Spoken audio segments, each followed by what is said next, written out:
You're listening to Nothing But Niners. This is Kyle Juszczyk, and you're listening to Nothing But Niners. So now they've got to start from deep in their end of the field, and Garrison Hurst takes advantage of it. He takes the handoff, hits to his right, gets to the 20.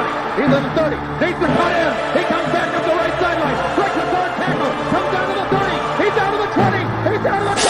He's down to the 5. He's in the end zone. Touchdown! Touchdown!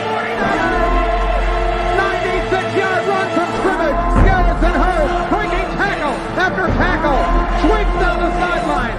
Throws off bodies like clothes after a marathon. Young, back to throw. In trouble, he's going to be sacked. No, gets away. He runs, gets away again, goes to the 40, gets away again, to the 35, cuts back at the 30, to the 20, the 50, the 10. He died. Touchdown, 49ers.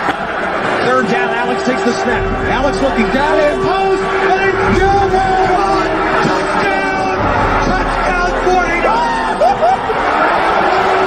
Second down, Ryan takes the snap, throws the slant to the left side. It's Russell, intercepted! The 49ers pick it, and Navarro Bowman is redemption! Navarro Bowman running it all the way for the touchdown!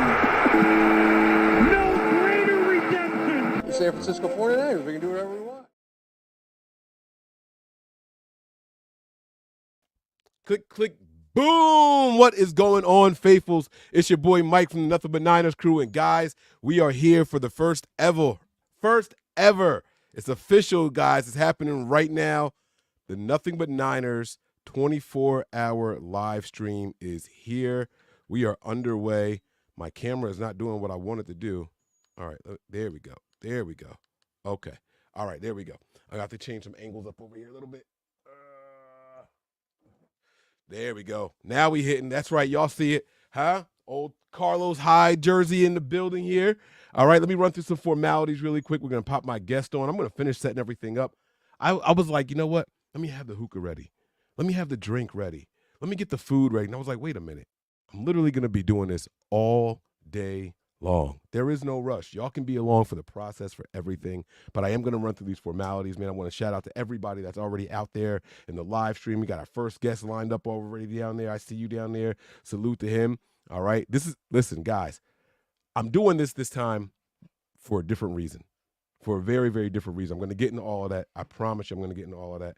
But first, the formalities, okay? If it's your first time here on the YouTube page, scrolling across the bottom are going to be your instructions. If you guys enjoy this show, hit that like button, all right? Then subscribe to the channel and turn on your notifications so you know exactly when we are going live, okay? There's going to be one spot to be all postseason, guys. I'm telling you, this is the one right here. And when I say postseason, I mean after the season is over. I'm not talking about just the playoffs. I'm not talking about just after the games. I am talking about all year long. Nothing But Niners brings it to you guys. For those of you who are new to the channel, we do something called March Madness. It's a daily show at midnight every single day for the entire month of March, where you guys get to come in and you control the whole show.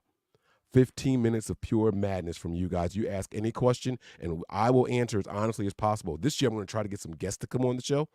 Maybe you guys can embarrass some of them like you guys do me. But anyway, like, subscribe, turn on your notifications so you know exactly when we are going live, all right? Then we got a couple social media platforms we want you guys to subscribe to. We're going to start with Snapchat, Instagram, and Twitter. Those handles are Nothing But 9. That is the number 9. Nothing But 9. ERS. Lock in. Get there. Let's have some fun, all right? And then we also have it over here, guys. Facebook and Twitch. We are live on both of those right now. Nothing But Niners, that is spelled all the way out. No numbers in there anywhere. Make sure you guys get in there. And last but certainly not least, the community that has held me down all year long, man. Let me make some noise for my Patronians over there, man. My Patreonians, huh? Come on now. Yeah. Huh? When it was time to hunt, when it was time to dig deep, the Patreon community held me down, man. My Patreonians, I love and appreciate every single one of you, man. Patreon.com/NB9ERS. Listen, I know what it's going to be. A lot of people say, oh, man, I'm not subscribing to extra 49ers content during the summer. Football's here. Football's over. There's no need to. Listen, I get it. But the show doesn't stop, guys. So head on over there, patreon.com/NB9ERS. Don't be the last one to join. I promise you guys, you're going to regret it if you are, okay? So Let me go ahead and bring our first guest in right now, man. He's sitting down there. He's patiently waiting. He's got a fire backdrop. I can't wait to go ahead and put the screen up right now. My man Anshul from 49ers Media is in the building. What's going on, Big A? What's up, baby? What's How up? you doing, What's man? up? I'm doing great, man. Getting a little bit less nervous because I was feeling like pretty nervous these last 2 weeks, but it's counting down and it feels a lot better. So I'm excited for this game. Hope we, go get that sixth Lombardi. Come on, man. Listen, wherever the ladybugs go, man, we got it, man. We got it. This is our year, man. Listen, this is our year. I'm telling y'all right now, man. I've never felt so certain before in my entire life. I see someone asking if we're doing a watch party tomorrow. So listen, for the first time ever, we are going to be going live on our YouTube page during the duration of the Super Bowl. So listen, I know that sounds crazy because you can't show the game. They knock your channel down, all that stuff. You guys get to see me and all my craziness. That's what it is. I'm sorry. Not sorry. But that's what y'all want to see. That's what you guys are going to see. We're going to be live on YouTube, okay? Not just Patreon, on YouTube, all right? No game being shown on screen, but you'll probably hear some of it. You might even see some pieces of it maybe sprinkled into the background somewhere or something like that, but I can't show the screen like that. We get in trouble for it, but I will be live on YouTube. This is going to be something that everybody can watch. If you guys got a tin can and a screen, you can watch it. You don't even need cable to watch this one, so everyone should be able to see this one. There's no need to make this one behind the paywall on Patreon, all right? So we will be live over there, all right? All right, you're getting some hate right now. You're getting some hate. My man Troy wants to know why you're showing love to the scumbags over there. You got Chiefs in your background.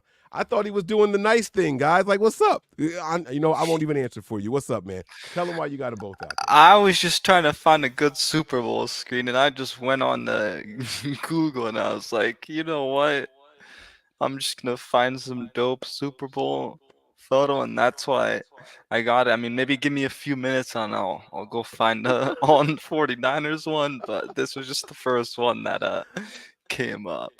Yo, man, I got a couple of them myself, right? And it's funny that you did that, right? So I went, I was going to change the image for this one to just the dome when they did the 49ers helmet in Vegas, like the dome. Mm-hmm. And I was going to put that as the image for the video. And then I was like, well, I like that one a little bit, so let me leave that one. Maybe I should do it for my background. I didn't do that one. Didn't know how it was going to look. And then I was like, you know what? I'm going to throw on the Carlos Hyde. So I'm going to leave the black and red up. I've been rocking with it all year long. I'm going to leave it going for the rest of it. So I'm gonna rock that out over here, man. No, it's not a Dante Johnson jersey, y'all. Yo, listen, I know I like Dante Johnson and all that stuff. I would never buy a jersey for somebody who has had 16 49ers numbers. I couldn't do it. I couldn't do it. As much as I love Dante Johnson, guys, I can't do it. Uh-oh, look at him, my man changing up over there. There you go, huh? How about that? Niners only. Troy is going over there. Troy is giving you the business, man. He's all about the energy and the mojo right now, man. This is wild. I like it. I like it, man. So I do have some topics to discuss and things like that, but I do want to finish setting up my hookah. So, Anshul, this is what I'm going to do, man. I'm going to step away. Mm-hmm. I got the coals cooking right there. I got the drinks over there. I got to go grab that. I'm going to be gone for less than 2 minutes. Less than 2 minutes. You hold us down. I will still be here. Oh, are you getting any feedback, by the way? Were you hearing yourself? I was. Oh, yeah? No, I can still hear myself. Never mind. All right. So then if you can hear yourself, that means that they do a couple of things on my end really quick. Let me change this up. Let me do that there. All right. All right. Try saying something now. Let me know if you're getting any feedback still. All right, let's see. Nope. I don't think so. I think it's good. We're good to go. Okay. So, all right. So it's going to delay me a little bit when I start speaking, and that's okay. But I'd rather that than the feedback and the echo. So Callie said there was a slight feedback. You start talking. I'm going to step away. Like I said, less than 2 minutes. I should be able to hear you. I'm going to turn my volume up on my laptop, and I will mute. I don't want to mute my microphone because I might have to yell to respond to stuff that you're saying over there. All right. But we're going to talk about a whole lot, man. I got a whole lot. And again, you don't have to stay for it. I got to space this out over 24 hours, man. We're going to talk about Patrick Willis getting to the Hall of Fame finally. Long overdue, presented by my favorite Hall of Fame 49er player in Bryant Young. That was an incredible moment. I want to talk about some of the hate that I'm seeing from the Chiefs players. I want to talk about some of the love that I'm seeing from the Chiefs players, outside media, the young offensive rookie of the year, my man out there, Stroud, showing some love to Brock. I mean, I got a whole bunch of stuff lined up for today's episode. So, and it's going to be a long one. So there's no rush to get to anything. In fact, I was thinking about us just spelling our words instead of speaking them for the first 2 hours, because there's no way we're going to get through 24 hours of this. I'm kidding, but all right. What's up, Bear? What? My dog wants some airtime. Can you guys see my dog's big ass head right here? Yes, sir. Can you see? What do you want, Bear? Why are you doing this right now? What? Are you hungry? All right, come on. Let's go. Let's go. I'll get you something to eat. Come on, let's go. All right, Anshul, the floor is yours, man. I'll be right back, bro.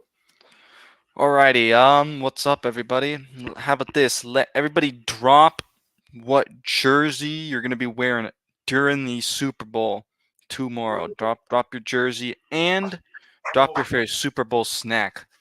I guess I kind of will start with mine. I'm probably gonna be wearing my Brock Purdy jersey throughout the game. Gotta support, the quarterback of the future. Let's see, hot packet says 23 CMC white. Dope. I guess my Super Bowl snack, honestly, nachos, man. I just like the vibes of getting that feeling of being at the game, even though I'm not obviously going to be at the game. But yeah, then we got, let's see, Spider saying 81, Anquan Bolden. Okay, little throwback. Bryant Young, Patrick Willis, McCaffrey again. All right. No jersey, the same 3 Niners shirts. Okay. Got some good luck with it, Jedi, I'm guessing. Bosa White. Okay. 6th Montana, yup. Jalapeno peppers and potato chips, says Ben. Okay. Or potato skin, excuse me. Okay. Yeah, jalapeno peppers, man. Those are underrated snack, I'd say. Chicken wings, yep. Nacho cheese Doritos, David M says. Kittle. Nice. Let's see, another jalapeno poppers. Paradox wearing the Brock Purdy jersey. Brandon Ayuk. Bosa. Okay, nice. Brandon, custom jersey, number 26. Mini corn dogs, he says. Okay. Damn, we got all types of different food and jerseys in here. I'm liking a little bit of the throwback Montana Bryant Young. Maybe is there gonna be some Steve Young? But yeah, let's see. I guess we're kind of gonna get into it. So I don't really want to get too much into what already happened, because I want to save it for the show. You're going to Jonas. Go check the show. Sorry about that. You're good. My wife was trying to be discreet to my son. He's like, huh? What? Huh? What? I can't hear you, Mom. Sorry. I don't know what you're saying. Appreciate it. Fire jerseys. Oh, I heard you running down the list of jerseys, man. I wish there was a way for me to give you like a way to you could have clicked them all, man. But White Bowman and all that stuff, I saw all that, man. There's some good jerseys, man. Yep. We got to talk about Bowman also, man. Getting a coaching job, man. Linebackers coach for the Chargers, man. Teaming up with Jim Harbaugh. That's some big news over there as well. I heard you talking about the snacks too. So let's first start with the jerseys, right? Do you always wear a jersey on game day, or do you just put on Niners apparel? It depends, because sometimes I'll just be wearing the jersey, or I'll wear, like, there's this Instagram page that I have some few shirts from that I'll just like wear that are Niner kind of related and showing love to like a particular player. But most of the time I like to rep a jersey, because I kind of just want to, like, even though I may not be watching it with other people, I just kind of want to have that vibe of kind of being there. So yeah. I mean, I used to do a jersey all the time. Then I would not wear a jersey of anybody who was actively playing, because I felt like I was bad luck for them. Then I felt like if I didn't have on a player of a jersey who was playing, I was bad luck for them. So then I got a little confused, and then I went to no jersey at all. Now it's just like, all right, I stick to no jersey of anybody who was actively playing, except if I'm doing it for a specific reason. So like, I'll be like, all right, Armstead's first game back, got to throw on my Armstead jersey, like show some support, like let's go. But now I'm just like, as long as I got on Niner stuff, I'm good. I used to be very, very superstitious with it. This year, I kind of dialed it back a little bit, and I feel a little bit better. As long as I'm repping my colors and everybody knows where I'm from, what I'm standing on, I felt like I was okay. But if you don't do it, do you feel weird? That's the real question. Yeah, I mean, there's never a time during a game where I'm not wearing Niners stuff, because yeah, that would feel really weird to just also not like be wearing just a different color, even if it's not a color of the team that we're like playing. It just doesn't feel right. Yeah. Yeah. And what is wing dip? I've heard of dip for your wings. What is wing dip? That's a good question. I want some more on that red head, white, and blue. Sorry. 83 was a good year. It was a really, really good year. All right. Some more. Look at this. A lot Ooh, of Bowman Trent jerseys. Williams. I like that one. Mm-hmm. Not a lot of people have offensive line. So, all right, let's talk about this really quick, man. You watch the games pretty closely. I know you do. I got to know what your thoughts are on Feliciano. Is he an unsung hero of this offensive line this year? He definitely, I'd say, is. I mean, I feel like he had the success also on some of the other teams he played for. It's just surprisingly he didn't really get, like, he wasn't that big of a name kind of out there, because I also had to do a little bit more research around him when I found out we signed him, because I felt like I heard the name but didn't really know too Right. much about him. And I mean, yeah, he's just been outstanding. You know, at first he's like, "Oh, I'm gonna take the job away from Spencer Burford," and I was like, "There's no way that's gonna happen." But you know, it kind of seems like it really is that he has taken it away. Of course, they're rotating Burford in there a little bit, but you know, Right. I love Burford, and he did put on some of that weight, but maybe watching a guy like Feliciano, it can help him, especially if we don't, if we can't bring in Feliciano next year, because I'm sure someone would definitely pay for him. But yeah, man, Feliciano's just been outstanding. I mean, in general, when I don't have to hear a name of an offensive lineman, especially during a game, I find that to be a good thing, and I haven't heard Feliciano whatsoever. So yeah. No, you're absolutely right. And the reason I was asking about this because, like, I'm noticing, like, on the crucial drives, on the critical drives, it's him out there and not Burford. Mhm. And I still kind of like what the Niners are doing with Burford. He was a late round pick. He's not like some guy that they invested this first Exactly. round. You know what I'm saying? He's not some Mhm. guy that they drafted super high, and so we have to put him out there, and he's a bust if we don't. Blah blah blah. I kind of like what they did with Aaron Banks, and so I like that they're taking this approach with Spencer Burford as well. Aaron Banks was a second round pick, didn't play the entire first year. Everyone wanted to write him off as a bust, and then boom, he's just starting left guard. I like the slow approach with Burford, drafted much lower than Aaron Banks, and still getting worked in. He's still getting the playing time and the experience, but they got to figure out what role they want to use him in long term, and I think that's more important than just rushing him out there and putting him out there for the sake of doing it. So I do want to give some props and praise. First player I'm going to give some praise to on today's show is going to be Feliciano, man. And I was watching Brock Purdy's last scramble Mhm. against the Lions. The way Feliciano just scooped him up off his back, he like lifted him up and then carried him like 3 yards. I was like, yo, this guy is crazy. He was so excited. He just yoked him up by his shoulder pads. I don't even know if Purdy knew who grabbed him. He was just along for the ride until Feliciano put him down and smacked his helmet like, good job.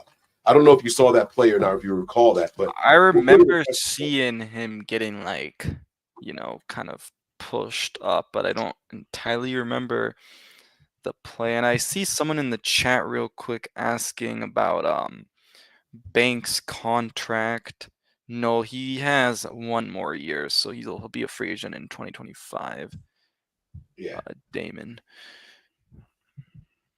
Yeah, no, Banks is going to be fine. We're not worried about Banks going anywhere right now. It's too early. Well, I don't think it's too early to make a decision on him. If you feel like you got a solid guy, you want to make him an offer of some sort. You know what I mean? Yeah. I don't know what the contract, what the market is like right now. A franchise tag might be kind of crazy. for these guards now. There's guards getting tackle money and all that. But then again, I'm old, so the money that they're getting is probably not a lot to them in comparison. I remember when quarterbacks were a big deal was getting $20 million. So what do I know about the money anymore? Yep. Mike's hookah hose looked like a snake at first. Oh, did I scare you guys with the hookah? I can see that. I can see that. Bear, move. Thank you, sir. All right, man. So what's your go-to food, man? You told me that you got to rock the jersey. Current play. What about the food? Yeah, kind of going off of the theme, like I was saying, of kind of feeling that like game day vibe and being there even though I'm not actually there, is I like nachos. Just love making nachos. I'm actually gonna be making nachos for the Super Bowl tomorrow, so absolutely love nachos. I mean, can't go wrong with pizza. I mean, someone in here was saying jalapeno poppers. I feel like that's definitely underrated snack out there for sure. I have never had one. Really? I have no idea what a jalapeno popper is. I mean, I've seen them. I think it's like a little cheese ball with jalapeno in it, right? Yep. Yeah, I think I know I've never had one. I'm like lactose intolerant, so Okay. it'd be spicy gas. Nah, I'm all right. I think I'm gonna pass on that one. Sounds great though. I like spicy. I love spicy, but I think I'm gonna have to pass on that one. Spicy gas. What's your favorite snack? Oh man, I stick with my classics, man. Pizza and wings. I got to get some wings of some kind. Now, I will say that I have strayed a little bit. It doesn't have to be buffalo wings necessarily. I've gotten wings from the Chinese place. They all do the same for me, man. Interesting. They all do the same. Mike, will you give us your prediction before 24 hours? Niners by 20. Huh? I'm not going to make y'all wait. Niners by 20. Now, I'm saying that for a reason. I'll explain that a little bit more. as the day goes on, but I don't think the Niners are going to win by 20. Oh, look at my man Tony. Huh? I believe that we will win. I believe that we will win. Listen, so Ancho on Patreon, man, the last 2 playoff games, they were shaky. I'm not going to lie to you. They were rough. They were emotionally draining. And so on the Packers one, I was like, I just need to know where the faithful are. I was like, come on, if you're watching this right now and you think that we got a shot, you think that we can do this, you think we can get this win, I want you to type I believe. And the chat just, boom, it flooded, right? All the people in the Patreon, bam, I believe. So then in this last game, it was even worse. We know what was going on. We know what was going on. Halftime felt like, Niners faithful were on suicide watch, no. And so we go in there, we get the field goal, and I pull up that clip of the high school basketball team, and they're doing the chant inside. Have you ever seen it before? Yeah. Oh my God, I get chills just thinking about it, man. I would love for that chant to have broken out at the stadium. That would have been phenomenal, like just straight raucous, man. It would have been phenomenal. But we're here. Look at them all typing. I believe. Look at it, man. And this is, I'm telling you, this is our year. All right. You got to tell me, are you nervous? Are you feeling more confident than nervous? Like, how are you feeling? Because my feel is very different than any other year before. Yeah, I guess I kind of said this at the beginning, but yeah, I feel like after that Lions game, I automatically got the nerves. I mean, for a few days, it took me a while to even process that the Niners are headed to the Super Bowl. Like, I wasn't getting excited, I wasn't getting hyped. It kind of just wasn't in my mind. And then the last kind of few days after, it definitely hit me, I'd say beginning of this week. But yeah, I'm still nervous. It definitely was worse the past like few days ago, but it's gotten better. And I think it's just that, we're getting closer to the game finally. So, because it just felt like this week was going so slow. Like obviously the media stuff was unbelievable, but man, it just felt like this week was going slow. A little bit of a torture chamber, so to speak. You know what I mean? And I had my little hiccups with YouTube. They were battling me and didn't want me to be able to put any shows out for a while. So that kind of distracted me. And then I got really, really sick. I don't remember. I had a hard time remembering what day it was. I woke up somewhere between 11 and 12 one day.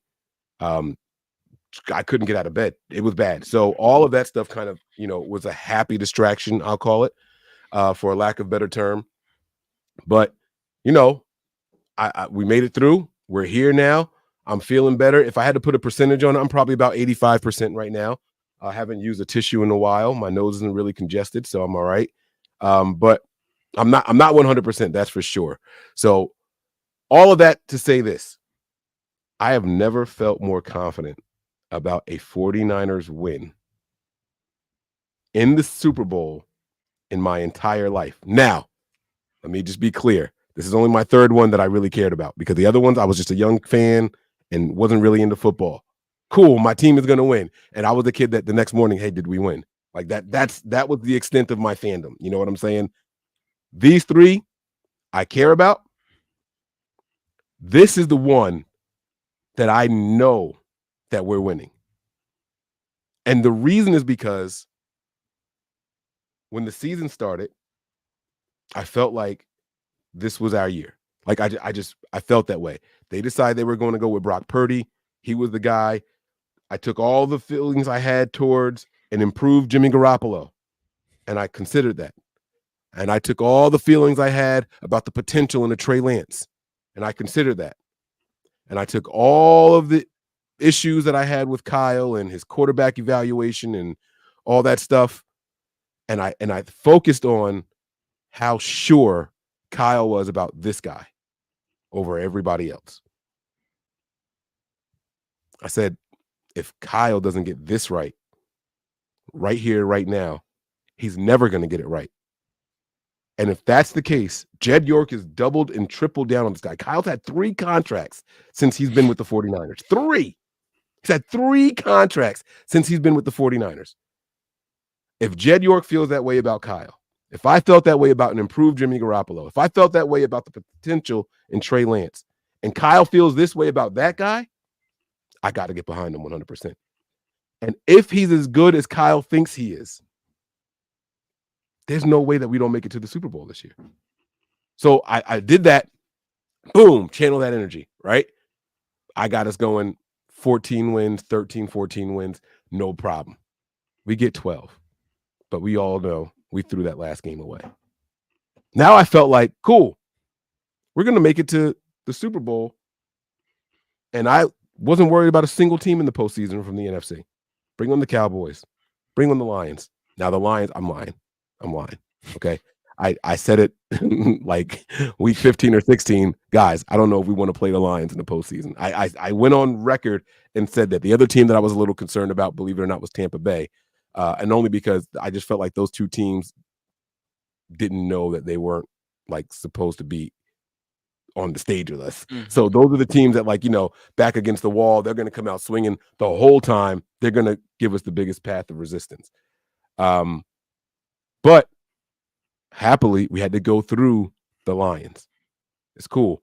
And not only is it getting to the Super Bowl, it was the adversity we had to overcome during the postseason, during the biggest games of the year. What everyone was saying that we couldn't do, they can't come from behind in the fourth quarter. Well, Kyle did it. Then they diminished that. Well, it wasn't really a big come from behind in the fourth quarter. They haven't overcome any big losses. They haven't overcome any big leads in the game. Being down one score, it's anybody's game. Mm-hmm. Cool. Then we get the Lions game. We couldn't stop the run. We stopped the run. Bro, there was a point in the first half where they had 146 rushing yards. They finished the game with like 180. We shut them down. Yep. That second half. Like, it was incredible to see the defense change the way that they played. To watch the offense go out there and just flip a switch. We did everything we needed to do. Battle tested, controversy, adversity, losing by multiple scores at home. Now we got the stupid field conditions that people seem to care about all of a sudden. Let it all pile up against us. Bill Vinovich, bring it all on. I want everything. Bring it all to us right now. This is our year. I've never felt more confident, honestly. Yeah, I don't know why I'm feeling kind of nervous too, because actually I feel like I felt kind of way too, because I was like, Brock Purdy's going to come back. Maybe his arm will take a little bit, maybe like a couple weeks, but that didn't even happen. He was just amazing, even versus the Pittsburgh Steelers week 1. And then, I was a little bit emotional that we traded Trey Lance because I was kind of one of those guys that really thought, man, Trey Lance could be something special. But at the end of the day, the Niners took their loss and it hasn't hurt them. A lot of teams, there's a reason why they draft that high. I mean, look at the Colts, right? They've taken so long to finally find a quarterback. I mean, we still don't know Anthony Richardson completely, but like it's taken them years to find a quarterback since Andrew Luck retired. So it's just great to see that the 49ers, were this successful. That they had the pieces already around Brock Purdy too. They just needed to insert him in. And yeah, I mean, Brock Purdy just played at a phenomenal level last year, but I felt like I had to pat down a little bit because I was like, I remember seeing this before from Jimmy Garoppolo. But man, Brock Purdy has just been outstanding to watch. The best quarterback that I've seen ever, and I've had the same feeling too, where I think this is finally our year to get. I just don't see us going 0-3, man. Exactly that. Records. This is literally the offseason of breaking the streak, breaking the curse, right? Everyone talked about, oh, we're gonna win the Rams game. We're gonna win the Rams game because we own the Rams. Well, guess what? That streak ended, right? Like it was gone. Oh, Kyle's 0-37 when trailing by 5 or more in the fourth quarter. Gone. Kyle's 0 and whatever when his team is down by 2 scores in the second half. Gone. It's all gone. This is it. Do you have any idea what Andy Reid versus Kyle Shanahan is? I mean, it's definitely gonna be, one of those matches, and I think Kyle, at times, like especially if you go back to the last Super Bowl, he was very conservative, and I mean at times he has been conservative. Definitely this year, for example, Green Bay Packers game, they had enough time to even go get a touchdown, and he's like, oh, it's okay, we'll just get 3, and then next thing you know, the kick gets blocked. So Kyle Shanahan still is a little bit conservative, I feel like, but he definitely, I'd say, has grown this year. And I think that just has to do with he finally has his guy at the quarterback position. He finally has that trust. You can see it in his face. I mean, you even saw it right after they won the NFC Championship, Brock going up to him, giving Kyle a hug. But Right. I think that Kyle's finally gonna do it because I think he also has some trick plays that he hasn't shown, and I think that's the reason why he hasn't played Elijah Mitchell or Jordan Mason that much this year, because he doesn't want to show his hands, and he knows he still could have been successful without those guys. So I think, I firmly believe, I think Kyle is gonna put out some tricks out here, versus the Chiefs, because again, they haven't seen some of these guys. Wow. Okay. Hey, I'm not going to say you're wrong. I didn't see it that way at all. I saw it the exact opposite way. I finally got the perfect piece to my system. What am I pulling him out for? If he's not tapping his helmet, I got no reason to pull him off the field. That's how I saw it. I would love it if that's what you're saying is right. But I just don't see Kyle just flipping that switch, man. I mean, there's chemistry there. There's trust there. You know what I'm saying? And Christian McCaffrey, how do I say this without sounding unappreciative of all people? Okay. Christian McCaffrey might be the greatest acquisition this team has made outside of the draft in their regime. I mean, you think about some of the pieces they traded for that were integral to getting to Super Bowls, right? I mean, I know it was a short-lived one-year thing, really, but the pass rusher in D Ford, right? Major acquisition by the Niners. Not a drafted player, right? But someone that they traded for. Trent Williams, right? Trent Williams, A+, top of everybody's list. Integral. But Christian McCaffrey, there's just something different about him. Emmanuel Sanders, right? Very good in 2019. That's another good one, Nigel, right? Like, they've made some really good moves. I mean, make no mistakes about it. But there's something about Christian McCaffrey. If you watched the drive that we needed to score on coming out of the halftime against the Lions, when he touched that ball, there was a fire that was in there. There was an anger, right? Like, there was like, this is business. This is personal. This is like, I'm not going out like that. You could see it with the way he was carrying the ball. He would run through somebody, stiff arm somebody else, get up off the ground, right back to the huddle. Let's go. Like, come on. Like, just focus. He was so focused. And while I love Trent Williams, I think CMC might be the better acquisition. What are your takes on that? And like I said, they've made some good ones. There's no wrong answers, but what do you think on it? Yeah, I mean, real quick before I kind of get to that, the reason I was also saying that is because I'm not saying CMC is going to be off the field or not getting the ball. I just think, he might go with those two kind of running back sets and try to kind of, keep that Chiefs defense off. So I did want to clarify that. I like that. Now, see, that's something I've been wondering. Where is it? You got two capable backs out there, and I was wondering maybe he's just not doing it because he's using CMC and Debo in the, for the two back type thing.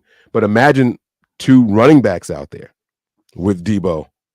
I see what you're saying. I like that too.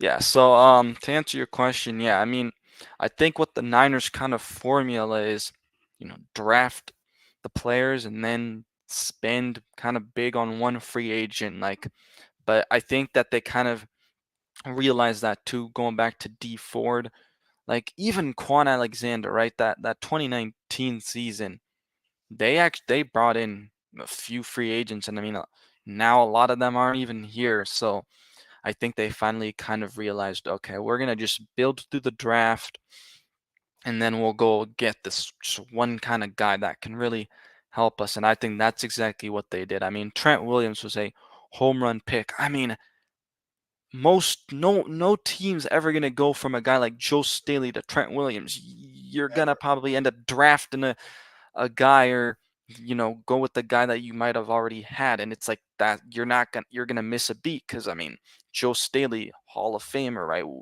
I mean, he could be in the Hall of Fame next year. So I just think that, yeah, man, Trent Williams was a great trade. And then Christian McCaffrey, I will say I was kind of hesitant to trade for him just because with all the injury concerns. But, hey, we had to keep him away from the Rams. And it's great that we have him now because, I mean, just look what he's able to do. It tricks the defense a little bit more because they're like, man, who's it going to? Because the Niners have so many weapons. So yeah. I think that John Lynch, man, has just done an outstanding job with this team. And really, we always kind of said that, oh, he's signing a lot of injury-prone players, excuse me. But I think he's finally learned from that too. You can see it in the draft. He's not trying to go after injury-prone players. I think ever since they drafted Javon Kinlaw. So again, John Lynch is doing an outstanding job. Yeah, absolutely, man. I 100% like. Hey, Ancho, I didn't ask you, man. How long do you plan on staying on for? It's just, I guess, however long I kind of feel. I'm not doing really anything. Okay. So. Okay. I mean, you're welcome to bounce in and out as much as you want. You know that already. So not rushing you or anything like that at all. I was trying to wait until we cross the hour mark before I start doing I got videos and stuff that I want to react to and all that kind of stuff. I wanted to get past that. I would like to hear from some of the faithful. You up for if I share the link in here, we'll get some people on. Only no video, guys. No video. Make sure you turn your cameras off. Audio only. I would like to hear from the faithful, man. This is as much their moment as it is the team's moment. I think that we, the fans and supporters of this team, we are all in this together. I don't know if there's ever been so much unison in the fan base, right? Like, when's the last time you were online and saw someone say, we should have kept Jimmy Garoppolo? Like, think about that, right? Like, when's the last time you saw that, right? Like you said, I was right there with you, heavily vested in Trey Lance, right? Like, I was on board. I'm not crying about the spilled milk anymore. You know what I'm saying? Like, it's like we're finally unified. I don't know the last time I saw a big disagreement on 49ers social media. And then you got Jimmy Garoppolo picking the Chiefs. Like, bro, you're not even teaming right, bro. First of all, disrespect for your former team and disrespect for your current team. You picked your division opponent to win the Super Bowl? Like, what are you doing? Like, you got it wrong on both sides, Jimmy. Like, what are you doing, dude? What are you doing? Salty. Yeah. Tell us you hate the Niners without saying you hate the Niners. Like, it's okay. Just say it. Just say it. And you would think with the checks that they were cashing for you, bro, the opportunity, they saved his career. Yep. They saved his career, and there's still some shade. I mean, I guess the good thing is that he got a score and some points, right? I mean, maybe that's the spin on it. I don't know. I don't know, man. But listen, guys, faithful, you guys want to join again, make sure your cameras are turned off. You guys can pop in here. We'll do one person at a time. We'll get some thoughts. The link is there. I just posted it in there. All right. You guys hit that StreamYard link. All right.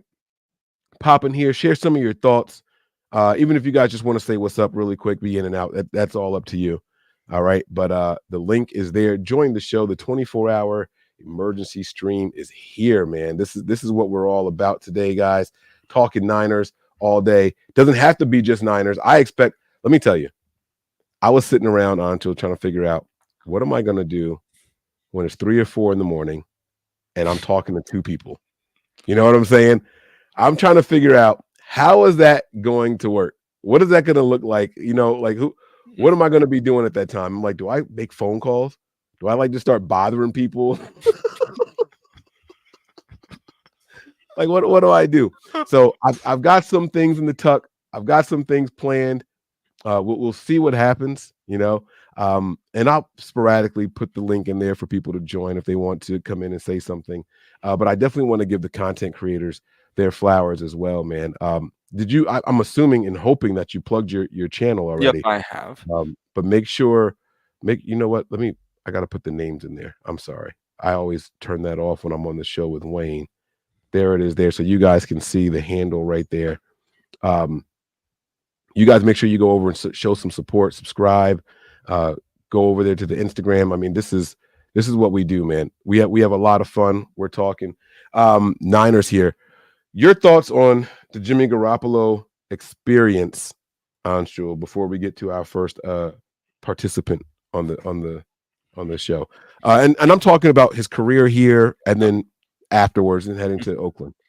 Or I'm sorry, Las Vegas. Yeah, I mean, at the time, I absolutely, honestly loved the trade.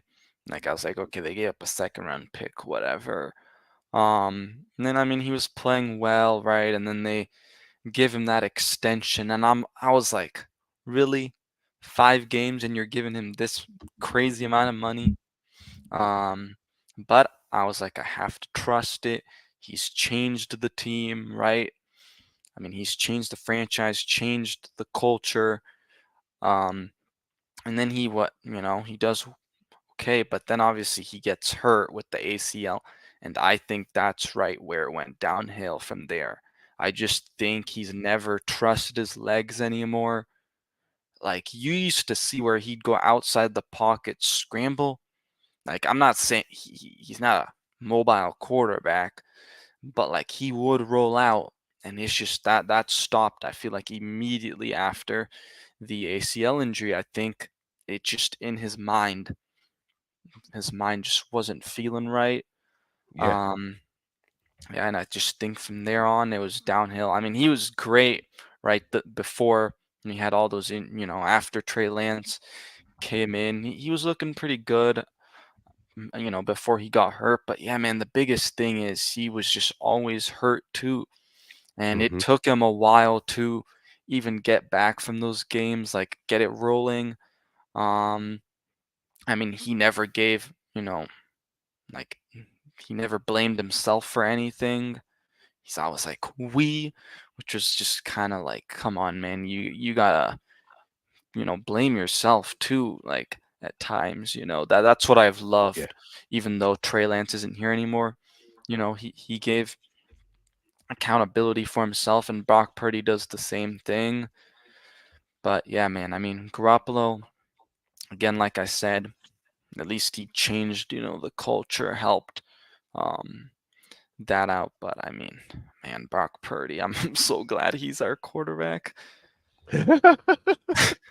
And I think that a lot of it, was, it was like self-preservation towards the end. A lot of people were being critical of Jimmy in the last year. Why aren't you making these throws? And it was, I throw the throws that are called for me to throw. I think it kind of went to self-preservation mode. And so I'm not necessarily mad at that. You got to do what's best for you in your future. Yeah. But damn, man, I felt like he was throwing some shots at that guy, Kyle. I'm going to bring Peachy in. Peachy's going to be a long time co-host. So when she's ready, I'm going to pop her in here.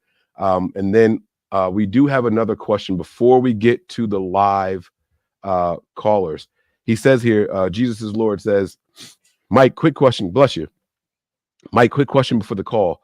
How can you be so certain when Shanny has a tendency to choke the biggest game? Besides, you have Spags, who lives rent-free in his head, and let's not forget a weaker D than 2019. These are all really, really, really good questions, and I would like to address them all. And Anshul, you feel free to chime in too if you have any thoughts on this. But when we talk about Shanahan and choking, the two games that are going to come to mind are the previous Chiefs Super Bowl and then the Atlanta one. I don't blame that all on him. We actually found out that he only had 2 running backs healthy for that game. And then they both ended up being hurt. He only had 2 active running backs. They were both hurt. So he had to dial up a play for a shot down the field, and the injured running back missed the blitz pickup. If he picks that blitz up, Matt Ryan hits that guy on the side, and it's a whole different story for Atlanta. Kyle Shanahan's price changes, and we probably can't afford him. Or maybe we can't afford him, but it's going to cost us a little bit more. You know what I'm saying? Mm-hmm. So I want to be very clear with that. Not to make excuses, but Kyle came out and said that. And then you have the guys, who was it? The running backs go out and said, yeah, like I was banged up, and that's why we had to stop running the ball so much. And everyone thought it was weird that he stopped running the ball. And then in the other Super Bowl with Jimmy, we were wondering, why didn't you use Debo more? What was happening? He couldn't stop it and all that. When something is working successfully, teams work to take it away. I don't think that we were going to be able to just continue to run Debo the way that we were in the first half.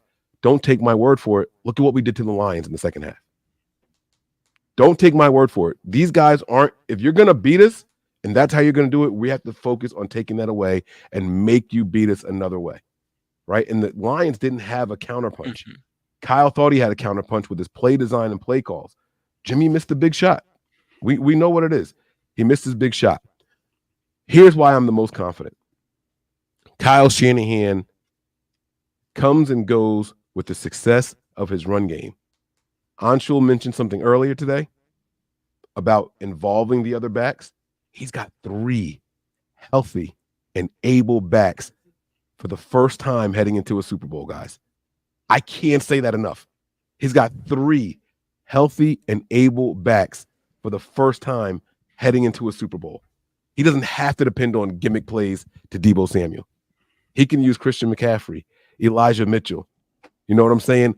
He can run these guys out there however he chooses to do it. And as far as the defense, I'll give you that. We're not the number 3 defense in the NFL. We're not the number 1 defense in the NFL.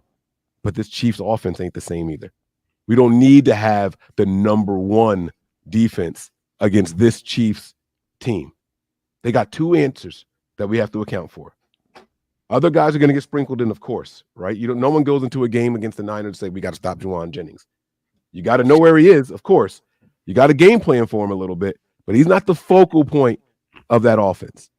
I think we're going to be just fine. Those are my responses to that. Anshul, I'll let you go, and then Peachy, you can go also. We got to get this up on the Wayne Breezy Network now, too. I'm going to add them in here as well, since Peachy is on the show. But go ahead, Anshul. You can take the response first. Yeah, I didn't actually even know about that. He had injured running backs in that Falcons Super Bowl, so that's interesting to learn about that, and that makes a lot of sense why he had to end up passing the game. And it's, I guess, his first Super Bowl, with the Falcons too. So sometimes there's just gonna be those nerves, those learning pains, even as a coach, right? And I think that's why, again, I said that he's gonna learn. I think from that, and in the 2020 Super Bowl, yeah, I mean Debo was successful, but I just think at times, like he had to trust Jimmy Garoppolo, and it just, I think, didn't work out. I don't know what happened though with the defense either, because it was both sides of the ball. I mean, it was just a total downfall, and maybe just little too conservative. I think was a big issue, kind of similar to that Rams NFC Championship game. So I really think that we don't need this defense this year to be that number one defense, but we do need this defense to be able to stop the run, contain Patrick Mahomes, don't let him extend the plays. But you're right, Mike, their offense hasn't looked the same, and this 49ers offense has looked, I'd say, like that Chiefs offense in 2019. Even though we don't have the speed, we have so many weapons, and I feel like I've even said this where I think that's how you win the Super Bowl, is having multiple weapons, multiple guys who can do different things. Because now the Chiefs defense has to be like, they can't stop everyone, right? You're going to have to figure out how to limit that. So I think that the 49ers hopefully will have a good plan versus Steve Spagnuolo.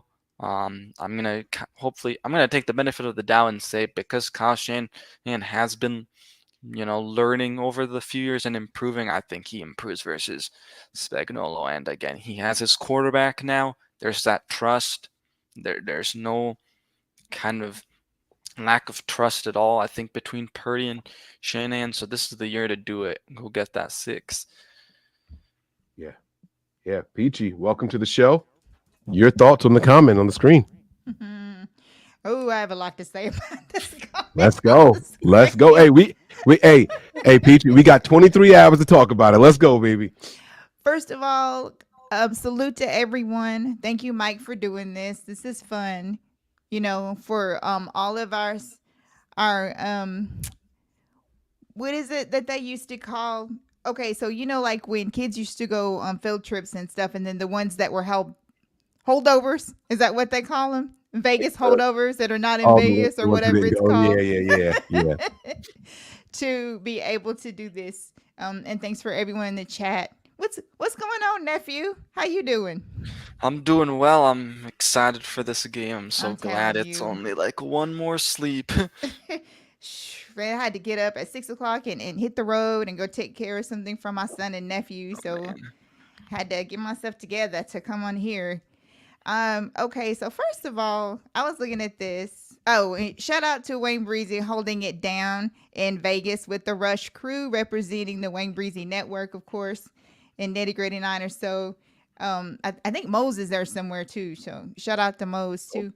Okay. But yeah, they holding us down this weekend out there. So of course, and then Breezy, of course, nothing but Niners, Nitty Gritty Niners family. We're all family together. We'll actually be together for a long time too. We'll be together tomorrow too. That's right. Yeah. Okay. So when he was saying, how could you be so certain that Shannon has a tendency to choke the biggest game? Okay, I get that part. The part that I got a problem with is, see, I don't think that our defense is weaker than the defense that we had in 2019. When we follow assignments and we do everything we're supposed to do, when we don't have so many missed tackles, when our secondary is on point and on their right assignment and not confused, when everything makes sense and you're out there, when you know exactly what you're supposed to do and you do it, I think this defense is better than that defense. I really do. Because you guys got to remember, one of the gripes that even on this show and, our shows and everything that we've had in the past was the pass rush has been kind of non-existent. It didn't just start this year. Like, it's been, we have a problem with the pass rush for a minute where, it's been hard for us to get to the quarterback and, to pressure the quarterback. So I feel like that if everyone is doing their jobs and, able to, follow and disguise and do the game plan, that this defense not even be better. I really do. I really think that anyway, it's better. So that's the only thing that. Go ahead. I was going to say I like what you're saying with that, because the defense is wired different right this year. It The definitely is. secondary, I think, is better this year. Mhm. And I think that the defensive line, I got some plays pulled up. I promise you, we're going to get to this today. We got all day to get to it. I promise you, I'm going to get to it. It's different. Before, we lived and died with the pass rush because the Yes. secondary was sketchy.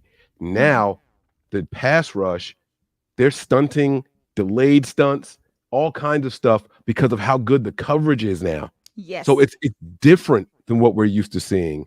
And I think that's how I think Niner fans are like, oh, well, if it's not getting home in 2 seconds, then the defense is worse. And I just don't know if that's necessarily the case. Now, they want to talk about the points given up in the postseason so far. I would understand you guys saying, some complaints about that. But the postseason defenses, I mean, we played a game in Green Bay in sub-zero degree in sub-zero weather.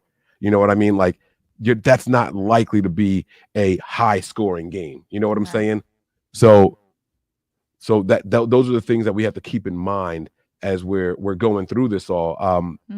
We've had home field advantage, decent football weather. Those are going to be the games where points get put up. And we're going to a game in a dome.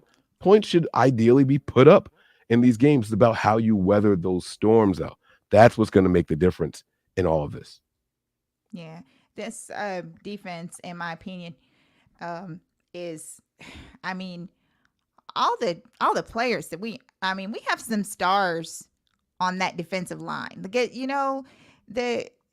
The way that they're playing, the reason why that people were so baffled is because that in the postseason, like, it hasn't even looked like our defense. We know what our defense can do. Like, we've seen it. We have seen our defensive line like wreck it. Like, earlier in the season, we saw our defensive line do it. I think that it's so baffling and confusing, like, why our defense looks like that. I really do not think that our defense is going to look anything like that. I think our defense is I tell you, you can just tell from everything that I'm reading, the pictures I'm seeing, like everything. This defense is gonna come out hot and aggressive, like they need to. Our linebackers, even our linebackers haven't even looked like they normally. Come on, let's just be honest. Fred Warner is not. He's that, he's it just looked weird. It really, really looked weird, and that's why it was so, baffling and crazy looking, because we didn't recognize it. And that's how the capabilities of your defense, and what your defense is supposed to look like out there, which is what we're hoping that they're going to look like out there, especially being fully healthy, which is very vital. Because even in like the Super Bowl, the first Super Bowl against the Chiefs, we were like, our O-line wasn't exactly healthy. We were missing people on the O-line. We had like a makeshift O-line going out there, and not to mention on like even on the D-line, like they were out there, but they weren't as healthy as they are now. So I just feel like with the whole entire healthy, team, especially, on defense, to be able to, just extra to just like follow like all the assignments and everything that you're supposed to do. I feel like if everybody just does what they're supposed to do, because I'm sure they have a great game plan. I'm sure the brain trusters came together and have a great game plan. I'm very, very I'm excited about it. I'm really excited about this defense, but I do feel like now I know somebody was trying to say something about 2012. No, I'm not talking about that. 2012 defense was on another level. That has nothing to do with that. It's two defenses. No. I wish we had the 2012 defense, but yeah. So I feel like, in my opinion, that this is overall, I feel like that this defense is better. But you're right when you were saying that before we had to rely a lot on the pass rush because our secondary was kind of weak, and now our secondary is a lot stronger. And also, let's not forget our linebacking core. When they play like they're supposed to, they can also in the front just wreck shop. I mean, we saw what Greenlaw did. I mean, so it's just a joint effort. But yeah, so I'm not trying to say anything, against what he said. I'm just saying that I had a disagreement about it. That's all. I tend to do that sometimes. I don't think that he was saying that we're wrong. He just wanted to know where the confidence comes from with Shanahan's history. So I respect that. I respect that. Dan, you have been patiently waiting. He is our Niners rhyme guy. So we're going to bring him in here. And by the way, if you guys are hearing any feedback, please let me know. Dan, you are now in the stream. What's going on, brother? Hey, fellas, can you hear me okay? Loud and clear. Okay, good. I can hear you. How are you guys doing? Peachy, how you doing? I'm nervous, man. You're not peachy. You are nervous. You don't even know your name. God, hold on, Dan. Hold on now. You asked us how we doing. I gave it to Peachy first. Let's let Peachy answer. My man is really nervous. Hold on now. Listen. Oh, I am. First of all, we got you, bro. Don't worry. We got you. Calm down and relax. It's all good. It's all good. Calm down. Calm down. I'm going to put my little soft voice on. I'm gonna like so it's loud. My calming voice. My calming voice to use this. Calm down. It's gonna be okay. Yeah. No, I'm personally doing good, man. Like I said, I'm about 85% getting over this virus that I was battling. I'm doing good though, man. Like I said, I'm more confident than I've ever been going into a Super Bowl before with Kyle Shanahan here. I feel it. I'm feeling good. Physically, I'm feeling better. Mentally, I'm good. I mean, this is it, man. The stars are aligning right now. That's how I'm feeling. So Dan, back to you, bro. How are you doing? I'm really nervous, man. It's and when it comes down to gameplay, the defense makes me nervous. It makes me nervous every day I think about it. But then I look at Kansas City and I look at Patrick Mahomes, and Patrick Mahomes hasn't been Patrick Mahomesing lately. So, and I didn't watch the AFC Championship game initially, but I went and rewatched it. He didn't do anything in the second half, at least that I thought that was notable.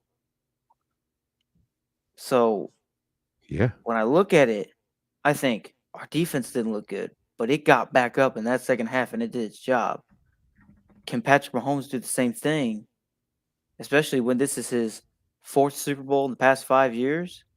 Can he really do that again?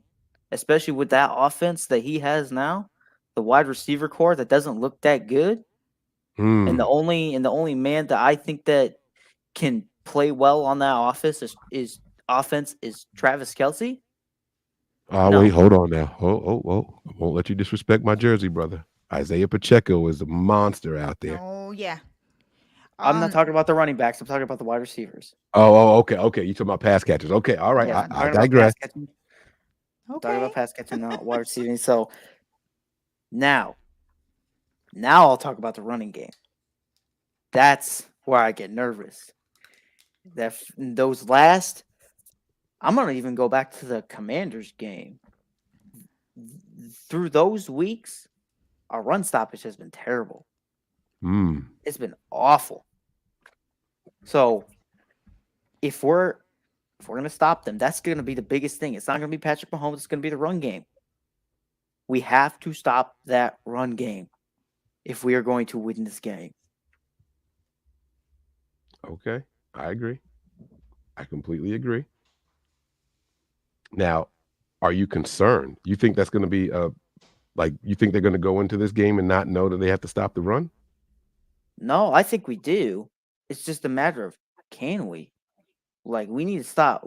I think the amount of missed tackles that I counted in that Lions game was atrocious in that first half.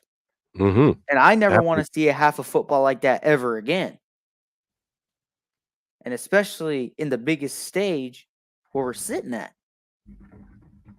I never want to see that again. Ever. Right. I feel you.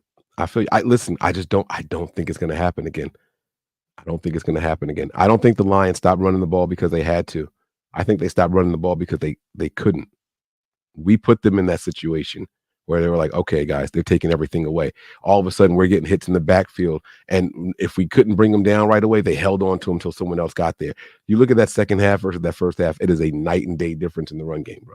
It is a night and day difference. Well, trust me. I think these guys are going to be ready. They're battle tested. Lions must have had some kind of confidence because they ran the ball on 3rd and goal when they shouldn't have. No, that's not confidence. That's knowing that you're going to go for it on 4th down. That's what that was. That's 4-down territory. They know what they were doing. I don't think they did, man. I really don't, because they were down 10. They had a minute 10 left with 3rd and goal. All 3 timeouts. They had all 3 timeouts. Mm-hmm. You have to throw the ball there. You cannot risk getting stopped inside the goal. I don't think they knew what they were doing. I really don't. You would have to chalk that up to Dan Campbell's inexperience as a head coach. I don't think that's the Lions not having a plan. They thought, we get in the end zone, we're not settling for 3. We're going to get the 7 and make them beat us and stop us from getting in the field goal range. So they get the 7, which they did on the very next play. And it took, 3 seconds off the clock after that. It took only 3 seconds off the clock. They didn't have to use a timeout. And they attempted the onside kick. And if they had got it, it's a different story. I'm not saying that the results would be different, but now they've got all 3 timeouts. They've got 53 seconds or however long it was. And then you got to go from there. I think they had a plan. It just didn't work it didn't work out for them. That's all. I think that when they came up with that plan, I think that was a terrible plan. I think they should have kicked it when they had a minute 20 on that clock and they were inside the 20 on that last drive that they had. You kick it, you go down by 7, you maintain all 3 of your timeouts, and then you use those timeouts, you get a stop, and then you just chuck the ball. See, that to me, where that to me has better odds than getting an onside kick, especially in a year where onside kicks, I think there was only one converted this year where the kicking team got it. Do you believe in momentum in football? No. What? No. You don't believe in momentum? Bro, the Niners scored on all 5 of their possessions coming out. Dan Campbell didn't think that he was going to stop us from getting a first down. Those 3 timeouts would have been a waste. Dan Campbell was playing the odds of the game in the moment. The Niners in that whole second half were on fire. They were on fire. Mm-hmm. I'm not putting the ball back in their hands. They're gonna have to take this ball from me in order for me to give them the ball. And so by hook or by crook, and he was gonna go out there. I'm keeping this ball. I'm playing for the end zone every time I get an opportunity. Go for it on 3rd. Go for it on 4th. Get the touchdown and onside kick. They're gonna have to take this ball. I'm not giving them this ball back. I'm not gonna give it to them. Fortunately for us, there's a rule where they had to kick it, and George Kittle recovered it. That was where it bounced in our favor. It bounced off of their hands right into George Kittle's lap. That's what they did. There's no way that Dan Campbell thought that he was going to be able to stop it. He said it at the podium, as a matter of fact. He said at the post-game presser. They had the momentum. They were driving up and down the field. They were getting first downs. I didn't think we were going to be able to stop them. So I had to do what I thought was best for us. I don't know. I don't believe in it because one play changes everything.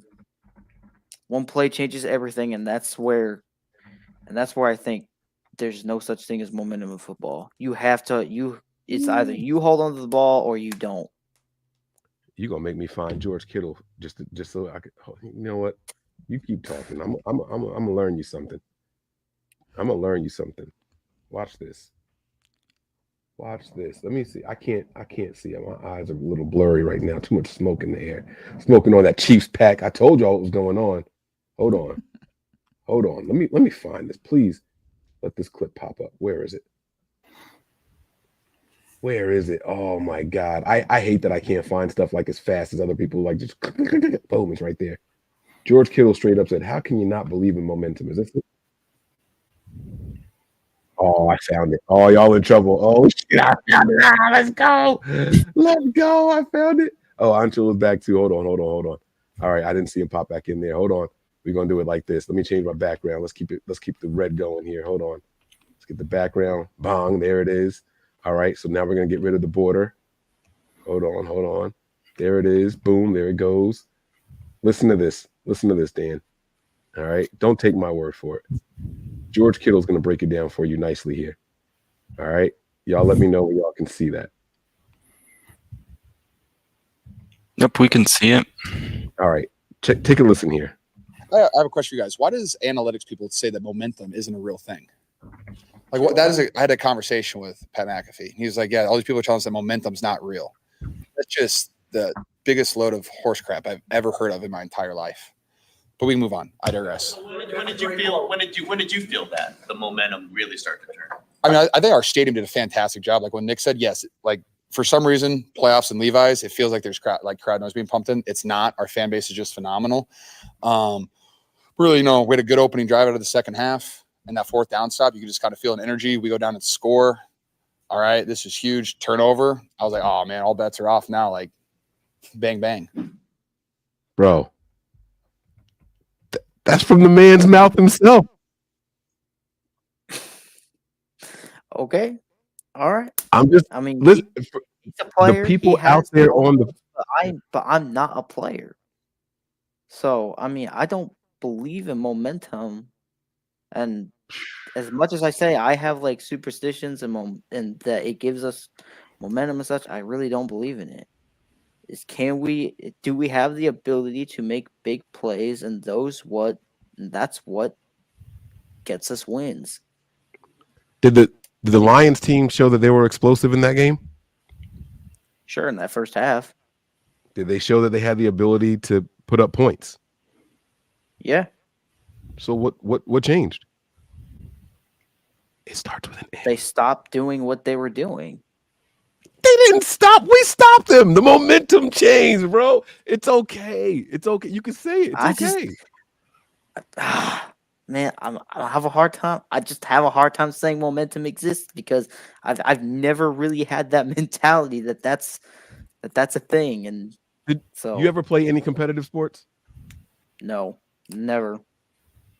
I wish I had, but I never. I really wish I had. Even a pickup basketball, there's just times where you're on, bro. Like it just happens. It doesn't mean that that's how you normally play or anything. There's just times where it gets on your side. You got the hot hand on the basketball court, or you're phenomenal defensively, man. Like it just happens, bro. It happens. There's times you walk away. It's the best game I ever had in my life. The best game I ever had in my life. Hey, hold on 1 second, because in this show, let me tell you something, Chiefs, again, okay? Because this is that show. Because I have all day and all night to come at you. You up here pointing out every single game, which we are going to do in later on, throughout the time frame. You got the audacity to come up here and talk about these teams that we lost to this year. Give it to him, PG. Since I have time, I'm looking through here at this, and let's just start with week 1.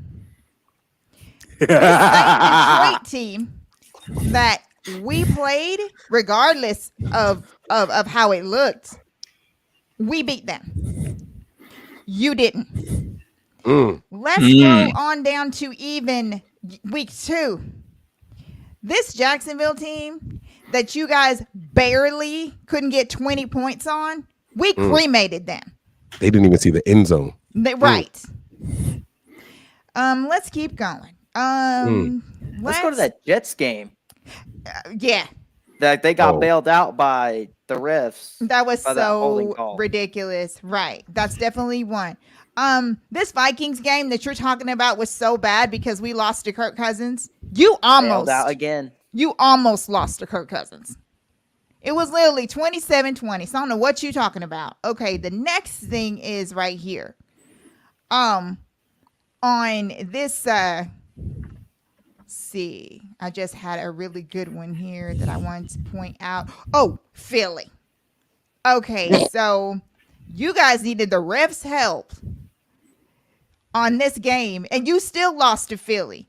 That's right, Chiefs again. You lost to a team that we went into their house because they were in yours. They beat you in your house. We went to their house and beat the crap out of this team. See ya! Sorry. It was a little Sirianni coming out of me. I'm sorry. I don't know why I just did that. I'm sorry. Exactly. Because that actually was the game that started his arrogance before we shut his arrogance down whenever we went to the link and took them out and basically changed their whole entire trajectory for the rest of the season because Philly was never the same after that game right there. We did that. So And Lane Johnson even said it that we broke them basically. Right. And then the Packers game. They beat you 27-19. So this is all in the same season, right? Chiefs again. So while you talking about the 49ers struggled, we beat the Packers and sent them home. They beat you guys 27-19. This Cincinnati team that you want to laugh about that the 49ers lost to, you barely beat them. It was 25-17. You ain't blown out hardly anyone this whole entire season. That's why Vegas don't believe in you, because you have not managed to just dominate very many games this whole entire season. Almost every single top team the 49ers beat and also dominated. The Dallas Cowboys was a top NFC team that we dominated week 5. Oh, and also forget that they lost to the Raiders too. Yeah, that's true. They sure did. And I don't even know if the Raiders even knew who their quarterback was then when you guys lost to the Raiders. I'm not even sure. I mean, you got the week before you got a Patriots team who, see, I have time today. See, I don't have time on normally shows, but see, when you have a 24-hour show, you have time to get with it. So it's like I'm looking at these scores like I'm not impressed by anything. And then you want to talk junk because the 49ers barely grazed out and they're barely in the Super Bowl. But do you realize that if Baltimore's offensive coordinator and coach wasn't so stupid in that second half, that you guys did nothing in, by the way? Because I'm sorry, I don't know what 10-17, I don't know what kind of a blowout that's supposed to be. You guys didn't do anything in the second half. And believe me, you tried. Oh, did you try? You tried really hard. The only thing that you have to fall back on is the 49ers record against the Chiefs. That's fine. But you were bringing up the other teams. And I was just reminding you of your season because I have time to do that now. So I was just letting you know. I've been watching you for weeks, having your little fun little comments to make and everything. And I'm telling you now that if Baltimore had ran the football in the second half, you wouldn't even be in this chat. You would be in Cancun with Kansas City right now, and Baltimore would be facing the 49ers, which is what was supposed to happen anyway, and what should have actually happened. Because your offense did nothing in the second half of that game. Nothing at all. I don't call 10-17. It's like a blowout. For some reason, you guys are misinformed and think that, Baltimore didn't have a chance. They had plenty of chances. And they also gave the game away because there was a lot of mistakes that was made in the second half on Baltimore besides not running the ball. Say Flowers drop. Exactly. So there's Fumble, yeah. Yeah. But the biggest thing that Baltimore did not do is they did not run the football. I don't know why they didn't. But it is one thing that I can promise you won't be a problem with the 49ers. We will run the football, and we will run it down your throat like we should have done in 2020 and kept doing it and kept doing and kept doing it, because that's what we're going to do. Yep, we're keeping Mahomes on the sideline. Oh, and we all know the longer Mahomes is on the sideline, the more frustrated that he gets. So when he comes out there finally, then he's not that Mahomes because he's so irritated because it took him so long to get back out there.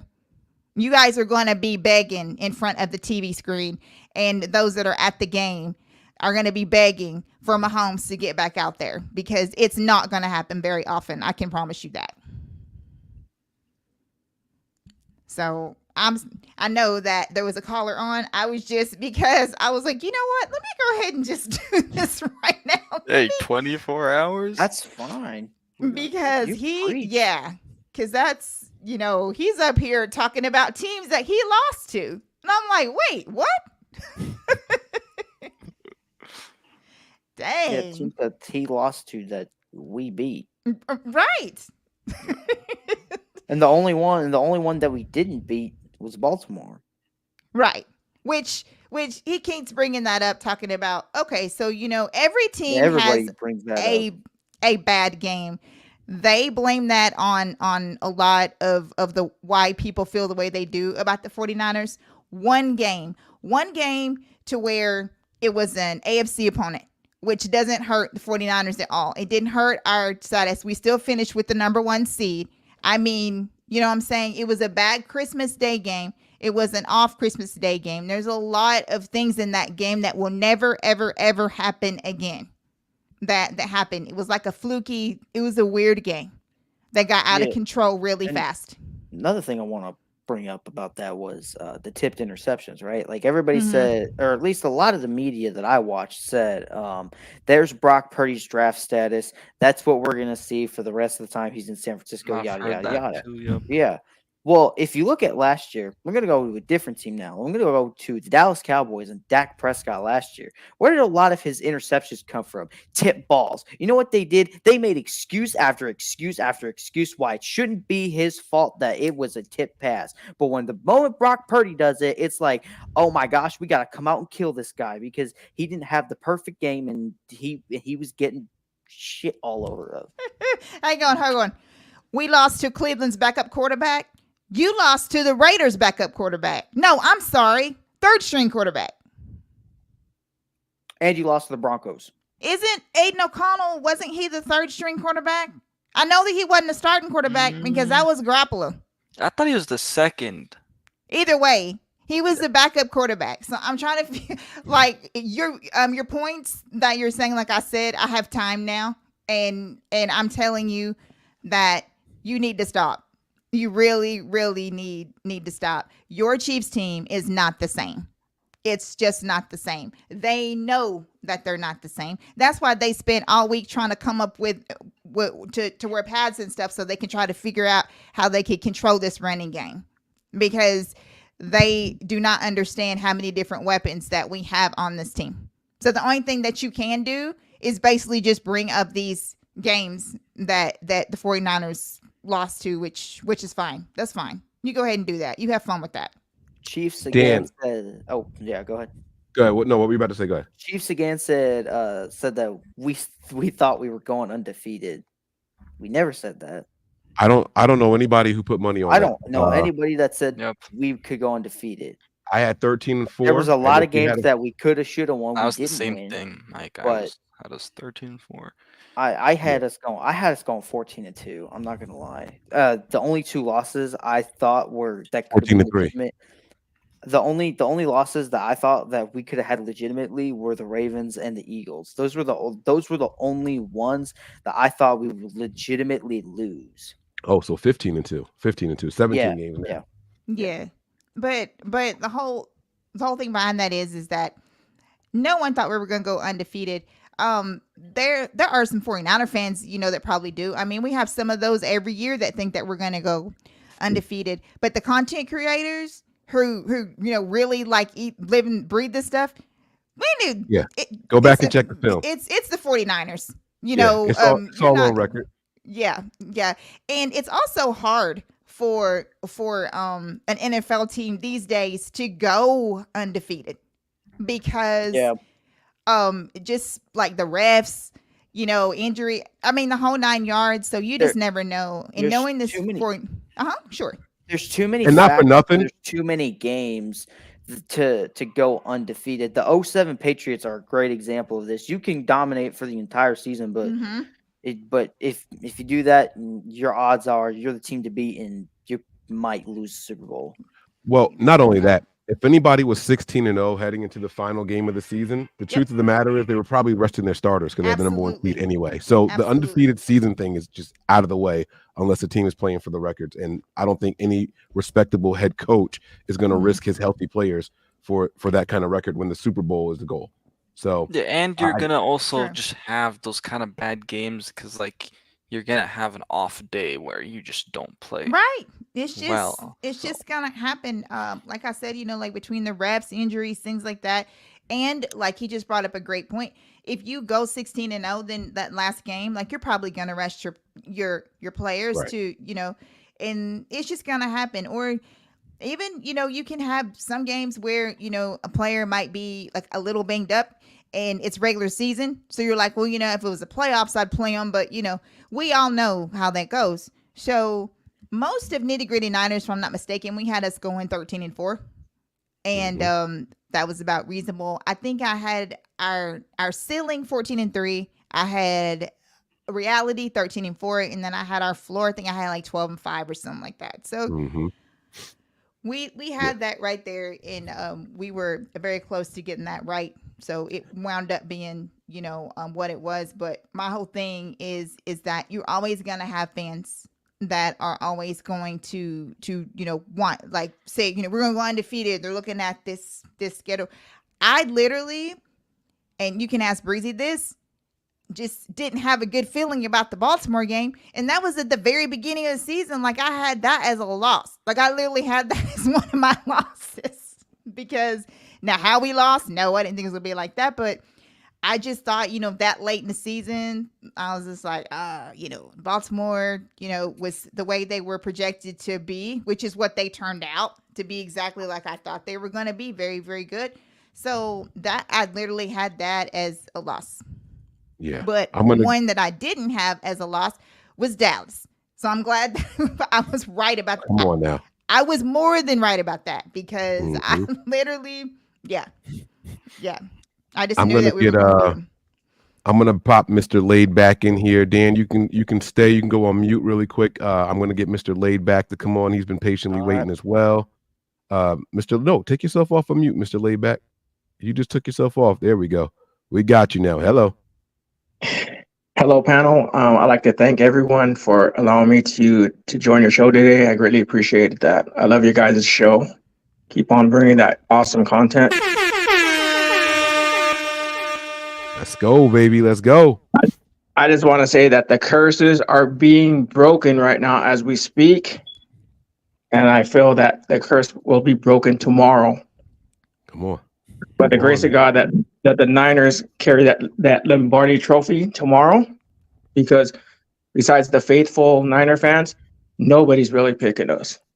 I've spoken to the cheapo fans out there, and like very cocky and arrogant, saying that they're going to whoop on us and that we don't have anything. So real quick, I want to go to that Super Bowl game. And the thing what happened was that Jimmy Garoppolo wasn't reading the plays right, number one. And what got us to that Super Bowl was our running game and our defense, not Jimmy. When Jimmy threw, I think he threw 27 passes in that Super Bowl, and Kyle went against that run game, that's when we started losing it. And the defense was making some careless mistakes. Like when you look at that pass interference on the goal line, where I forgot who didn't turn around. If that linebacker or corner would have turned around, he would have picked off Mahomes. All right. And then that Jimmy Garoppolo pass to Sanders was overthrown. Mm-hmm. So I feel like the Niners already, I feel like this team's a brotherhood with each other. They want to do anything. These guys will run through a wall for Kyle Shanahan. And they want to get that ring also for Trent Williams. I don't know. I just feel like unity with this team. I feel like this team is very special. Yeah. Yep. No, this is destiny, man. This is destiny, man. Because when you think about it, when you look back at that 2012 AFC divisional game with the Broncos and the Ravens, what happened? Flacco threw a lucky pass, right? That got him into overtime that they eventually beat the Broncos. The Ravens shouldn't have even been in that Super Bowl. And I see a lot of people at my job, they're clowning on me, saying, oh, that we got lucky the last 2 games. Well, you know what? We have a great quarterback in Brock Purdy. I do believe in momentum because we're looking like garbage in that first half against the Lions. But I knew that, look, the Niners got the number 1 seed, and the Niners weren't going to go out like that. So they're going to put up a fight, and they're going to go ahead and beat the Lions. The other thing was that Kyle Shanahan was 0-something when trailing in the fourth quarter. Brock Purdy had never come from behind to beat teams, right? What ends up happening? He ends up doing that against the Packers and the Lions. So I feel like this is going to be a good game, man. Yes, sir. I completely agree with everything you said. Everything you said. Let me ask you this question though, before you go, because you've been waiting a long time. You got a lot of offensive weapons on this team. Which one would you like to see have a really, really good game? Like if you could pick one guy, I mean, we want to see them all do well. Let's be very clear. Right. But if you could pick one guy and say, man, if this guy has a really, really good game, that would be good for him. That would be good for us. I say Brandon Ayuk. Wow. And the reason why I say Brandon Ayuk is that we know that CMC will do his thing and Debo's definitely going to do his thing. So I would like to see Ayuk get involved more. And and Kittle too, you know, but Ayuk for sure. Because I'll be honest with you, when that draft came along and it was between CeeDee Lamb and Ayuk, I wanted the Niners to get CeeDee Lamb. I'm not gonna lie. So when the Niners picked up Ayuk, I'm scratching my head and said, let me go on YouTube and check this guy out. And look, I'm glad that he proved me wrong, because this guy's a stud. So I have to give it to Ayuk. Yeah, I like it. And CeeDee Lamb is no slouch either. I know he's on the Cowboys. We're supposed to hate him and all that stuff, but he's got some numbers, man. He's out there doing his thing, and give respect where it's due, you know. But listen, man, I love what we got in Ayuk. I absolutely love what we have in him. He'll tell you straight up, 4th option, 2,000-yard seasons. Come on, man. They can't stop us, man. This is our year, bro. It's our year. It is. Ladybug season. Let's go. I'm sorry. I'm trying to stay calm. I don't know how to conserve energy, so I'm trying, y'all. Y'all gonna have to Mike. You gotta calm down because I'm gonna pass out. I'm telling you, I'm gonna crash at some point. Be on the stream live, just snoring on the microphone. So y'all got to do something. All right. Don't let me get that bad. All right. Any other thoughts, Mr. Laid Back? Again, you waited a long time. I don't want to cut you short at all. You're fine. So I was thinking about that. I mean, the beginning of the season, you know, I was concerned about Brock Purdy and about his elbow after the last NFC Championship. game, but he came in and he's proven everybody wrong, and I'm glad that he's doing this. I think that possibly if we would have had Brock in that Super Bowl, I feel like the Niners would have came on top. Just Jimmy Garoppolo was like too nervous, and he wasn't doing the plays right, and he choked Jimmy Garoppolo, and I think that he would have choked against the Packers or the Lions for sure. So Brock's, I think he's built differently. He fits Shanahan's system very well, and I'm so glad that we have Brock Purdy. I don't think he's a fluke. I think this guy's. I think he's the real thing. That's a really good question for everybody. What game sold you on Purdy? Because I was, the whole, he's a rookie, he's undefeated, and then he loses that game. He loses. I'm doing air quotes. They lose that game against the Eagles. And I don't really chalk that up as a loss against him. That's fine. But I also don't credit him with the win. The league doesn't credit him with the win against Miami either, right? So, it's whatever. But that's how they do it. You start, you get the credit. So he lost that game. He comes out and he goes 5-0 again. I'm like, yo, this kid doesn't fucking lose. Like, or is he what is going on? And then boom, it's 3 in a row. I'm like, all right, he's got to learn to stop losing now. Like, what? I was losing my mind. And then he comes back out and rattles off like another 5 or 6. Like, what game was it for you guys where you were like, you know what? He's the guy. Did you guys have one moment? Was it one game in particular that made you say Brock Purdy's the real deal? For me, I think it was it had to be against the Green Bay Packers. In the postseason.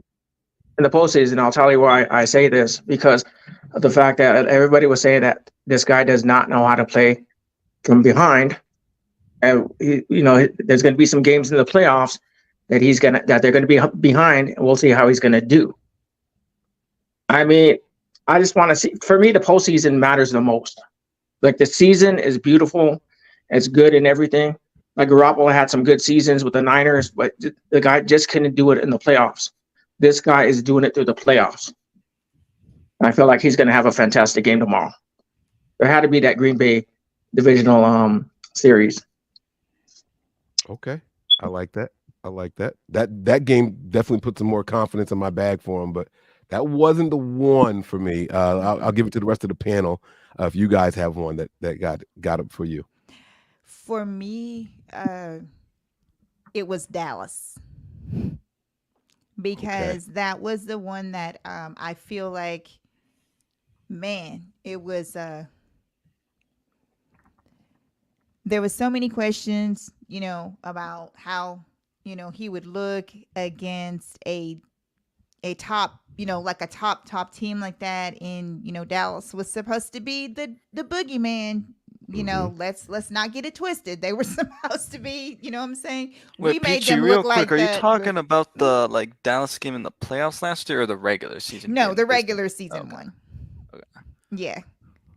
So I just, wanted to kind of see that. And that made, that sealed it for me right there. That was crazy. That was. And it was so weird, that game, right? It was like week 5 or week 6. And it was like, it already feels like a playoff atmosphere. And they were hyping this game up. Oh, yeah. There was so much hype about that game everywhere and everything like that. And they expected a battle. They thought, early MVP candidates. Right. And Dan, you can take yourself off of mute too and share your thoughts as well. It was definitely unexpected. Like I said, I knew that we were going to beat Dallas. I didn't know we were going to destroy Dallas. I didn't have no idea that they were only going to score 10 points the whole entire game, and that we were going to score 47. Like I did not see that coming. Like, I did not see that, because they hyped it up to be, the game of the year, because it was going to be close. And, is it going to come down to a field goal? Is it going to come down to, like a miscommunication or something like that? And so it was basically over to where we set our starters at in close to the end of the third quarter. Yeah. Yep. Sat them very early. It would have been a lot worse. Right. Yep. Anshul, what about you, man? This might be surprising, but I actually was already so confident in Brock Purdy like last season after some of those games, because I was like, dude, this kid is just making plays that I haven't seen any other quarterback in my lifetime make. I mean, he just looks so comfortable, even if something goes bad or he's playing a tough defense, he's not doing well. And it was that Dallas game in the playoffs, because going into that game, I knew, okay, it's a tough defense.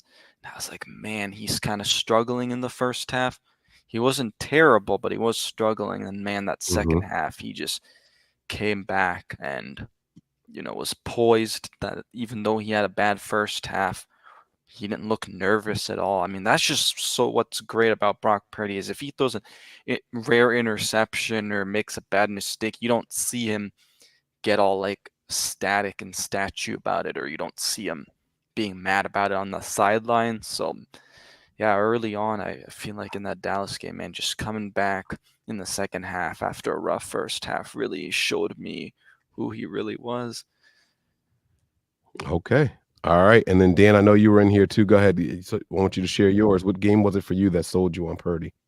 This is easy. It was that wild card game against Seattle.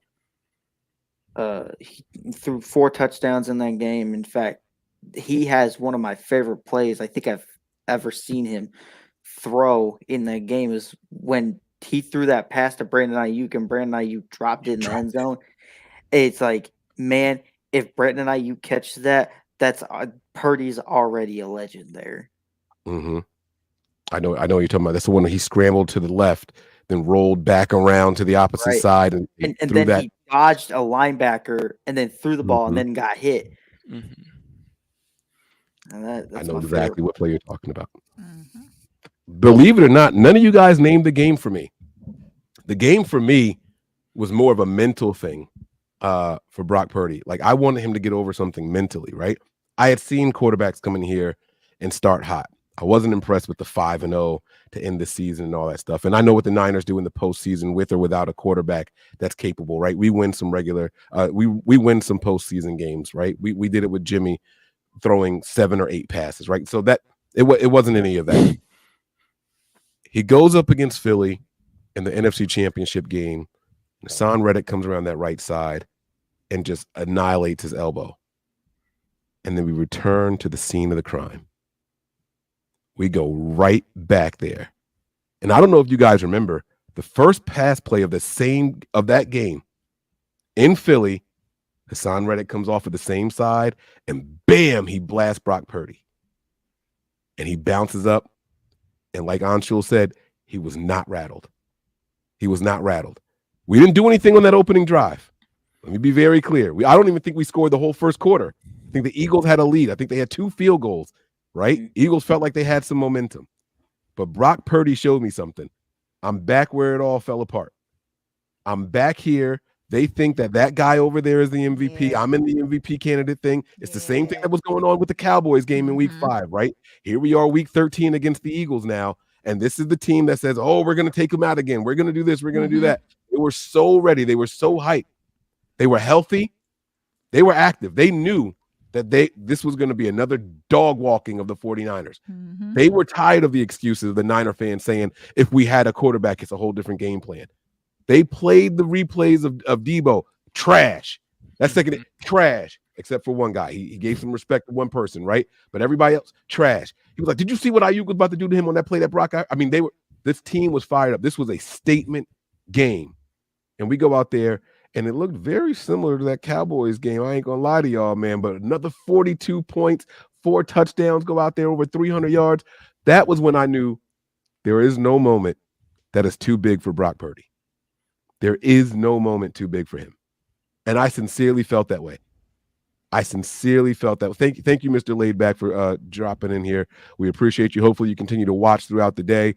Go get some lunch or something. I don't know where you guys are even at right now, but what time it is where you are. But we'll be here after you're done. And before you go to bed, stop in and say goodnight too, man. We're going to be here rocking and rolling this whole time. So he's in Hawaii. What time is it in Hawaii? Good morning. Don't get lunch. I messed up.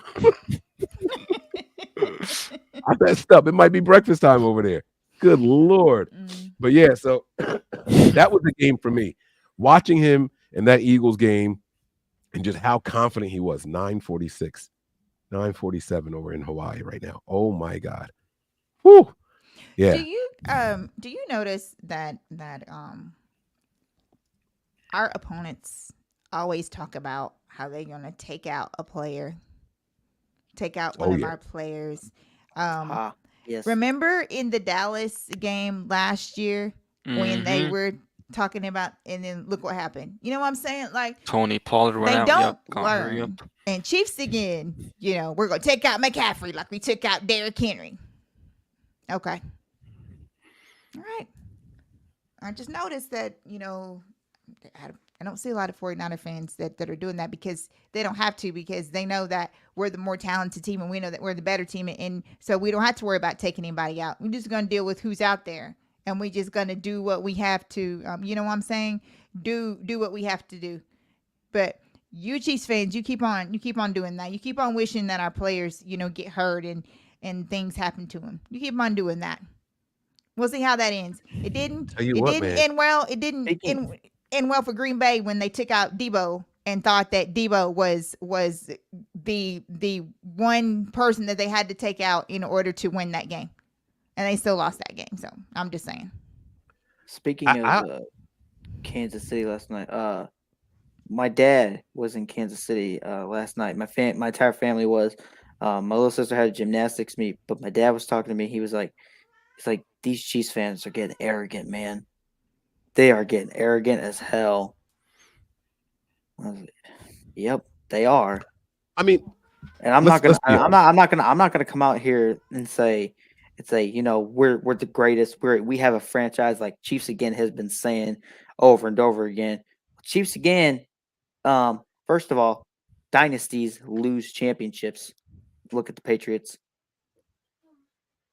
Look at the Warriors now too, man. Like, yeah, that's another great example. I should have used that one instead.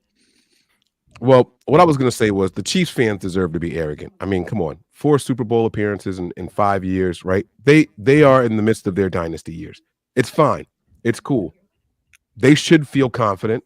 We've beat y'all before on this stage, right? I think we're going to do it again. I don't expect any fan of either of these teams to be out there. Yeah, I don't think we stand a chance. I don't. And I want to give them credit. What's this guy's name? Chiefs again? Mm-hmm. He corrected it. I don't mean that we're going to hurt him. I meant we're going to put that defense on him and slow him down. So I'm glad to see that. My apologies then, because I got you. I like seeing that. You know what I mean? I've never hoped for a player to be injured before. And there's been players that I've hated. I've absolutely hated. There was guys that the Niners had on their roster I refused to cheer for. Like I'm that kind of guy. There's individuals that I don't like certain things about them and their mentality, some of the stuff that I've heard about them off the field, and I've still never once resorted to saying, I hope that guy gets hurt, take his legs out or something like that. I'm not that kind of guy. I want to beat everybody at full strength, so there are no excuses. So you don't have the Eagles saying, oh, well, we still would have beat you guys. No, you wouldn't have. You know what I mean? I don't want that. I don't want it as a Niner fan when we lose a player. Right. Man, if we only had this guy. I don't want that to be lingering in the back of my mind. You know what I mean? Like, so injuries be damned. I don't want to see it happen. I'll never, ever be wired that way to cheer or hope for someone to get hurt. I'm not that kind of person. With that being said, Chiefs fans have every right to be arrogant, to be cocky. Andy Reid is cream of the crop. Him and Kyle are right here to me. They are the same. They're on the same level, in my opinion. I have just as much respect for Andy as I have for Kyle Shanahan. Maybe more. Andy Reid has been through some shit in his life. I mean, some shit. You got players. Oh, I don't even want to talk about it, but he's been in the locker room and players have harmed themselves. He's lost family members, sons. Like this, Andy Reid has been through some shit, and the fans out here in Philly did Andy Reid dirty. They talk so much trash about him. He has been a guy that has so much respect from me. But on Sunday, it's fuck you, fuck the Chiefs, fuck Patrick Mahomes, fuck Travis Kelce, Taylor Swift, all y'all catching it on Sunday. Let me be very clear with what I'm saying. I got no love for none of them once they blow that whistle. Once they blow that whistle, it's war. It's war. I don't want nobody to get hurt. But it's war. Let me be clear with what I'm saying here. You know what I'm saying? So back to our stuff now. Daddy O, or Daddy P, wake up. My man really fell asleep waiting to come on the show. No, he really sleep. Hold on. I'm gonna pop him on, but don't say nothing. He really fell asleep. It ain't even late. Daddy P. Yo. How you gonna fall asleep and it's a 24-hour show? You ain't even hour 2 yet. I mean hour 3. I'm gonna play an alarm sound, y'all. Turn your speakers down real quick. I'm gonna try to wake him up with this alarm.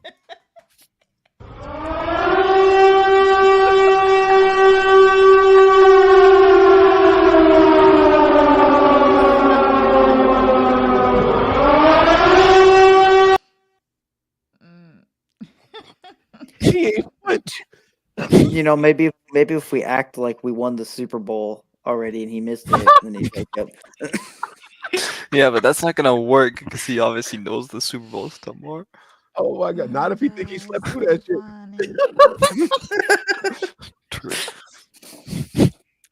My man is out. I'm just gonna sporadically pop his picture back up here just to wake y'all up, make sure I'm awake. I can't believe my man is really out over there. What? Damn, man, that's crazy. All right, I was gonna get him in here. He'd been patiently waiting. He took a phone call and everything. Look, he said that scared the shit out of me. My man didn't flinch though. He didn't flinch. Sorry, I'm sorry, Pure Dubs. They say. All right. Is there anybody else that wants to jump in the live? We got some super chats that we need to get to really quick. So let's get to the super chat here. Oh, did he move? Daddy P. Oh shit! He's alive! He's alive! Hold on. Hallelujah! He's alive. Come on, man. I told y'all no cameras. I'm gonna let you in with the camera anyway, though. You breaking the rules. It's all right. You've been patiently waiting. All right, hold on. Let me get to the quad box here. What's up, big dog? What's going on, family?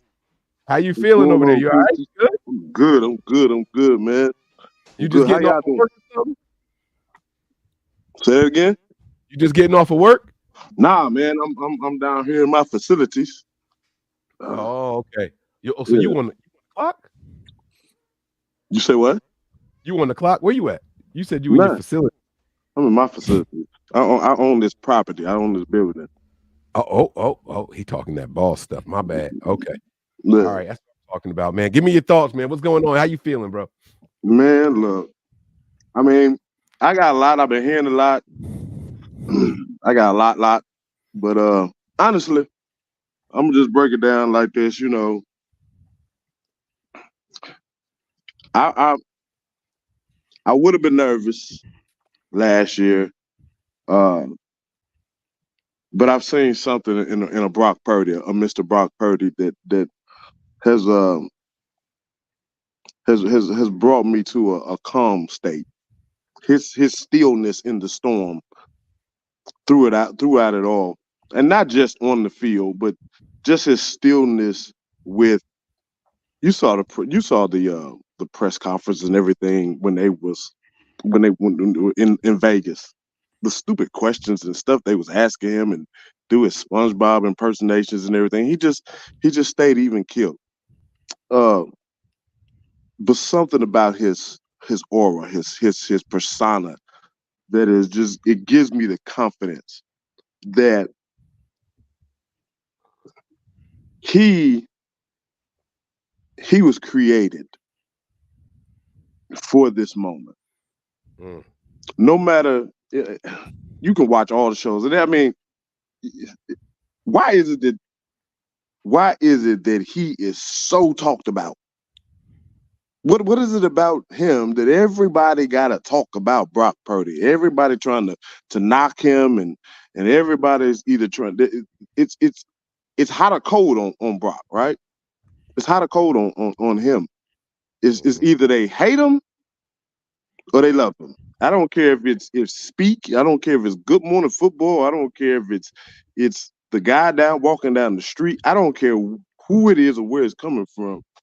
But it's something about our quarterback that people just they gravitate to. And for some reason,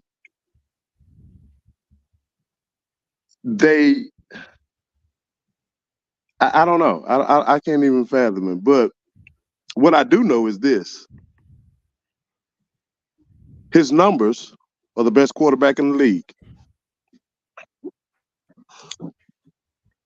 He plays on a really good team with all these weapons. And at the end of the day, he's the guy that has to execute.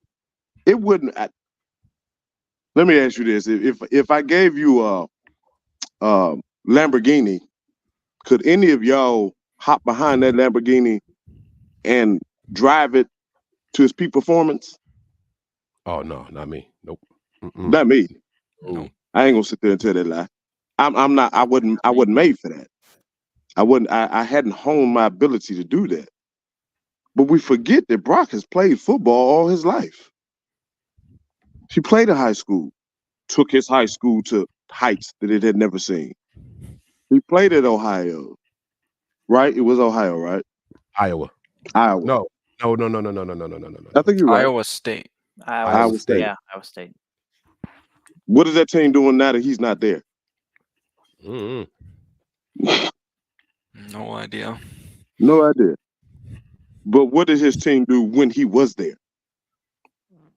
We didn't know then, but we know now because he's on our team, right? Mm-hmm. We've heard about what he was able to do.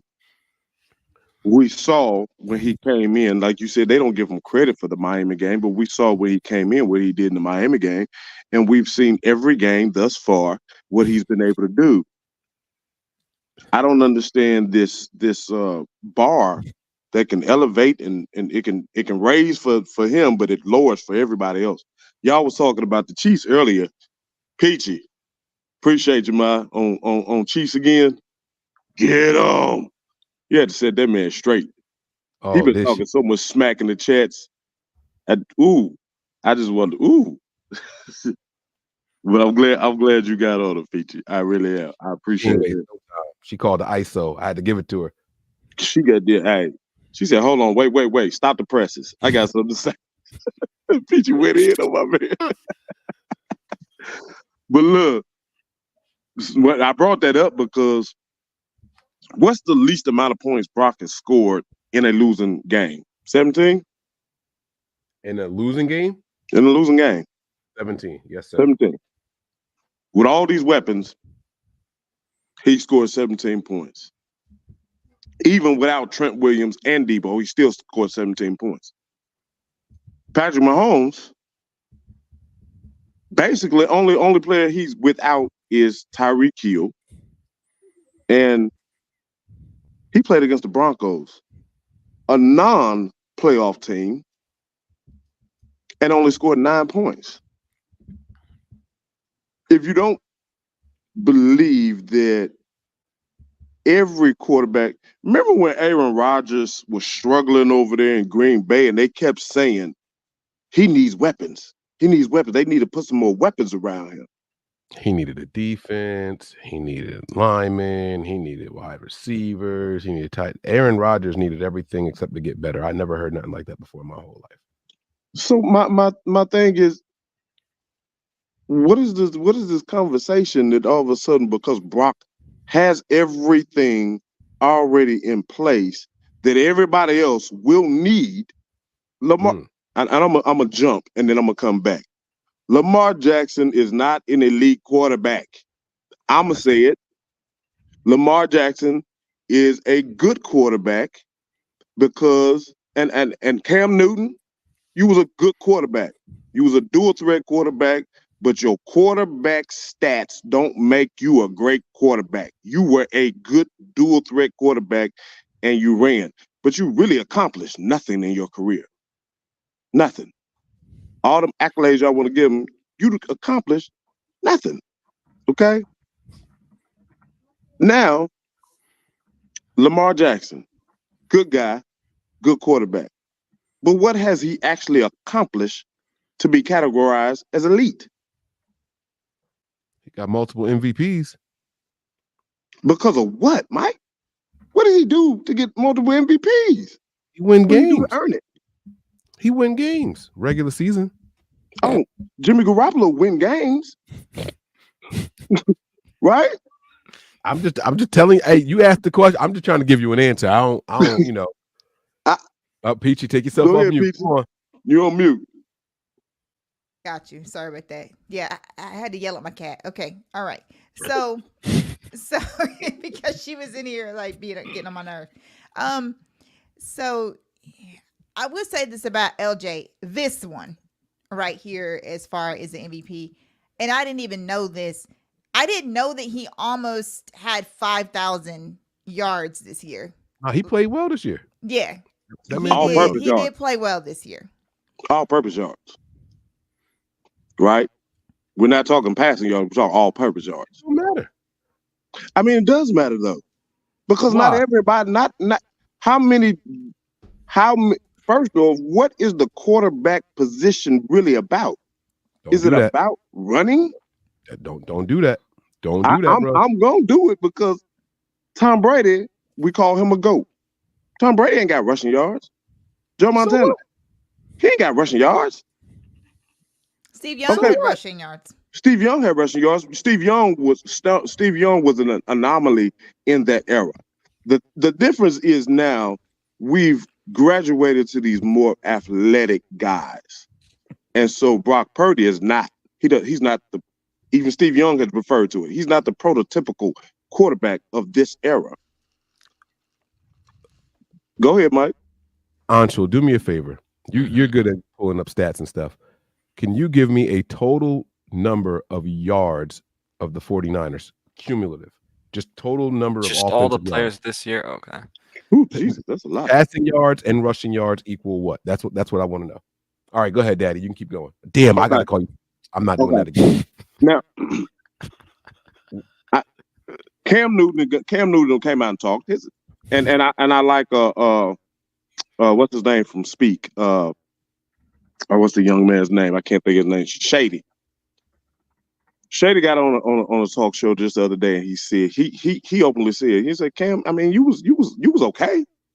I mean, you was an okay quarterback. You weren't great, because at the end of the day, the quarterback himself has to play the quarterback position. You have to be efficient at the wide receivers have to be great at the wide tight ends. Everybody has to be great at their position. And I need you to do what I need you to do at your position. I don't need you to be great as a running back and a quarterback. We got running backs for that, right? That's why we went and got running backs, so they can be running backs. I need my quarterback to be more efficient in the things of a quarterback. I need you to be able to process. I need you to be able to navigate the offense. I need you to be able to manipulate the defense. I need you to be able to throw the ball, and I need you to be able to put the ball in the other playmakers' hands, because there's gonna come a time when we're gonna need you to do that and not run around with the ball, because that's not always gonna play out. Throw your flag, Mike. Throw your flag. Can I make a comment? Oh, why did Deebo Samuel just get paid? For being a wide back. He's a wide receiver, but he's a weapon. Yeah, he's a weapon. Yeah. So, but he's a unique specimen in that aspect. There's nobody else in the league like him. What makes Christian McCaffrey so good with the 49ers? Because he is a unique specimen. There's nobody else out there like him. Special. But why can't this count for Lamar Jackson and Cam Newtons and Michael Vicks? And I don't understand why this one position we just act like guys can't diversify what they can do. Y'all remember Cordell Stewart? I'm not saying they can't. But here's the problem. If you look back over history with this transition, with the exception of Steve Young, how many of those guys have won Super Bowls? I'll wait. Name one.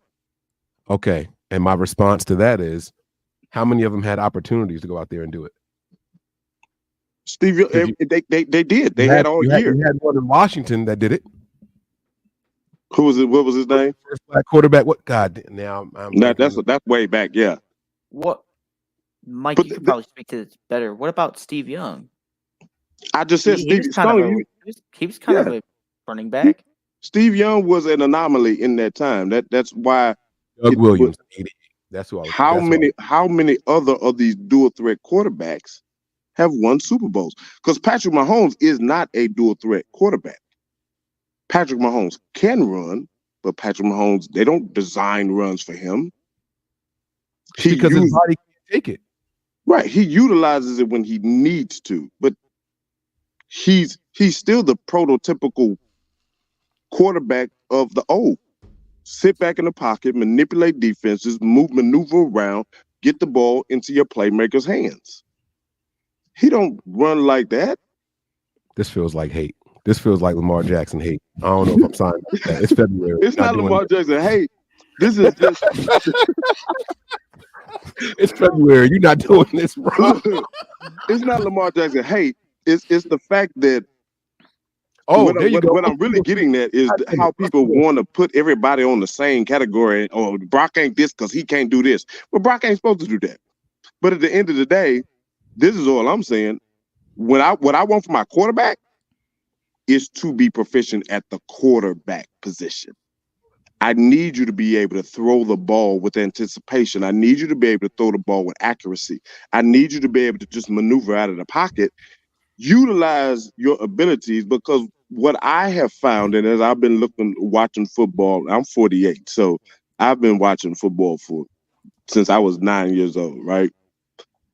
What I've noticed over the transition from the quarterback position, and y'all can disagree with me if you want to, but who's still winning the Super Bowls?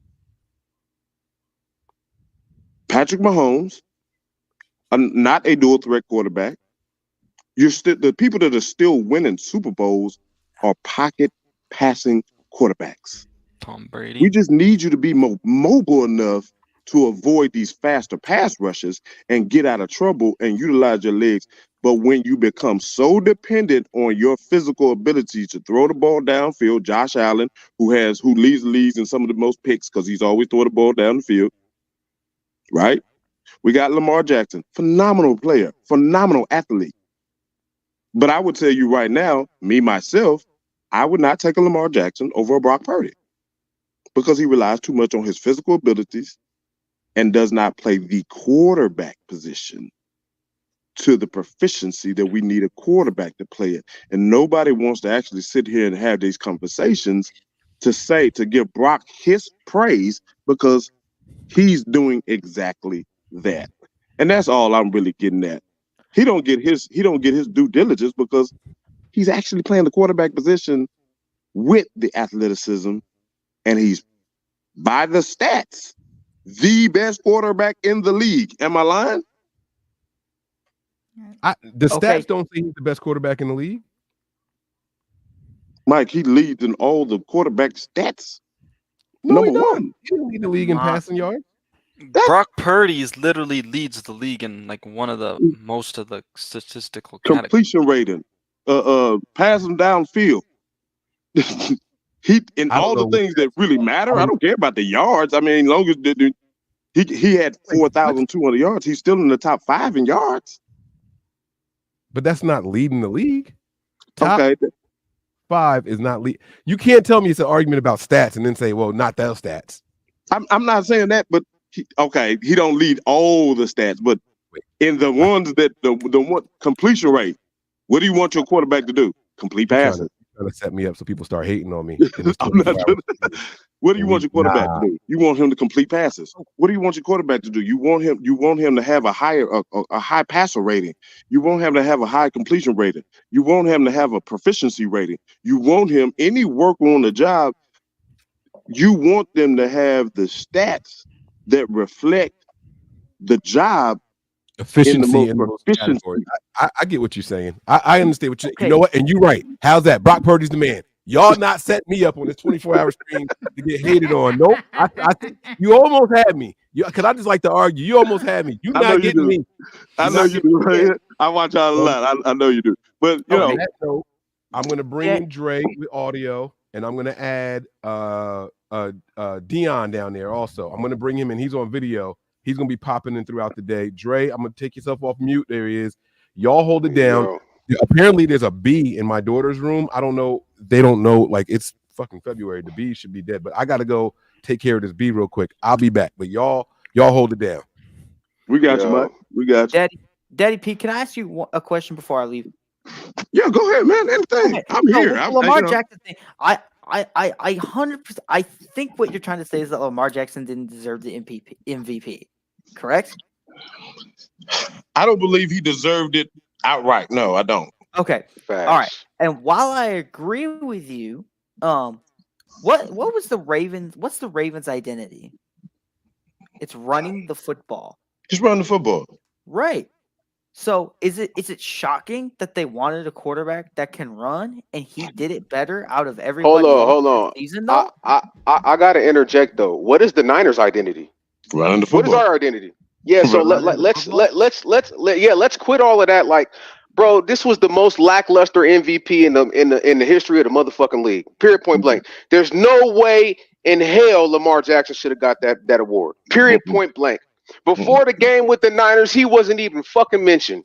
And then the week leading up into it, everybody went to talk about, oh, well, if he has a good game, he's going to get MVP. That's when I knew the fix was in right then and there. You know what? But he could have it. Josh Allen and all the rest of them quarterbacks, they can have that shit. You know why? Because every single one of them motherfuckers is sitting at home right now. So I could give a damn. But let's stop this. They're a running team. We're a running team too. Bro, the 49ers are literally the Donald Trumps of the NFL. We are the most hated franchise in sports history, period, point blank. And that's just what the shit is. That's just what it is. Can I ask this right quick? And I know this is all going off rails and going somewhere that we wasn't even originally talking, but what did the Ravens running back rush for this year? How many yards? I'm sure if you can look that up right quick. I got you. Let me pull it up. Did the Ravens have any receiver that had 1,000 yards receiving this year? Hold up. I don't think so. I don't think so. I don't think so. I don't think so. What is all this Lamar Jackson hype? Because if Lamar Jackson was such a good quarterback, and if Lamar Jackson was elevating the people around him, why don't his players around him have the same kind of numbers that our players have with the guy who really ain't even supposed to be a good quarterback at all? Bingo. The people that say he don't read defenses and he can't process and all this, but he's executing with the people around him. We've seen our team elevate from being a good team to a really scary, dominant team that looks really good to watch. But Brock doesn't elevate the players around him. Brock doesn't.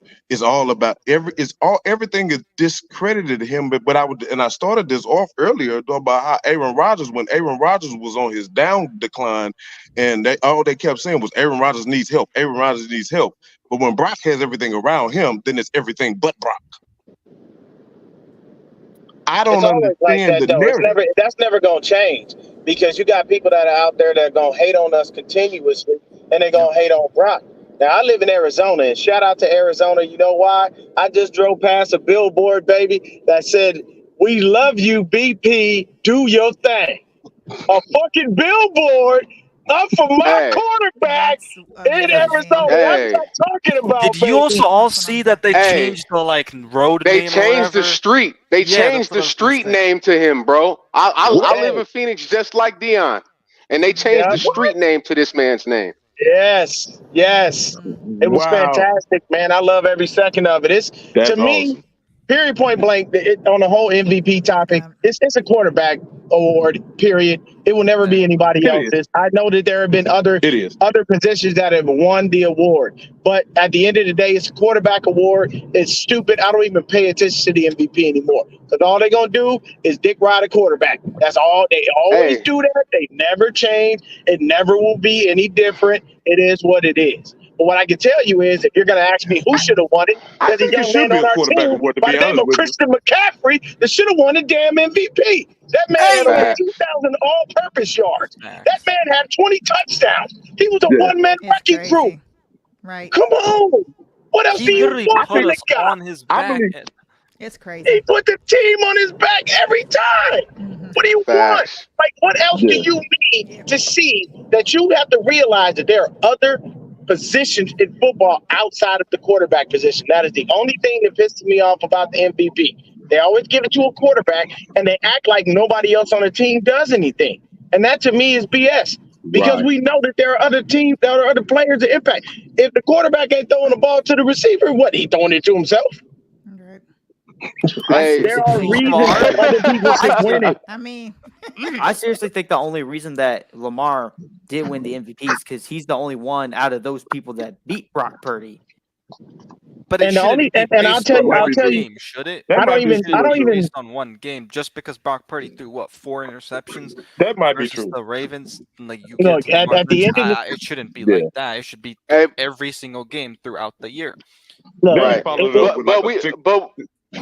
but we also have to stop. We also have to start, making the corrections. Lamar Jackson didn't beat Brock Purdy. The Ravens beat the Ravens 49ers. defense. And that just shows you, that just shows you how much clout the 49ers as a team holds. This dude wasn't even mentioned in the MVP Conversation. category. And as soon as they beat the 49ers, that's what propelled him to get the award. So that should let you know how much rides and dies on the 49ers. We are the most hated. And you know what? I'm going to say something right now, and people might go crazy in the comments. I wouldn't want Patrick Mahomes as my quarterback. He's a good quarterback, but he's not. He's the shit of a leader. This dude got a $500 million fucking contract and went on national television and basically tried to campaign as to why the fucking ref shouldn't have called a penalty that was a penalty. Every time they face adversity, this motherfucker is crying like a little bitch on the sideline, throwing helmets and screaming at his offensive lineman. Yeah. If you go behind the scenes and you ask some of them players for the Chiefs, they do not like that dude, bro. He's not a likable person. Period. Brock Purdy is a leader of men. He's a leader of men, and he's a man of faith. I don't want no Patrick Mahomes. Hey, I'm gonna tell you what type of stock Patrick Mahomes comes from. Look at what his daddy just did. Let's just be real. Is we don't speak facts? Huh? Oh, I know y'all mad in the comments now. Hey, I know y'all mad. Hey, no. This is another thing. I done touched 41 or 48 states of the United States. I'm a truck driver. I done been to Kansas City, Missouri a lot of times. I understand that Kansas City, people who live there, it's the asshole of the United States. There's nothing there. The Royal Stadium and the Kansas City Chiefs Stadium, that's it. There's nothing there. But to be assholes like you guys are, it does not make sense. You know how you got that friend where he gets some money and you can tell he ain't never had shit? That's the Kansas City Chiefs fans. We get it. We get it, especially the ones that's from Kansas City. There's nothing there. Hey, man, I'm not here to be friends. I'm not here to be cool with y'all. You guys are the worst fans in the history of the NFL and in sports, period. You guys have no camaraderie. All you do is talk down on people like you're better than people. And it's because you have a team that does it. You have a quarterback who does it. You have a tight end who does it. And you have a piece of shit defensive tackle who does it. Pompous, disrespectful. Not leaders. I'm gonna echo his sentiments and agree with him. Let me explain something to you. The number one reason that you love Brock Purdy is because Brock Purdy comes in, keeps his head down, goes out there, plays football, and goes home. He doesn't do anything else. He doesn't do anything extra. There's nothing crazy about it. Brock Purdy literally just got his first endorsement deal with Toyota. Just now. And I can tell you, if he wins the Super Bowl, there's more endorsements to come.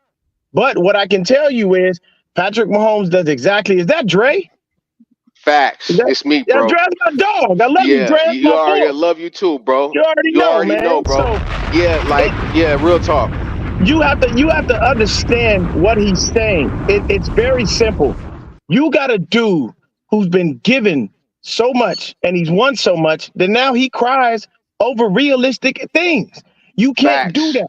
Have you ever seen Brock Purdy get up there and blame the refs? Have you ever seen him get up there and complain? Have you ever seen him get up there after a bad game and give excuses like some worthless quarterback that we used to have named number 10? No, he does not do it. He gets up there, he owns it, and he walks out there and he leads those men. And he about to lead us to a Super Bowl victory. Why would I want a dude who literally, if you watch what Patrick Mahomes does, that man plays backyard football on an actual NFL field. If you watch a good chunk of the passes he threw to Tyreek Hill, I can tell passes he threw to Tyreek Hill were 90% of them, he was just heaving the ball. He was just throwing that shit. You know why? Because Tyreek Hill has the best body control of any receiver in the NFL, period. Everybody knows this. And you know he's fast. So if I throw the ball up, I know no matter where it goes, gonna find a way to it. And he's so fast, he's going to break somebody's ankles and take off toward the end zone. Now, I always malign Tyreek Hill because he's not the fastest man in the NFL. His teammate, Raheem the Dream Mostert, is at 23.09 miles per hour. Name another guy faster than that. You can't, because I already checked. Next Gen Stats and already showed. But at the end of the day, it's very simple. When you look at what the Chiefs have, you look at what we have. We have an amazing quarterback that could do things that your average quarterback can't do. We have the people's tight end, a tight end who plays all around. He's not just a receiver. He's a receiver. He's a blocker. He does everything you want him to do. And at the same time, when you have George Kittle on the line, it's like having a fifth offensive lineman. Like, look at the players that we have. Look at the system that we have. There isn't anyone out there that can beat us head to head. And when he was talking about that point where people don't like Patrick Mahomes, it reminded me of the situation with Russell Wilson. Man, you love that dude can do what he does. You love that he can get out there and ball, but he's a piece of crap for a person. Exactly. And when you come on, bro. When you look at this game, I'll tell you right now, there are three people that I can't stand, and all of them come from the Kansas City Chiefs. And it's not even the players. I can't stand Taylor Swift because I ain't a Swiftie. I don't listen to her music. I don't care. I can't stand his wife because she is the most annoying person on the planet. And I hate his brother because he's a piece of trash. Pedophile. You have these people around him and they are sitting there and they bring so much attention. And Taylor Swift brought all these little Swifties to the NFL and brought the NFL some money. You know, 90% of them people know nothing about football. They don't even know that Patrick Mahomes exists. All they know is Travis Kelce exists, and he's dating Taylor. And oh my God, it's so great. Like, did Kelce catch a touchdown today? Yeah, great. It's fantastic. I love it. Had to do the voice That's what like they're that, bro. doing. You ain't had to do the voice like that, bro. What you doing, man? I had to do the voice like that. Like, these are things that are happening. Like, you literally you want more eyes on the NFL. You want more money. I get it. It's cool. Do your thing. But at the end of the day, I will tell you this. These people know nothing about football. Dyed in Wolf fans, like everybody on this panel, know about football. Peachy survives in this area because she knows about football. Facts. If I bring any of these dang Swifties in here and ask them, hey, what happened on this play? Oh, I don't know. I was just rooting for Travis. Did they win? They're casual fans, bro. They know nothing. The only reason the NFL likes these people is because they're spending their money. That's all it's about. You know what I'm saying? Now I think when I came in, Mike was talking about Lamar Jackson. Let me explain this. I gotta agree with my man over here. Look, I love Lamar. I love what Lamar brings to the table. That man is awesome. His first MVP, he was extremely deserving of. This one, they just gave it to him. Man. But what I will say is Lamar is going to have to do what he said. He's going to have to learn how to be a dude that can kill you from the pocket and with his legs. When you can do both of those things, that makes you even more dangerous. But when you are one-sided, look what they did in the AFC Championship game. They tried to make him into a pocket passer. What happened? Where they at? Sitting at home on the couch. They Boom. lost because they went away from what worked. Exactly. What are we? We are run to set up the pass. That is what we do. That is Kyle Shanahan's system in a nutshell. Run to set up the pass. I'm going to run it down your throat, and you're going to think I'm running. Boom, now I done hit Kittle, and he took it all the way down the field. Boom, now I done hit Debo on a bubble screen, and he done broke through your whole defensive front and took it all the way for a touchdown. Or I got it to the red zone. Now I'm just going to route you up with Brandon Ayuk. And then if I feel like I really want to do some shit, I'm going to go ahead and throw it to Juwan Jennings because I know he's a big body and he'll come down with the ball. We have the weapons to win the games. We just have to finish the job. And Kansas City doesn't have that. I like Isaiah Pacheco, but I'm not taking him over CMC. Bro. Rasheed Rice has been a great revelation for them, but I'm not taking him over Brandon Ayuk. Bro. I'm not taking Travis Kelce over George Kittle. Because you know what? My system calls for George Kittle. I need a man who can block and catch. Right. I don't need a one-sided guy. I can tell you this. You know why I tell people all the time that Kareem Abdul-Jabbar was the greatest center ever? Because Kareem had a shot and he could dunk. A lot of people will tell you it's Shaq. But you know what Shaq was? Shaq was dominant in the post. He dunked 90% of the time. Shaq had no J. He didn't have no jump shot. He's not a complete center. That doesn't take away from his greatness, but he can't shoot. And he can barely shoot a free throw to save his life. Jack from Jersey, he the greatest. I ain't gonna allow no Jersey slander either. You know what I'm saying? We all know no Jersey slander. You know Mike love his Jersey guys, man. He is a Jersey dude to the heart. I respect it. I'm a LA guy to the heart. You know what I'm saying? Facts. But we literally look at the overall landscape of this game and what we have. There's no reason to lose. And listen to me. There's only one person that I want to talk to, and his name is Chase Young. Bro, light a fire up your ass and get to that quarterback because you have been non-existent. I need you to not take any plays off this game. Give everything you got. This is the biggest game of your career. You cannot fail. If they put you on that field, go hard every play. Give it all you got, man. Don't sit up here and be a failure. Because then I'll tell you right now, if we win the Super Bowl and Chase Young ain't done nothing, he didn't create no pressure, he didn't really do anything, you know what he did? He pulled the Vernon Davis. Vernon Davis got a Super Bowl ring, people. He was on the Broncos when they won that ring. He ain't do nothing, but he was there. And hey, as long as you're a part of the 53, you get a ring. Okay. Doesn't matter. If I can interrupt you guys for a second. So as news pops around here, you know, I'm gonna be interrupting, like trying to make sure that everybody is up on the top news. The Kansas City Chiefs have activated Jet McKinnon. Yeah. Oh, don't get me started on him. We knew he tore his ham. was gonna happen. Yeah, he tore his hamstring. He basically I think he tore his hamstring, or no, he tore his grind. His grind dislocated from the bone. So I wouldn't put any type of stock into him playing. I mean, he might catch a few passes and get broke up by Fred Warner, or, you know what I'm saying, or Dre Greenlaw might lay him out, but he's not going to be the same exact player as he was at the beginning of the season or last year when we faced him. But any of them that they activated as of recently are probably not. Even Sky Moore is probably not going to be. But the Chiefs did activate those two. So it looks like the 49ers have promoted 2 players from the practice squad for the game. Defensive line T.Y. McGill and defensive line Alex Barrett, because Kalia Davis has been downgraded to out. Damn, again, interesting. Hey, look, I like T.Y. McGill. T.Y. McGill gets some good push in that middle. He's a really good defensive tackle. I think if we give him a couple of reps in there, he's gonna create some havoc.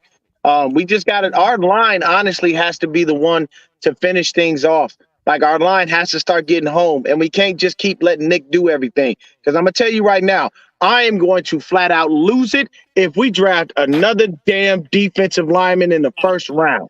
That's what we're gonna do. That's what we're going to do, though, bro. I don't need another one. Christ, there are other places we could improve. We have a dude named Ambry Thomas. who is Dr. Jekyll and Mr. Hyde right now. Why don't we go ahead and invest in a great corner? We don't need another defensive lineman. I'm tired of it. Or some help on the O-line. Yep. Hello. Yeah. Like I don't think we're gonna be able to keep John Feliciano this offseason because he's done really, really well. And Bro. so I mean, I love Spencer Burford too, but I still think they should invest a first-round pick in an offensive line. Yeah, I mean, one thing about Feliciano, do you guys know that he's ranked top 5 in rush pass grading in the NFL? The dude had an 85.4 in the entire season as a run pass grade protector, bro. Like, he's really good in the run, and he's only allowed 1 sack. The dude is allowed 1 sack. Like, John Feliciano deserves a lot of credit for what he has done, but again, he's a veteran. And he comes from a place in New York where, you know, they put stock in their offensive line in New York. So, man, I give a lot of respect to John Feliciano for what he did, but definitely he made some money this year. Somebody's going to pay John Feliciano based upon what he did, and we're probably not going to be able to pay him after the season. Yep. We got. Oh, wait, I want to ask y'all this question. I want to ask everybody this. So I saw a report that the league is a tad bit upset because of how we keep getting people paid and how we keep getting compensatory picks. Like, they're a little upset. Let me say this. If you're mad because the team is consistently getting guys promoted, which is what they're supposed to do, I have no idea why you pissed. Yeah, I've said this before. I don't know how true that is, Dion. I saw that same thing. Yeah. And this is an NFL rule. It's not like the 49ers sat around and came up with the rule. You know what I'm saying? All the owners have to be okay with that rule. So how could you guys be mad that we're using it to the best of our ability? Like, are you guys mad that people of color are now being hired as head coaches? Are you guys mad about that? Like, it's your fault that you can't develop these coaches. It's not the 49ers' fault that, oh, they're so successful at developing these coaches. They're just It isn't just that. The thing is, and I actually put this on social media, if these owners would get out the 60s and go out and like associate themselves with different ethnicities and diverse groups and everything, then they would probably understand like how the 49ers are able to do this. But John Lynch said it. He said, you know, develop your guys. I mean, because that's pretty much what it boils down to in a nutshell. We develop ours better than anybody, but it starts with ingratiating yourself. I mean, you literally have a league that is like 75% of the players are black or of color, African American, whatever you guys want to say.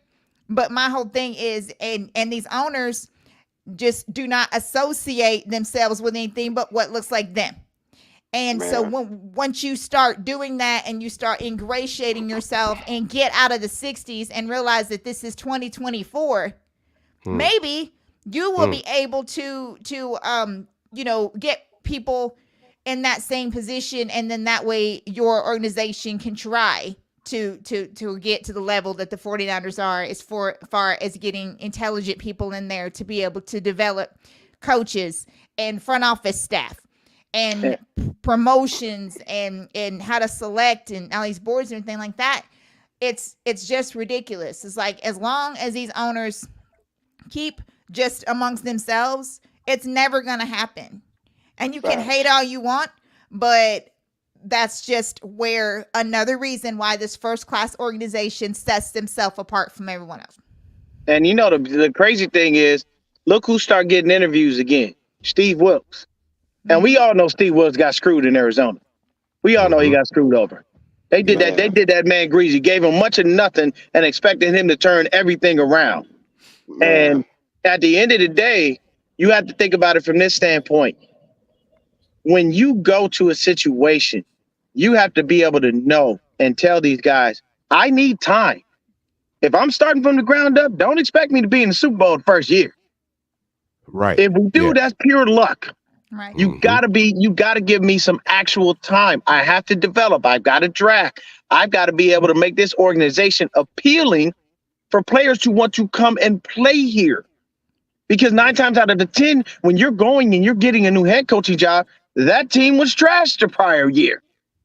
Or there was something that they needed. There was a change. Now, it's rare that you have a situation like what happened years ago with Mark Jackson and the Warriors, and then Steve Kerr came in. You know what I'm saying? Where there was a good nucleus. They said, hey, we got to move to a different situation. But you have to understand that those moments deserve time. Those guys deserve the opportunity to make it happen. Now, I can see if a dude's been there 5-6 years and just ain't nothing working. Okay, well, it ain't working. I get it. But if somebody's been there for 1 year and then randomly you start saying, well, we like this other guy and he's going to draft this guy and they're going to bring an air raid offense. I'm sorry, did Cliff Kingsbury bring the Cardinals anything? Anything at all? No. He's struggling to find an offensive coordinator job, people. That's what he's doing. He's out there in the free agent market. Nobody is signing him. Nobody's giving him a job. But you fired Steve Wilkes after 1 year with no quarterback and barely even a team. And oddly enough, the only 2 wins the man had were against us. And you know what else sets us apart though? What I was so happy with when they announced that the owners were like mad about us getting compensatory picks. Jed said, okay, I'm gonna do something even more that's gonna piss you off, you sons of bitches. I'm gonna fly the whole entire staff chartered to the Super Bowl. Something that I know you cheap motherfuckers wouldn't do. That's exactly 800. Why don't instead of hating, why don't y'all just get on our level and treat people like good human beings that they are? Stop separating yourself. See, I got personal when I talked about the Kansas City Chiefs because every time the Kansas City Chiefs talk about anybody else, they get personal. So I had to get personal. But one thing that I do know, the Lord up above didn't make me no better or no worse than every other human being. The Lord loves me just like he loves each and every man and woman on this earth. Even if they're horrible human beings, he don't love me no more, no less. And unfortunately, there's people who own these NFL franchises who think that their shit don't stink. Okay.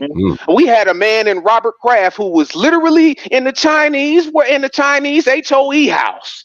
Doing the Super Bowl. Oh Lord, where he going with this? I mean, I'm just saying, bro. We got to start calling spades a spade, bro. We got to call. Hey, did anybody talk about that? Huh? You don't see none of us. You don't see none of us being called out about that type stuff. So when you talk about a franchise of class, look at the San Francisco 49ers. If you don't want the owners all in the whole houses, you know what I'm saying? Oh no, he didn't. Come to San Francisco. That's my dog. All right, now hold on. I gotta call a timeout. Order in the court, damn it. Order in the court. My bad. No, I'm sorry. I'll say this really quick. It all started with our initial owner, Eddie D. Yeah. Let me explain. I watched A Football Life and they talked about him. Yes. When you look at the way you have to understand body language, you have to understand when somebody's being genuine and when they lying to you. None of those players didn't like Eddie DeBartolo. None of them didn't like him. They all loved him. Jerry said, I will forever be one of Eddie's boys. Why? He treated them like humans. This man knew you. He knew your family. He knew your kids. He might have known your auntie. Eddie didn't leave anyone out. And that's why Jed does what he does. That's the model. Treat people like humans. Treat them like real family. And they will run through 50 brick walls for you. Right. One thing I want to say real quick, because I got to get out of here, man. I got to go to work. If you're in Phoenix, come downtown. My sister's business, Naughty Vegan. We out here, man, serving up the best vegan food you'll ever find in Phoenix, Arizona, period. Come through, come get at us. Come get some of the best food you can taste. But I will say this, shout out to the greatest 49er linebacker ever, Patrick Willis, for getting in the Hall of Fame. I love that. It took them long enough to recognize the greatness that was right there in front of their faces. Patrick Willis, to me, is my favorite 49er linebacker, my favorite linebacker of all time. The reason is because that man played with ruthless aggression. You didn't come across the middle because you didn't want to get hurt. Pat was that much of a beast. Thank you for having me, Mike. All Appreciate right, y'all. D. Love every one of y'all, man. All love. Media, you know you my You dog. too, bro. We're gonna be at Media's graduation when he graduate college. Turn the fuck up. Yes, we will. We're gonna Turning be out. out there rapping. All right. Dion, be safe out there, man. Go get that vegan sir. food going. Tastes like chicken. Get it. Oh yeah. Yes, it does. Yeah. All right, that's my guy Dion. All right, man, Mr. Wu. You've been waiting long, man. What's going on with you, big Ricky dog? Whoa. What's good? What's good, everybody? How are you, man?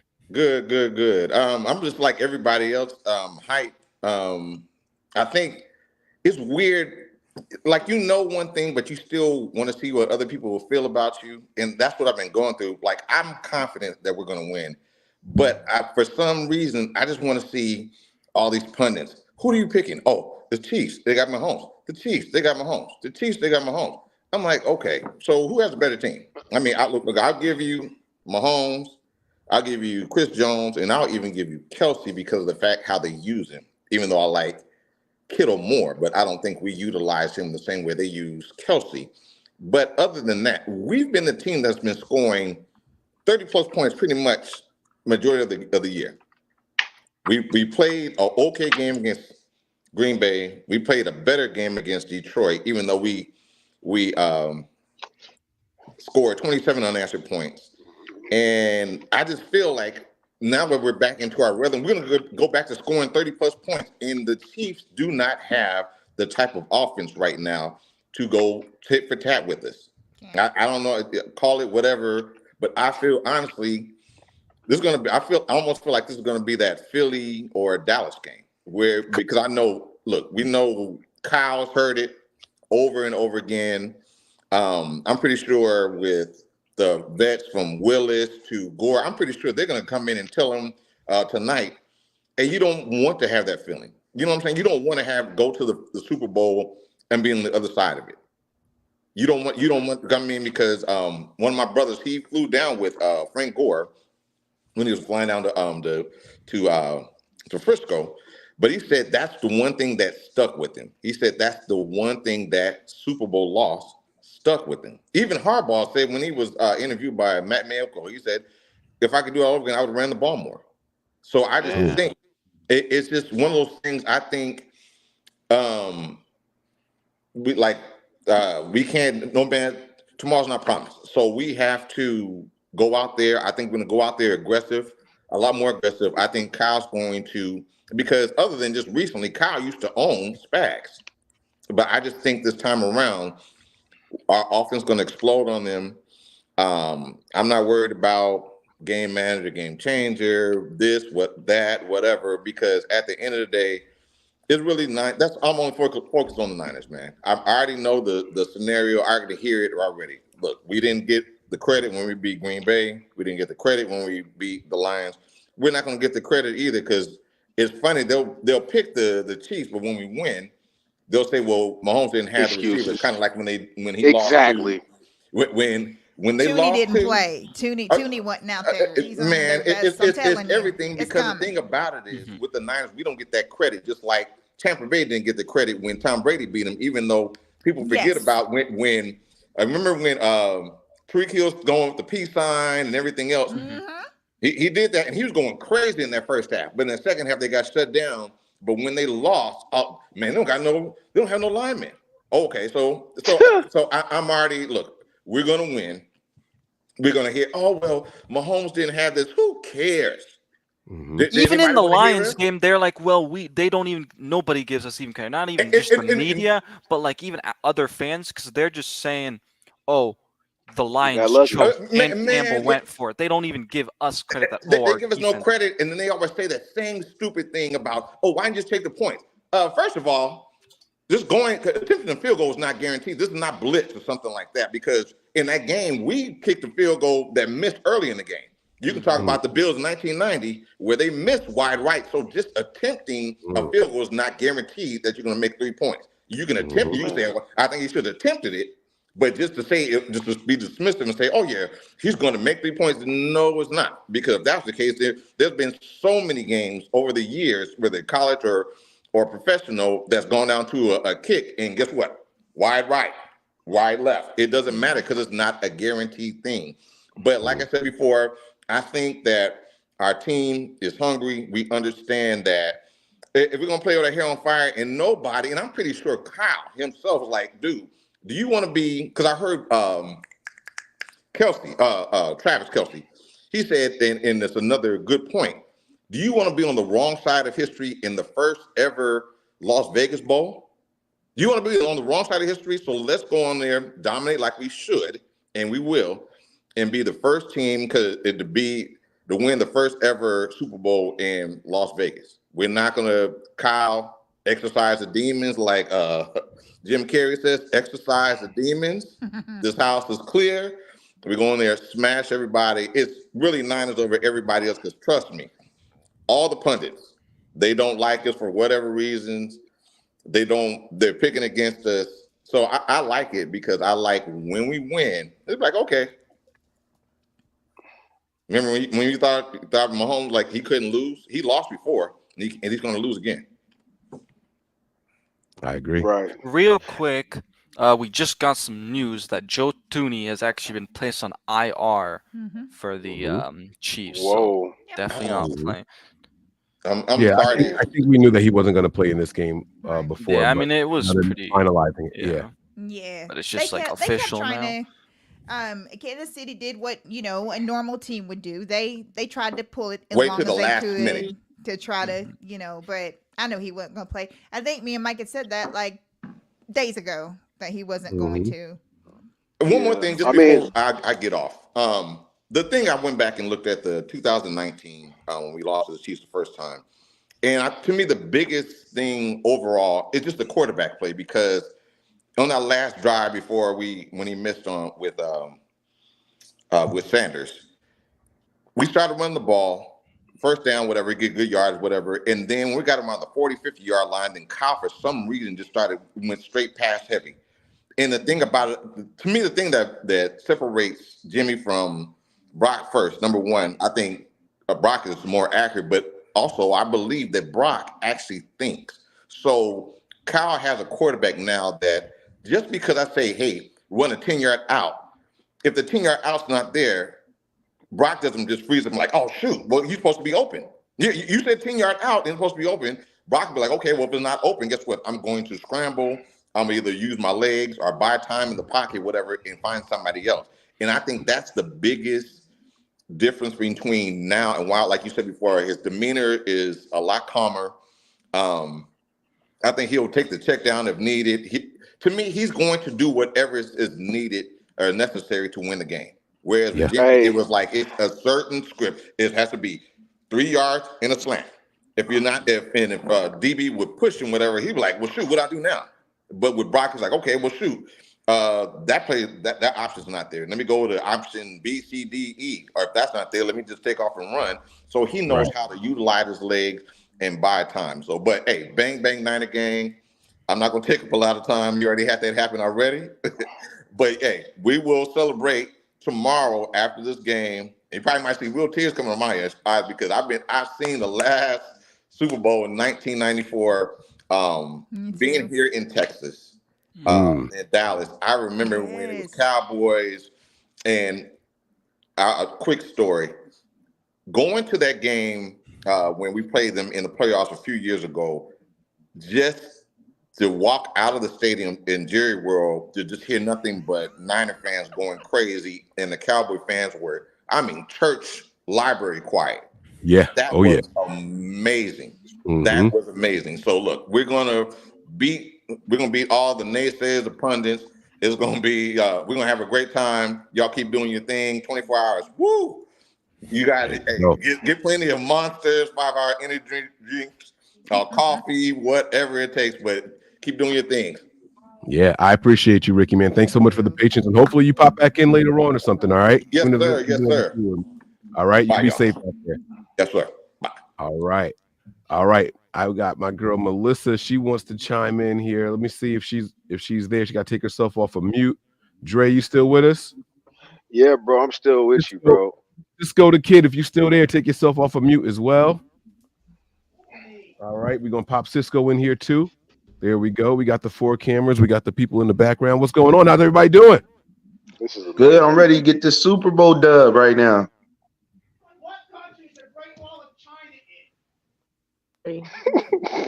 What the?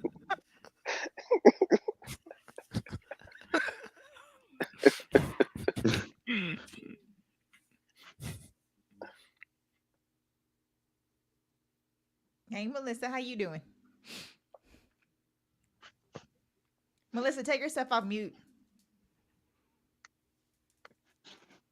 My daughter want to ask me. She want to interview me right now while I'm in the middle. Like I'm about to bite her in her forehead. Sorry, they're having a fight in the kitchen right now. Are they arguing over 49ers Chiefs results? No, just random stuff. No, it's all good. All right, let me see what we got here. All right, so I do have some topics. I was trying to wait till we hit the 3-hour mark. I figure if I could break this thing up into groups and segments and stuff like that. But we mentioned a couple of things. We talked about the street sign going up. We got it. We're going to discuss that. We talked about Patrick Willis getting in, man. Oh my God. Talk about chills and emotions, right? We got a couple of different things going on here. They said, let's see it. No, do not show them fighting, Melissa. Marquez is also in here. I'm going to pop him in here. Cisco, you in here with us? Yeah, I'm here. Can you guys hear me? We got you loud and clear. Marquez, are Can you you in hear me there? too? Am I good? All right. I think we got everybody in right now. The floor is yours, man. Questions, comments. Let us know how you feeling about our chances. Like everybody, let's go. Man, I wanted to touch on the trust when what you guys were talking about earlier when I started to believe in Brock Purdy. Oh yeah, it was the Jags game, right? Because it was like what you said, Mike. Like we seen him win, knowing he could win. You know what I'm saying? But how can he have no adversity when he loses? How is he going to respond? Is he going to? And those three straight losses, him coming back, I was hearing people started to panic, like Purdy probably is not that guy. We're on a losing streak, and I still was holding my trust to believe in him because I was so hooked on Trey Lance. So I was like, damn, I wanted Trey Lance to still be in the system. You know what I'm saying? But that it didn't go that way. So I'm still watching it. I'm paying attention closely. After he went and got that bye week, he went back to his girlfriend's home, I believe, spent the week out there and then got back to work. And at the time, the Jags was red hot. They were on fire. When he came and he played the way he did and his connection with him and BA, I was just like, yeah, this is the guy, man. This is a winner right here. It was no doubt in my mind. Right after that, I think it was the Eagles game following after that. Then you heard Debo. Yeah, if we would have had Brock in with us, we wouldn't have lost that NFC Championship game last year. And the crazy thing about it is, if Brock didn't get injured, and say if we did win, this would be our second time facing the Chiefs in the Super Bowl with Brock Purdy as quarterback. So that I really did reserve my trust because I was so hooked on Trey Lance. I was already invested in Trey Lance that I didn't give Brock Purdy a chance. But the way he handled them 3 straight losses, and how he beat up on the Jags like that, it was over with. I knew we had the guy. I knew Brock Purdy was undervalued going into the draft. And I started to realize, yeah, this is our year. We can win the Super Bowl. It doesn't matter if I didn't give much thought as the Christmas game. It was a poor performance on both sides of the ball for us, defense and offense wise. But like I said, just Brock Purdy's connection with Ayuk, I think that's our greatest weapon because it gets the ball rolling in our direction, bro. That's just how I personally feel. Yeah. No, there is definitely something to that chemistry that they have there, that connection. Bless you. And it trickles down, the more effective Brandon Ayuk is in the game, the more it opens things up for everybody else. Right. Literally everybody else. I've like, it's one of those things where I just feel like if we can get Ayuk going on the first drive, the first drive. Yes. Do y'all remember what it felt like watching that game week 1? We waited so long for meaningful football, and it was the Steelers game, and it was just Ayuk going crazy in the He first half. absolutely cooked Crazy. Patrick Peterson. Oh, Bro. He did his thing. Pat talking about he was gonna get a pick and all of that, and Brock just Yep. torched him all day. Oh my Yeah. God, that was so beautiful, bro. Oh my God, man, this season has been an incredible season. I'm gonna say it right now, not just because I'm a Niners fan. We have the best content creators in the game, bro. I guarantee you can't find one franchise that has content creators that has done a 24-hour marathon before the Super Bowl, bro. Like real shit. This is dedication. This is dedication, bro. And just to piggyback on when I knew Brock Purdy was like, okay, we got our guy. There's two instances.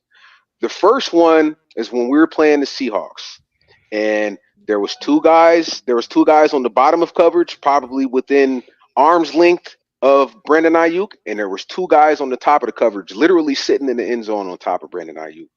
And Brock threads the ball with Leonard Williams, like literally about to smack him in the mouth, and he threads the ball over two guys in between four guys, and Brandon Ayuk gets into the end zone and gets hit low, and he spins out of it. Was just, that was probably the best throw that I've seen in the NFL this year, right? Yeah, that was a beautiful catch and throw. Oh my God, it was, bro. And then the second one was, it literally just happened in the Lions game.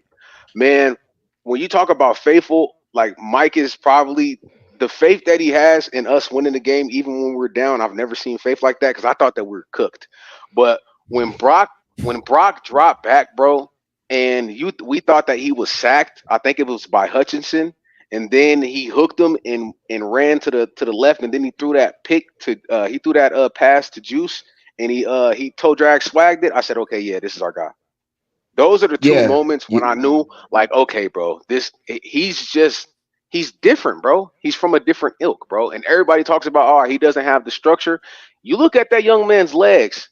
He got the structure, man. He's built. He's not some little guy. He's 6'1", 210 pounds. Mahomes is only 6'2", 215, probably 225, because looks like he drinks a pack of Bud Light every Saturday, but that's neither nor here or there. But Brock is a built dude, man. He's not this small. He just has shorter arms, but he has the same hand size as Mahomes. He just has shorter arms, but he's a built package. So, but those were the two moments when I knew, like, yeah, we got our guy. And he literally put the team on his back and on those last two drives against the Lions. So, I'm excited about this game. And I can't stand the Chiefs fan base, bro. I just really can't. I've never experienced the fan base that are literally just talk down to everybody like they're nothing else, like they're nothing. I just don't understand it. So I definitely look forward to us taking this game. I don't care about the media pundits. 72% of the bets right now are on the Chiefs to win. I like it like that. Let's go. Let's go and make all of those people lose their money, bro. I don't care about it. We're not going to be picked. We're not going to be liked. We're not going to get any credit. Let's just go get this 6th ring. I don't give a damn what the naysayers have to say no more. Love it. I know. I feel like I know why the Chief fans are going so hard, because it's a threat there, man. This Super Bowl, they feel it's not a for sure thing where they're like, yeah, we're gonna win it. You know what I'm saying? They kind of know, like, dude, this guy is for real. It's a real actual threat. We barely won the last Super Bowl we played them. That's why Patrick Mahomes, after he won the Super Bowl against us, he said it. Man. Oh, this is a great team. They'll definitely be back. They'll definitely we'll definitely see the rematch. So he knew that. And us as Niner fans, we kind of knew too. The reason they won is because they made Jimmy G throw the ball, and that's the simple truth. They made Jimmy G throw the ball. They made Jimmy G try to beat him, man. Try to beat the Chiefs, and he couldn't. He couldn't pull it off. But this guy is different. This guy is more. I can hit everybody on the field. I can hit all these superstars I got. I can hit every single one of them, and then we can still run the ball down your throat. And then that takes pressure off the defense, where the defense doesn't feel like, like there's a knife to their throat where we got to play a perfect game, or because our offense can't pull it off. There you go. That was the 49er team that lost that Super Bowl against Mahomes. Our defense had to play an A game against a great quarterback. I'm not gonna lie, but Patrick Mahomes is a great quarterback, and it's no secret that we struggle against the run if it's scrambling QBs or it's halfbacks getting loose on us. It is what it is. It's just part of our defense because our front four is so strong. When they get on the interior of that line, they're going straight for the quarterback's neck.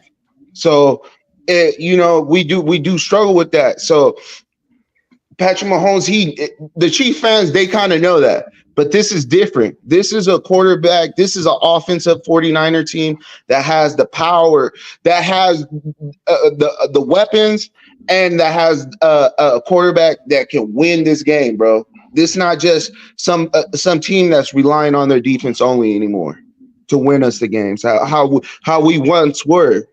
This is we're more an offensive team than a defensive team. Our defense is just still a dog. We still just got dogs on defense. It just is what it is.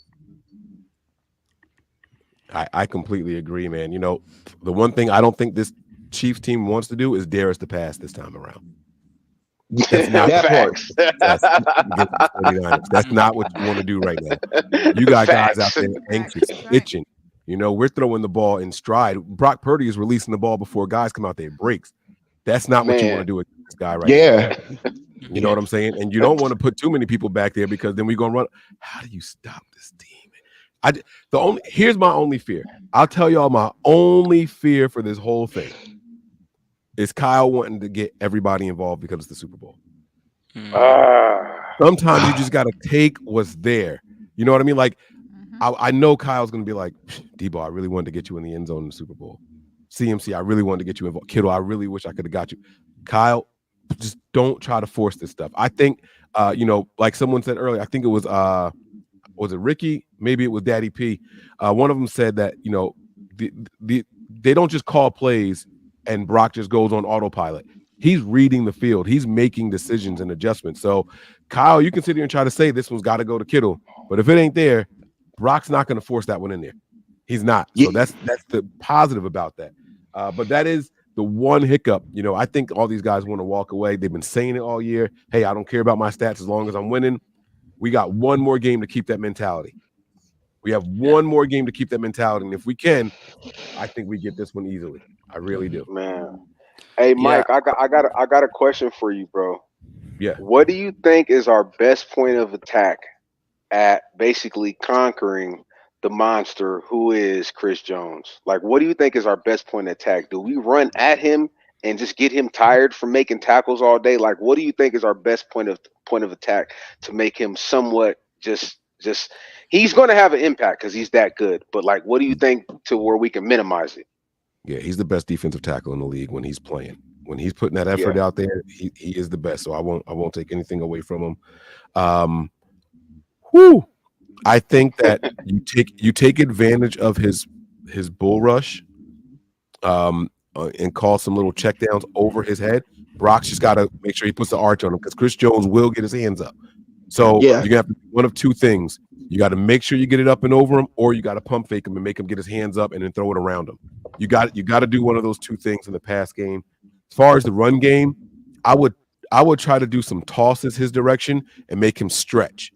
Make him reach. Don't run right at him because he's got the arms. He can reach around a guy and stuff like that. But have him have to move laterally. I think if you can get him to move laterally in the run game consistently, he'll get a little frustrated, and we can reap the benefits from that way. Yeah. Let me see if I can pop my guy Marquez in here now. Are you there, bro? Mr. Matthews. Nothing. While we have this small little pause, the Hello, Chiefs can have you hear me? also. Yeah, we got you. We hear you. Hello? We can hear you. Sounds like he's on a delay. Go ahead, Peachy. The Chiefs have also activated practice squad player nose tackle Mike Pinnell via standard elevation.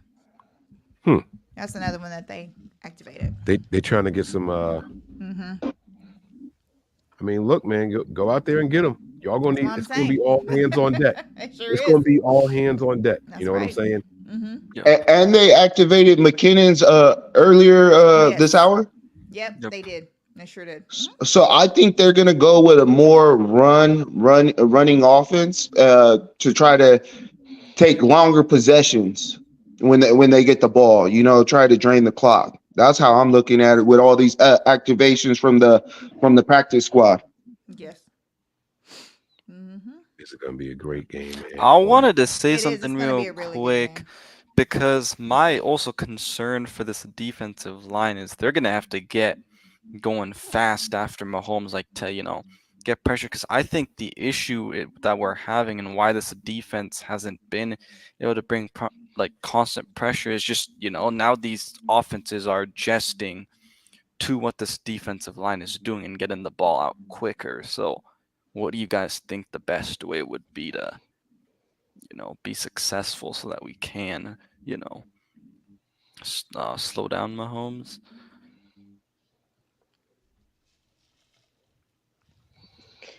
I think What I kind of want to see from Shanahan though, I want to see when we get the ball and it's 2 minutes left and it's only the second half, try to get a field goal. Don't just settle for let's just go into the half. At least go for a field goal. And if we get in there and we get in field goal range and we still got a minute on the clock, then try to make a play to score. But at least attack for a field goal going into the end of the second half. That's what I want to see from Shanahan. I want to see a little bit more urgency to score going into halftime. Cisco, that's a great point. We all know Shanahan likes to try to get the last score of the half and then get the ball coming back out. But sometimes it don't work that way. Sometimes you lose the coin toss and they make you receive the ball. You know what I mean? Or they kick. So I do think that Shanahan's going to be a little bit different. Hopefully he learned from his last Super Bowl game against Andy Reid. I don't know if y'all remember, but I remember vividly. Andy Reid went for not once but twice on fourth down in the first half. Yeah, of that. Yeah, he did. Andy Reid isn't going to leave any doubt in his mind about the game. When he walks away, he's going to say, "I really gave it up my all." I don't want Kyle saving shit. There's nothing to save for next season. Oh no. There's nothing to save for next 100%. week. Like it's This is all when or you nothing. empty the bag. And Mike, When that's you why I was empty the telling you at the bag. beginning of the show. I think why, I believe that he's actually going to use some of these other running backs, even if Christian McCaffrey's on the field. Mm-hmm. Hey, and there's another thing, bro. Because I went back and watched the other two playoff games. Kyle's play calling in the playoffs has been like real vanilla, bro. I'm telling y'all right now, if you think that Kyle ain't got something up his sleeve for the Super Bowl, bro, I'm trying to tell y'all right now, Kyle got some shit that's brewing that he ain't used this season, man. Agree. You know what I'm saying? Like we it was just the usual. Hey, inside zone, outside zone, stretch pace, crack toss. We throwing it into space, letting our guys make it work with their feet. I'm trying to. I know for a fact Kyle got some stuff drawn up his sleeve, bro, that we ain't seen this season, and that's what I'm excited to see. Also, I want to see Moody make your first kick of the first half. If we kick a field goal, just make the first one. That way you'll build some confidence in yourself and say, hey, it's just another game. It's just another game. There's no outside elements. I'm inside of a dome. We don't have to worry about no wind, no rain, no none of that, bro. Just focus in, quiet the crowd out. Put some earplugs if you got to. I don't give a damn what you got to do. Just quiet yourself down and make that first kick. I think if we build some confidence with Moody in the first half, I think that'll help us a lot too. So two things. The first thing is that they said that it's supposed to be anywhere from 58 to 60% 49er fans at this game. Yep. So that Wow. will definitely help as well. Gonna be like a home Because game. of the location and because of how the 49ers have gathered so many people together to make sure that they got there. So it is going to be something. The next thing I want to say, did anyone see that picture that was going around social media with over at UNLV on the practice field with the 49er wide receivers? And there was a couple of players behind, but did you guys pay attention to the stance that Brandon Ayuk was in? No, See, I did not see it. I All right, play. so I got it. I Y'all, pay attention to things like that. I really do. I got it. Hold on, let me pull it up and see. Peachy, you be in my brain sometimes, and I don't know because like I told y'all, I got all these tabs and everything loaded up Yep. over here. I got to find out which tab it is, but I'll just download it and put it in here. That's why we're brothers and sisters, though, man. Come on now, that come on, and we nice on the space table. Anybody can get it. What's up? I'm sorry, That's right. sorry, it just came out. Didn't mean to revert back. I'm sorry. Here it is, right here. Talk about that stance. Where is it? Come on, load up. Bomb. Oh yeah, that's a dog right there. But if anybody pays attention to the stance that Brandon Ayuk, a wide receiver, is in right there, I'm telling you, Kyle got something up his sleeve. They've been up to something out there. I tell you. They too little. They too little. Oh, I didn't realize that. Yes. Oh, yep. Now that I see it now, I see it now.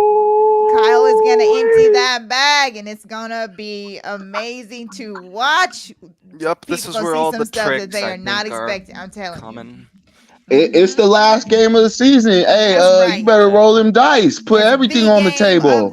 Everything's on the line. Yes. When I Shoot. saw that, that's the first thing that came to me is Kyle's up to something. They've been out there up to something this week. Them boys is ready. And not only are they ready, it's one thing to have a play, right? We've heard them pull off successful plays and say, "Oh, when you implement it."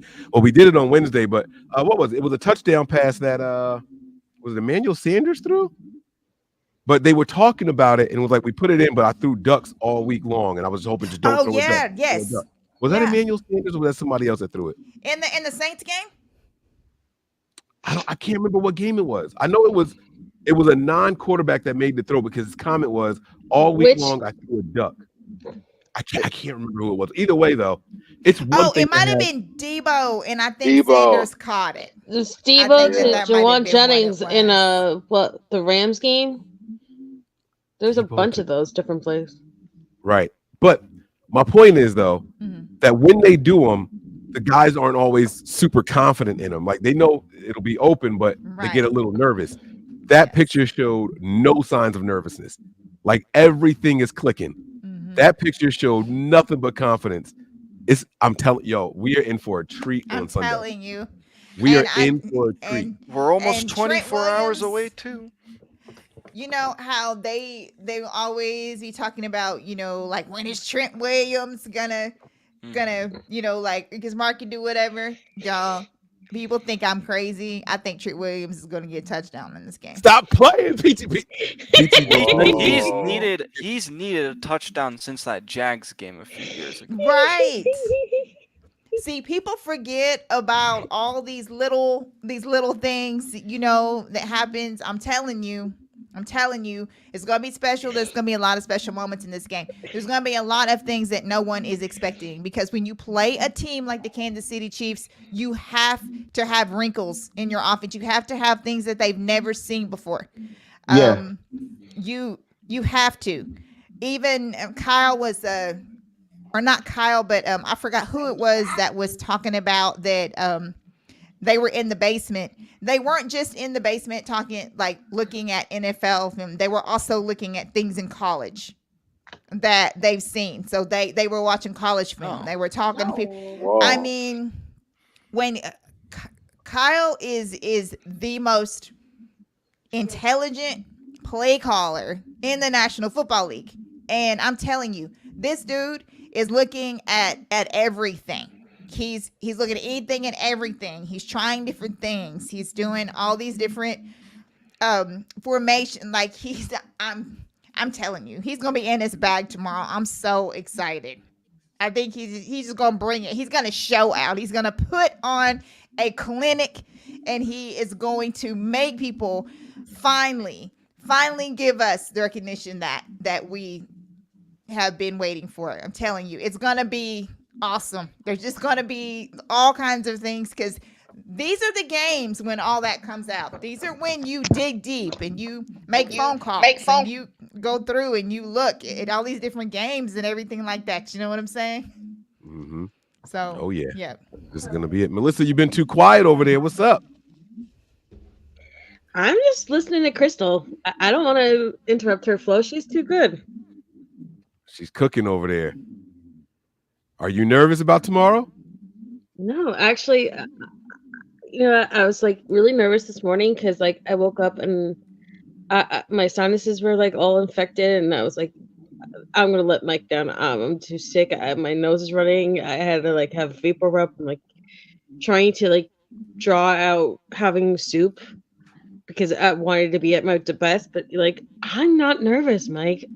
Like the only thing that makes me nervous at this moment is that stupid viral clip that's been going around like the entire radio row of Debo like supposedly blacking out and forgetting that he was like begging for the ball at halftime in the Lions game.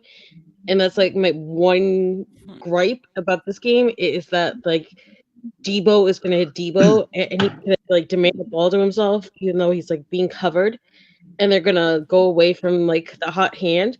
But other than that, Mike, I'm excited for this game. Like, I get to celebrate this with my family. Like, you don't understand. Like, I came into this fan base, like, I was a fan way before, but, like, I came into this fan base after a Super Bowl lost. During COVID, like, I get to celebrate with all of you this time. Like, there's nothing that I'm really, truly nervous about this time around. Like, I'm really excited that I get to celebrate this with all of you. Like, there's nothing they can do tomorrow that's gonna take away from that feeling. It's gonna be like epic. I'm really, really excited. And I'm gonna tell y'all right now, while all y'all crying, I'm gonna be laughing at y'all. That's what I do. I don't know if it's a nervous trigger thing, but when other people start crying, I laugh. I think it is. I think it's just like a nervous thing that he has. Mm-hmm. Bro, I was tomorrow. It's gonna be some tears on the stream tomorrow. I can guarantee it. I'm crying no matter what happens. 100%. 100%. I mean, bro, I was 9 years old last time we won a Super Bowl. Because I haven't seen us win one at all. I was 9 years old, man. 1995. Well, the beginning of 1995, the 94 season. I was 9 years old, bro. I remember it like yesterday, bro. You know what I'm saying? So it's been a long time coming, man. And of course, you know what I'm saying? If the worst happens, yeah, I'm going to be heartbroken. But this is still a damn good season. But I just don't see it, bro. I don't see it. Like you, and you gotta, and another thing is just like there was, so like the Niners had the most money put down for the team at the beginning of the season that people said we're going to win the Super Bowl, and right now the Chiefs have more than 70%. I think it was like 72% of people saying that the Chiefs are going to win with the points, right? So the pundits are. Exactly. They're trying to even stuff out, bro. Bro, we faced so much adversity this year from coming back and winning both games. Then you got the turf. Then you got the owners talking about, the compensatory picks. Then you got people pulling fire alarms. I just feel like this is our year, bro. Yeah. All of the stuff that's trying to stop us, bro, and it ain't worked yet. Think about this. Oh, sorry. Go ahead, Izzy. I just wanted to mention something really quick about that. The compensatory picks that everyone's like all up in a tizzy about, and it's all over ESPN because Mike Greenberg has like an agenda against the Niners right now. But why are you upset that the Niners have not just coaches, but like front office people getting elevated that are Muslim, Black, Hispanic, female, whatever, but at the same time, then you're the same people who will go then on live on your podcast, on your networks, and complain that Greg Roman is getting a job again, that Mike Zimmer is coming back to the league, that all these people are so constantly recycled and used up, and that are not innovative. And then at the same time, you're going to whine at an organization that is actually pushing imagination and newness. And you know what the funny part is? There's so much Niners around the league. Like, is it really the Niners that are upset, or is it like an Eric Magini, Belichick thing where they get their opportunity and now they're whining that the Niners are still getting picks and their organizations aren't working out as they take that new step? Because I think it's a little bit of both. And it really is disheartening that people are going to such lengths to be pissed off. I agree And with what you said. that's a good thing.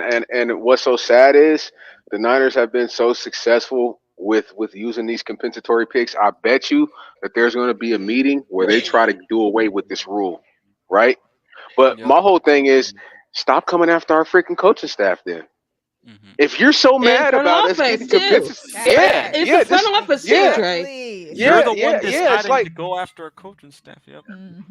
facts. And you know what I'm saying? Like we were the first organization to hire a woman full time, and you know what I'm saying? Like, don't be mad like that. We're actually doing something that all of the owners came together and said, "Yeah, we need to do this." That's Don't be mad about that. Like what? Like it just shows the closed mindedness of people who have a lot of money, bro. And it's sad. Yep. It's sad, bro. Like everybody deserves a chance to be great. That's what makes our country so great, bro.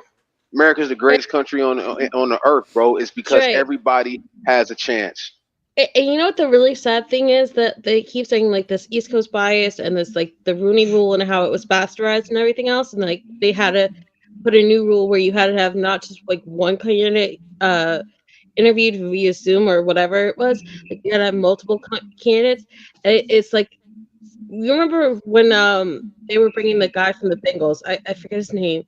But you remember the Cowboys and a whole bunch of other organizations were being put on blast because they were using the same candidate just to get past it, to get their actual hire. Like either have the Rooney Rule, have these rules in place, or let it go. Like you put in the compensation picks to change the system, and now when the system's changed, now you're getting upset that someone is actually not only using the system and developing people and giving people a shot, but then you're getting upset that they have it more than anyone else. Like Right. either like wipe it all out or just shut the hell up about it.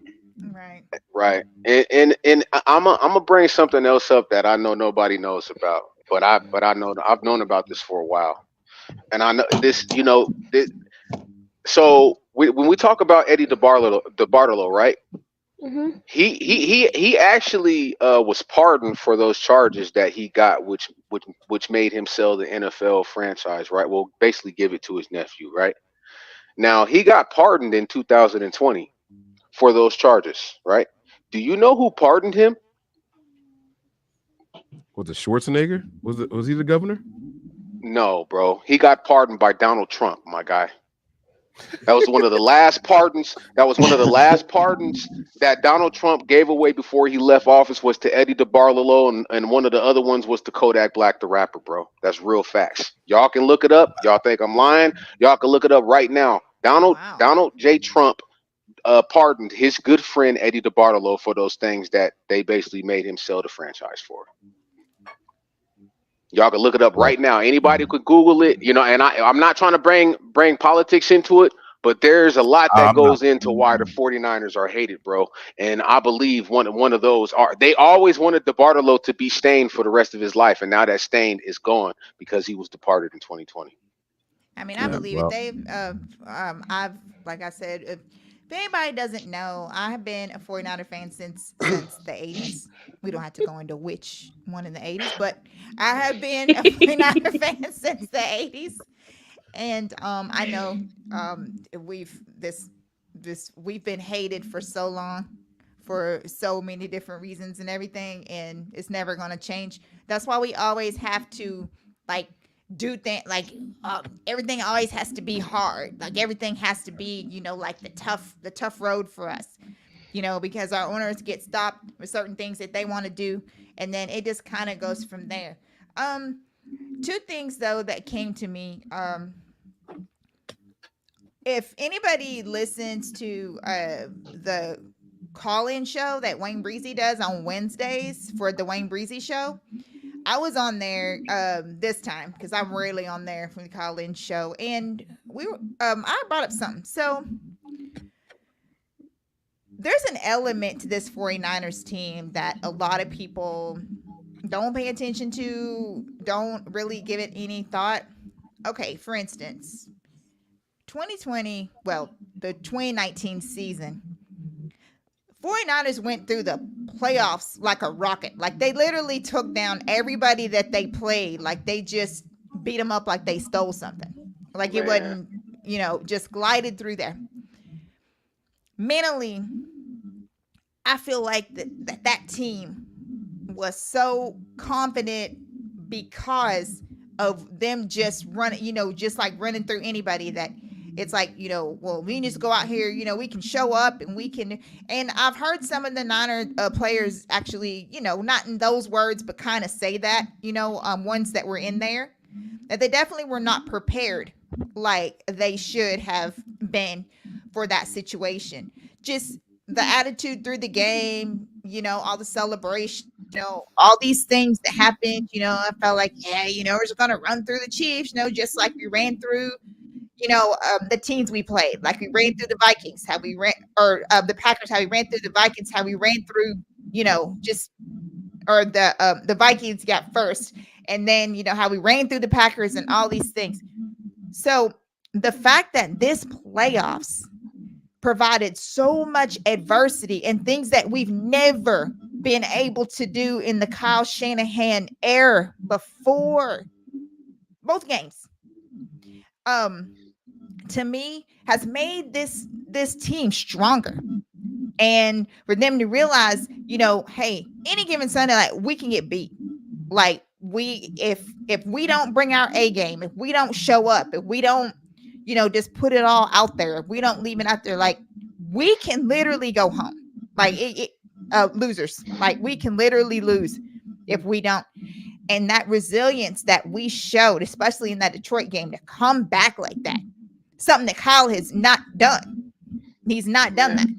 He literally had 0 to, I like to say 100 to keep it round or whatever reason make fun of me, but that's what, I'm just saying he hadn't done that. And to show that he could do that, they hadn't seen Brock Purdy, face a situation where he was down by so much and had to literally like put the team on his back to get them, the points on the board and everything like that. So that's another reason why I'm so confident in this game, because I feel like that we learned so much that no matter what kind of, because your number one seed, of course, you're going to have some kind of arrogance, because you're at the top. And I feel like that we were humbled.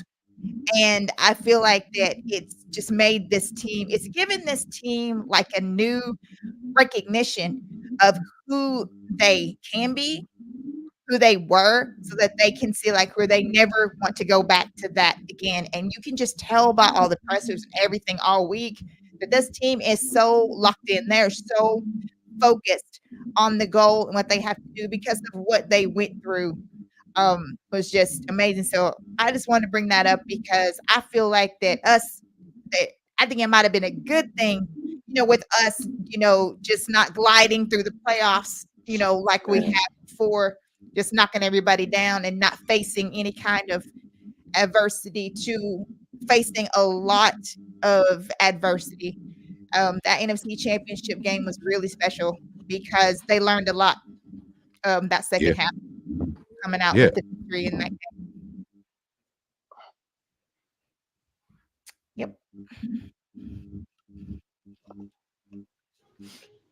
Well, you also forget that, Crystal, these receivers were really young back then too. Like Debo and the rest of them, they were all like either rookies, 2 years or 3 years in the league.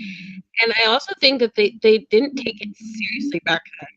Like you forget that Emmanuel Sanders had them all like with the designer clothes, and they were all coming in there with the golf carts, and they had all the like weird stuff going on back then. Like they were like all in love with Miami and partying and celebrating, and they felt entitled back then. They also thought that if they screwed up or they lost, they'd be back there right away again. And this team with Trent Williams and the rest of them, they've had heartbreak after heartbreak, setback after setback. Like they're hungry and angry, and they're out to prove a point. And you know, I think they spent so much time back then apologizing and protecting and standing up for Jimmy Garoppolo.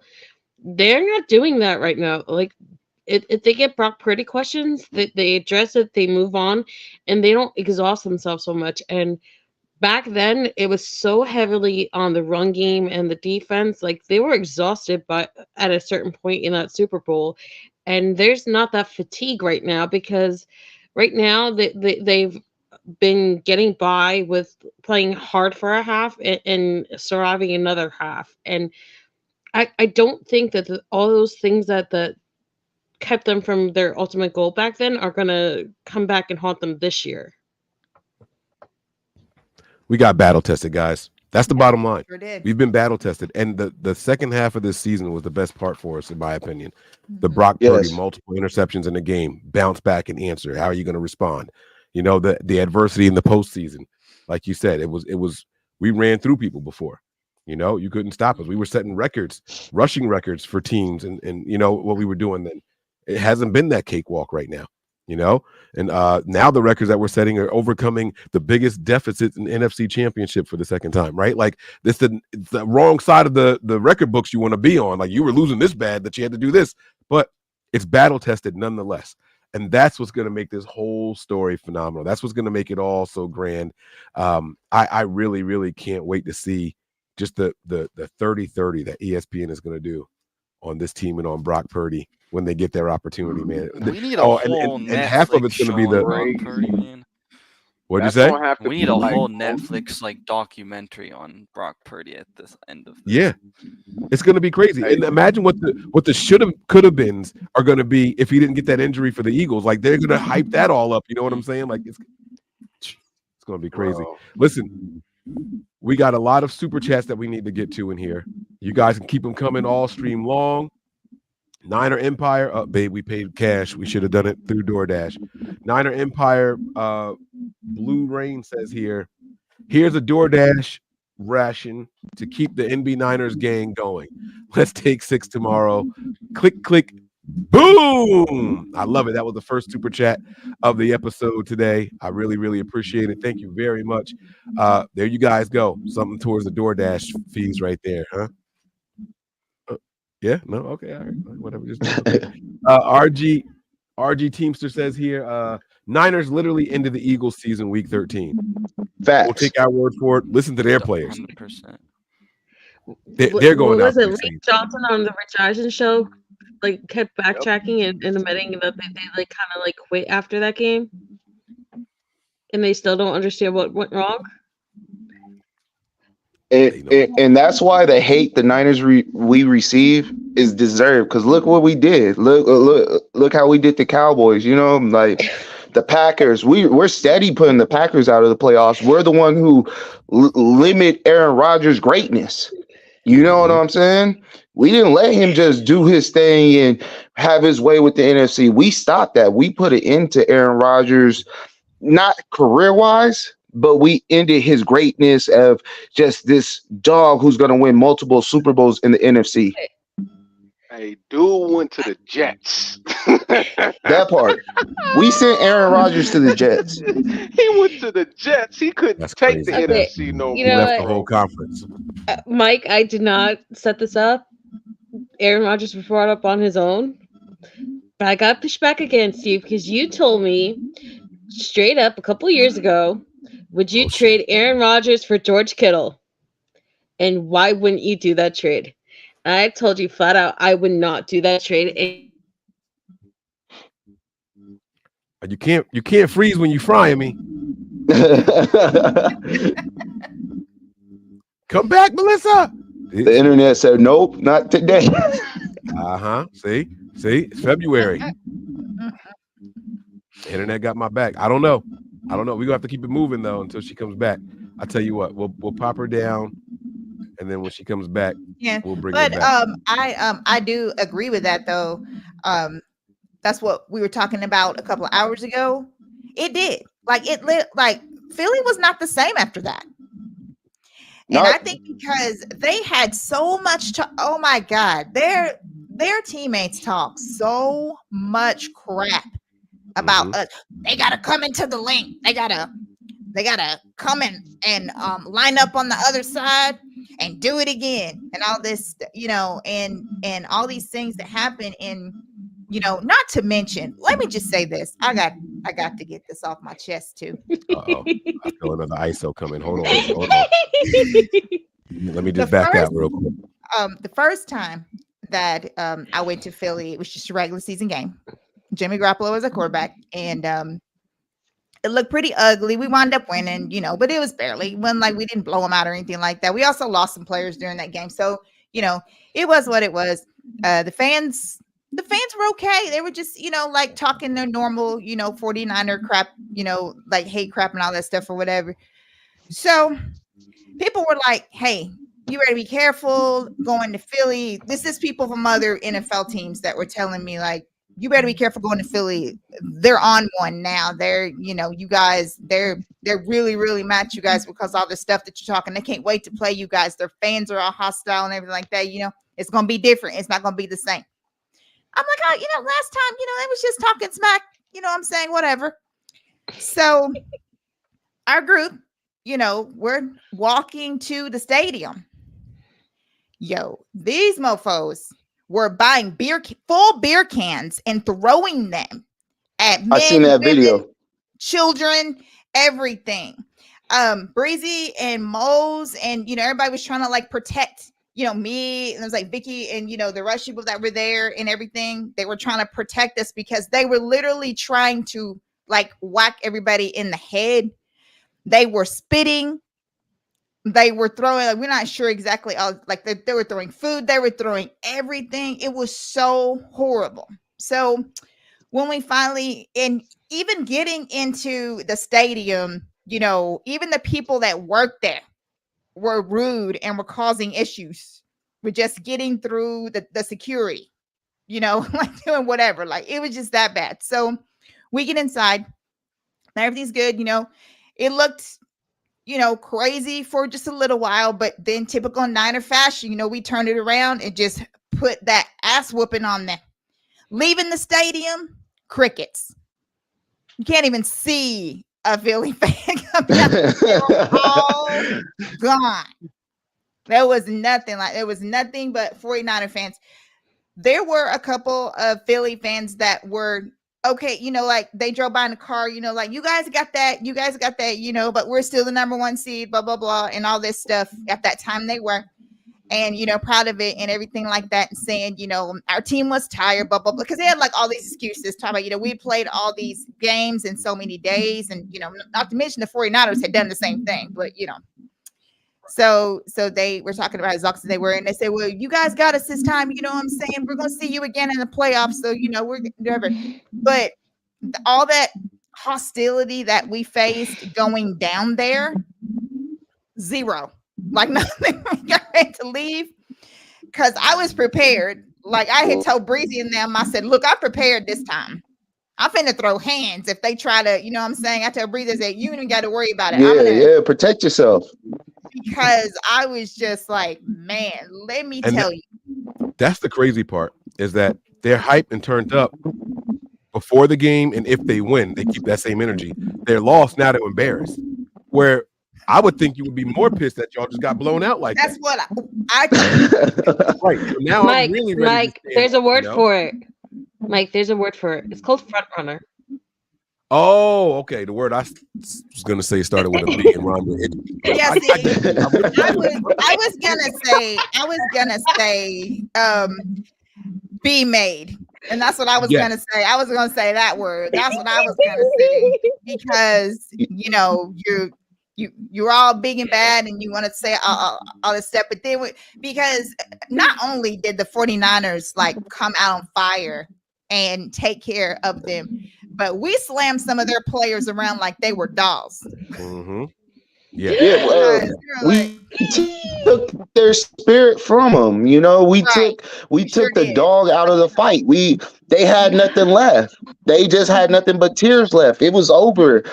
After that, what happened? They just started. They went on a losing streak. That went from a 10-1 team to a 10-4. Right off what they call it, the Niner hangover. That was a hell of a hangover. Yes, you gonna be hungover for days. Bro, that was the hangover 4 right there. I've had a lot of hangover nights, and I ain't never been that hungover where I was affected for months later. Let me tell you. Oh my God. Woo! And the Niners went out there and put their foot in the Eagles fans. I loved it.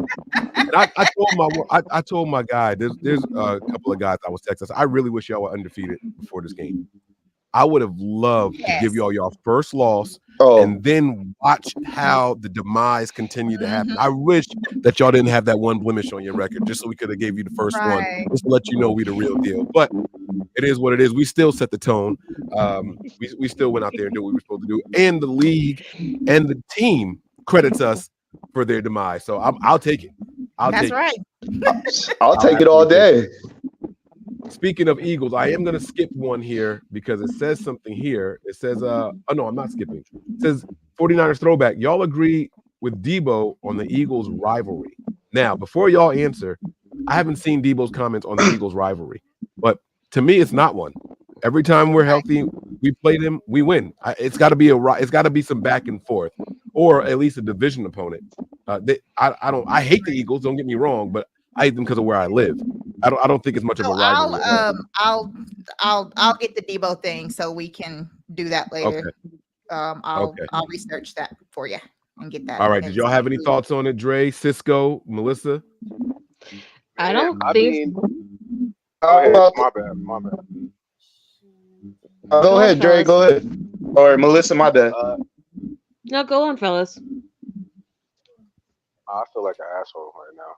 I'm sorry, I did not mean to do that. Yeah, I really don't see those guys as like they have been non-existent for years until like the last few years, and probably that was a fluke until we figured out how to defend their offense. Like I just don't see those guys as no type of rival, bro. It's just that they have those type of fans, almost like the Chiefs fans. You know what I mean? I just think Chiefs fans are worse if you ask me. Yeah, I don't see those guys as a rival. Like what rivalry? Like y'all beat us once in a very important game because our quarterback got injured. He came back and we smacked y'all. What rivalry is there? There is no. So I don't really have to look it up because it wasn't as extensive I thought. Debo Samuel just said, well, he laughed whenever he was asked about the Niners-Eagles rivalry. He said, first of all, I consider rivalries to be close games. Right.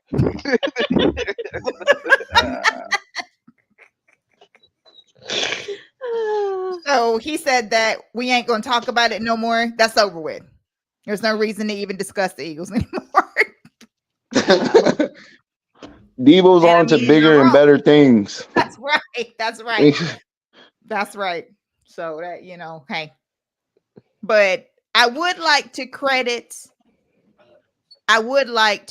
Philly for one thing, for giving us one of the best moments that I've seen the 49ers have whenever they were wrapping up their game and watching the Cardinals Eagles at the very end of the game. When we did what we had to do and grabbed the number one seed. When they literally watched that. So I would have to give them credit for that because that provided one of the best moments of the joy of Debo and Kittle and all of his faces when the game was over and they ran back there. And then the ones that were in Kyle's office too, that literally watched the 49ers get that. So thank you, Philly. There is something to thank you for. Cisco, man, what are your thoughts on it all, man? What about the rivalry? The rivalry for me is like The Eagles are who we thought they are. A tomato can. You know, they've been a tomato can. They always, you know, they did win in the Super Bowl, or they got a Super Bowl, but they're a tomato can. We know what that division is. We know they were once upon a time able to get in the playoffs with an actual seed with a playoff record of 8 and 7 wins. You know, it was either the Cowboys getting in with 8 wins or the Eagles getting in with 8 wins. It was something of that magnitude. And the rivalry, it really wasn't. It was never a rivalry for me. Like, you know, and if it was, we are honestly, we finished it. You guys, if the Eagle fans trying to say there was a rivalry, you guys started it. We finished it. You know what I'm saying? Yeah. Debo said what he said because he felt how he felt. If our quarterback didn't go down, y'all wouldn't have won that game, and that's facts. We proved it. I mean, that victory was so sweet. That win, that joy I got when we beat them guys was so sweet. But we do have a real rivalry with the Cowgirls and the Seahawks. You know how we feel about them. That's a real rivalry, but there ain't no rivalry with the Eagles. It's just non-existent. Yeah. Okay, Yeah, so Chiefs again wants to come in and first of all, why you caping for a team? But you know what, you should, because they did beat you. I forgot. So you want to cape for a team that beat you, that's fine. The 49ers weren't exactly a picture perfect of health whenever we played Philly either. So while you're talking about Jalen Hurts being hurt and all this stuff, and AJ Brown being hurt, AJ Brown still got 114 receiving yards in this game, by the way. So he still had an AJ Brown game. Regardless, Hurts wasn't hurt when we played either. He got to stop that. Hurts got hurt in the previous game and still went back in and finished that game. Right, exactly. Right. But my whole thing is that if you line up across, just like they always say, like it doesn't matter. So, but you know, you keep digging Chiefs again. I'm gonna have a lot of fun with you. I'm telling you now. I got plenty of bullets. Like when you pull them out and I happen to glance up and see you talking, I got plenty of time between my wings that I'm about to eat for a little while, energy drinks that I'm probably going to drink. Like we can go all night. You can do whatever you want to. I'm letting you know. And it's time, baby.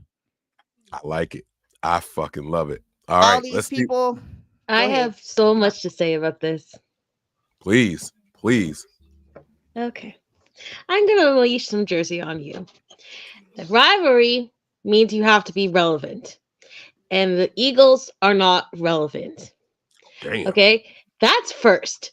Second of all, your quarterback was anointed one of the great elite quarterbacks that people should fear, but he's a flash in the pan. He had one good year, and now he's gone again, just like Josh Allen. And you want to say that Brock Purdy does not deserve to be elite or a top quarterback because he hasn't done it long enough? What the frig has Jalen Hurts done? And you want to use his injury as an excuse, his lower body stuff and everything else around him? That's fine. But guess what? Brock Purdy just came back from a torn UCL, which has not been seen in the NFL at all. And you want to go and discredit him at every turn.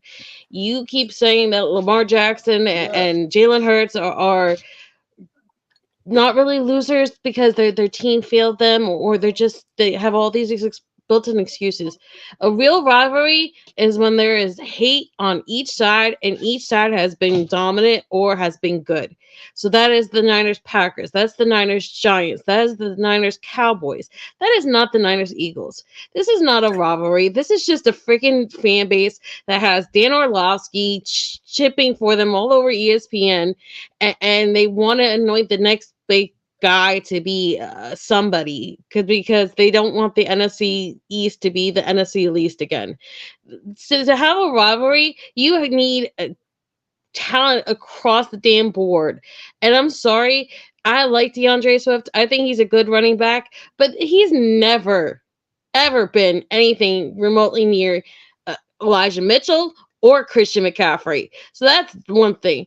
You want to talk about James Bradbury and Darius Slay being these great big DBs back there, but has any of them have ever been even remotely as good as Diamador Lenore or Mooney Ward teaming up together with Deshaun Gibson, Talanoa Hufanga, or Jair Brown, shutting people down and not taking any excuses or bitching about when they have bad games?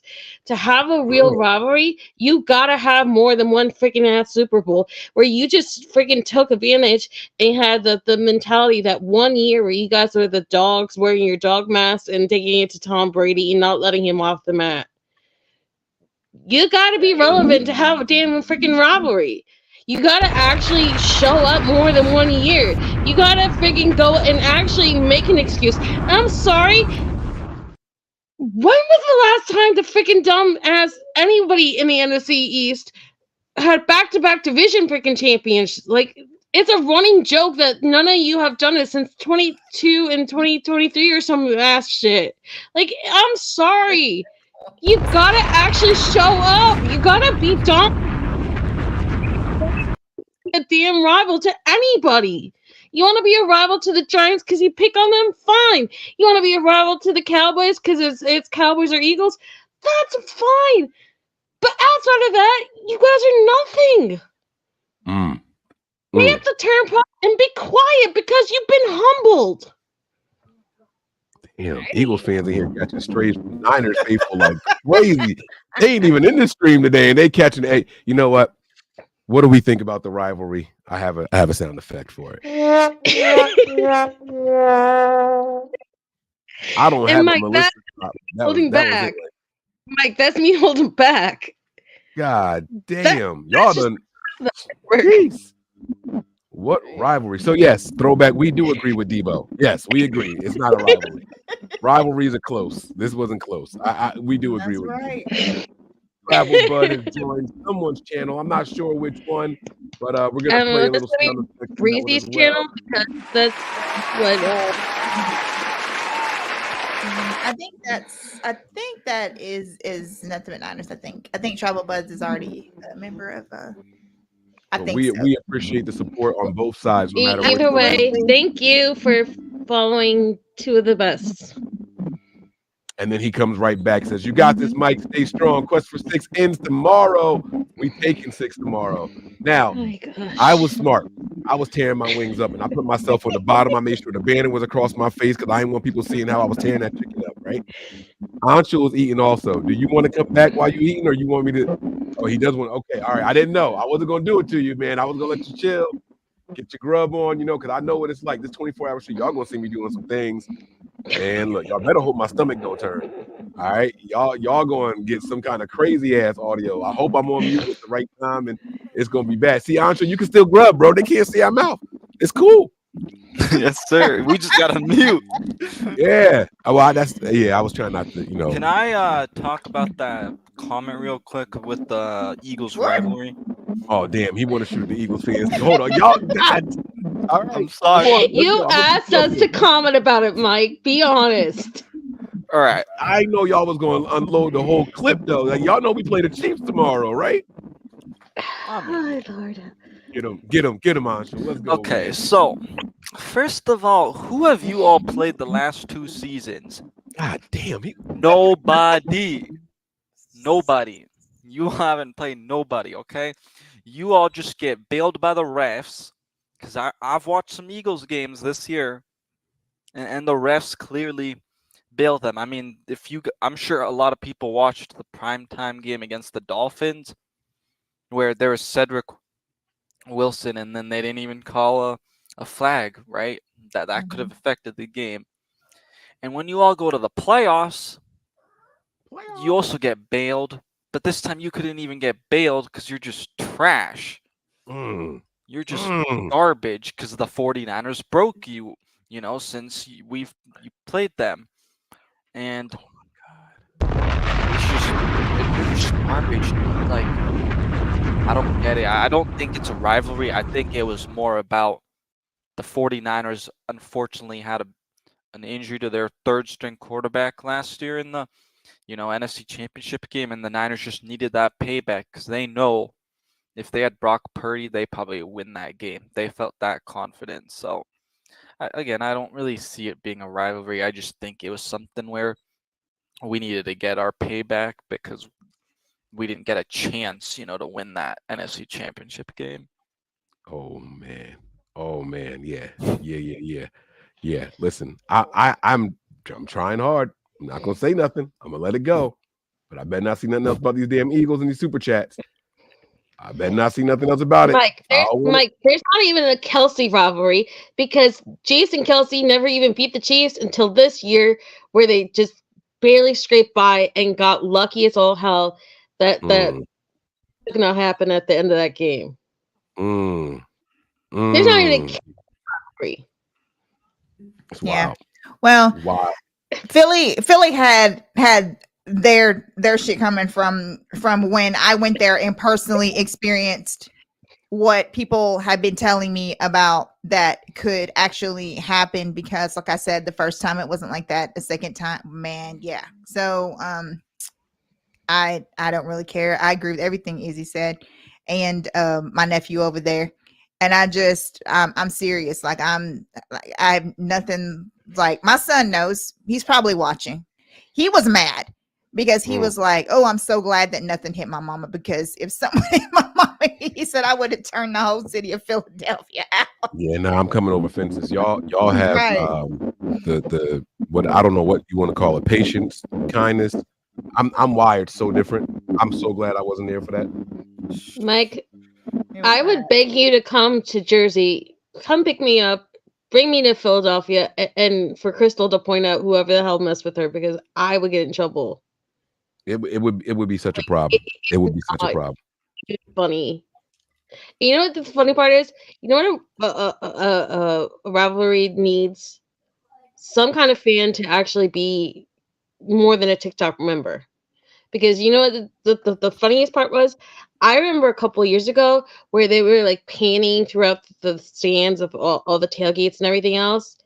And there were actual people wearing Philadelphia gear saying, "Oh, we're playing the red team today." They didn't even know what the hell the Niners were. They didn't know who a team was. They don't know what logos were. Like, you go viral because you have a bunch of kids flipping off people who are trying to just say, like, have a great game going into the gate. Like, you don't have actual fans attending your games that actually know what a logo is, what a team is, anything.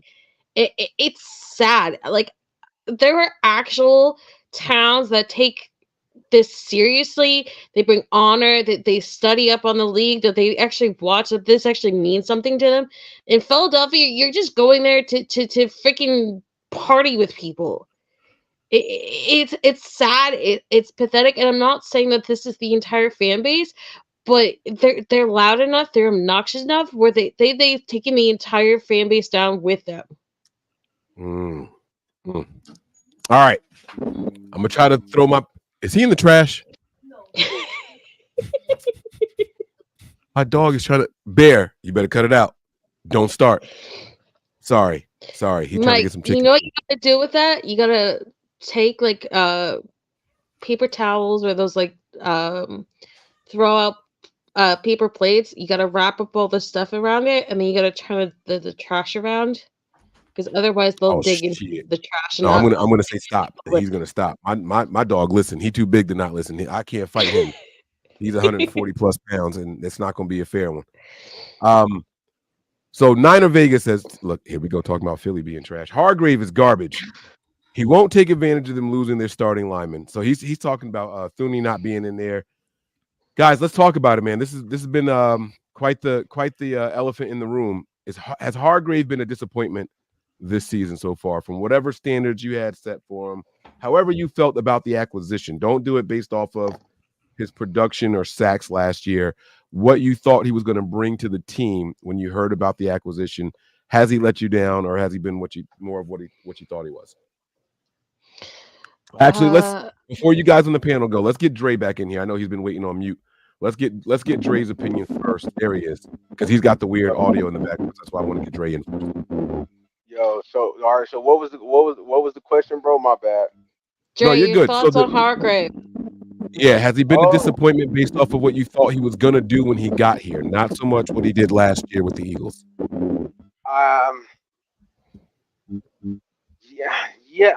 Yes and no, because he literally, when what happened at the beginning of the season when he had Armstead on the other side of him, he was a force to be reckoned with. He started off the season leading us in sacks. I think he had to play through a lot of adversity, just like the 49ers' entire team. And they've had to mix and match a lot of men when it comes to, basically our rotation. They've had to mix and match a lot of different defensive tackles with him. And I feel like a lot of teams keyed on him throughout the season. Now, he is getting paid $85 million. The man got the bat. Was it 85 or 82.5? I think it was $82.5 million. So, when you're getting that type of money, yes, a lot is expected of you. But at the same time, I feel like he's had to play through adversity with the lineups, bro. And, that's definitely something that we have to look into. When a guy is not flashing, sometimes we just got to slow down and go back and actually look at the film and slow it down and look at plays and see what other teams were doing. And the man has been getting double teamed like crazy. You know what I'm saying? A lot of the reasons why Javon Kinlaw, he had a good game last week because he wasn't getting double. He was bull rushing one guy. Every time that you see that man in there, Hargrave is getting double teamed unless they have Armstead in the game, and then that's when he gets his ones. So I feel like this is a Super Bowl. This is the game that we played. This is the reason why we paid you to come and get us to this point. Now, when you get your one-on-ones without Joe Thuney in there, you need to press play. We need to see something, bro. Today, you need to make your money, Hargrave. This is where we need you to make your money. When it comes to tomorrow, when you get a one-on-one against a guy that's inexperienced, you know what I'm saying, that hasn't played in the Super Bowl, and you've played against the same team last year, we need you to show up tomorrow. So I would say that, yeah, there's been points where we felt like we should have seen more, but you got to look at the whole picture. And sometimes when you're just looking at the money and the name, you don't look at the whole picture and look at what they've had to play through and the adversity that they've had to play through. So it's two sides of that coin. So I would say that we have got our money's worth when it comes to Javon Kinlaw. It's just he's had to play through adversity and missing Armstead has been Hargrave, my bad. Yeah, Hargrave. And missing Armstead really, hindered this season as far as numbers wise and it being able to flash on the screen.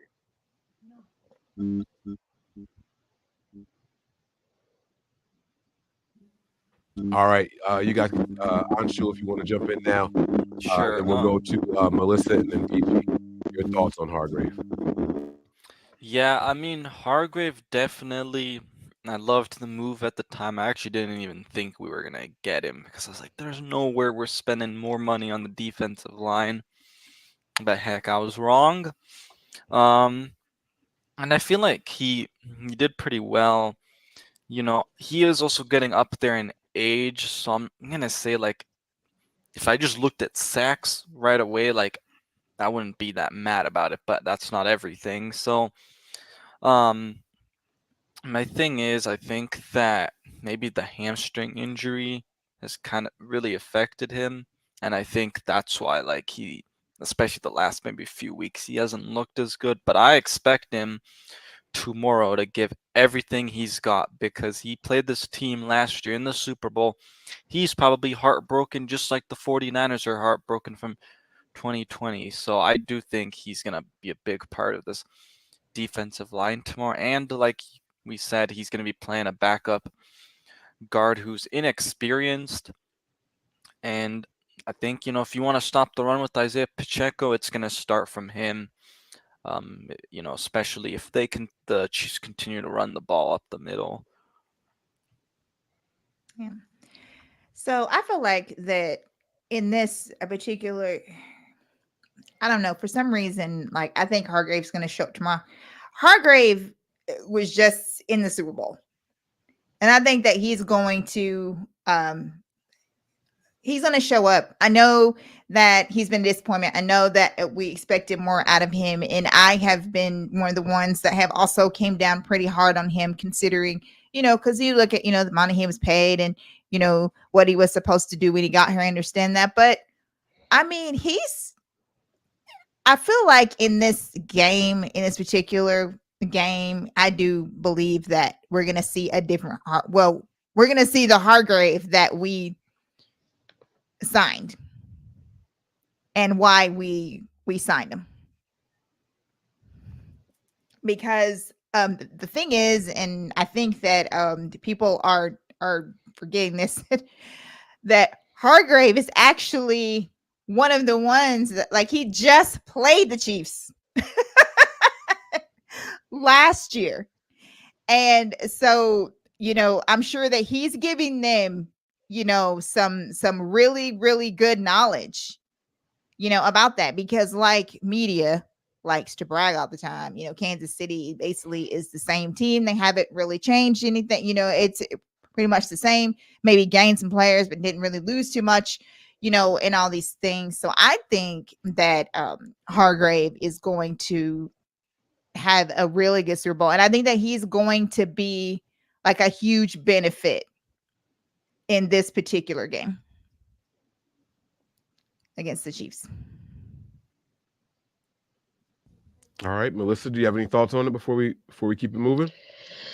I have so many thoughts on this. I know that people think that it's a disappointment because there's no numbers, but across the line, there's no numbers for pretty much anybody on our D line this year, and I know that goes into the tricky, messy territory of how people feel about Steve Wilkes and his system.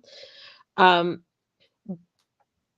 to say it's a disappointment would be like beyond disrespectful in my opinion, because he's not D Ford. He's not just like sitting on our team collecting money and not doing anything. He's not one of these perennial people who have like hot days and then they disappear and then they cost games. Like, I think that to expect anything close to what happened in Philadelphia last year is kind of sad, because Philadelphia was a lot like the Cowboys last year, where they were picking on bad teams and just like playing hot. And then to expect that to be constant, like, if anyone I'm disappointed in this year, it's Nick Bosa, because Nick Bosa was paid, and he constantly would flash and then go away in games. And my biggest gripe is that, like, Hargrave has had like bad games where he's had penalties, but he's not had like big penalties like Nick Bosa has had in the past, where he's taken away pick sixes and INTs, and he's kept 3 and outs away and had constant drives constantly continued because of his sloppiness. And so for me, I'm more disappointed in Nick Bosa, who has had so much expectation and kind of fallen off. Whereas in Hargrave, I'm not so, disappointed in. And you know what the other thing is? Like, he's being asked to fill in for Ark Armstead, where he's not really supposed to be the person. Like, I think so much anger and mistrust and expectation has been put on this D line and this defense and Steve Wilkes himself. Like, so many people want to be so angry all the time and want to constantly like complain about no sacks and no turnovers and not getting home and all this other stuff. And like, Mike, I constantly go back to so many years where we would circle, like on every single person's channel, like, this guy has mobile, this guy's this running back is gonna just destroy us. And we're not having those same things that used to aggravate us all the time. We're not having those same issues any time. And it's just like, what do you want? Do you want all the aggression that we had under Saleh and D'Amico and all the other anger that we used to have for their systems and all the other stuff that they used to do just to have the sack numbers? Like, I don't want to be one of those teams that I make fun of. I don't want to be one of those teams that like has this constant thing where we're just like stressed out and pulling our hair and we can't eat and we can't like, and we're so nervous going into it, and it's just like a nail biter down to the thing. And maybe that's just my own opinion, but like I don't see it as a bust. I don't see this as a bad thing. I just think that this is just a team adjusting and keeping the big stuff not happening anymore. And they're shutting down Has, Mike, and it's only a matter of time before they like constantly have 4 good quarters. And I don't know. I think it's a lot of things that's just like a hot take for everybody that wants to constantly attack the defense and constantly attack the coordinator. I don't think deserves it. And I like the Hargrave move. I think this is a good piece that's going to be good for us for a long time to come. Yeah, I Especially think because we can't Hargrave. stay healthy. I think Hargrave has been serviceable, and I think Wilkes has done something different that people weren't expecting, and that's what becomes a little harder for people to understand or accept. So I'm gonna screen share something that I saw. This is a play that Greg Cosell broke down, and I thought this did a phenomenal job of highlighting Hargrave, and not just Hargrave, but other players are being asked to do things a little differently here. And so when what we're used to seeing as far as a pass rusher go, beat the guy in front of you, or if it's a stunt, beat the guy that you cross over to. That's your job. Where in actuality, Wilkes is doing something a lot more complicated. He's asking one lineman to take out 2 guys for someone else coming up behind them, because now he trusts the secondary is going to buy enough time for the next piece to get there. So I'm going to hit play on this. This is going to be played in a faster speed than normal, because I don't know about copyright and stuff, and I'm not trying to get in trouble on the channel. I wonder if I should take this off of Breezy's thing. I know Breezy will get mad about strikes, but I'm going to play it. I'm going to leave the comments up there. I'm going to leave the graphics and all that stuff up there as well. So here we go. Let's just hope we don't get in trouble for this little quick segment. 49ers aligned in a loaded front. 3 defensive linemen to the right of the center. Watch what they do with Another Hargrave here. double inside stunt. The first part had Hargrave, the penetrator, slanting across the center's face, with Greenlaw from the second level attacking behind him. Here's the second part, and I loved it. Greenlaw was both a looper and a picker. He was not rushing the quarterback. He was going after the right guard to set up the second part of this stunt concept. Clear it out. Eric Armstead looping behind Greenlaw, who occupied both the center and right guard. And the left guard was blocking Hargrave from the first part of the stunt. There was no one to account for Armstead, who made the sack. So it's plays like that that tell me the Niners aren't just saying, "Hey, go and get it, sack."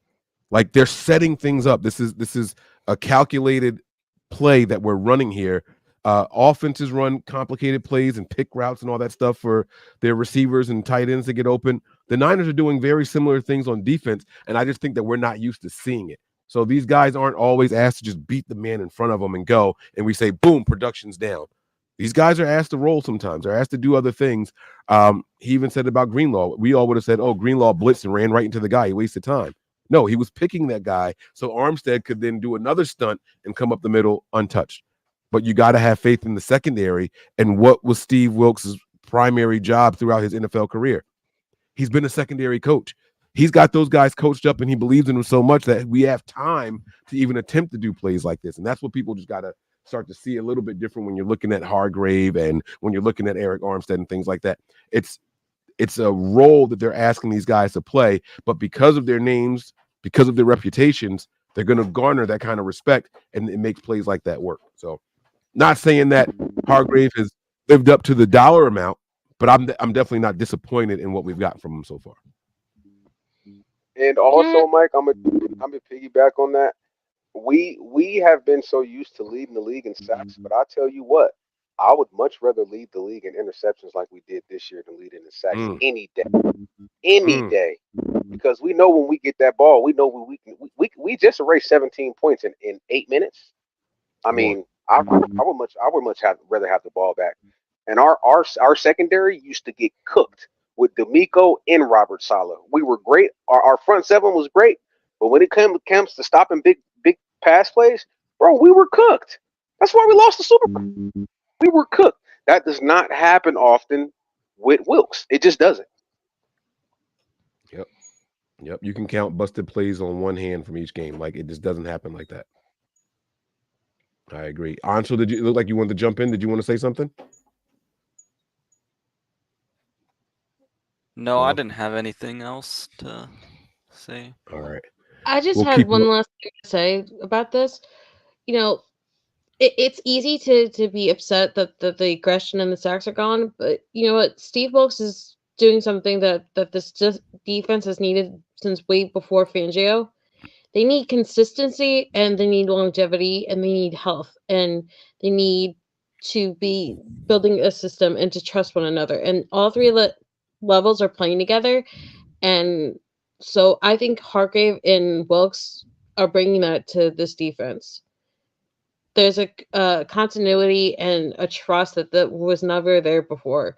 And no longer we're going to have one unit be all aggressive and then exhausted because another unit can't pick up the slack. And I'm really looking forward to what this defense can do, not only tomorrow, but years into the future. And I'm really happy Wilkes is here. Yeah. We'll see how long he's here. He's going to start being interviewed next. You know, it's going to happen. So we'll see what happens here. We got a super chat from my man Sean. Edward Austin must be Garbaggio in disguise. Garbaggio was garbage the entire time he was here, throwing a volleyball set in the Super Bowl. What quarterback does that? I called garbage the entire time. He wasted our time. I don't know who Edward Austin is. I love you, Sean. Earlier in the show, but Sean spent $20 to shoot at somebody, and I don't know. It's just so funny that he says Garbaggio. Yeah. Oh man, Sean has hated Jimmy Garoppolo since he's been. I won't say hate him as a person, but the player he definitely doesn't like. I saw the positives in Jimmy, man. I saw him change his last season here. I thought he played a lot better once we got Brian Greasy in there. But you know why he changed his last year here? Because he had two different quarterbacks behind him that could take away his job, and he was desperate to prove himself to other organizations. And now he's on the bench with the Raiders. And he got stopped for Aiden O'Connell. So you know what? I cannot wait for the day where we don't have to talk about that particular 10 every other freaking podcast. All I'm going to say is to Ronnie Bell, you need to change your number this offseason. We don't have numbers, though. Hey, did y'all see Jimmy's Super Bowl prediction? Oh, we're gonna get to it. Don't worry. We touched on it earlier in the show. Yeah, let's finish up this. Let me see. Let me make sure. Let me see how many more super chats we got. I do want to keep it going, but damn, they're still coming in. All right. I love you, Sean. Maybe we should do a halftime thing here. So Edward Austin was someone in the chat. Okay, I'm gonna get to it. Hold on. So this one says someone needs to get at least 40 to sample the beginning of No Vaseline from Cube. Put it on repeat to players to remember all the negative talk. 49ers Chiefs 30. 49ers Chiefs. What? All the I think negative he's talk. saying we're scoring 49 and the Chiefs are scoring 30. Yes, that's what he's saying. I'm gonna give you a round of applause for interpreting that because I was choking over here. I needed something to drink. But yes, I'm gonna say that's what he's saying. And Clement, I agree with you, man. Let's go. Niners. I'm still taking this by 20. What? I hope we don't allow 30 points still, but I'll take the 49. And okay, so Sean came back with another 10 spot to clap, and this time he added. He put the @ symbol. Did I say added? I just said added. You know what?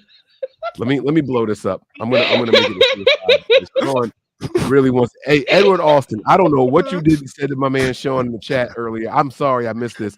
I can't scroll back that far, but Sean sent this at 5:22. You had my man upset. He sent these super chats 15 minutes apart. Edward Austin, you better leave Sean alone. He said, at Edward Austin, for Jimmy G to be good, he would need a brain transplant. Oh, God. Kyle tried drawing stick figures for Jim. Even Lincoln logs. Damn.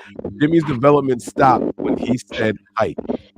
Oh, my God. Sean, what did this guy do to you, man? Oh my goodness. Let me play a sound effect for that. He deserves a bomb. Good Lord. Anybody want to respond to this? Y'all want to try to defend Jimmy? Y'all want to make Edward come back? I mean, I think Jimmy I mean, like I said earlier too, I just think the whole thing with Jimmy Garoppolo was once he tore his ACL, it was over because he wasn't the same. Yeah. Sean Shepard, you were king. That's it. That is crazy. That is crazy to me. All right. Let's get to Garoppolo's Super Bowl picks, and we'll get to the second half of the super chats. Let's see here. All right, I'll pull it up here. Jimmy Garoppolo starts at the. Why is my vision getting blurry? We're not late yet.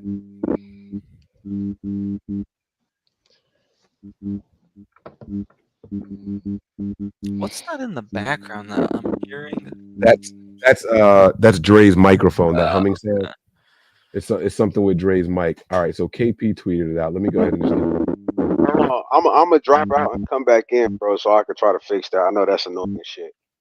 Okay. All right. All right. Here we go. KP show. Jimmy Garoppolo. Bada boom, bada bing, a bang, a bang. Where is it? All the other ones have a video. I was trying not to show a video because I don't want to be flagged on anything, but it looks like I'm going to have to do it anyway. All right. So I'll just go back to where I was. Anyhow, this is it here. We shouldn't get in trouble for it, but video, a screen share it here, and we can discuss how you guys feel about this.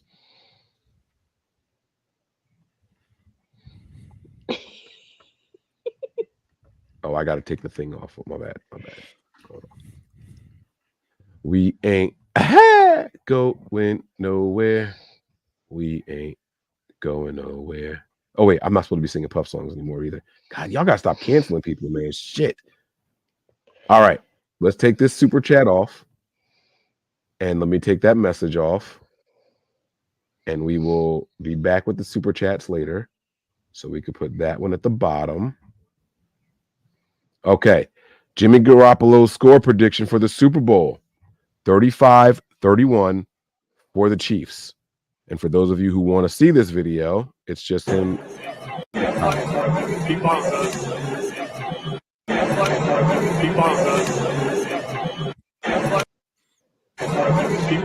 He still has the most smackable crooked smile that I just want to freaking knock the hell out into the Pacific Ocean. You don't love his appearance? No. I thought that was like what made him like. Yeah. No, he is creepy looking. Like he has like that creepy smile that was like in those like 80s cartoons where you knew that the second they smirked at you, you knew they were up to something. Like it's like that sinister. That guy to like Timbuktu and never have to like look at him again. He's creepy. Wow. Like he's like 8 seconds away from like Cousin It creepy with the smirk. I'm not gonna argue it. I'm not gonna sit here and be like, nah, he looks good. Fuck that. I'm with you. Fuck him. Creepy. And that also made me like mad because like everyone like kept saying, oh, every female finds Jimmy G attractive. Like, no, not every female finds Jimmy G attractive. I was grossed out by my quarterback. The only thing that I got upset about was like I had to defend him when I had to hear constantly from my father like porn star Jimmy all the time. Because he would just like turn up the radio every time like Stephen A had to say that stupid ass nickname. I listen. There's certain nicknames I don't refer to these players as. Brock's got one. I never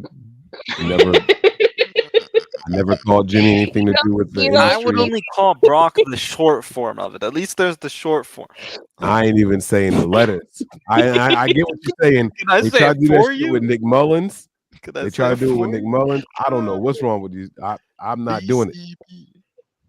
Oh man. All right. So what are your guys' thoughts on that? What do you guys think about Jimmy talking about the predicting a score, right? I mean, it's just a harmless score prediction, right? 31-35 in favor of the Chiefs. Nothing harmless about that. First No of harm, all, no why foul? would you want the Chiefs to win if you're Jimmy Garoppolo because you're on the Raiders? Well, not really. because he's actually not going to like. It's literally like not really. He get cut. Let's He's keep like, it real. Like no. his ass ain't gonna be on no Raiders come next month. Yeah, Like he's no, he literally probably gonna is be like, gone. I'm salty. I'm just gonna. He's like, fuck the Niners too, but I just think he's salty about it. So Yeah. that's exactly like let's just keep it 100. Like he's not really a Raider anymore. It's not really a score harmless prediction when you have the Niners scoring 31 points. That's saying that, oh well, the system's not that different from when I played with it last year. But you know who's gonna cost the game? It's the defense, because the defense didn't bail me out, and they're not gonna bail out Brock Purdy. There's not a single damn thing that's harmless about that. 35-31. That means that you said that, oh well, Brock's not that different because I could score points, he can score points. But you know what's gonna cost the Niners? It's gonna cost that defense, and the defense didn't help carry me throughout that Super Bowl, and they're not gonna do the same for Brock. There's not a damn harmless thing about that score prediction. And the very fact that he had to make sure that came out the last day of Media Row, just so that way that people could turn and spin about this for the rest of the weekend until the game happens. There's not a damn thing coincidental or harmless about that prediction. That's just him being a spiteful, vindictive little bee for having to sit on the You could have said it. Come on, we 4 hours in. The 8 minutes rule is over, guys. We way past 8 minutes. But Jimmy bitch made. Like he completely is bitch made. Completely. I'm saving my cuss words for someone that's worthy of my cuss words. He's not worthy of my cuss words. He's not worthy of my Jersey attitude and my Jersey fire and my Jersey anger. He don't even deserve the actual word. Wow. Damn, man. Jimmy hurt y'all. Y'all hurt. I'm just saying he's salty though. I ain't saying I'm hurt because yeah. No, but that was venom right there. This though, Jimmy has been taking shots though. You got to think about it. Jimmy's been taking these little side shots at the 49ers not ever shots since down the field he's at been least. a Raider. Instead of, just like my nephew just said, instead of shots down the field like he should be doing, but so he every once in a while he takes a shot at the 49ers. So like I said, just completely bitch made, just upset because unlike him, Brock Purdy is one of the main reasons why the 49ers are playing tomorrow.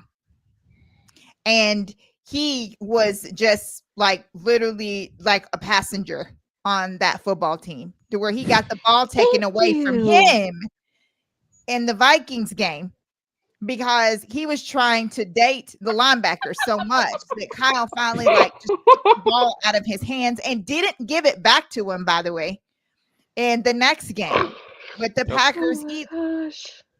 So as a Brock Purdy, his throws and his mobility and everything is what got us through in the NFC Championship game and made the things happen that did, because he put the team on his back. Jimmy didn't have a chance to, because he couldn't get the ball. That's why Raheem Mostert ran for 4 touchdowns against Green Bay. And you know what the funny part is, Crystal? Everyone always goes back to the Saints game as Jimmy Garoppolo's like shining moment, his best game and everything else. But it was George Kittle carrying 3 guys on that last play to get them within field goal range. It was somebody else that had to make the play. And it was somebody else in Deebo Samuel correcting Kendrick Bourne to even get that play off because he was in the wrong alignment, to make the correction, to make the play, to get the final score, to win that game. And you cannot say that the same thing about Brock Purdy. So it's just, it's sad. It's pathetic. We get it, but like, dude, like nobody cares about you right now. The only people who still care about you are the most pathetic crew on any kind of national media, which is first things first, because Chris Broussard for some reason is in love with Jimmy Garoppolo and constantly gets brought back up again every time they talk about the Niners. But aside from that, nobody gives a shit. If Jimmy Garoppolo wasn't and the commercials, if he wasn't, you know, like what you would consider to be, you know, like looks like a model, this and that, and whatever. Put it this way: if Jimmy Garoppolo was considered to be ugly, he wouldn't have even been in the status that he was in the 49ers that long anyway. And he wouldn't have been You a know what? media darling, and he wouldn't have been anything. He really would have, because it's one more thing that they can use against Bill Belichick for Tom Brady. So he would have been relevant no matter what, but he wouldn't have been as relevant if it wasn't for supposedly the good looks. Just want to announce we are officially 24 hours away from the start of the motherfucking Super Bowl, ladies and gentlemen. Let's go. Sir. Let's go. Let's go. Huh? Come on, baby. 24 hours left. Let's go. Yes, we are. Come on. Oh, I'm hyped. I'm getting hyped. I'm about to go make a real drink now. Shit. 24 hours. Let's go. Woo! Okay. All right. Enough of the applause. Okay, that's long. I gotta find a way to shorten it. Yeah, but that's, you know, that that's how it is. I can't, like, there's so many things that he did when he was with the 49ers. But you know what? Let's not even talk about the 49ers. Let's just talk about the Raiders. How wait, hold on, y'all. I gotta tell y'all getting me in trouble. I'm getting a phone call from a county correctional officer saying, why the fuck are y'all talking about a game manager on this channel right now? Hi, Tony. Tony's in the video. You want to put you on speakerphone? Hey, Tony. Oh, okay. All right. You guys, what do you mean, game manager? We're talking about Brock Purdy, the game manager, obviously. Oh, now you said we talking about Brock Purdy? Uh-oh, they take a shot. Brock Purdy, the game manager. Come on, remember? Everybody's calling him the game manager. Ooh, Yeah. Lord. I'm going to put Terradome here. Y'all hold it down. I'm going to step away and take this call. It's good, Terradome.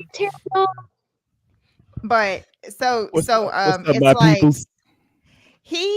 Jimmy got so many players hurt when Tony, he was on his there at the 49ers. hospital. And the reason why I'm bringing that up is because he did the same thing for Vegas, for the Devontae Raiders. Adams, yep. Dang. Like, he literally tried to get Devontae Adams, like, completely removed from football. That's how many times that he got that poor man hurt while he was a Raider. And the reason why that I say that he won't be is because McDaniels is the only reason why that Jimmy Garoppolo is a Raider anyway. Because the organization trusted in him to make the right decision when it came to bringing him in, you know, and he convinced them of that. Nobody wanted Jimmy but him. That was it. Because of, you know, the days in the Patriots and whatever. And that's why he tried to turn that team into Patriots West, because he thought that would work. We saw, as true to form, Jimmy Garoppolo gets hurt. And not only does he get hurt, but when he does come back, we find out that his backup is playing better than him. Surprise, surprise. So he's not going to be a Raider. I don't know where he's going to be. Thank God he's not going to be, went to worry about him being a 49er ever again. But so for him to, like I said, be bitch made and hate on us so bad that you would pick the Kansas City Chiefs to win this game just shows the type of person that you are. And he doesn't even like fit the character of the San Francisco 49ers in the first place. So I'm glad that he gone. He gone. What's going on, Terradome? I think he disappeared. Something happened to the screen. I don't know what happened. Yeah, and I can't 'cause fix anything on that. I can't fix nothing on the screen. I don't Yeah, know. because I guess it's if one person leaves it or turns their camera off, it does that. But yeah. And I know that there's a lot of people that, you know, that have their things to say, you know, talking about that Jimmy did this and he did this for the team and he did that for the team. And all I'm going to say is that this guy who you guys, like revered and had all this thing or whatever, just picked against you. like just picked against you. So I'm trying to figure out, like, it really just burned me to my core. Like, how dare, he's come here and like pick against us when we're the ones that like gave him chance after chance and shot after shot. That's all I'm saying. So you know what? The sad part is, Crystal, he's trying to outdo Dead Legs. Dead Legs did he did next to nothing, and then he had that big rant where it was on like Devo's podcast or Jimmy Ward's podcast where he just went like crazy psycho on us. Like it's really sad that these ex-players are so salty when the team did nothing but support them and give them every shot, and then just had to let them go because it was just at a breaking point. But it was nice to see actually get some time on Media Row, and I don't think a lot of people are talking about it, but it was really nice to see Daniel Kilgore come on to the Hey Cat Kay Adams show up in whatever it is. Oh yes it was. And he was talking about his time with both the Chiefs and the Niners, and it just like I miss Daniel Kilgore. Like I can't believe that, like, that's the fun part about these Super Bowls and like these championship games, when you get like all these ex-Niners that you haven't seen in like forever get some attention and love again and get to talk, and like I really truly appreciated that. Hi, Teardome. Hello, everyone. Can you hear me 5x5? Yes, sir. Awesome. Yeah, Jimmy G is janky. We have a saying. I like that. Janky G. We have a saying. He's janky. He's just janky. They hire him in Las Vegas when the shooter is hot. When a shooter is hot, man, and he just rolling sevens, and then he hitting this point. 8 is the point, and then you hit 8 again. They actually call people coolers just to go and stand beside that hot shooter to mess him up. He's a cooler. He's just a cooler. You'll need him to just cool the atmosphere and mess up the presence of the spirit moving. And that's what Jimmy G is. I ain't really want to share it. I ain't really want to go out there and glory to God, I haven't seen it this week, but I was like, oh, we're going to Vegas. Please, I hope nobody looks up Jimmy G and want to go out, because he's happening party guy, obviously, and he used to get the guys. Well, we're adults. It's after 6 o'clock. He used to get the guys laid. I mean, that was his only thing. That's why they loved him so much. He used to get the guys laid. He did. Thank you for preaching the truth. That's all. We had that guy on the team that if some leftovers fell off, the guys who had no mouthpiece would go and get the little afterlings. And he had that. That is your talent. That is what he's a himbo. I knew on January 29, 2023, when I looked at that sideline and Fred Warner had gotten his shoulder stung and things were starting to happen just out of the ordinary. And I looked at that sideline and I said, what the hell is Jimmy G doing here on that sideline? Who put him there? If you notice, did you notice how great Brock performed once you saw Jimmy on that cart on December 4th, 2022? And he went to the sideline and they said, Jimmy G is going to the locker room. And he was on that cart and he was gone. And then 13 steps in there, act like, man, I do this for a living. Hey, give me another play. Go ahead, let me run another one and another one. After he was gone and out the building, did you see how things went? And the day he showed back up, what happened? When he was on those sidelines, giggling like a sissy getting tickled under the table, Can I say one thing? I got one quick thing to say. I think that he's also salty because of what Jed York said. Remember that interview that Jed York had when he was saying, when Kyle had came to him and told him that third Brock string guy was the best quarterback one out of whatever. Jimmy was No. part of that too. Now it wasn't just Trey. It was also what the best Garoppolo. part about that was Jed York first said it, and then I think the very next day John Lynch was asked about it. Lynch. Yeah, and Lynch you know what the best part about it was? John Lynch has had so much media training and diplomatic training, and can keep a poker face like better than I mean, anybody. he used to be a player too, though. And you know the best part was John Lynch purposely cracked up talking about how Kyle always runs everything by John Lynch before he decides to truly go to Jed York about stuff, and he started cracking up about how he could not believe that he went to Jed York about that.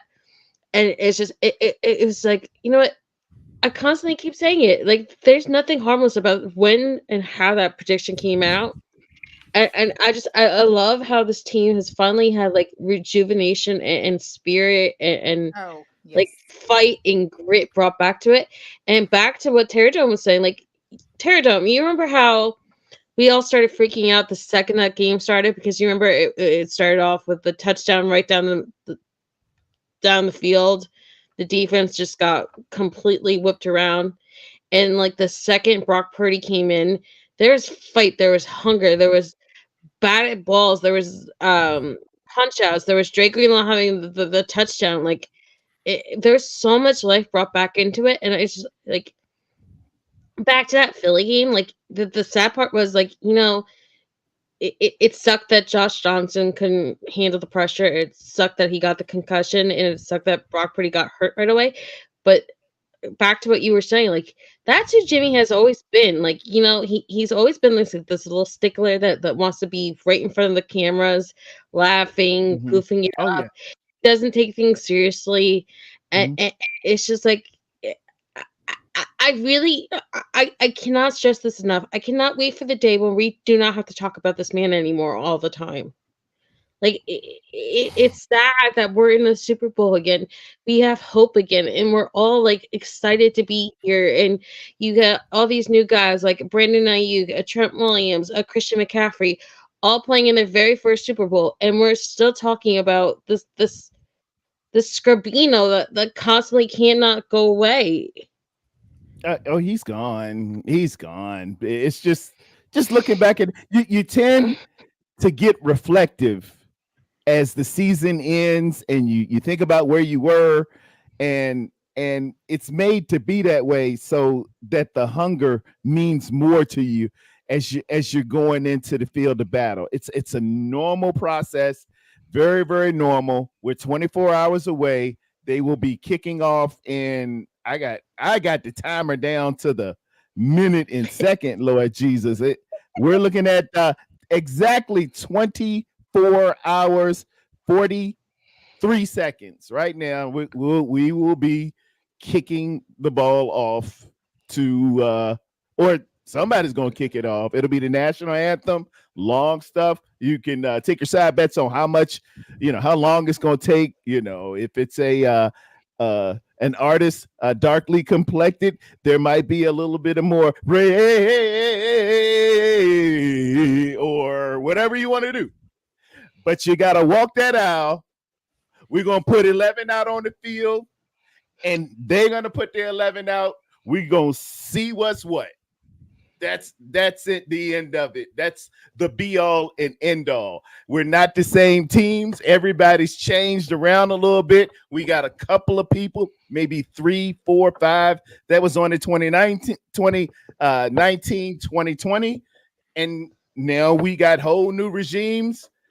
I looked at the players because it brought up Cam Newton. I'll shout Cam Newton out. Thanks, Cam Newton, who said Brock was the 10th best player on his own team. And, hey, maybe you're right. I just started naming them on off, but I know this.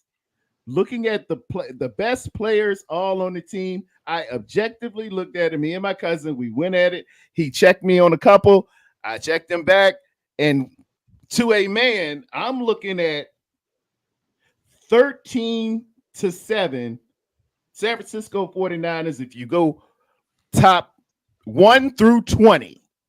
And Mike and Breezy did a little something like this with the top 10 players.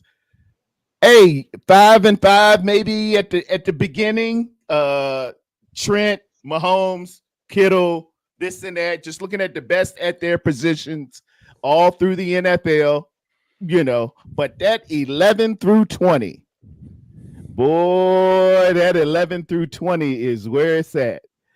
We're deeper, we got more, and we can go at it. I think, Mike, you're muted. Go ahead and hit it. No. I just had the epiphany. I was trying to catch on to what, because you said Cam said that he wasn't the 10th best player on the team, and you said 11 through 20. I'm like, whoa, I didn't have him down that far. But you're talking about in comparison to their roster, the two teams. You're looking at Chiefs and okay. Yeah. I just went with his premise of he ain't the best player, he ain't the 10th best player on the team, and I was like, well, let me think about that. And maybe he might be, might not be, but he was a leading vote getter.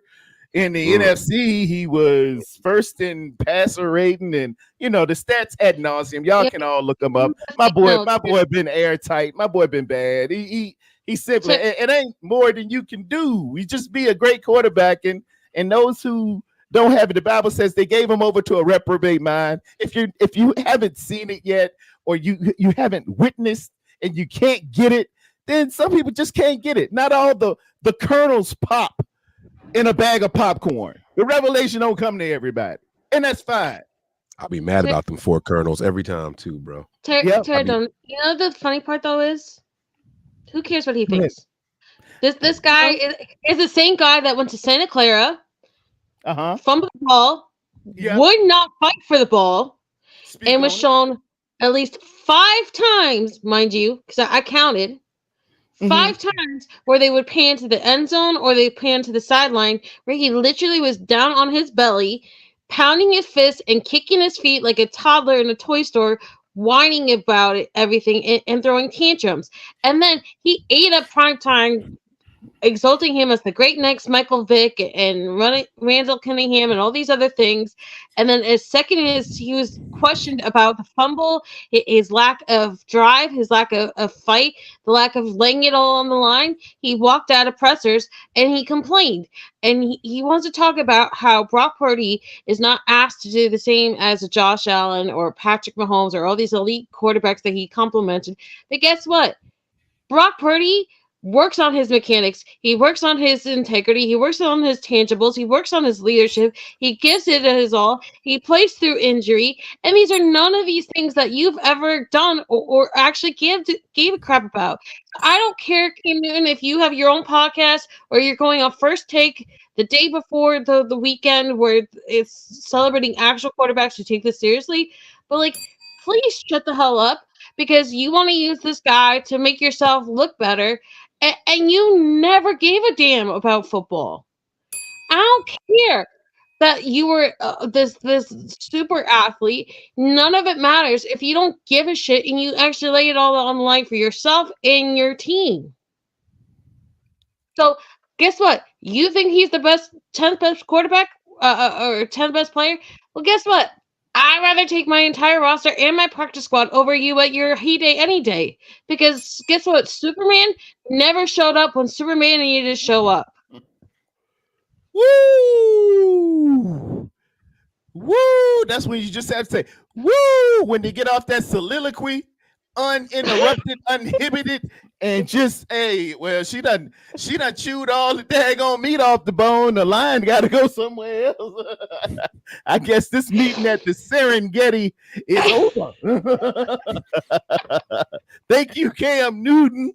To Newton and your nice little outfits and your scarves and your that's exactly why his top 10 choice I think is stupid, because I'm sorry, but whatever he was wearing, bro, his hair, bro, he looked like Goofy.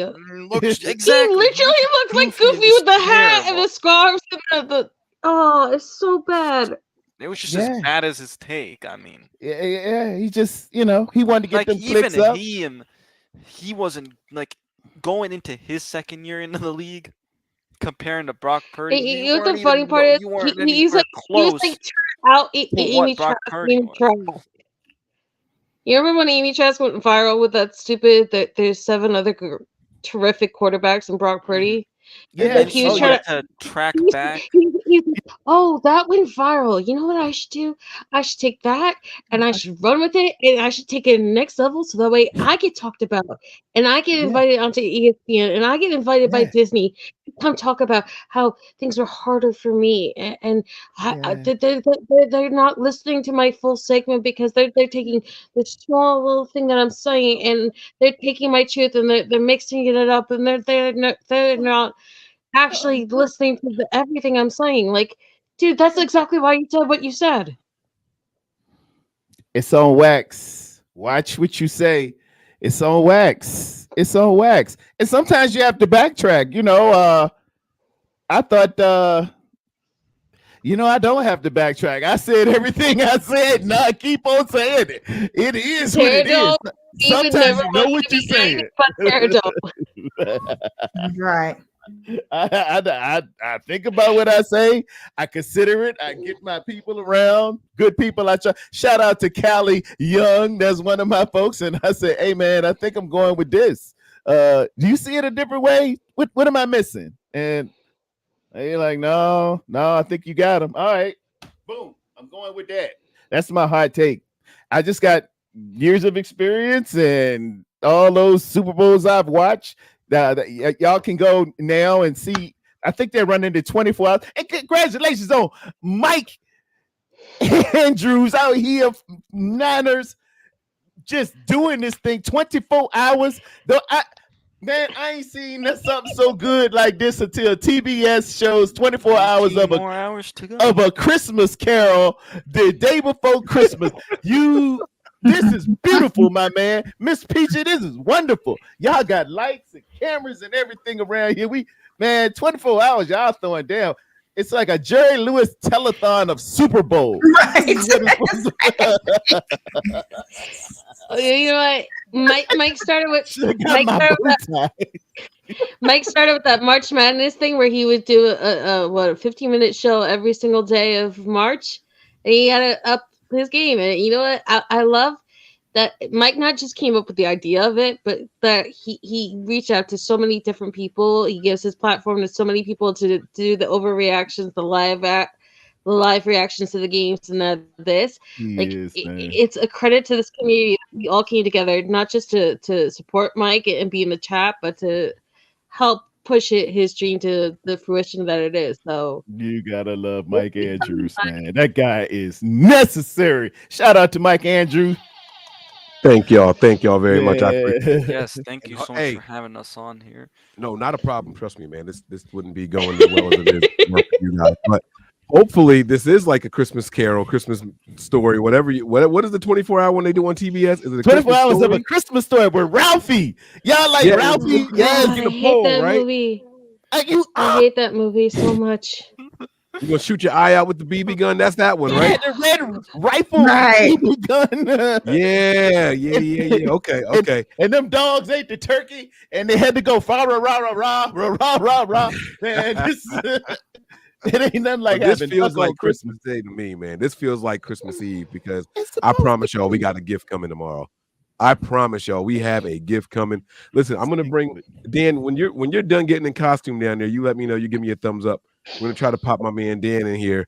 All right, we have to take we gotta take the 5 thing off here. I thought he was Andy Reid for a second. I thought I saw a fake mustache, but no, never mind. What's going on, Dan? How's it going down there, bro? I actually do have a mustache growing kind of a little bit, so that may not be fake. Oh man. I did not mean it as a shot at your No. It's fine. It's fine. Didn't you just have something on your mouth, or were you holding something in your mouth a couple seconds ago? No. put a little shoe polish on it. And I thought you had when you were holding something. Oh, I had a balloon. I was messing with. Okay, I thought it was like an Andy Reid mustache because it was a small little box on my screen. It looked like you had like an Andy Reid snot mustache going over there. I wasn't Do you sure all what was see going there was on. like a fake Andy Reid at the wherever they're doing the media Radio stuff? Row? Yeah, radio. Row.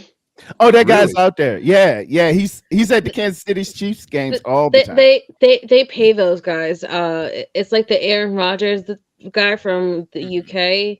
They now actually pay these lookalikes to actually attend games, like the Trevor Lawrence girl, and they had like the commercials and everything where they all talk together. The fake Jalen Hurts and everything else. Like it's a thing now. I've seen the fake Shanny. Yep. Who was the one that used to turn really red? I can't remember. Zimmer? I've seen There also used to be like the fake Klay Thompson. I can see that. I never saw him. They got some Well, fakies. Some good doppelgangers. I stole a 49ers player's identity when I was in Canada. Uh-oh, So- who were you? Clayton Thomas. A lot of people don't know him. He was drafted by the Niners late, and I was out at a strip club. I had the 49ers sleeveless hoodie on. I got a 49ers tattoo, and we were throwing money. We were there for a bachelor party. We were throwing a lot of money. And so the ladies started coming up, rubbing on us, say, "Hey, you play for the Niners?" "Yep, Clayton Thomas. That's me. That's me. I know y'all don't know what he looked like. You can Wikipedia him, ain't no picture. It's me. That's me." And I stole the whole identity for the night. I don't know if that's legal. I'm kidding. If it's not legal, I was kidding.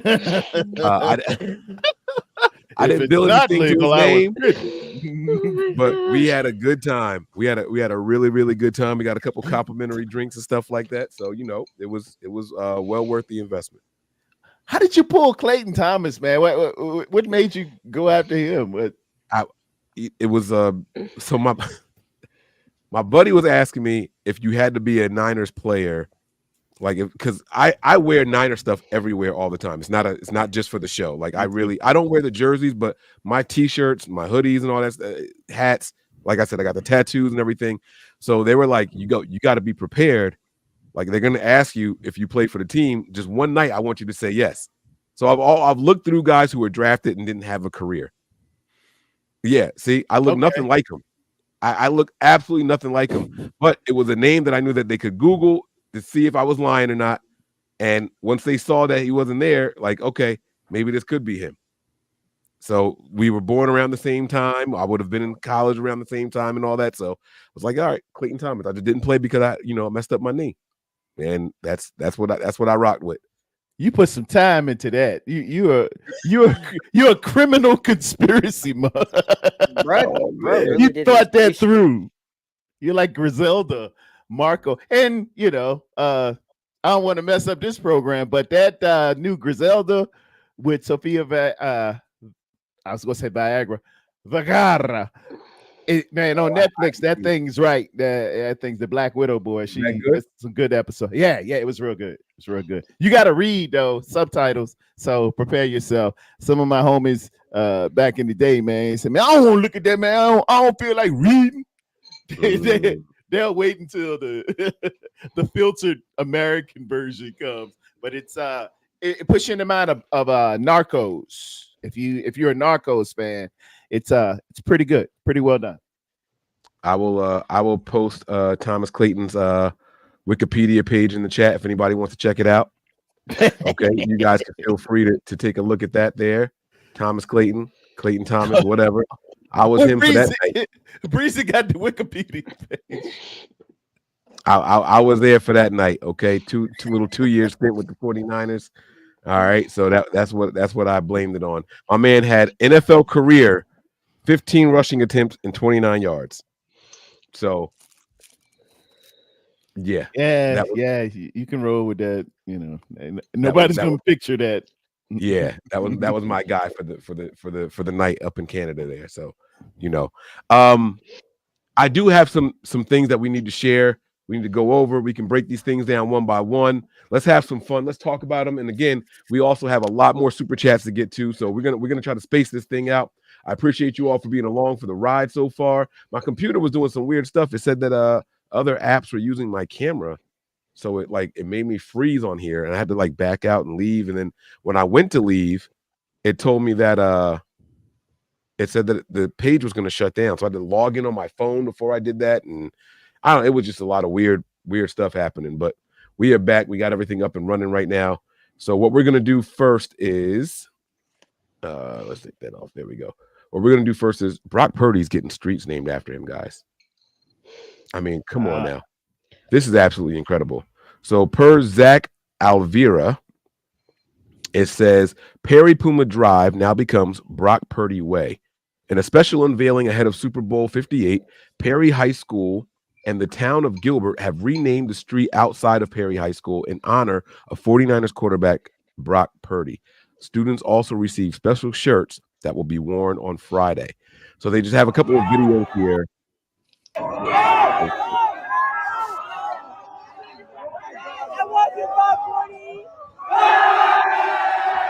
That's pretty cool, man. That's dope. That's dope. That is pretty cool. That's dope. Man, that's it. They've got that one. Great. How do I let me see. There's a couple the reaction from your players. There's a couple other videos here. Hold on, let me see.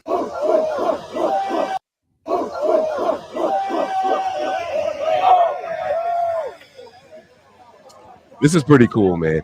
This is special. Little local guy becoming a hero. I love stories like this, man. Love to see it. Let me see. Hold on. He's one of two high school. Here we go. I know that you weren't here when Brock was here, but the legacy that he left in this program, his name is being, written up on street signs now. I mean, how cool is this for this program, especially the reaction from your players? Oh, it's awesome. The kids love it. Like I just said, he's one of two.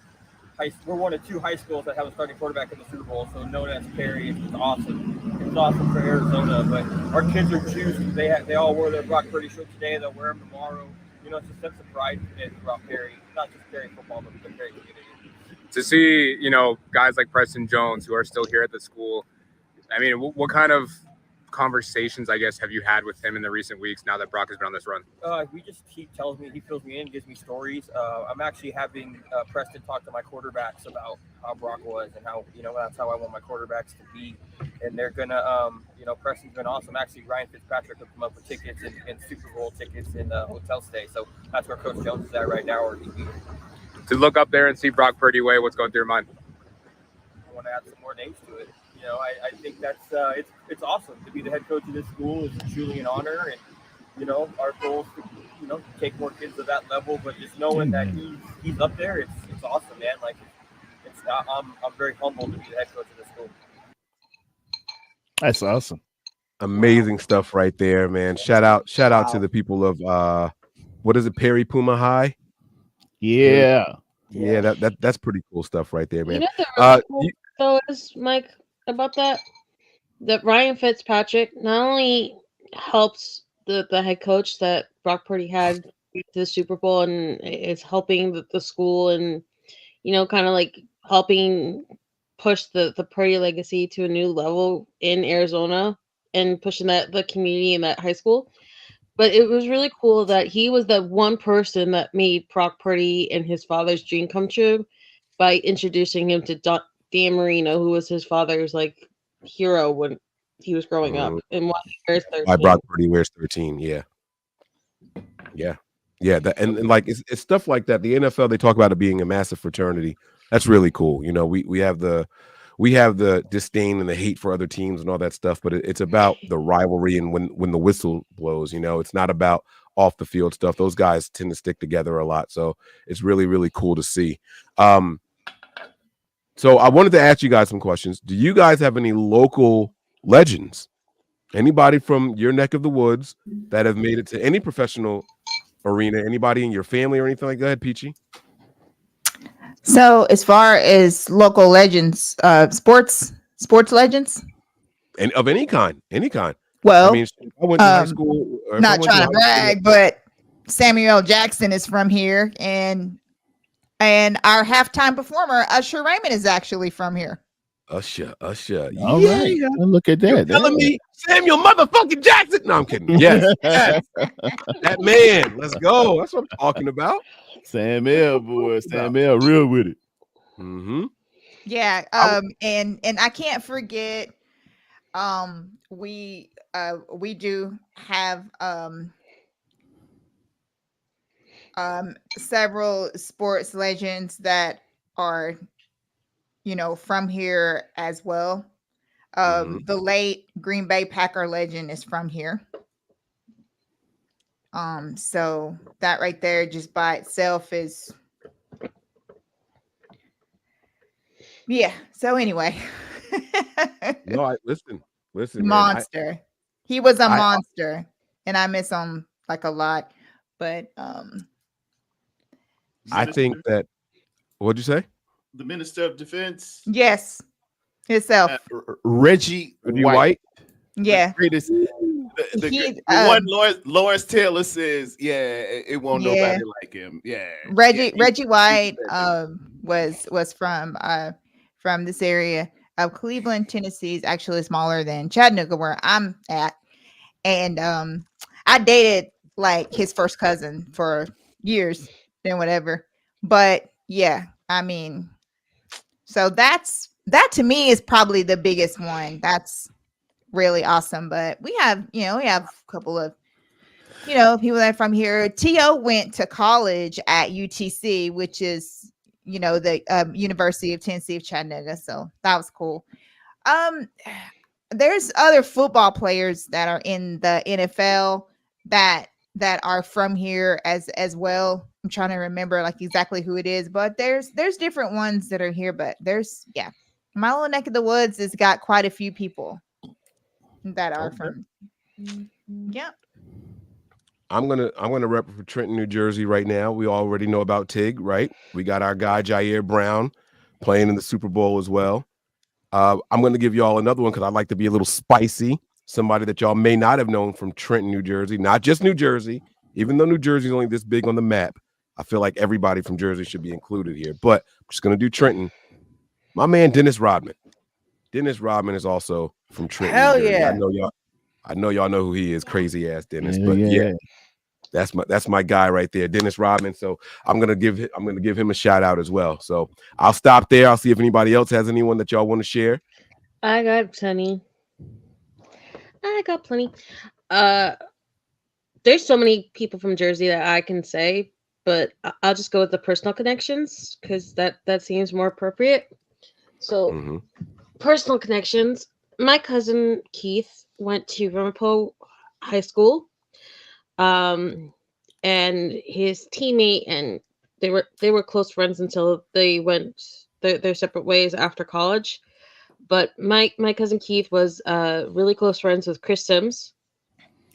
And when Chris Sims was actually in Tampa right before their Super Bowl run, my cousin Keith was brought down from Clemson, and he got to go backstage and go into the locker room and meet a bunch of the Buccaneer fans and players and all the other stuff. And so for a while there, when I gave up on football, because my brother is the bane of my existence, and I idolized my cousin Keith. I actually rooted on Tampa throughout that time period because of my cousin Keith and what Chris Sims did for him. And then my father being a Phil Sims fan, it was funny because a couple years later, my brother went to Don Bosco Prep, and at the same time, Chris Sims' younger brother, Matt Sims, was his quarterback, and was actually invited over to the Sims household. And my dad, I hate that I missed this day because my dad was the one time there up at Mawa or Ramapo. I forget where the school is. Anyway, my dad was sitting in the crowd waiting for my brother to get out of practice, and then Phil Sims sat right next to him and had a conversation with him, and there was just like two fathers hanging out. And my father like got to meet Phil Sims, and then a couple years later, Tommy DeVito went to the very same high school that my brother went to, so I have a connection to the Sims family. Tony DeVito.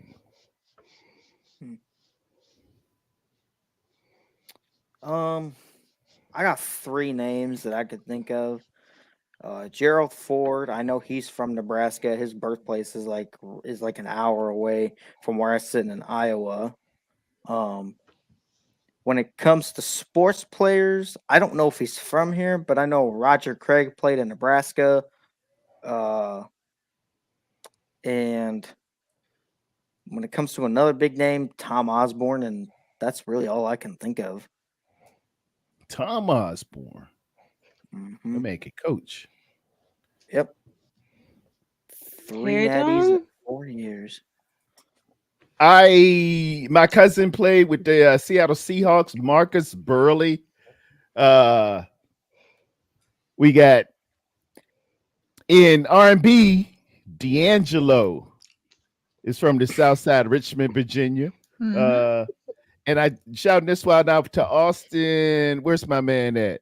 Edward Austin. He brought up that Ben Wallace went to Virginia Union University. He's a Panther as well, Hall of Famer. Ben Wallace in Richmond, Virginia. Yes, sir. We got that one too. And who else I got good? That's just what comes to mind. I got to shout out my guy, Mad Skills, Richmond, Virginia, South Side. One of the best and most unknown, probably ghostwriters in the business of rap. It's a lot of artists that y'all listen to that he hasn't even because he's on Drink Champs. He ain't gonna say the names, but a lot of the people y'all been jamming to and everything, he wrote all of their stuff. Ghostwriter. Shout out to Mad Skills, Richmond, Virginia. It only takes a minute. That's my dude. Mike, we're sitting at the 5-hour mark. Is this the longest you've ever been on stream? I think. We're going for records. I think we have a 6-hour stream. I believe. Okay. I believe we have a 6-hour stream. I think I did. Mike, how long was that one show where you went like live at midnight and we were going to like 4, 5, 6 in the morning? I don't remember. I don't know. I get delusional, but I'm pretty sure. I wonder if YouTube will let me sort my videos by duration. Let's see. Hold on. This will be interesting. Let's see. I love that stream because that was like the first time I ever really got to talk to Terradome because you jumped on that one too. I love jumping on them. But somehow ours gets flagged for having such a good time. Just too much energy up in there. We had just won, I think, and we were just cutting the fool and having a good time. And they said, nope, y'all had too much of a good time. We're going to stop you 49ers guys. Oh, this won't let me sort by duration. I can sort by date, views. Now the draft shows, I know my draft show that I did was 6, 7, 8 hours. Yeah, it was like 8 or 9 hours. Yeah, crazy. It was long. Yeah, waiting around for the pick. So it would be those. It would be the last day when they do the rounds of 4, 5, 6, and 7. You know what? So let me take a look. That's what I'm going to do. I'm going to look at the draft. Pretty sure that yours. Yep, those will be the longest ones. Will be that. All right. So it says third round night when they said kicker out of Michigan. I just should have went around and got everybody's reaction. It says what? I got a day 2 draft recap was 6 hours and 1 minute. Yep. That was day 2. Hold on, wait. There's got to be one longer than that. Day 3's got to be longer than that. Day 3 right here, 6 hours, 9 minutes, and 26 seconds. Yeah, that was a biggie. Go in your playlist right here. Mm-hmm. Man, we've done a lot of draft videos. Jeez. Those drafts go. Playlist. I haven't even gone through your old content yet. Here we go. This one, day 3, 7 hours and 8 minutes. So we got a ways to go, guys. We got a little ways to bit. go, but we will be setting a record that was 6 hours and 13 minutes. I think that 7-hour one is the one, though. I'm looking at it here. There's 79 total draft videos. I think 6 hours and 13 minutes there.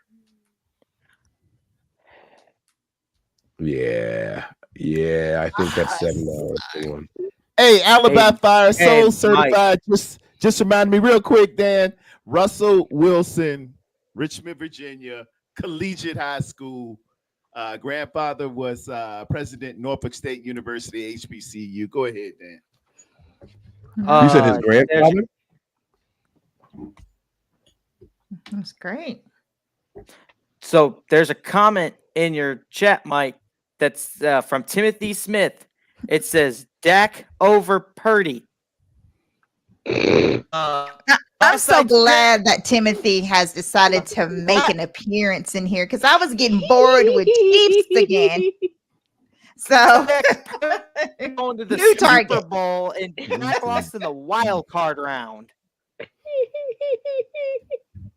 Do y'all okay? Oh, See, Timothy. Dak, my rear end. Y'all making me do the devil on my shoulder thing again. I don't know which voice to listen to right now. Right. Mike, give it, Mike.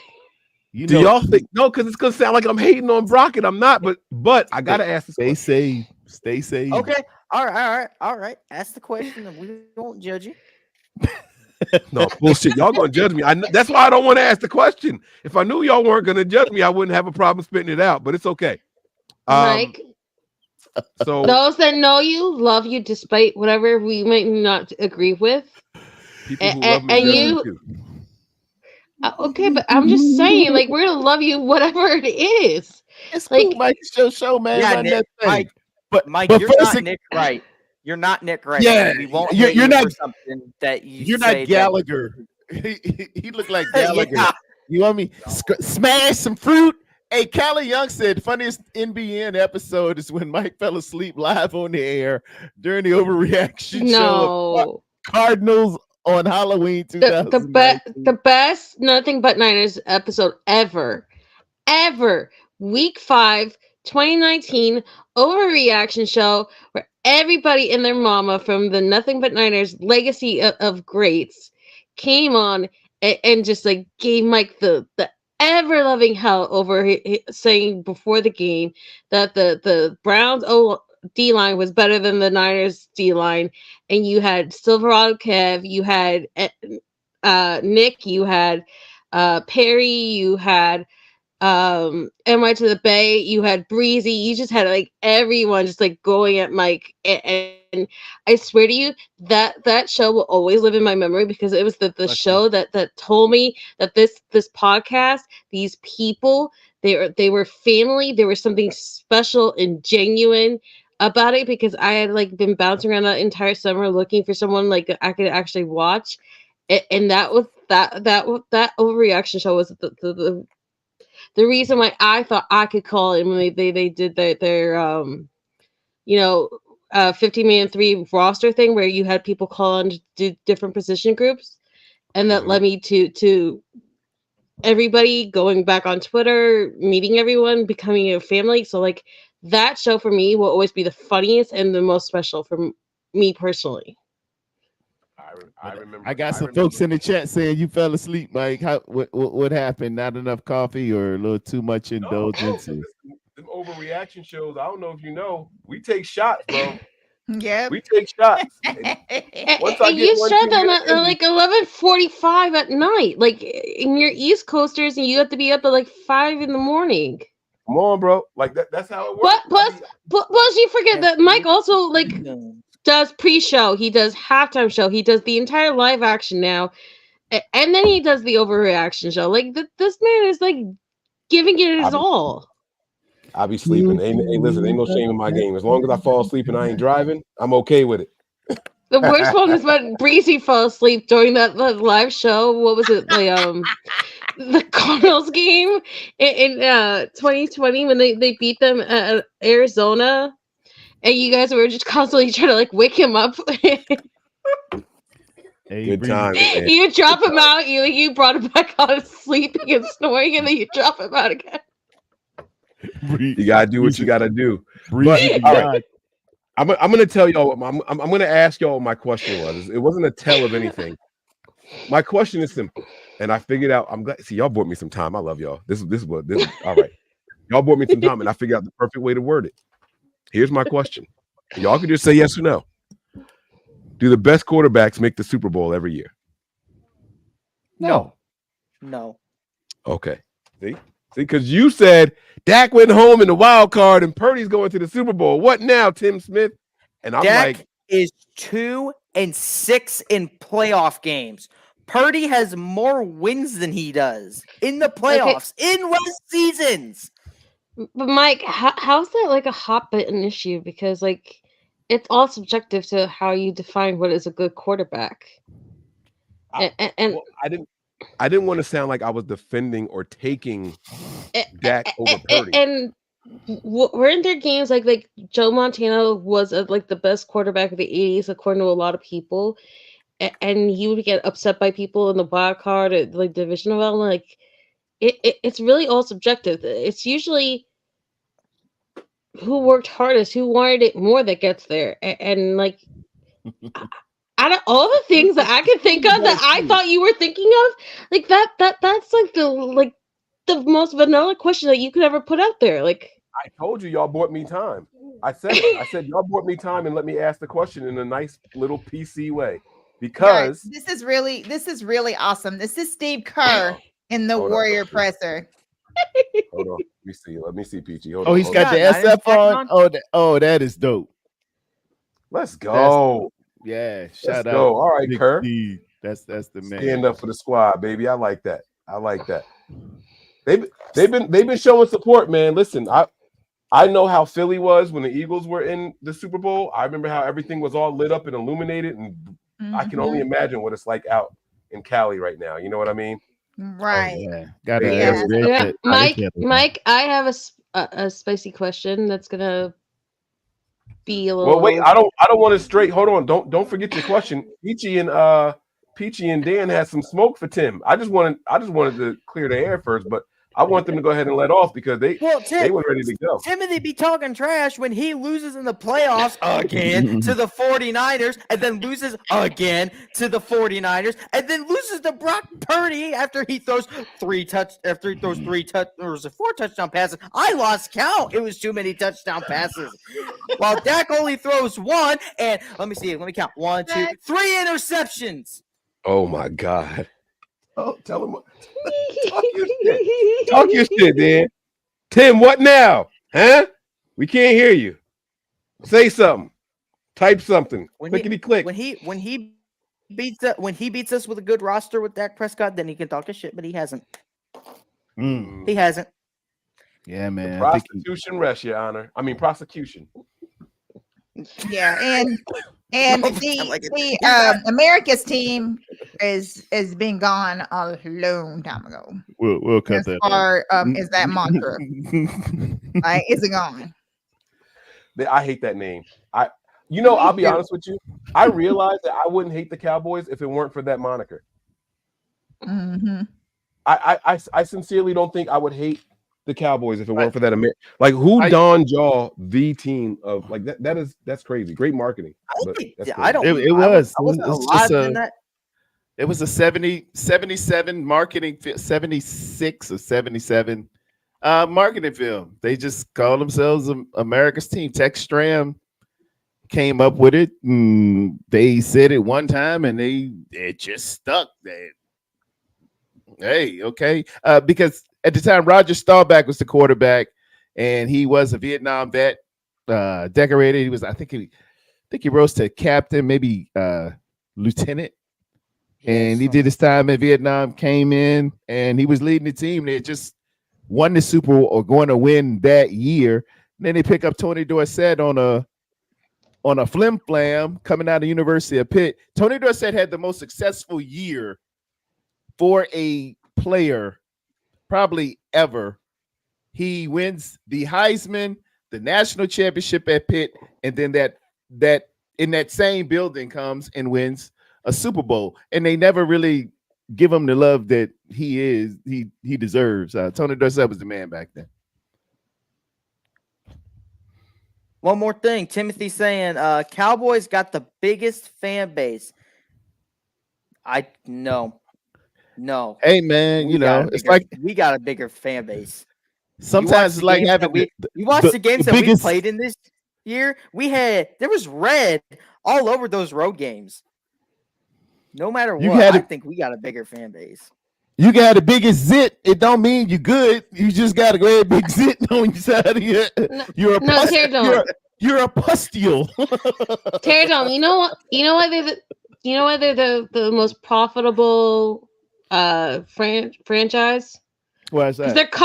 They're constantly freaking destroying everything. They're constantly breaking their TVs and using jerseys as mops to clean up bars, and they constantly have to go out and buy new merchandise all over again. Yeah, you keep Best Buy in business. Well, not only that. I mean, the truth of the matter is Jerry Jones pays to get his team mentioned. You know what I'm saying? They'll be a 5-11 team. Don't even get me started on that. They'll be a 5-11 team. And then as soon as the Super Bowl is over, the very next day, are the Cowboys destined to win the Super Bowl this year? I'm like, bro, what just happened?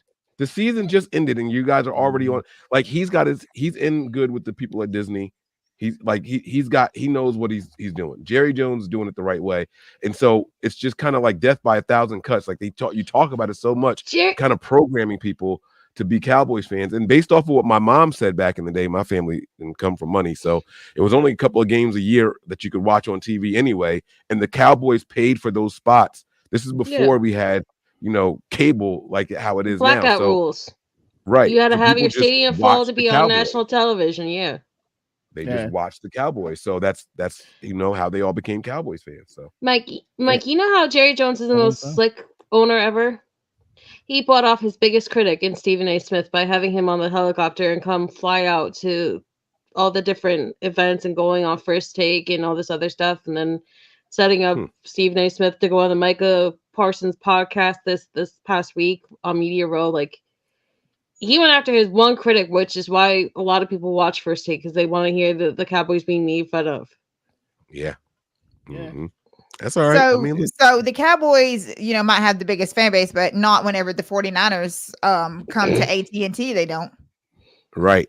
And that there's no way. We always dominate whenever we play them. So for some reason they just seem to vanish.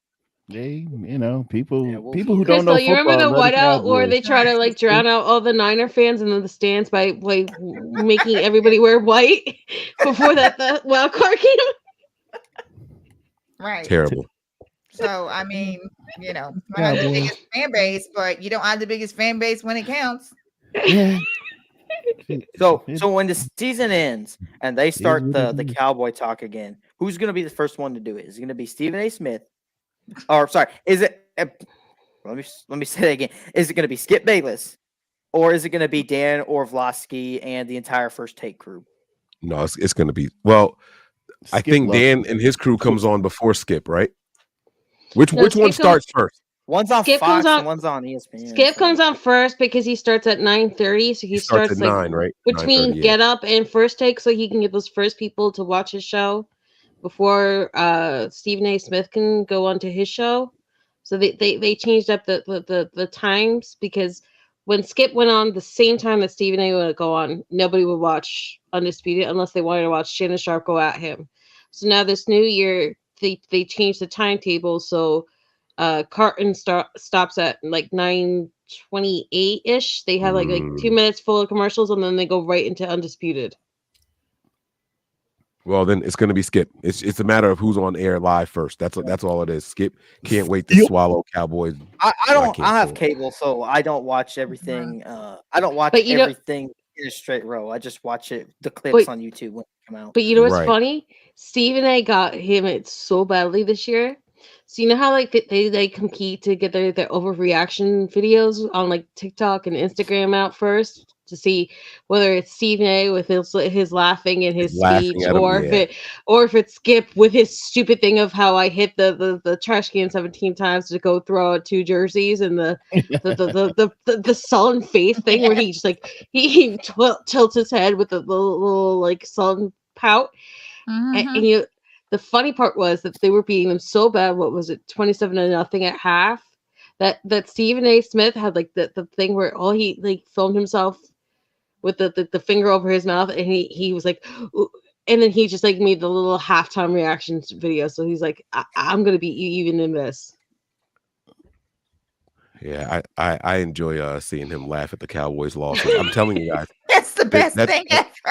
Yeah, That's kidding. the only good thing about Stephen A. Smith. Yeah, Niners wins, Cowboys losses. That's really how my Sundays are based off of. I'm not even exaggerating. Niners wins, Cowboys losses.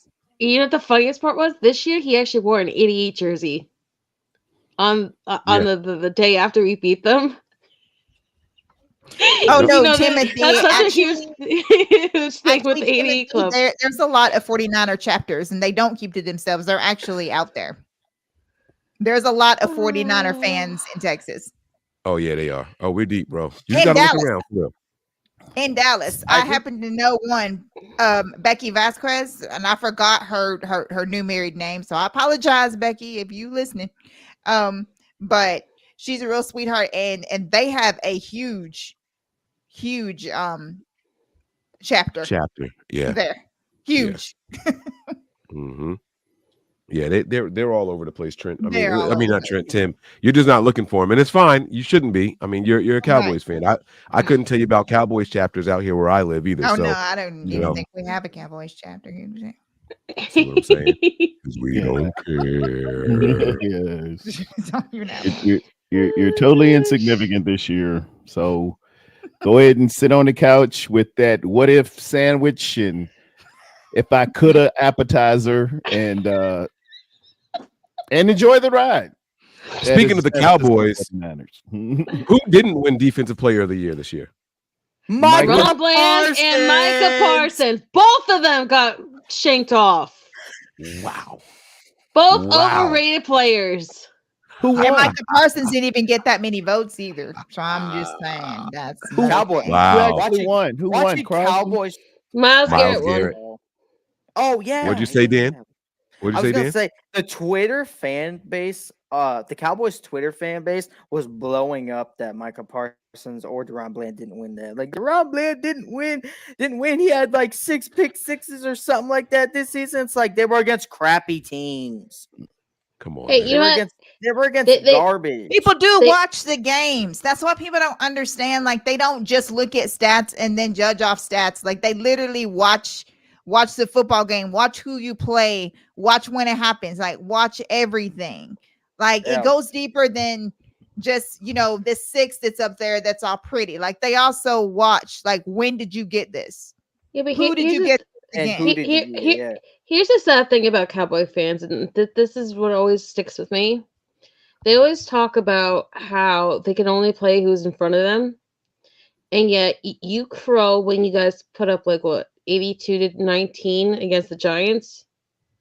And then the second you fall apart on another team that you can't put any points up against. It's just like, well, look at what we did against the Giants. We're the real heroes because look, we won 40-0, and look at what the Niners did. They struggled with them all along. Like, I much rather have the team that freaking shows up every week than have just blowout wins after blowout wins and then barely struggle through the rest of the season. Like, it's pathetic. Hey, and you want to call yourselves like my man James Duval, or Darnell took my glasses off. He's asking me about my ninja disguise. Hold on, wait. I might have to make you. I saw it online. I don't think I ever seen your head before. Hold on a second. No. Don't go nowhere yet. Hold on, Terry. We talking about it first. No. Take the damn hat back off, bro. Where you going? Come on, Terry. Don't take the hat off for me one more time, man. Come on. Oh man, yeah. Shoot. Take it off. Pretty boy. Woo. How you shave? 54 years old today. Your birthday's today? Yes, sir. Happy birthday! Shut your mouth. You a bad Oh, man. hold on. We gotta do better than that. We gotta do better than on that for the now. minister. Like we had no Yeah, idea. hold on. I gotta play some horns or something, Yes. bro. You can't just like Birthday. We can't you just can't just slide through here so and much just think that you're that about to get away with that. what? We gotta get some round of applause, man. What are we talking about, Happy man? Let's birthday, go. Tara Dome. Happy birthday to ya. What? Let's go, man. Happy birthday to you. Thank y'all so much. God bless you. Thank you. Thank you. You're far too kind. Thank you. Thank you. Paradome, you deserve every bit of this. I can't believe that. Like, we didn't know that at all. How awesome is this? That we're like live 24 hours right in on your birthday. Thank y'all so much. You were the defender of Brock Purdy all summer. Now it's your time to shine with Brock Purdy in the Super Bowl. Like completely, Paradome and Callie, it is definitely you guys' time to shine and to gloat and to do anything. And let me say this: much respect to Paradome and Callie because they know how to say, like things like "I told you so," whatever. Being respectful. There's a lot of jerks that are on social media that don't have that kind of decorum. So shout out to Paradome and Callie for being that way because I hear people all the time that are so horrible and I really appreciate that. All right, y'all ready? Thank you. You ready, girls? Oh, All right, Terry Dome, this is for you. Oh man. Happy birthday to you. Happy birthday to you. Happy birthday, Mr. Terry. Happy birthday to you. Oh, thank you. Thank you, y'all beautiful babies. Y'all look like the 3 degrees. Y'all look gorgeous. Thank you and sounded angelic. Thank y'all so much.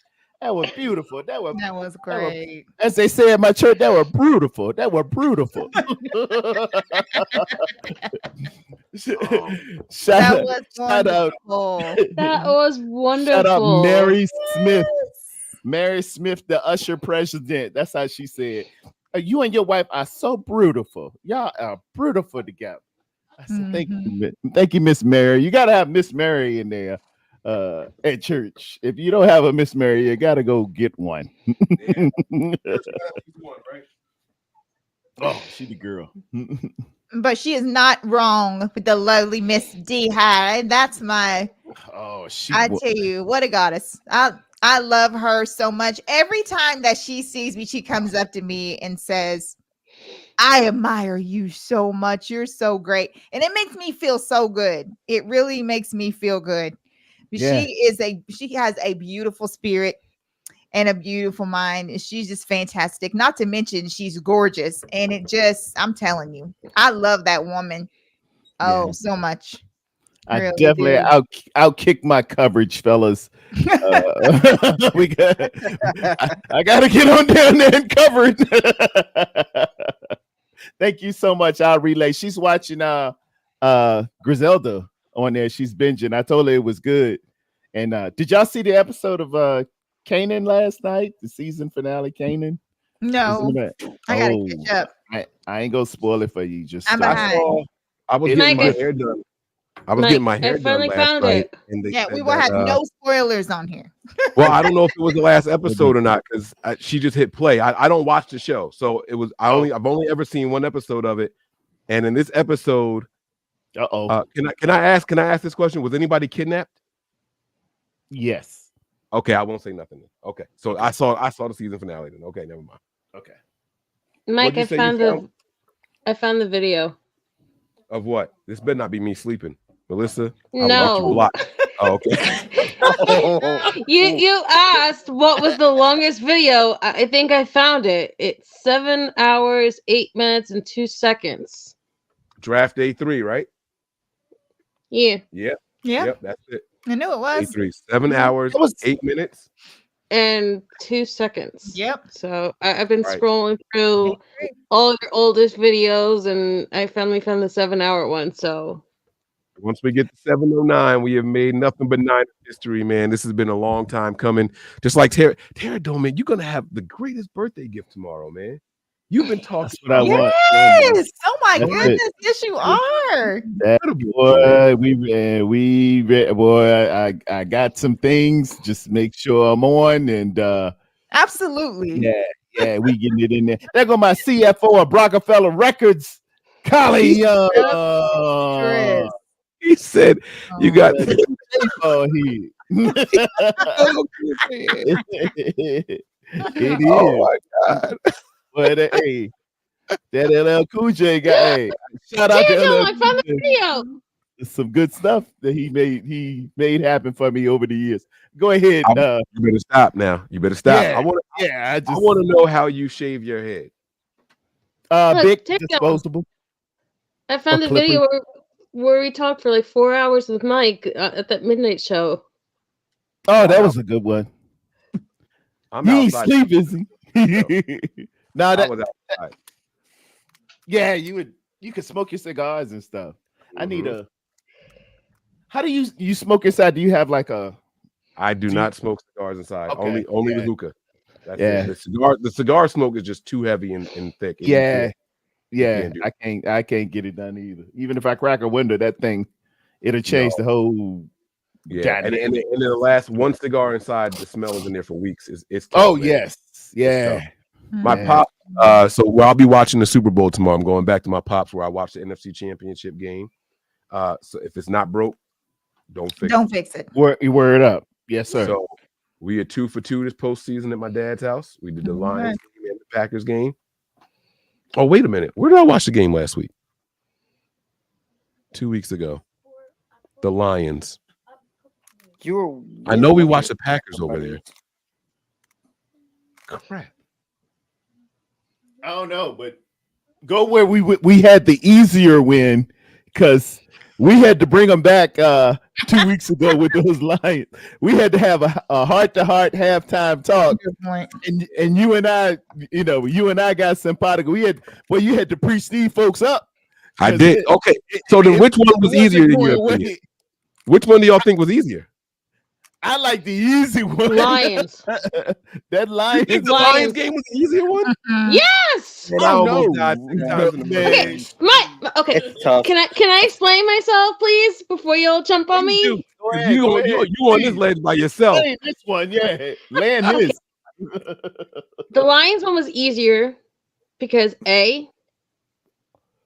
there was nothing personal for me in that game. You know, like the Packers one was way, way, way personal.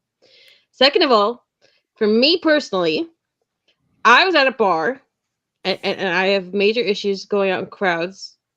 Okay, so I was at a bar for the very first time and I was hanging out with faithful, like face to face, like actually in person with real fans here in Jersey, which was a big deal.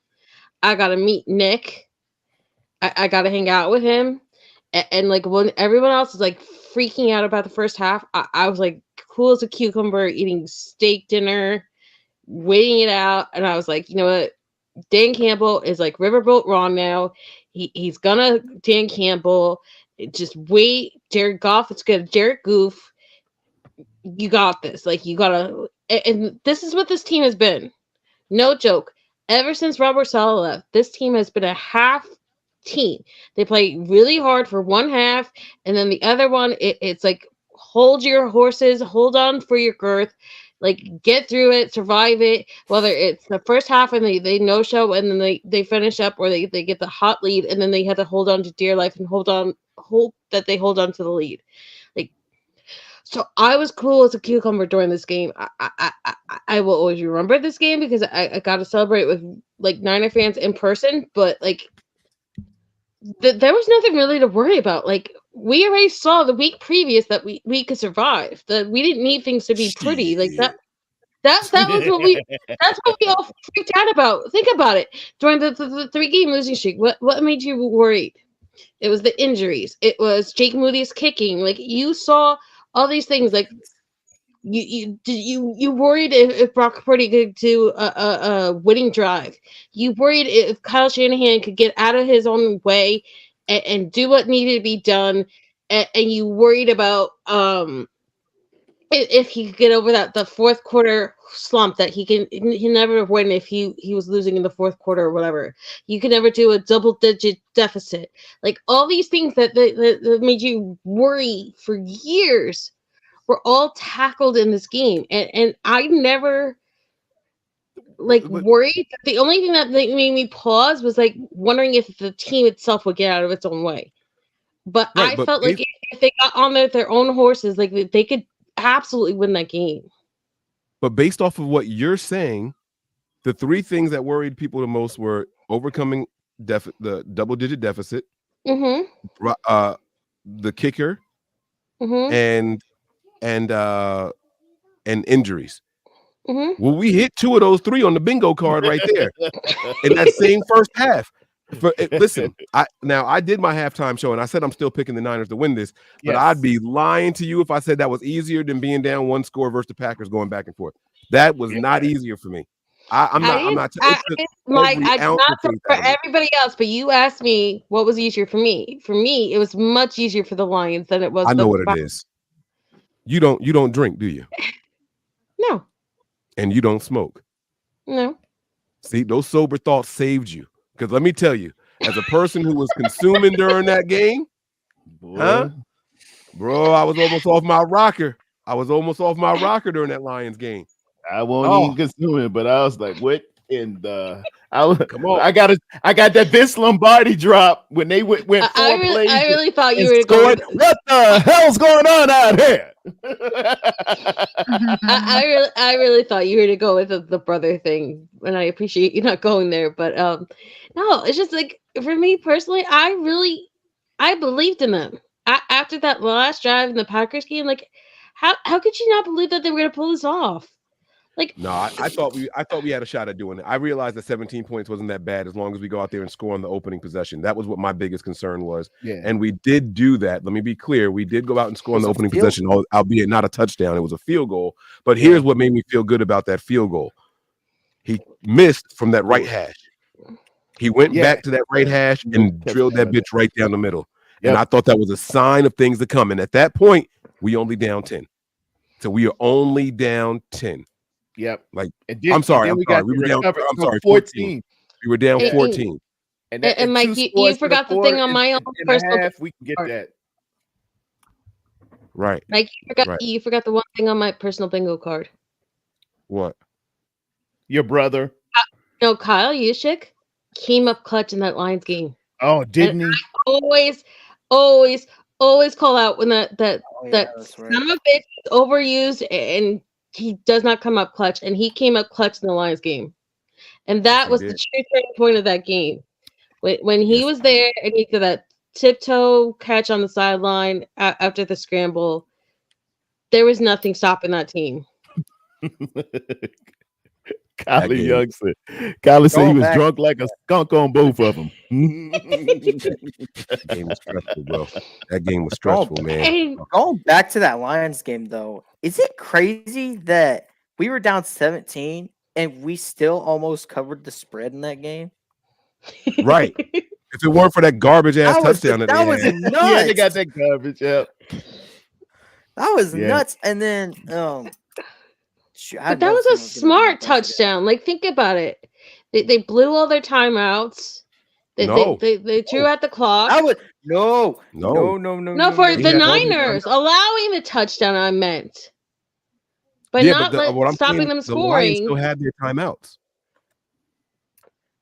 That's the way they had the onside kick. I thought that they ran out of timeouts. So what happened? He had two.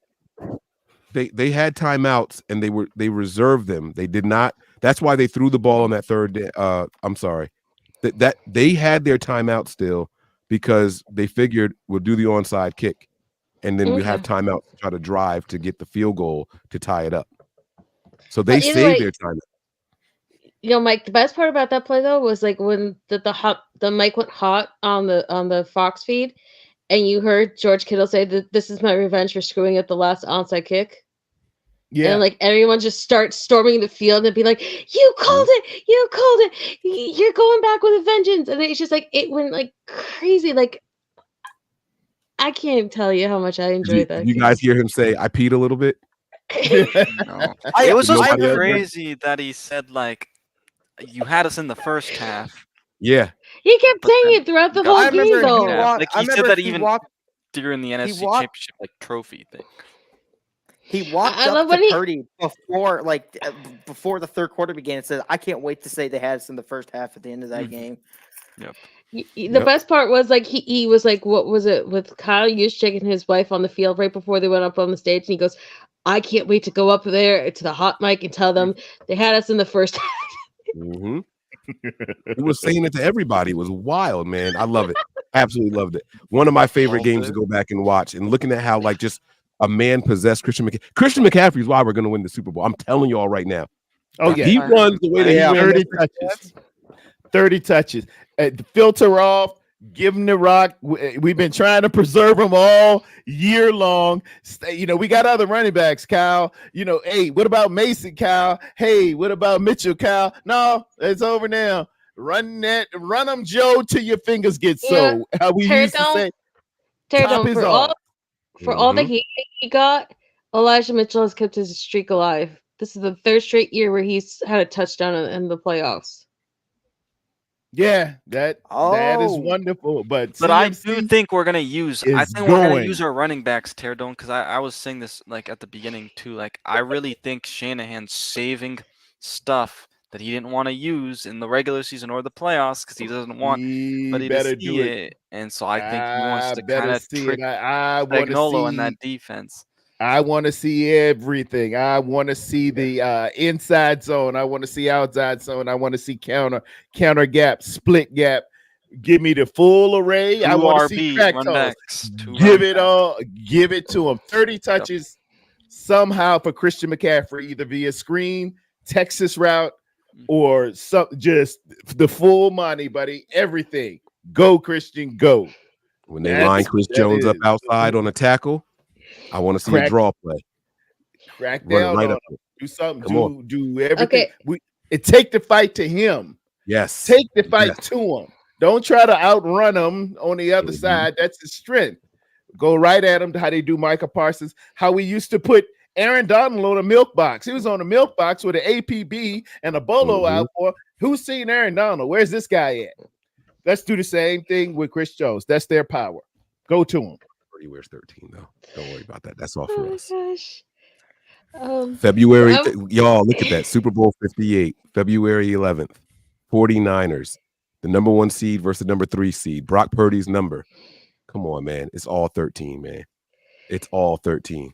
Can I ask you guys if we do see a non-quarterback through to a non-quarterback on one of those Kyle Shanahan plays, who do you think it's going to be, and who do you really want it to be? I think it's going to be CMC who throws it. Two, I think I'm going to say Kittle this time. Kittle. Yeah, I was feeling That'd Kittle. Be nice. That'd CMC be nice. gets a hat trick again. We need to do passing, a San Francisco rushing, special, and receiving. Yeah, and receiving. Yeah, we should I'm do a looking for it all. California special. Get them touches. Just get them touches. I got CMC at 30 touches, Debo at 10, Ayuk and Kittle at 7 apiece. I want to see Jennings get 4, and I want to see Daggone Juice get 4. That's my breakdown. Woo. I feel like Ayuk's going to get more though. I feel no. He said touches, not touchdowns. He said touches. Touches. Oh, okay. Yeah. We scored 216 points this game. Yeah. You going for the super record. I was about to say, I was expecting Teardome Richie there a little bit, but then I Peachy. 30 touches. You're not falling asleep over there, are you, Peachy? Somehow in catching and running, I think he touches it 30 times. You better not be sleeping over there. I was gonna put you on front. It's You're the muted. Jerry He's on Lewis mute. Telethon. You're on mute. Oh no, I'm not. I'm actually, I'm multitasking.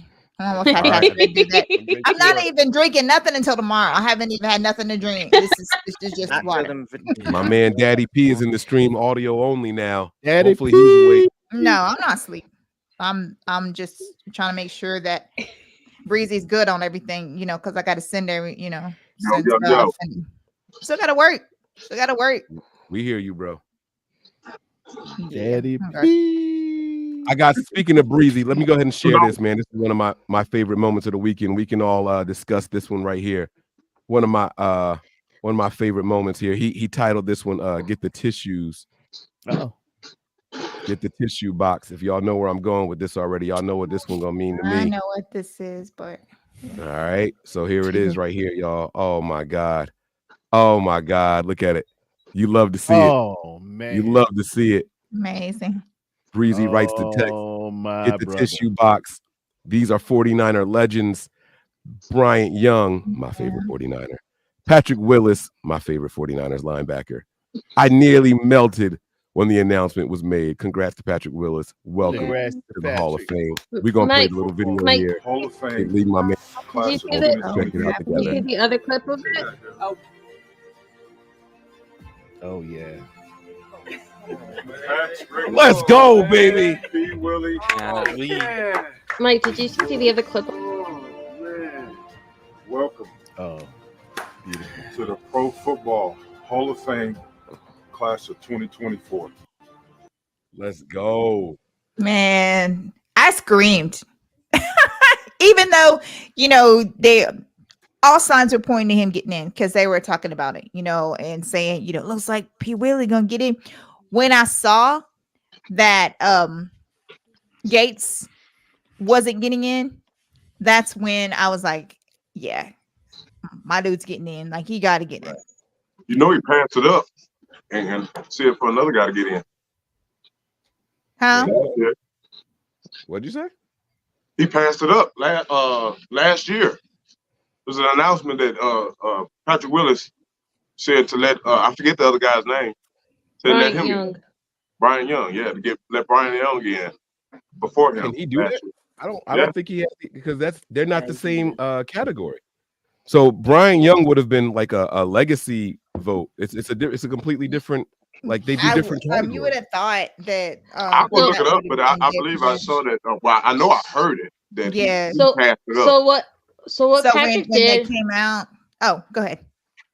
So what Patrick did was the last 2 years that he was a finalist before this year, when they're like interviewing all the different candidates and asking them what it means to them and everything else, what Patrick did with every one of those interviews was he would talk about Bryant Young. He made it his personal mission to get Bryant Young into the Hall of Fame. He made everything about Bryant Young at every one of those interviews. He kept pushing the agenda. He kept saying that I don't want to get in until Bryant gets in. He got criticized by a lot of the voters by saying very lackadaisical, by saying he was very young, that he still had time, that he still could enjoy going into the Hall of Fame. And that was a huge critique thrown his way because people thought he wasn't taking it seriously.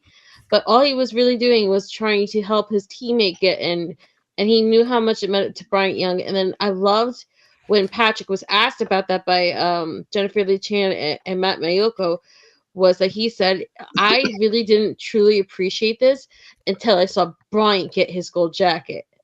Yeah. And then that's when it really truly hit home for me. And that's when I really wanted awesome. This. And so that's what selfless made it so special because I don't know if you all saw the other clip that's going viral, but it was Bryant Young pulling up to Patrick's family home because he was down in, I think, Tennessee. Yeah, I got that one. Or Mississippi. It's 58-second one. I got it. And his I think it was his sister or his niece answers the door, and he puts like the finger up to his lips and he's like, "Don't say anything, just go get him." And he thought it was all part of like his birthday, and they had his eyes covered and just like the way his face just, because Patrick always holds his stuff together. The way his face just like fell apart in 2 seconds as soon as his eyes opened and he saw Bryant Young there with the gold jacket. Like, I bawled. Like, I ugly cried when that happened. And you know, the funny part was when it was first announced, because I was watching the NFL Honors while Mike was live with Zach and Matt. I was like, I went right to the chat. I was like, Mike, I need to get you back. I'm like, full out crying. Come on, man. That's so awesome. That's so awesome. That's not the clip. And I Oh, don't where's the know clip? Patrick Willis, but that just sounds like and feels like his character. Hall of Fame class of 2024. You came in with your head down. You worked. You didn't talk. Your play, your work ethic, it spoke louder than any word that could ever be said. You deserve every last bit of it. The Niners should bring him in It's not the one I as thought a it was. consultant so he can get a ring. That is beautiful. Freeney Gradishaw, Hester, Andre Johnson, another one from the U. Oh, that one right there is a complete tearjerker because he literally had absolutely no idea that he was even gonna be on the second ballot, let alone the first ballot. Like he really did not believe that it was gonna happen. And that whole story behind that and the conversations that he had with his family or with the weeks before. Wow. Mike, I just DM'd you the 40-second clip, the one of him actually knocking on the door. But so two things. The first thing is so I work at a manufacturing plant. I'm the admin there, and we have oil that we get. We have hydraulic oil that we get. The driver that used to bring the hydraulic oil grew up with Patrick Willis.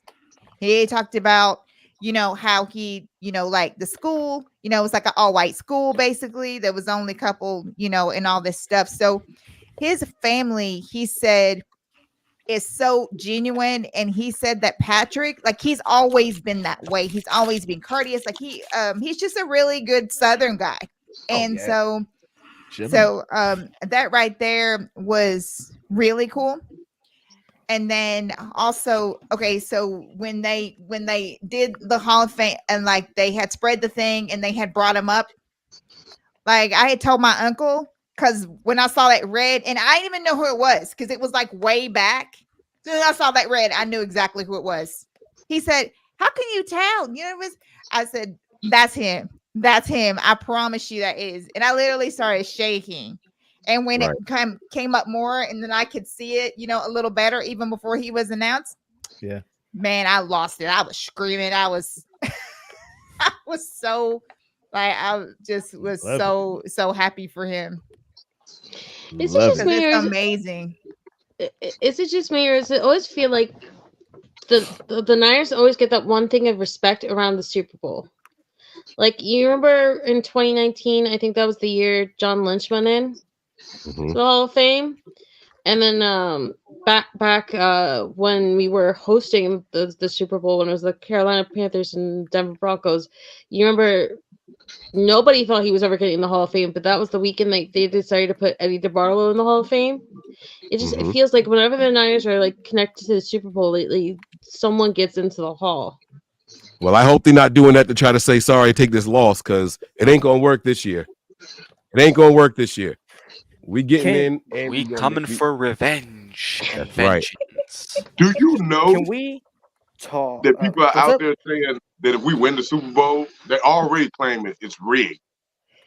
It's good. They're gonna say that no matter what, man. Listen, they don't want to give us our credit. I mean, they're not even giving us credit for other games. Let me be clear. If it was anybody else, they wouldn't say that. No. That's not true. They're gonna say that if the Chiefs win, it was rigged for Taylor Swift. That they're already gonna say that. If we win, they're gonna say that. I take that back. You think so? I don't think they're going to take it away from Patrick Mahomes if they win, which they're not. That's a big old IF. But I believe people just hate on us so much simply because I don't think it was that way until we got Brock Purdy, though. I really don't. Yeah. No, they hated on us way before that. All my life, Yeah, it grinding doesn't all my matter life, who you are for. sacrifice, Oh yeah. hustle paid the Pay the price. price. Not like Come this on, baby. though. Hey, brother, I am 54. I Today. have been here for Today, all happy of birthday, them. by the way. I heard that. Me too. Thank Me you too. so I've been much. Happy here birthday, I that finally long got too. to get on with Tear I'm Dog. I've 51. been I'm wanting to right do there it. with you. I've been through the 81 years, the 84 years, the Yep. 88 year, the 89 year, the 94. Dude, I have received more hate than Do you think so?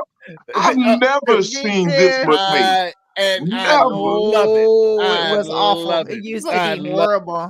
we got Twitter and stuff now and 24 You right. hours You right. shows and stuff You now. right.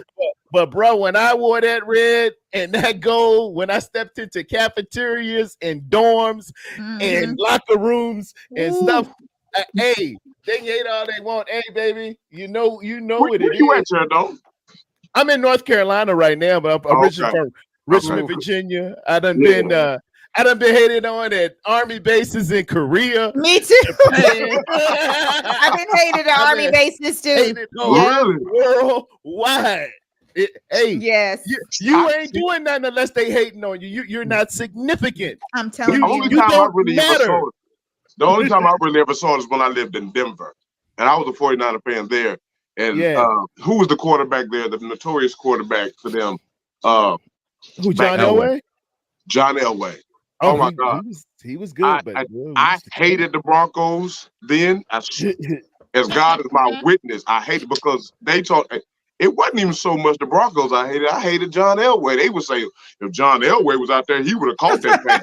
If John Elway would run the ball, he wouldn't have fumbled it. It was not like, got it. That's it. But I like the quote. We done seen it. I This is like what the quote. they I do. know I'm jumping around. I like the quote that they said. If they saw Brock Purdy walking on water, they say it's because he couldn't swim. It's because he couldn't Like, swim. That's Yeah. the kind of hate that I'm talking about. Like That's it. For no reason at all. You just hate. Yeah. Like, I love it. One of the Embrace the issues is I was talking to somebody about this last night too. The 49er hate, like as far as in the 80s started, or even like the early 70s started, because NFL football is like blue collar, rough neck, like rough around the edges and all this stuff. And then you have the 49ers, which are, like class personified, and everything is clean, and Top everybody's notch. dressed all Right, nice, right. and Eddie D would spend like all this money to make sure that everything looked good, and he would fly his players like first class and all these different things like that. It was like they were the glamour franchise, and all these blue collar, like, they hated them. Yeah. And so when we got Top good, they really hated on us. Whenever we would get people, because like free agency was a lot different than it is now. It was a whole lot different. And so when we got when we would basically like rent players just so we could win Super Bowls, and they hated it because every time that we would get like really good, they would know that meant that we were going to have like a really good season. I mean, I remember where there was a lot of seasons where 49ers, regardless of whether it ended in the Super Bowl, would be like 14-2, or 14, like a lot, like a whole lot. 15-1. Yeah, 15-1 even, right? And they cheated on that one. That was a phantom pass interference against the Pittsburgh Steelers. Last drill, last drive of the game. He wasn't early and he wasn't late. It was simultaneous, but they had to throw the flag. There was only one loss that year. That's right. These 84 guys was bad, man. They was really bad. Like, they for real. We won't lose nothing. I want to know though, just for this panel, like, what 49er team is your favorite team? Man. Oh. Does it have to be while we were alive? It doesn't. It doesn't. If you know anything about it prior to, that's great. That's even better. Oh man. While y'all think about it, Ooh. I'm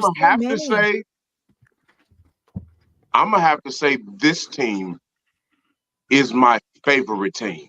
Not by much, but this team is my favorite team. A close second, because I'm 48, right? So I grew up with the Montana and Young and the Ronnie Lotts, and that's what made me fall in love. Ronnie Lott is what made me fall in love with the team. Ronnie Lott is that man hit so hard. I can feel it through my black and white TV, right? This team is my favorite team by far. I don't know if it's more that for the first time I've had more access to it and more access to the draft and all of those different things, but I don't know. It's something about this team that just ignites the old fire that was in me. Yeah, you know. And what struck in me was what got nostalgic for me with Brock Purdy. I started feeling like I felt with Joe Montana. I had a confidence that this guy is the guy, and we're gonna be all right. I didn't have that confidence before. Even Steve would get a little shaky in the moment. We used to dog Steve. I'm sorry for all y'all say Steve Young is my greatest quarterback. Dude, we were going to run Steve Young up out of here. Yes. I couldn't take I was not a fan the of Steve Young. Cowboys. Dude, I'm telling y'all, he was left-handed and he would be running, and we say, throw the ball to Jerry Rice. What are you doing? And we didn't have confidence. Steve had to get over the hump, man. He was like Jordan with them Pistons back in the day. He had to get over the hump. With Joe, I don't care if we were down 2 touchdowns with 4 minutes left. I said, get that thing 16. And that's how I felt about that Detroit game. Yeah, that's how I felt about the Detroit game. We were down 17. I just knew. I'm like, this team has what it takes. Get that thing 13. This team has what it takes. Brock Purdy has what Kyle Shanahan, these skill players, Debo, IU, this team has what it takes.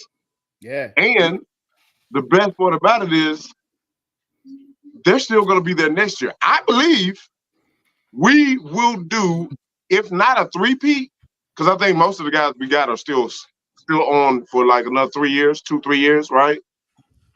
So I believe we'll be the first three-peat. I do. I ain't want to put it out there, but I got words after this victory. Maybe at the parade, but I got 4 words for everybody. I'll let y'all put it together, but it's see my thing. I was talking about that.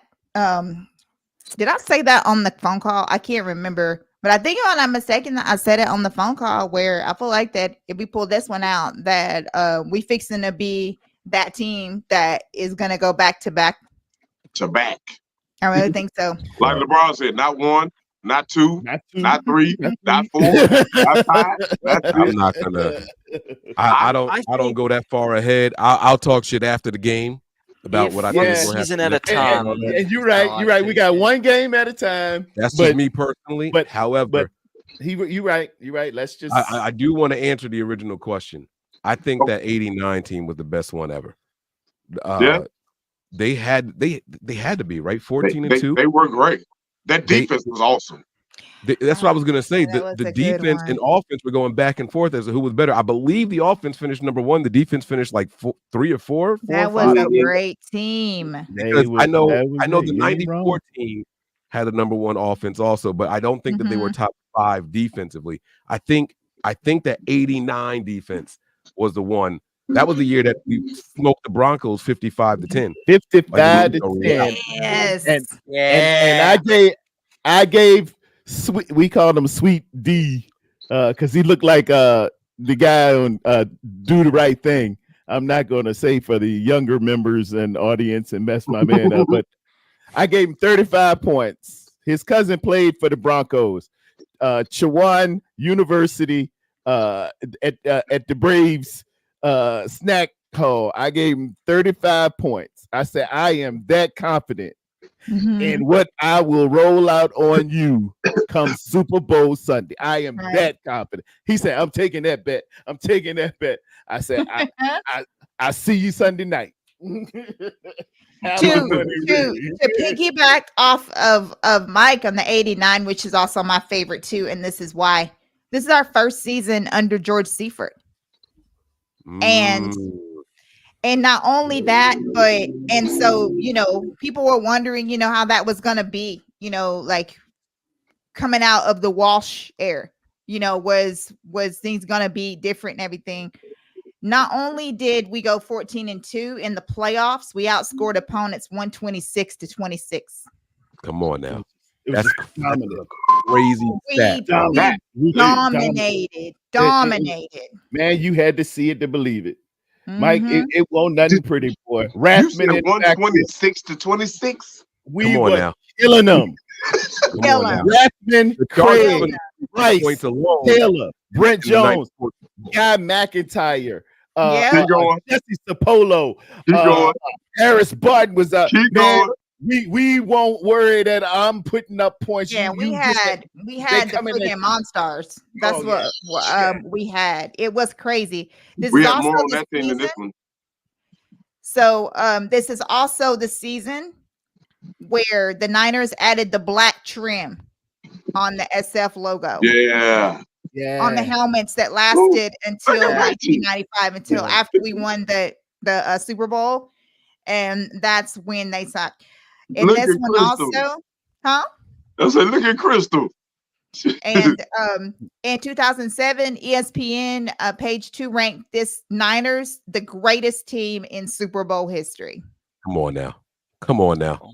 It was unfair out there, boy. We could have scored more. We called it Right. dogs.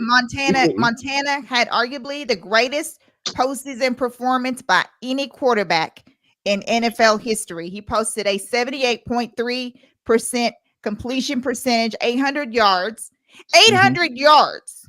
In a game? 3 games, y'all. In 3 games. Yeah. 11 touchdowns, 0 interceptions. Ball ain't hit the ground, man. 146.4 passer rating. Ball ain't hit the ground. Right. Cold Hard Football Facts calls Montana's 1989 season the one by which we must measure all other passing seasons. It was a thing of beauty. It was a concert. Insane. So wait. They called it the coronation. It was called the coronation. When right. You It was a clinic. It was a clinic. So what was Brock's stats compared to that? In when you said 3 games, he went up there.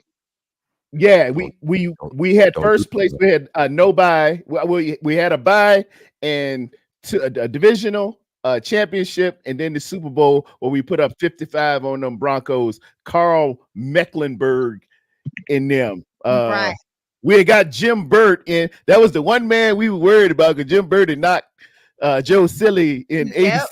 So we said, "Hey, let's bring that big SOB here and not worry about that." Right. So the divisional round, we played Minnesota 41-13.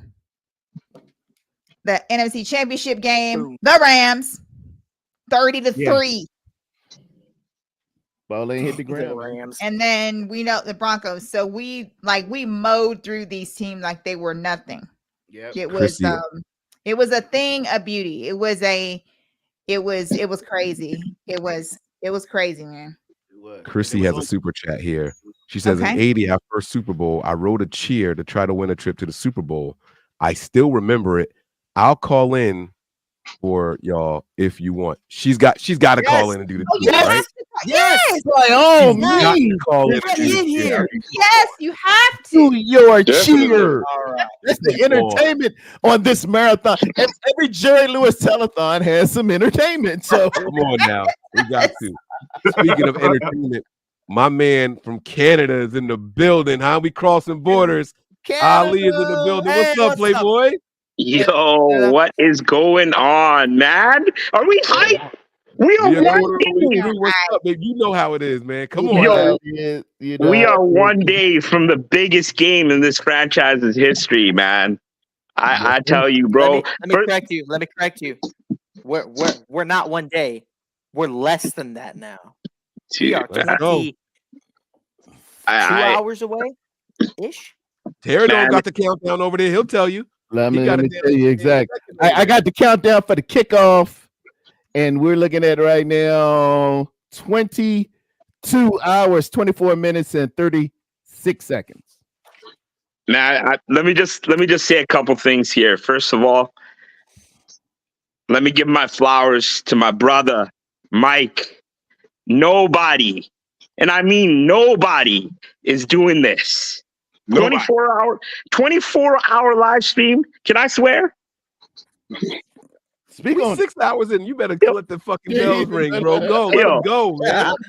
Get the fuck out of here, Mike. What are you trying to do, brother? Yo, man. Like, yo, you know, if NBN OGs, like, you know, from back in the day, we like started this channel together. Yo, Mike, this is special what you're doing, man. It's making me emotional thinking about it, man. Tomorrow is like I'm bringing tears to my eyes, man. Like, yo, tomorrow it needs to be done, bro. It needs to be done. It will be. Don't say it needs to be. It will be. And listen to me for a second. I don't want to hear one person say from now until tomorrow that this isn't our opportunity, and that, oh, if we don't win, it's going to be okay because we may be back. We have a good team. We may be back. Fuck all that noise. This is your time. If this shit doesn't come every fucking few years, to get to this point, to get to this fucking game, to get to this right now, do you know what we had to go through? Do you know what we like, bro, come on. The things that need to fall in place for this game to happen, for us to be here, for this moment. No injuries. Coming back from the Packers. Bro, it started since last year. Since Purdy tore his ligament in his elbow. It started since last year. This is a culmination of 12 months. Bro, tomorrow is a culmination of 12 months. There was no guarantee to ever be in this game again. Ever. Ask a Washington Commanders fan. Ask a Detroit Lions fan that we just beat. Oh, ask a Dallas Cowboy fan. You know how blessed we are? You know how fucking blessed we are to be in this fucking game right now? We need to take advantage of this. I don't want to hear any bullshit tomorrow, man. This is the game. This is our fucking season. This is our fucking season. That's it. Let's go, baby. Let's fucking go, man. Come on, Pterodon. This is my season. It's a new day. Fresh anointings are coming my way. Hey, this it, man. A 1-game season, a brawl for it all. After this, everybody's life changes. Everybody's life gonna change. They going you wear the moniker of champion. You can call people what you called them prior to this, but you put on that hardware, you put on that belt, you walk that aisle, you hoist that trophy. They call you champion. It ain't nothing anybody can do about it. I'm telling you, I always channeling Ric Flair because he's the only one that could understand what I was feeling and embracing the hate. He said, you can call me what you want, but you're gonna call me champion. Ain't nothing like it. If you live for the applause, you'll die by the boom. All right. I want it for y'all. I want y'all to feel and taste that champagne. I want you to I want you to savor it, and it gets addictive. It do. I was too young in '94 to remember it. Honestly, just give me one. Just give me one in my lifetime. This is the one I want. This is the one I want. Just give me one in my lifetime. I don't care. I could die a happy death tomorrow if we win. I don't care. Just give me one in my lifetime. We don't want you going nowhere though. We want you to stay around. We want you around. No. Trust me, because I'm telling you. Listen, he's saying that now, and after we win, he was like, "Mike, you think we're gonna repeat next year?" I'm telling you, I know how he's wired. Emotions on the team. He means it too. But my man will be right back next run, man. I'm telling you. Go ahead, Dan. I see you. So, Mike, this is awesome, man. 24-hour stream that you're doing here. This is awesome. I love it. In fact, it's so awesome. This community has been awesome since I found it, since we beat the Cardinals. I love this community. You've brought so many Niners fans together to talk about opinions from all over the world. And at the beginning of June next year, the NFL apparently lets people nominate people for a Fan of the Year award. I want us all to go around and get Mike Andrews. I second that, Dan. Vote. I second it. Let's give it to him. I second that. Listen, there's so many 49er fans that do so much more than what I do. And I appreciate it. I really, really do. But there's people that follow this team all over the place, man. Like I think they deserve it so much more, man. There's people that sacrifice, they go broke trying to get to all the games and everything. I know people who took out second mortgages just to get to the Super Bowl game. Like, listen, I appreciate it. I really, really, I can't stop y'all from doing it, but I would feel bad if I were to. I want to interject, Mike. I want to interject because I said it before that your show was before Wayne Breezy, right? Your show was the first show on YouTube, even before Grant Cohn, before anybody out there. You popped up on my feed. Oh, on your feed, okay. You popped up on my feed randomly, right? Because I've never watched you before. Randomly. And your show with Nick and Tony and Wayne, it drew me in. I didn't really care anything about podcasts. I didn't really care anything about the debates and the conversations, right? Okay. And I love Wayne. And Terradone, I try to catch your show sometimes and everything. But when I get on YouTube, Mike, when I don't see nothing but Niners, I get a little sad. Oh, I really do. Oh. I get a little sad because I'm like, where is Mike? Where is Mike? Because it's just something about your show, man. It's just so wholesome and cool and calm and collected and it's I love you and Wayne's debates. Y'all argue the same point. Yeah, they brothers. They brothers. Like, it ain't what I said, Mike. I saw y'all when y'all were together. Y'all playing cornhole. Oh yeah. Y'all did a little short with that. I watched that, man. But what I'm saying is, YouTube gives out an award for whatever reason. I don't know what it is. It's like the little square with the diamond in the middle, the play diamond in the middle, or whatever. That's you reach so many subscribers. You deserve it. You deserve it because you started a platform, and I've watched other people's platform. I watch a lot of different shows, right? But you started a platform, man, that was. I watched John Chapman. What's the other guy that took over for John Chapman over there? I've watched those shows. Your show has a family feel to it. It always has. And it has an embracing of different ideas and concepts and it don't matter what your background is. You're welcome. Yes. And you're welcome to be a part of it. And that's the most important aspect of it. Your arms are open wide and welcoming people in to come in and have their opinions. It don't matter where they start from, where they are in life. You embrace the humanity of people.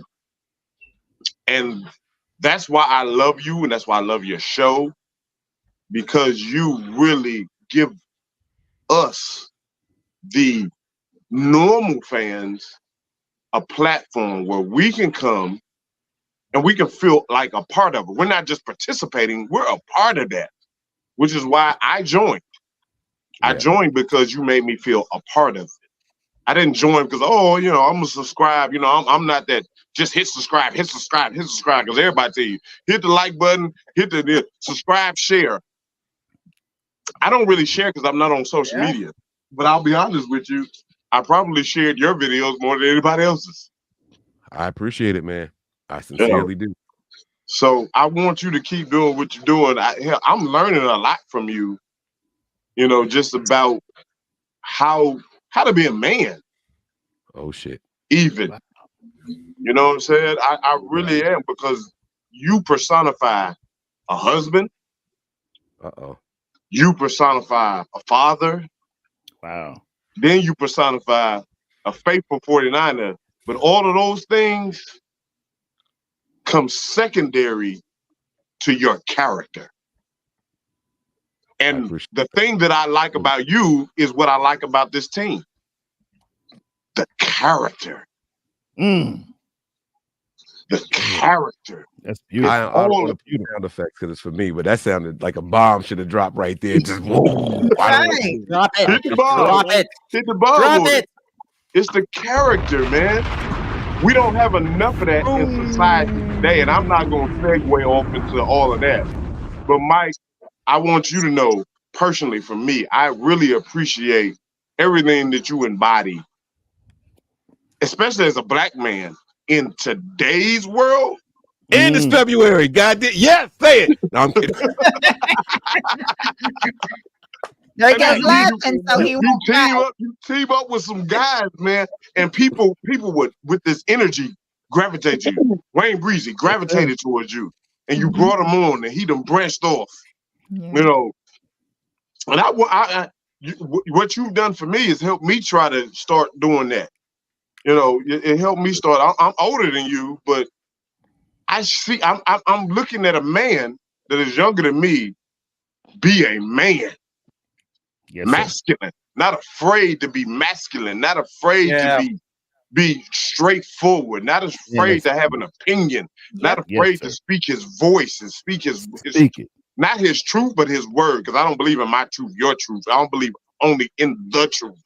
That other crap don't matter to me.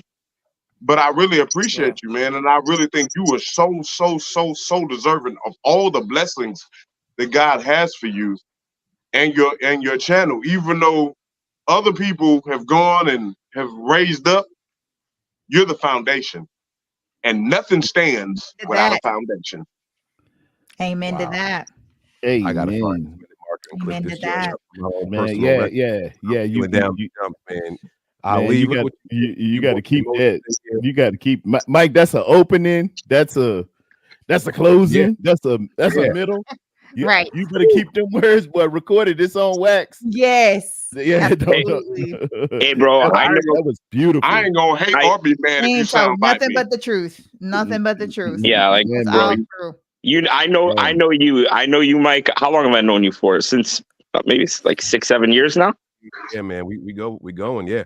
Yeah, like bro, I know you of all people. I'd say I know you pretty well, better than most. And I know you don't like praise or accolades. Like you like bringing people up. You like doing it for others, right? But I didn't catch who was speaking. I didn't catch his name, but he was speaking truth, bro. And we have our tradition. I don't know, and it's like I've never met you in person, but I call you my brother. You know, sure. Yeah. Like I don't know, man. I love you. A team brings people together, and I want this Super Bowl more than anything I wanted in a long time, man. I don't want to cry, but man, let's just get one, bro. We need this. This Super Bowl is guaranteed. Save it for tomorrow. Guaranteed. Pop champagne and we celebrating tomorrow. We're gonna let tears of joy fly, man. I'm telling you, you go cry. You go cry. This telling Super you. Bowl is guaranteed. I told y'all what's gonna happen. When y'all start crying, I'm gonna start laughing. I don't want y'all taking the disrespect. It's a trigger in my head. It's how I'm wired. I'm just letting y'all know now. Just Now like listen. he just did a while ago when he started cracking up laughing. It's the same. Yeah, see, the same right. thing. Yeah. That was I don't know why I It's- get like that. I It's just in apologize. there. But I do want to say that we have Chrissy waiting. I want to hear this cheer. Oh yeah, get that cheer. Okay, let's go. Let's go. Hey, I'm gonna hey, do Mike. this. Where Hey, Dan? Mike, Where Dan go? real quick, Huh? my son sent me this today, Mike, as a birthday message. Look at that shirt I got on. That go back in the days there. Yes, I see it. Where you at? Hold on, I gotta find the thing so I can put you on full. There it is, solo. Zach. Envy, now let's go. That go back in the day, boy. Yeah. With the cigar and the championship raise on. Yeah. He thought he was doing something there. I like that, man. That's a profile picture, right? I like that. I like that, man. The support's been long standing. I sincerely do appreciate it. Chrissy, are you in now? I'm here. All right. Let me put your super chat back up here so people know what we're referencing here. So I'm going to read it again. She said, in 1980, our first Super Bowl, I wrote a cheer to try to win a trip to the Super Bowl. I still remember it. I'll call it in for y'all if you want. We said we wanted it. She's on the line. I cannot wait to hear this cheer. Now, before you do the cheer, I'm going to give you a chance to give you the floor to introduce yourself, let people know who you are, how long you've been a fan, and all that good stuff, where you're from, whatever you want to let people know. Hey, everybody. Hi. I'm so excited. Hi. I couldn't stand it. Okay, so I'm Chrissy, 1687. I live in Albuquerque. I grew up in California. I lived in the Bay Area for 15 years. I had season tickets from 1980 to 1990. The first year I had season tickets, we went to the Super Bowl. I was so excited. I wanted to go so bad, but it was in Michigan, in Pontiac, Michigan. Pontiac, and it was cold too. It was icy. It was cold, yeah. But that was the first Super Bowl for the 49ers. So there was a radio station in the Bay Area called KFRC. And there was a disc jockey named Dr. Don Rose. And What he'd you be know like, about that? Dr. Don Rose. And it'd be call in. You could, when I ring the bell or whatever, call in and you could win tickets to the Super Bowl. But you have to write a cheer. So there weren't cell phones at the time, no cell phones. So I had to just listen to it at work or listen to it at home, because if I'm in the car, I can't call in because there's no phone. So every opportunity I'd call, but I never got through. But I had my cheer ready to go. So, and I've been listening to Nothing But Niners since 2019. Just go. So y'all, then we branched out to Breezy Peachy, and you all have been so supportive of me through some of my health stuff that I've been going through, and just keep me happy, keep my mind occupied, not feeling sorry for myself. So thank you for that. Yeah, we've been praying all the time. Love you, know girl. That. Okay, so now you ready? Here we go. You ready for the trick? Now remember, this is from 1980. 49ers. Okay, wait. 1, 2, 3. 49er fever. It's all around the Bay. Yeah, we love you, Niners, more than we can say. The Cincinnati Bengals will be left out in the dark once they get a taste of Montana to Dwight Clark. The Silver Dome in Pontiac's a long, long ways away, but our spirit will be with you on Super Bowl Sunday. Yay, Niners! Yeah! Let's go! Let's go, Christy! Woo! Let's go! Yeah! Can y'all believe I remembered that from 1980? Wow. That's amazing, Yes. Chrissy. That's awesome. That's Can amazing. you believe I remembered that from 80? Chrissy, I have absolutely incredible. I can't remember what I Chrissy, ate last. I have. That was from the heart. If you remembered all these Yeah. years, that was from the heart. You've been holding that one. Wow. That's All right. awesome. All right. I gotta ask a question.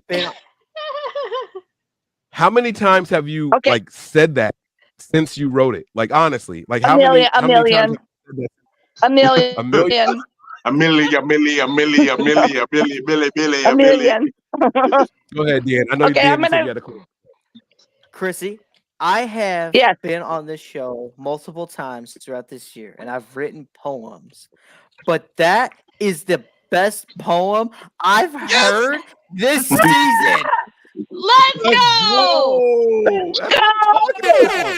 I'm also looking for Dan because I'm more like Dan right I'm before. so excited, you guys. Woohoo! Dan the Cornman and Chrissy killing it. All right. Yes, I'm out. I'm going to go back in the chat. Okay, thank you Love so you, much for doing Chrissy. it. We appreciate Love it. you guys. That was Bye. Talk to you soon. wonderful. So That- Dan, there are people that are watching this show that have DM'd me on Twitter asking, do you have a poem for tomorrow? I have some rhymes written for if we win and if we lose. Okay. If. Whoa, you say whoa, if? whoa. Did you say if? Hold I the said fuck. if we lose. You said if? Why you writing? We Why don't you even writing want to loser talk poetry, about bro? the if though. Hold on. Ain't no if, Hold Dan. on. Hold on. Hold on. The loser Hold on. poetry is just for me because I need to write some feel good stuff in case we lose because I take losses personally. So if we lose and this show goes live talking about, I ain't gonna come on here and tell that one. That's just for me. That's just for me. Y'all only get to hear the ones where we win. Okay, all right, that's fair. Hey, Dan, You've been with that, so that's cool. Okay. I'm only going to say this. There ain't no if. There ain't no Yeah. if in this situation. You can throw that loser shit out right now, bro. Already. You can throw it away. Don't get a devil room to operate. Ain't no if. Amen. We ain't got no doubt over here. We faithful. We the faithful. Yeah. We the faithful, baby. I might need you and Chrissy to collaborate hold and on. get a song. So or something. So the reason I started writing the ones where we started losing, because after I came on here and said the Cowboys won, we had a 3-game losing streak. So, and I wrote winning poem, and I wrote poems for when we won, in between the weeks of the Cleveland Browns and the Cincinnati Bengals, and we lost all of those. So when we played against Jacksonville, I wrote one where we won and one where we lost. Now I wasn't able to join that show, but we won that week. So I've been doing that ever since. So there's a superstition factor. So there's a little bit of a superstition factor in it. Okay. Okay. You got me back on your side now. Okay. Right. And we were a little Detroit at halftime. We don't do no ifs over here. We get drunk off That real one thing spirit. pretty long at halftime in Detroit, right? It was Yeah. Shot the ball. Everybody looking around a little bit. Wait. I got a fifth for the if we lose. I already got that ready. But we gonna win. We got my man Dave in the building. What's going on, DC? How you doing, man? I'm doing good. What's up, Pterodon? What's cracking? Hey, what's up, baby boy? How you doing? I'm good, man. I can't wait for this game. Hey, yes, sir. It's 2 long weeks. We have to wait till we get the trophy. I got 2 X factors. One, I got Christian McCaffrey's gonna run all over these guys. First time Super Bowl appearance. 2, I got Fred Warner is gonna pick out Patrick Mahomes for the second time in the Super Bowl. Last time we played him in 2019. He's gonna pitch it back to Greenlaw, and Greenlaw's gonna go all the way for a touchdown. What? Yes, sir. How many players do we got that's been in the league that's never been to a Super Bowl? So we You got got two? I got my score 34-28 Niners. I like it. I like it. Oh, bro, with Mike, the would you believe score? that I believe we're gonna do a blowout? Damn, and I believe it's gonna be a blowout. I believe we're gonna blow them folks out the building. I really believe that. All right, I got a confession. Let's go, Terry. Go ahead. I said that I'm taking Niners by 20. I don't know if we're gonna win by 20, but I've been predicting. So Yes. Hear me out. Hear me out. Yes. It's a little bit of the Dan thing, right? I've been predicting large wins by double digits. I had like 16 over the Packers. I think I said Niners by 20 over the Lions. Here's what I do know. I was wrong, but we won all those games. There's no way I'm coming in here and predicting a close one. I got to stick with the blowout theory. I have to. It's the I blowout. have to. You're sticking with the blowout theory. Yeah, It's the blowout. I'll stick with it. And then Get your afros ready. If they come and introduce a new rule and we win by a half a point, I'm still saying Niners by 20. I don't care as long as we get that dub. It's a Mike. blowout. Hey, Mike, I got a blowout. Hey, Mike, I got a question for you. If it comes down 48-yard field goal and the game is tied with 2 seconds, do you believe Jake Moody hitting the field goal 48? Without right down the middle too. Exactly. Right down the middle. Hell yeah. Right down the I middle. don't think it's Yes. gonna come to that. David, is the I ball on don't the think left it's or gonna right come to that. I hash? think we're going to win this Super Doesn't Bowl. matter. It doesn't matter what side. And you start your shit. I If know it's what on- Dan's if it's doing. on- If it's on the right, then I'm giving it a 50-50. On the left, Ah, Dan, Wait, here we oh, go. Dan, wait now. Dan, oh man, opening. I got Listen to I'm me. glad it's not gonna come to that, Dan. First drive, second half against Detroit. Hash mark 40+ yards. Where'd it go? Right down the middle, baby. Right down the middle. Right down the middle. He got the butterflies out of his system, man. Yeah. He might have Butterflies to are gone. you might have to hit the one offer early, Yeah. Oh, well. All right, that's his miss. All right, we got that out the way. Let's go ahead and see the real Mr. Moody stand up. And another one for you, Mike. If the Niners win the coin toss, will you take the ball first or kick first? Nah. No, Stick to Kyle what we've been doing. out there. That's right. Stick to what we've been doing. You taking the ball? Nah. We kicking off. Nah, We not at all. Oh yeah, for sure. Hell yeah. Yep. Yeah, Kyle's gonna defer to the second half. That is his superstition. He's been doing it. He's not And it's changing. been working. Right. Yep. He's Hell yeah. not changing. Live by the sword, die by the sword. That's right. Exactly. right. Hell yeah. Oh, so happy to see you. Yeah. What's up, Melissa? She can pop back on video. We only have 5 on right now. I was trying to keep the cameras down to 6. So if you want to put, there you go. If she wants to put the video back on for now, who do we lose? We lost Anshu. He stepped out for a second. Okay. All right. Mike, are you ordering? I think Jennings might have a big game too. Who's that? Jennings. Juwan Jennings. Jen. Oh, you sucking up to Jennings Melissa. is Oh, good. Dave, you ain't slick. I see what you did there. You waited till Melissa No. came over to say that. Oh, no.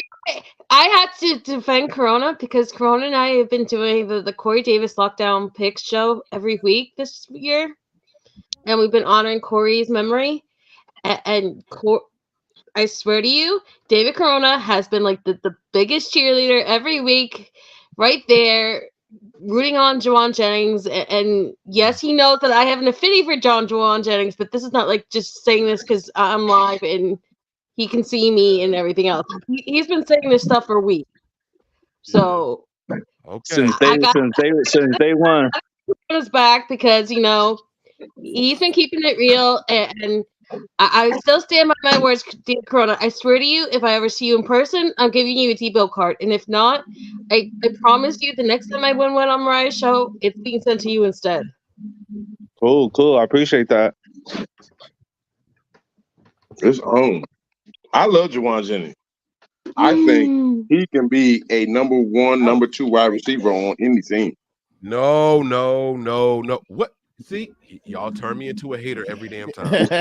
Y'all turn me into a hater every damn No, time. you're not a and I hater. sound like I the see bad where, guy. Mike, I see where you're going with this, and I'm gonna 100% agree with you on it. But Kyle said I'm himself, gonna we're the defer to only Peachy. ones I holding want him back. Peachy to tell y'all. I want Peachy to tell y'all why Juwan Jennings ain't a number 1 wide receiver. Okay, number 2.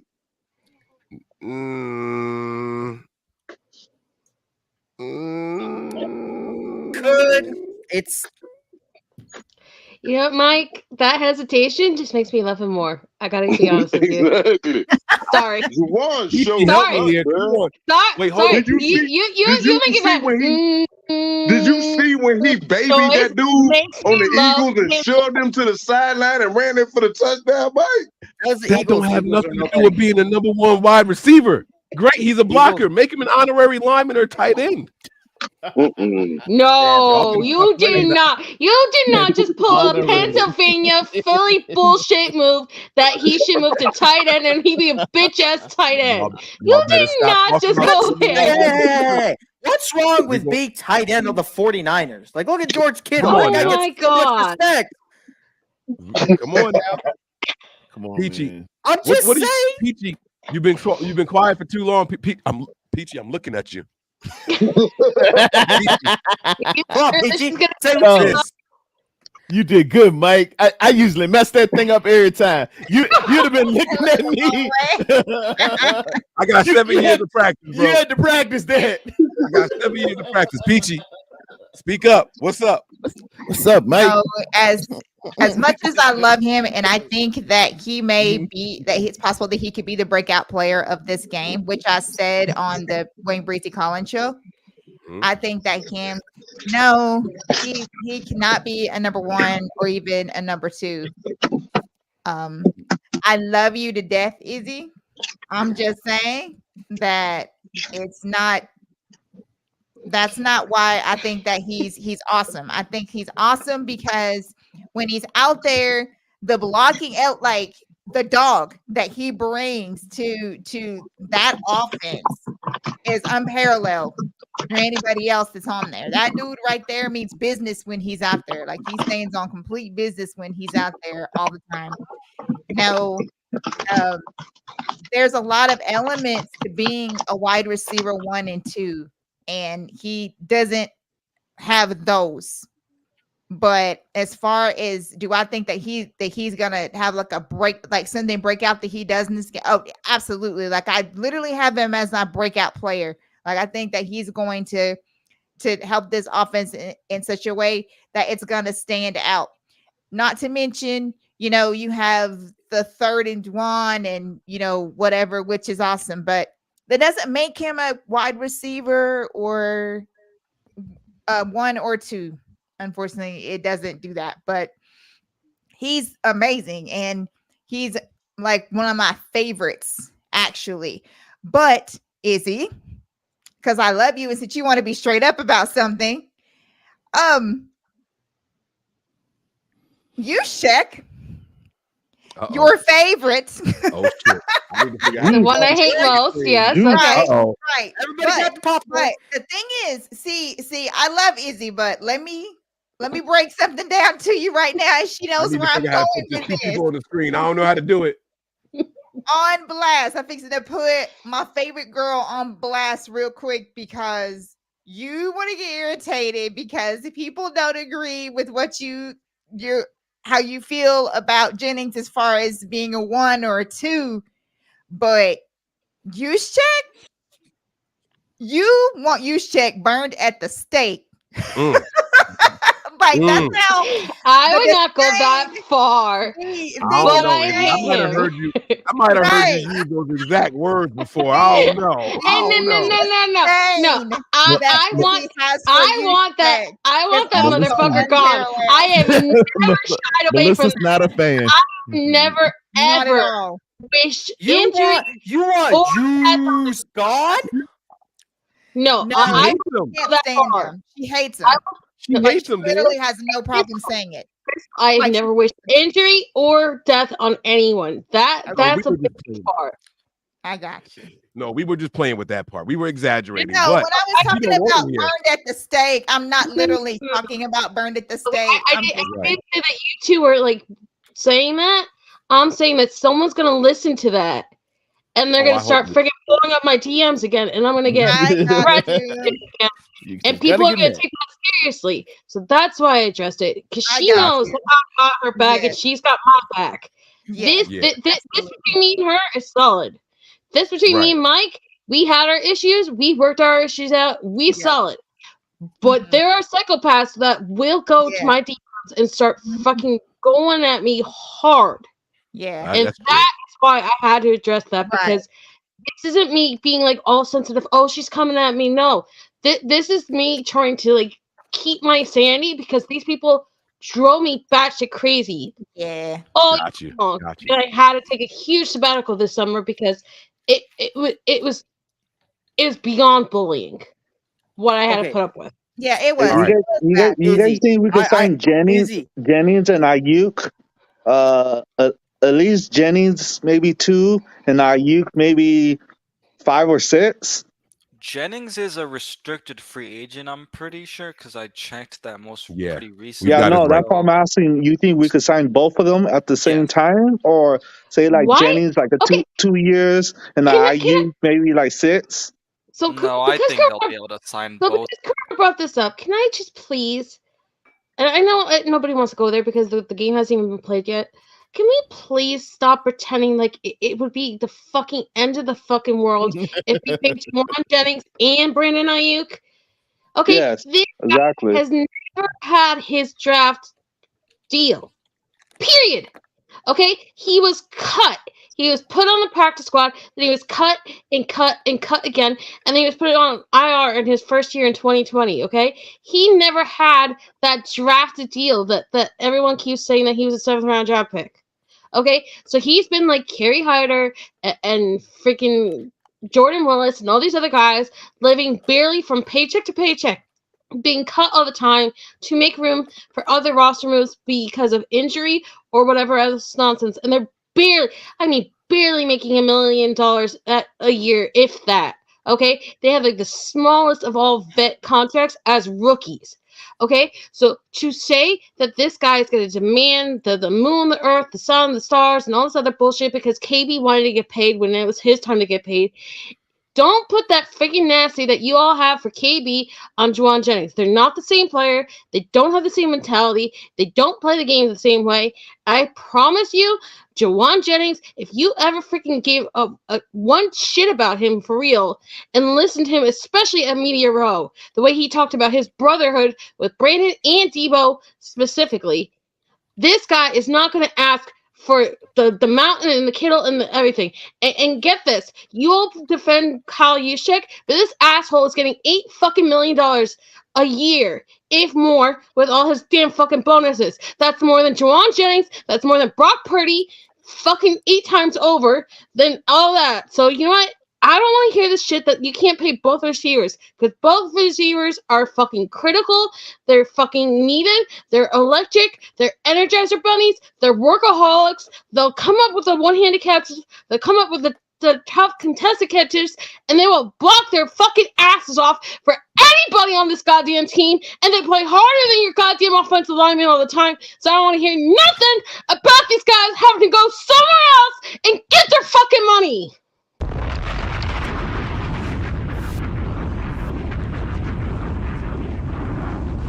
I signed them both. She told y'all. Hey, I it ain't our job to do it, and John Lynch, Parag Marathe, they've always done a great job of manipulating the cap and stuff, so I ain't worried about they're both gonna get paid when it comes. I signed them both. Bring them back.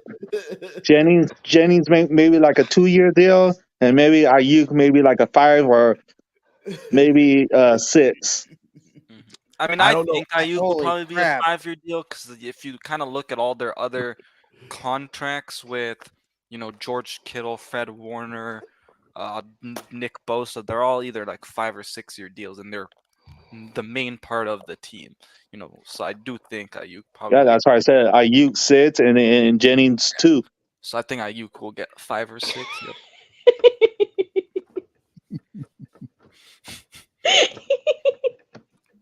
Look, Mike. Mike. Yeah.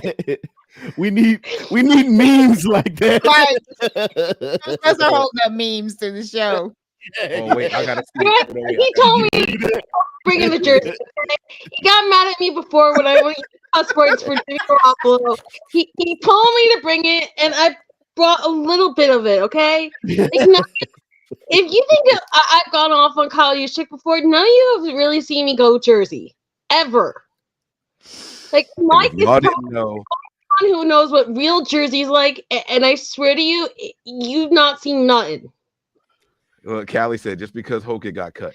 If y'all didn't know, Okay, that so girl. I was like wondering what the reason was. You know what? This is a bigger thing than Josh. This is better than fucking Jack Coletto and all the other guys that he's run off. And you know what? Kelly, you can keep all your receipts all you want, but I keep the same fucking receipts because you bullied me harder than anyone about Juwan Jennings. And you and Mose, but the second I would pop up, I wouldn't even say 15's name. And y'all got all over me. So I was a trash ass fan because I couldn't grow up and say I was wrong about him. Okay? I don't forget. And you know what? I don't got any bad blood toward all of you, but I stood true, and that's what a goddamn faithful is. You believe before anyone else, you believe when nobody else will, and you stay loyal. And I never gave up. I never trashed all your people when you defended KB. I have my own opinions, but I don't force my goddamn opinions on anybody. I dare one of the people on here or in the chat to tell me that I ever try to convince them to hate Kyle Juszczyk. That was my gripe. I was honest with it. I amp it up a little bit with people I feel safe around because it's a game between us, but I have never forced my beliefs on anyone else, and I've never bullied anyone the way I've been bullied over Juwan Jennings or anyone else because that's how I felt. Because she I have owns it. never forced my shit on anyone. She owns it. She's like me. It's the same shit that I get. Y'all know if I say one word right now, it's an eating utensil. Chat gonna go crazy. It's okay. It's okay. Yeah, just like it did with Randy Gregory. Oh God, don't get me started. I'm sorry. See what I'm saying? See what I'm saying though? Like that's how it works. I was like that with Witherspoon. Talk bad about my man. Talk about my man. Talk bad about my man. You know what I'm saying? Look, Dante Johnson and Witherspoon. Y'all know. I go to bat with my boys. Hey, I was the same. Like, to be honest, too. Though. I like Withers. You was Witherspoon too. Oh, yeah. Witherspoon is nice, and y'all still hating. He's still one of the better corners this year. Y'all gonna stop hating? Not y'all won't stop hating. I understand it. Red Jet, I just put the link in there for you, love. You can see the link in there soon. Come on in here, Red Jet. Yeah. I had to let go because I'm giving you an How many over more right hours now. to the game I'm kickoff? telling you, I got at least 13, if not more, motherfuckers that are to try to head up my DMs. That's why I changed my DM policy because I was getting bullied by shit, but people that I wasn't even following. But you gotta. So all right. So here's the thing, right? You got to learn to turn into a duck. Let it be water off the back. You just got to ignore them. If I answered all the DMs that I got, especially the negative ones, I don't answer them anymore. But Mike, that's why I changed my policy because I was sick of it. Like I couldn't get on X without seeing it all. Hey, try being a Brock Purdy supporter this summer. That was brutal. Do I always give you credit because the rest of us you do, but I'm saying in terms of inner hate, I felt like Clarence Thomas at the Source Awards. I love you, Turtle. Excuse me, I got a little something to say. Hey, Terradome, yesterday was your birthday, no? Today. Oh, Yes, happy sir. birthday, man. Thank you so much, David We Corona. should sing him happy birthday, Mike. Let's sing it to him. Mike Happy already had his birthday daughter. to you. Happy birthday to you. Happy birthday to Terradome. Happy birthday to you. Thank you. You're far too kind. Thank you. Yeah, for sure, man. Let's say hi I to can't him wait. on his birthday. Hey, Mike, I can't wait to strike that up, man. With that's the beginning of that Jay-Z. I'm playing that. Look who came to say hi. No, I got it, man. Look at What's little going on? muffins. What's the dog's name? I called him Muscles. I don't even know what the dog's name is. Rocco. Rocco. He's Rocco. Oh, yeah. That is a New Jersey dog name, ladies and gentlemen. It is. It really is. I've never heard. That is. That is. You don't know nobody in New Jersey not named a Rocco. Hey, yeah, get that from Rocco. I will be honest. We did not name him. The shelter where we found him named him. We just didn't change his name. Of course. But That was it kind of the same absolutely way with does fit my him. dog.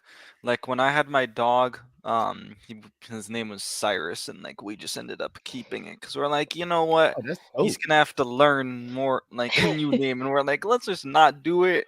And then I mean, we liked the name anyways, and Yeah, you don't know where to go. And Cyrus is from the movie The Warriors, a classic. If y'all young folks who are not 54 today, you ever want to check out something great, it's from 1983, The Warriors. Remember, he said, "That's it. The Warriors, they killed Cyrus." It's a wonderful his movie. Yeah, name check it out. was because of the Wow. King Okay. of Persia, Cyrus. There was a second reason why I brought my puppy back from the edge of the bed. Because y'all know how hard the summer was for me. Not just the bullying thing, but on a personal level. I had 2 parents in the ER this summer. Both of them had heart issues. Both of my dogs nearly passed away, especially Rocco, who had this huge infection under his left ear. It went across his jaw, and he wouldn't sleep. He couldn't eat. He couldn't drink. And if it weren't for the 3 people at the top of the screen, I swear to you, if it wasn't for you 3 and Mariah and Taryn Lewis, I don't know if I would be here today. I was at my lowest. I was in panic attacks. I was depressed. I was upset. And you 5 people, I swear to God, kept me singing throughout. And I'm so thankful for you. It's a stress dog. Thank you We for got- thanking me, but all the glory to God, because That's right. you're supposed to be here. It's more setbacks are set up for comebacks. And the That's funny all part, though, is Teardome. Do you know how I got called into Mike's show? How? Guess what position of the call-in was for? Fullback. Yep.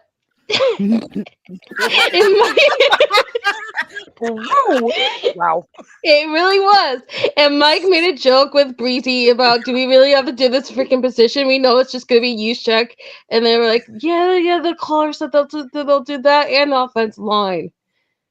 And I laugh about it every time I think about it, because Mike might be all Jersey all the time, but he didn't know what 201 was. He didn't remember that was a Jersey area Wait, code. whoa! I know 201. Listen. Wait You now. did not. I have the clip. I have the podcast. What's I that? have it up on my phone right now. You got receipts. You got receipts. Hold on now. Now maybe I was drunk. I don't remember, but I know this. I'm sober right now in 201. I got down in 201. Okay, listen, my jersey's on some walls in 201. Probably some DNA out there. I'm kidding, babe. I'm sorry. I was just playing. And we've officially gone off the rails here tonight. Yeah. All right, ladies and gentlemen, we got a first time here on the Nothing But Niners channel live. Red Jet Shell is in here. She calls me Brady. What's going on, love? How you doing? And Mike, she's if I know Red Jet, she's got on a particular jersey. Can you show the jersey? Already know. You already know. Patrick Willis fan ever. Let's go. Nobody is more of a bigger fan than Red Jet Shell. You know my favorite memory with you is? You remember that time you remember that story that you shared on there about going to the dentist and how you were kind of like scared to go, but you were wearing the Patrick Willis jersey, and then you posted about it, and then you remember you just started like uber fangirling out that Patrick liked your post. I was like, that was one of the coolest things ever, and now that he's a Hall of Famer, like that just makes it so much more special. Yep, it does. But I wanted to first thank, I know I say Grady all the time, but thank you, Mike, for letting me come on. Peachy, it's been a minute. So good to see you. You look beautiful as always. Everybody else, y'all look amazing. Turd I'm with him on Thursday morning We go off the rails. We have fun. We talk. We chop it up.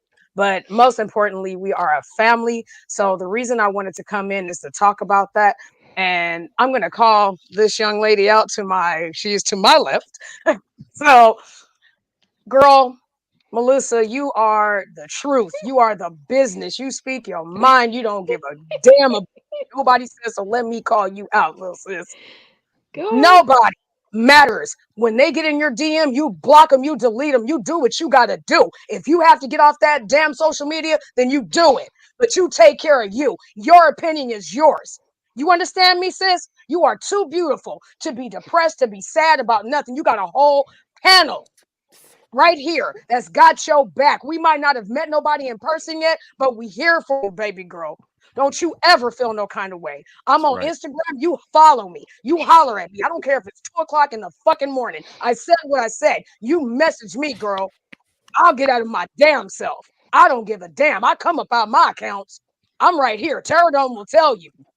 Terradome will tell you I'm not afraid of nobody, baby girl. This is our team. This is our time. We have barely a day left, and we're fighting about what somebody said in a fucking DM. Get out of here. My team is fucking Super Bowl. Do you hear me? God We got damn. one chance to get this right. One chance. One time. It's right now. My hero just made it to the Hall of Fame. Hold on, baby. I got you. Hold on. Go ahead. I'm gonna let you do your Stephen A thing because you was doing it at the same time. I had to come in here. I had to come in here and I had to be a little Shannon Sharp with you one time. Just one time. Just one time. Because I love you. I respect you. I have not met you in person, but every time you talk, you keep it $1. Terradome keeps it $1. Mike keeps it $1. Even though he goes back and forth with Wayne, I'm here for it. Why? Because he always plays devil's advocate. And I'm here for it. We need the debate, but we don't disrespect. We love each other. We're here for each other. We're down for each other. We're a family. And when we meet, y'all better book them flights. I better see you on Market Street because I will be there in this jersey. I will be there with my camera. You see this photo? I took it. That's all me. I do what I love because I love what I do. And if anybody wants to say that I'm in here for profit, you got me fucked up. I'm here for my family, baby. I earned everything I got. Terradome has taken me off the fucking ledge. Bashar, so many people took me off the same ledge you were on. And I'm taking you off that ledge with me too, baby girl, because I love you. If you ain't heard it, you heard it right now. You understand me, Melissa? Don't you ever let nobody take you off your high mountain ever again. Oh, I love it. Oh my! I You think know what you do, Marissa? If you feel down like that, call like a good friend, like Red Jet, and you guys talk, and you guys. That's how like problem solve or whatever. You need to talk to somebody who's like close and understand what you're going let's through. not do this. Because we a family, people. I know we don't always get along. I know we might be, I ain't messing with him. I ain't messing with her. Come on with that. We all adults, bruh. Enough. now. Did I not tell you that, Tardome? How many times have we had that talk on your show? Too many times. We've had the talk. Too many times. Feel me? I'm like, Let me tell enough. If I'm feeling the same way she is, obviously, she and I are not the damn problem here. Not. Come on, I now did we not adults. Don't I come did- in no chat. Don't do that. Don't do that. So here's the No. thing. It took me a really long time, and you're not the first. You're most likely not going to be the last. But Crystal and Miss Debbie and Mike, I swear to you, I'm never going to stop tagging you. I'm sorry about that, but you're going to get obnoxious notifications about it every fucking year, whether you like it or not. But these people, people, they think I'm sucking up. Honestly, honest to God, Shell, though, people think I say the things that I said to suck up to these people so I could get to be on their podcast, which is not true at all. But I cannot tell you, when I call these people family and I call them familia, it's through everything. Like, I was alone. I didn't have anything. I had no outlook. I had no hope. I had no community. These people gave me that. And so that's why I always proudly show off my wall. That's why I love Mike. Mike might drive me crazy sometimes, but I love Mike. I love Miss Debbie. God had a plan That's for why you. Miss Debbie. That's why Miss Debbie is freaking tagged on my goddamn Twitter for like how many weeks and months and almost like a year probably, when she sent me all the Disney stuff, because she found out that I collect pins, and she sent me a statuette that my dogs broke when they had a little my Yorkie was a puppy. Like I cannot tell you how much genuinely these people have strengthened me as a person, had me branch out, own how I feel. I used to like watch the chat when I was live before, and I would take offense if anyone had anything to say about me. And I've gotten stronger as a person because of these people. Like I genuinely, like, I was in the background while I had to go take my insulin shots and take care of my poodle and give him his medicine.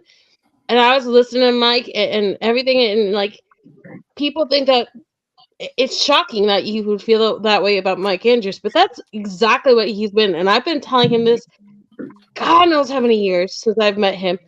But it's just like, you don't really know unless you know. You know? Like, I would go through a wall for Crystal. If someone would fuck with her, I would seriously put myself in danger just to protect her, because that's how much she means to me. I tell her all the time, just like I told Mariah, if she ever launches that Crystal PT podcast, I swear to you, I will be her first subscriber. And not only that, I will be her first 8 subscribers, because I have 8 different fucking Googles, and I follow y'all on 8 different fucking Googles. I do not kid on that. I will pull it up on my fucking phone and show you every fucking account, because it is the honest truth. This is what this community means, and I will never, I swear, as much as I love Beto, as much as I love everybody else, if there is a fucking nothing but Niners overreaction show, I'm tuning in, because Mike has had my back. He's changed my life. He is a guardian fucking angel. He's a life changer. He's a beacon of fucking hope, and I will ride or die with Mike Andrews. Amen to that. Amen to that. God had a plan for you. You know what I mean, Ted? Yeah. Right, Ted, though? Yeah, and as I text out to my mother, Margaret Tara, it gets a little saucy. Is Mama Tara watching right now? She was, but we've heard worse. Well, she has Mama. to answer back. Maybe she took a little break. She a Cowboy fan. Look, so that's the first one. This is the one that y'all see all the time. Okay? And I will go and scroll through these fucking things, showing you that all of these have multiple fucking Googles. Okay? This is my second one with the fucking Christian McCaffrey thing. There's 2 more under that. She There's really got mad accounts. fucking 5 more under that. I kid you not. When I say I follow you all on 8 fucking Googles, I mean I have 8 fucking Googles, because I am addicted to Marvel Contest of Champions, and the only way to save those games is under a fucking Google account, and you can't delete it. And I swear to you, when I tell you I gave you the follows, I gave you the fucking follows, and people think I just say that to say that, but it ain't true. And I just proved it right here on fucking Nothing But Niners. Okay. All right. Tell them, baby. Wow. Tell Well, them. so listen. I appreciate that. I That's appreciate all that that. matters. How you feel is how you feel. And I'm going to apologize to 2 people in the chat. I know one of them may be gone, but Debbie, who was gracious enough to invite me to a game, and I got the Royal Star treatment. I just went off like I lost every part of my damn mind. So I want to apologize for my language. I know we can go off, but there's a, I got passionate, and when I heard her say what she said, listening to everything. She's a very passionate and compassionate person. I haven't met her in person, but when I do, I'm probably gonna break down and cry, be fangirl, and I'm like, okay, I'm gonna lose it. But at the end of the day, you feel how you feel. It's your thoughts. It's your opinion. Trust me. It's how you feel. That's it. He's lucky he's in That's all I want to Pennsylvania, say. because I swear to you, if I ever come face to face with Mike, he will be bear hugged for at least 3 straight minutes. I will not let go, and I will just make a sobbing mess of myself in front of him, and I'm okay with that. That's what he's done. We gotta make sure we stand up for each other, guys. We gotta take care of ourselves. We gotta take care of our mental you know, our mindset as well. And that's what that was all about. And I like that. And that's never going to change. You know, the sports and all that stuff are what might introduce us to each other, but you know, we take care of each other. We look out for each other. Right. We all have our own. We have each other's best interests at heart when it's all said and done. You know what I mean? Chrissy came in here and talked about, you know, just very briefly. She just touched on it and glazed over. You know, she's been going through her stuff, you know, on the medical side, but we keep her uplifted in prayers and things like that. And that's what this community is all about. The Niner faithful. I'm not going to say no other fan base does it because I sincerely hope they do, but we watch out for each other. We look out for each other. We have each other's backs. And so when we hear that someone is taking shots at one of our own, we get defensive. You know, that's what we do. You know, we look out for each other. So yeah, none of that stuff bothers me at all. The foul language and stuff like none of that bothers me as long as it's not within, you know, the first 8 minutes of a YouTube broadcast. As long as we get past that, the channel's not getting flagged. You know, hey, listen, man, you know, you're gonna catch strays sometimes. You know what I'm saying? So that's what it is. That's where we are. I do have a couple of topics. We got a nice sized panel here, and I would like to get Mike, I think you changed that rule because remember it used to be what, an hour before you could curse. Yeah, no, it's long. It's no watch the time. Yeah. And so we're past all of that now. We are long past all of that. Yeah.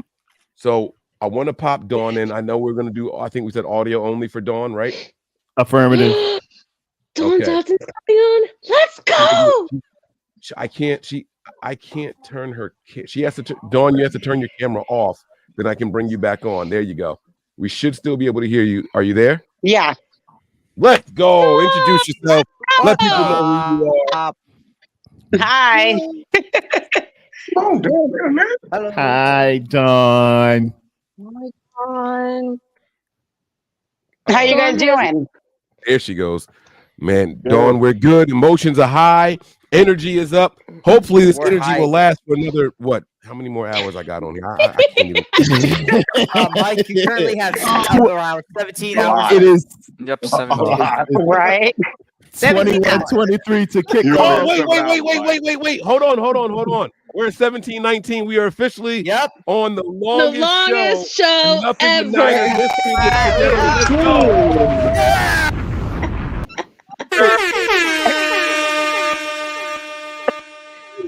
We made it. We crossed that moment. We out this piece.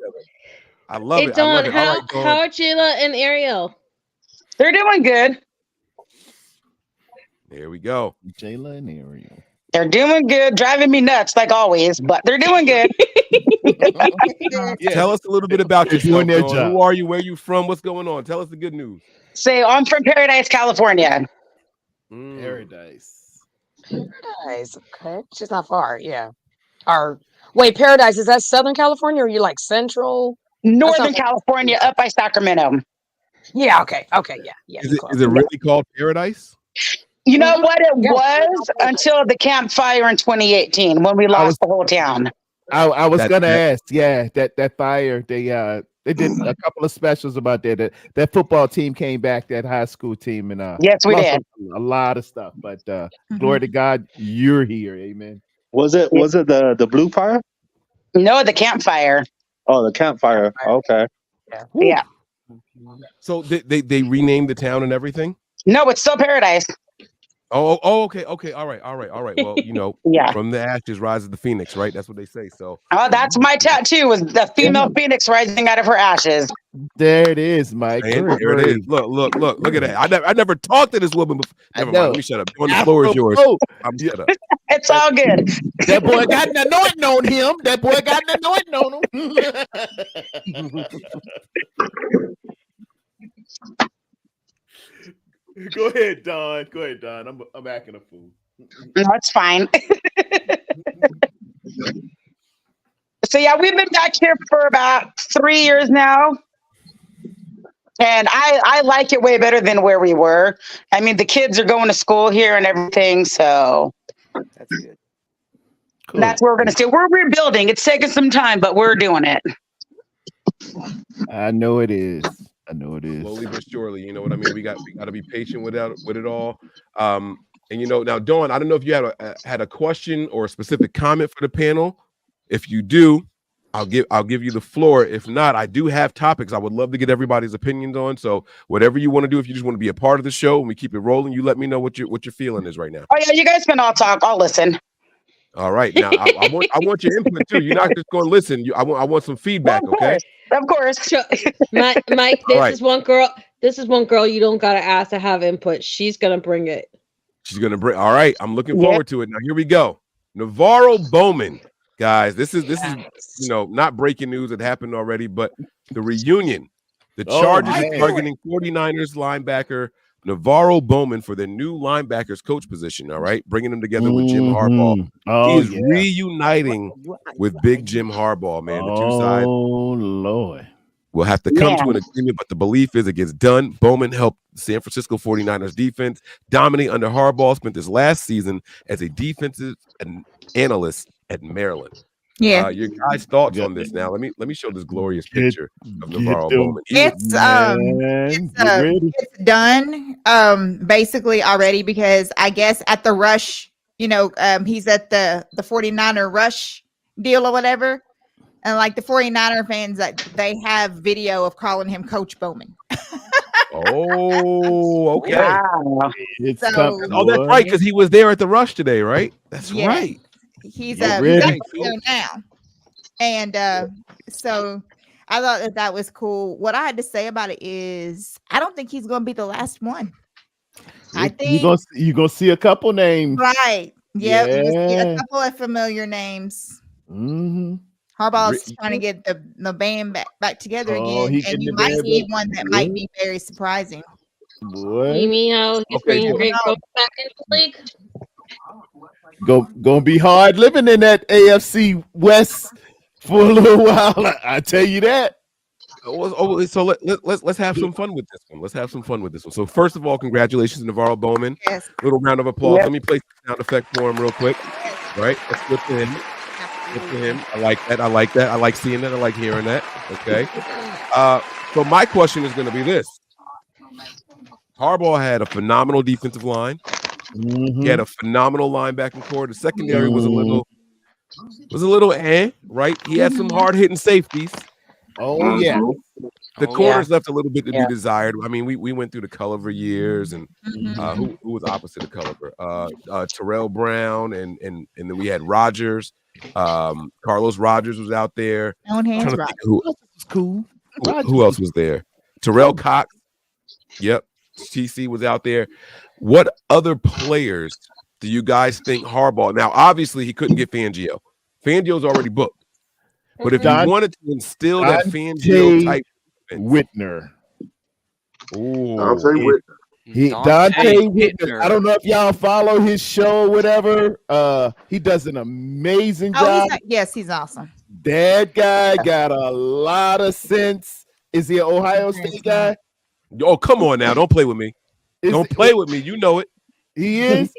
You know what? I think they're really going to bring in Mike, and it was talked about with the Niners, but I think genuinely Harbaugh will bring him in. I think Joe Staley's going to be brought in as a position coach. That's what I said. That's exactly what I said. Remember they kept tossing that around that one time they had the Chargers and the Niners in the preseason camp or the combined camp. Yep. And they kept saying that Joe lives in Southern California. It'd be too much of a commute for him. And he didn't want to leave his family and his young daughters and everything else. But it just makes way too much sense. He's been wanting to coach for a while. You know, he tried his thing with the Niners MSBNC thing, whatever that Dante Hittner is doing now. Yeah. Like, I genuinely think Joe Staley is going to become a coach under this I new like regime, this. especially with Greg Roman going with there. Let's build a positional staff for Harbaugh. Here we go. So we got Dante Whitner. Now, are we doing secondary for him or just safeties coach? Safeties. I think he's cerebral enough to do all of the defensive backs. I say defense coach. Got it. He's got it. All right, let's go DB coach then. I say defense coach. I say Hold on, defense hold on. coach. Can I ask a question? He thinks a whole What- Yeah, go ahead. What coaches' positions need to be filled right now? Because I have one. As of now, it's blank slate. Is a blank slate? From my understanding, I mean, I think they might go grab Joe Barry as a secondary coach. I'd get with Now, how come? I think just because number one, it's a name that's available, and number two, his secondary wasn't that bad this year. It was just mainly the defensive line and the linebackers. When it came to corners and safeties, that was actually a pretty good side of the ball with the Packers. Okay. All right. All right. Sarah don't be shaking his head. Okay. I don't know about you, I don't know about Barry, but I know Whitner, and I know what he brings to the table. I see him week to week. I've seen him on the field. This guy, if you don't want him, I want him. That's what I'll say. If you don't want him, give him to me. Do we think Dante Whitner would actually leave NBCS though? Now we talking. So he's got to be getting the money was there, yeah. I think so. If the money is Jets really doing there. But the kind of money that coaching staff is getting paid, I mean, did you guys see what Harbaugh's getting paid? Yeah. No, I just saw his contract length. Like yeah, I just know it's 16 5 mil. years or What do you want? I'm sorry, what? What'd you say? 16 mil. They Per can't. year? Holy crap. Are you saying Per year? 1-6 Assuming or way more than 6-0? college, right? Yeah, 1-6. 16 mil a year. 60 Oh, million a right, year. okay. He's making that much money a year in the NFL? Yes. That's what the Chargers. That's what the Spanos. Is it Spanos? Yes. Yes. That's what the Spanos family is paying We're him. getting a grip. Okay, man. so They want him that bad. And worth it. how much? Yes. How He much? getting a should we rucksack. pay He him? ain't getting a bag. He getting a rucksack. Rucksack. Daggone right. Preach. 16 mil a year. Bullet pack. How much did we pay him when he was at San Francisco? Not Because I'm too 16 young to remember. mil. I don't even know if it was 10. That's Because you what got I to was gonna remember say. that Probably when so we It got him on a wasn't nice 10. discount because it was his first pro coaching. Exactly. Yes. right. We That's got him on right. a nice discount. Yeah. Okay. And that was before, doing what he did in Michigan last year and all that. Like, Right. he went out and improved upon his resume. It's 16 mil a year. And what he did Not in the NFL for the contract 49ers. 16 mil. So Yeah. it's $16 I don't million think he would have got for that in a 2011. coach in the National Football League. It's by far the highest paid. Like he's the highest paid coach. Like by far, they said that. Yeah, he no was. shit. Because Yep. it was somewhere Apparently, between. we I paid him thought it was 5 around years, 12 million a year 25 for a mil. top guy. It was 10 to 12. I think it probably was Bill Belichick. Bill Belichick was at I'm hearing reports of 12 with the sentence or whatever. But yeah, that's the market. It all move up. Yesterday's prices are not today's prices. Inflation, baby. So there's also another component about it. It's not just that he won the Natty, but they're saying that the Spanos family had to not only pay him that much because he has a connection to them, but also because they were trying to detract anybody else from wooing him away, right? And that they're paying the rent for SoFi. They've been thoroughly embarrassed the last couple of years since they've moved to SoFi of having no crowd. I mean, you remember that one game it went national TV wise. They had over 7/8 of the stadium terrible towel fans that came in from Pittsburgh. Like they were tracking how many people were flying in from Pennsylvania. And they were so embarrassed, and they've been trying desperately for years to get a box office move to fill those seats. And you remember they were talking about getting Tom Brady not that long ago and all this other stuff and filling those seats somehow, some way. Like there's so much to this. Like it's not shocking that they paid him that much money. I'm shocked that Greg Roman once again is in this league. Like I hope to God for Justin Herbert's sake it works out because we're gonna come back to that. Look, we're gonna finish the exercise of building the staff, but I definitely want to come back to the Greg Roman aspect of it because please do. I too was surprised by that, but we'll break that down in a little bit.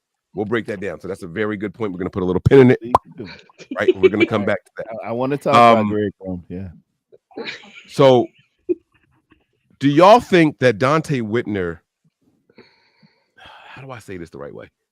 Y'all think that he's I don't want to say beta enough because the answer is no, right? Is he's got so much knowledge. He's played in so many different systems in the NFL.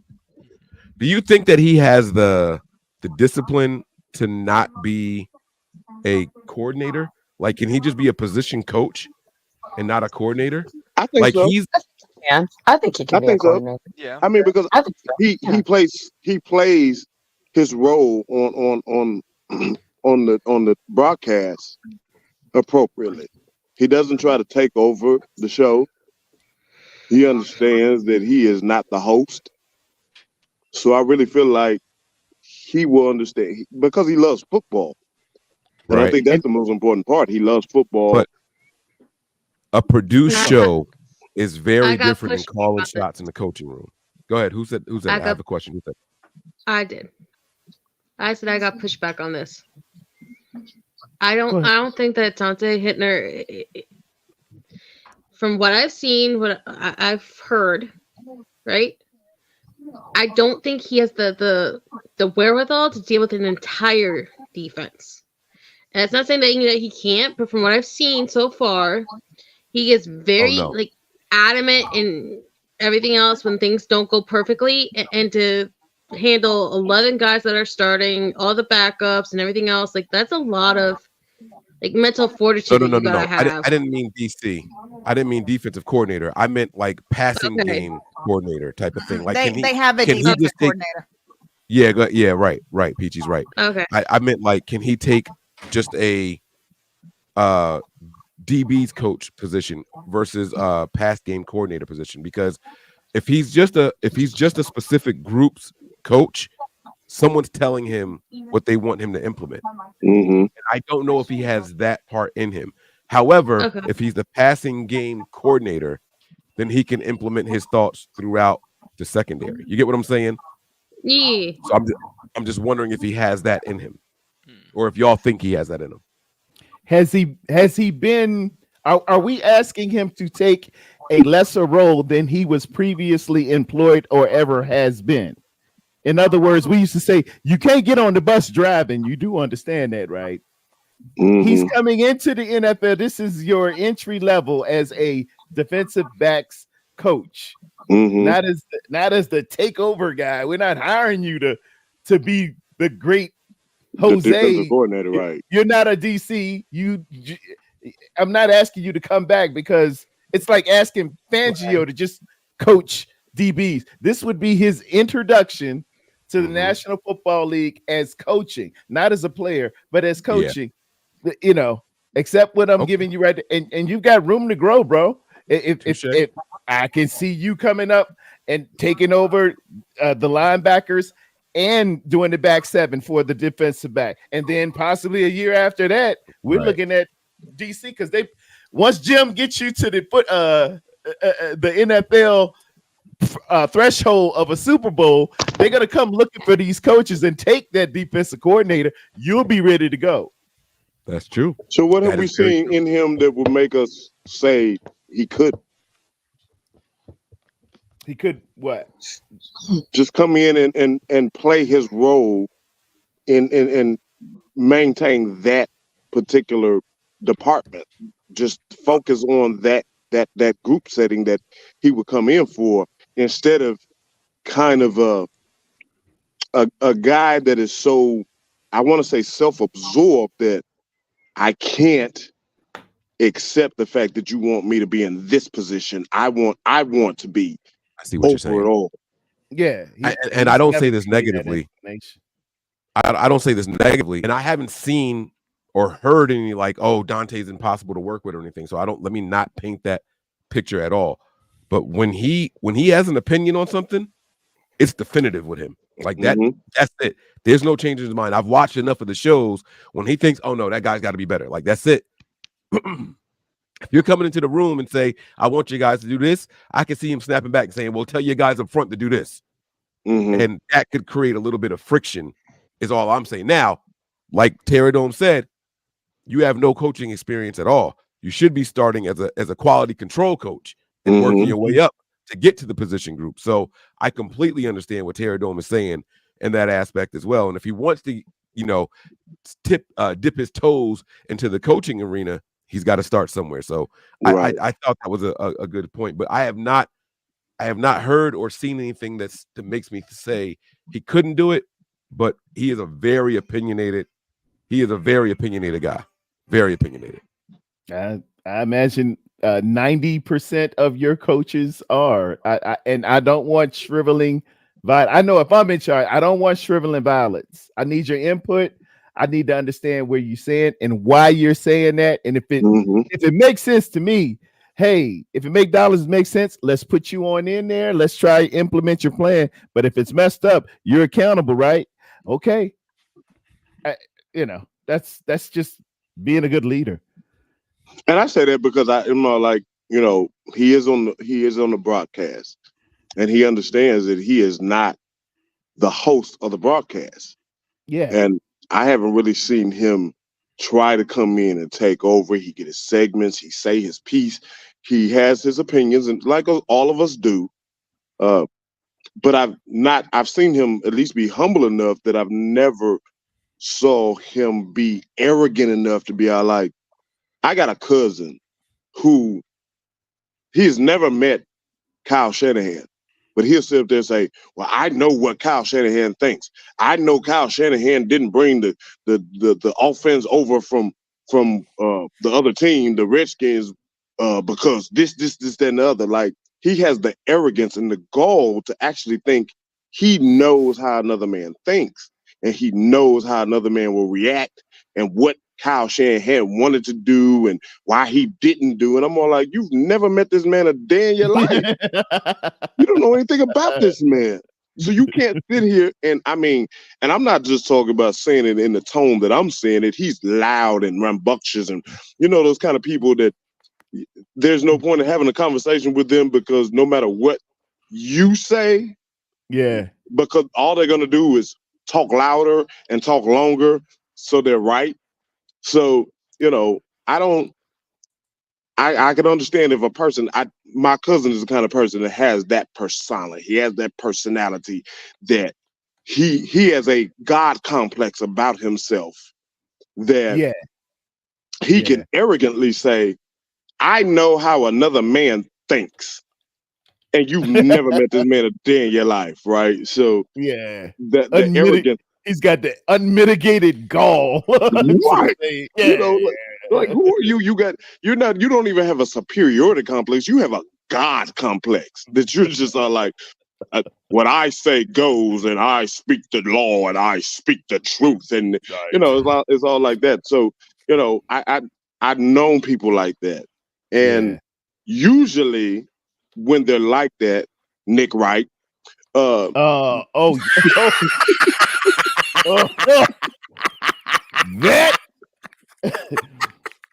That mother sucker.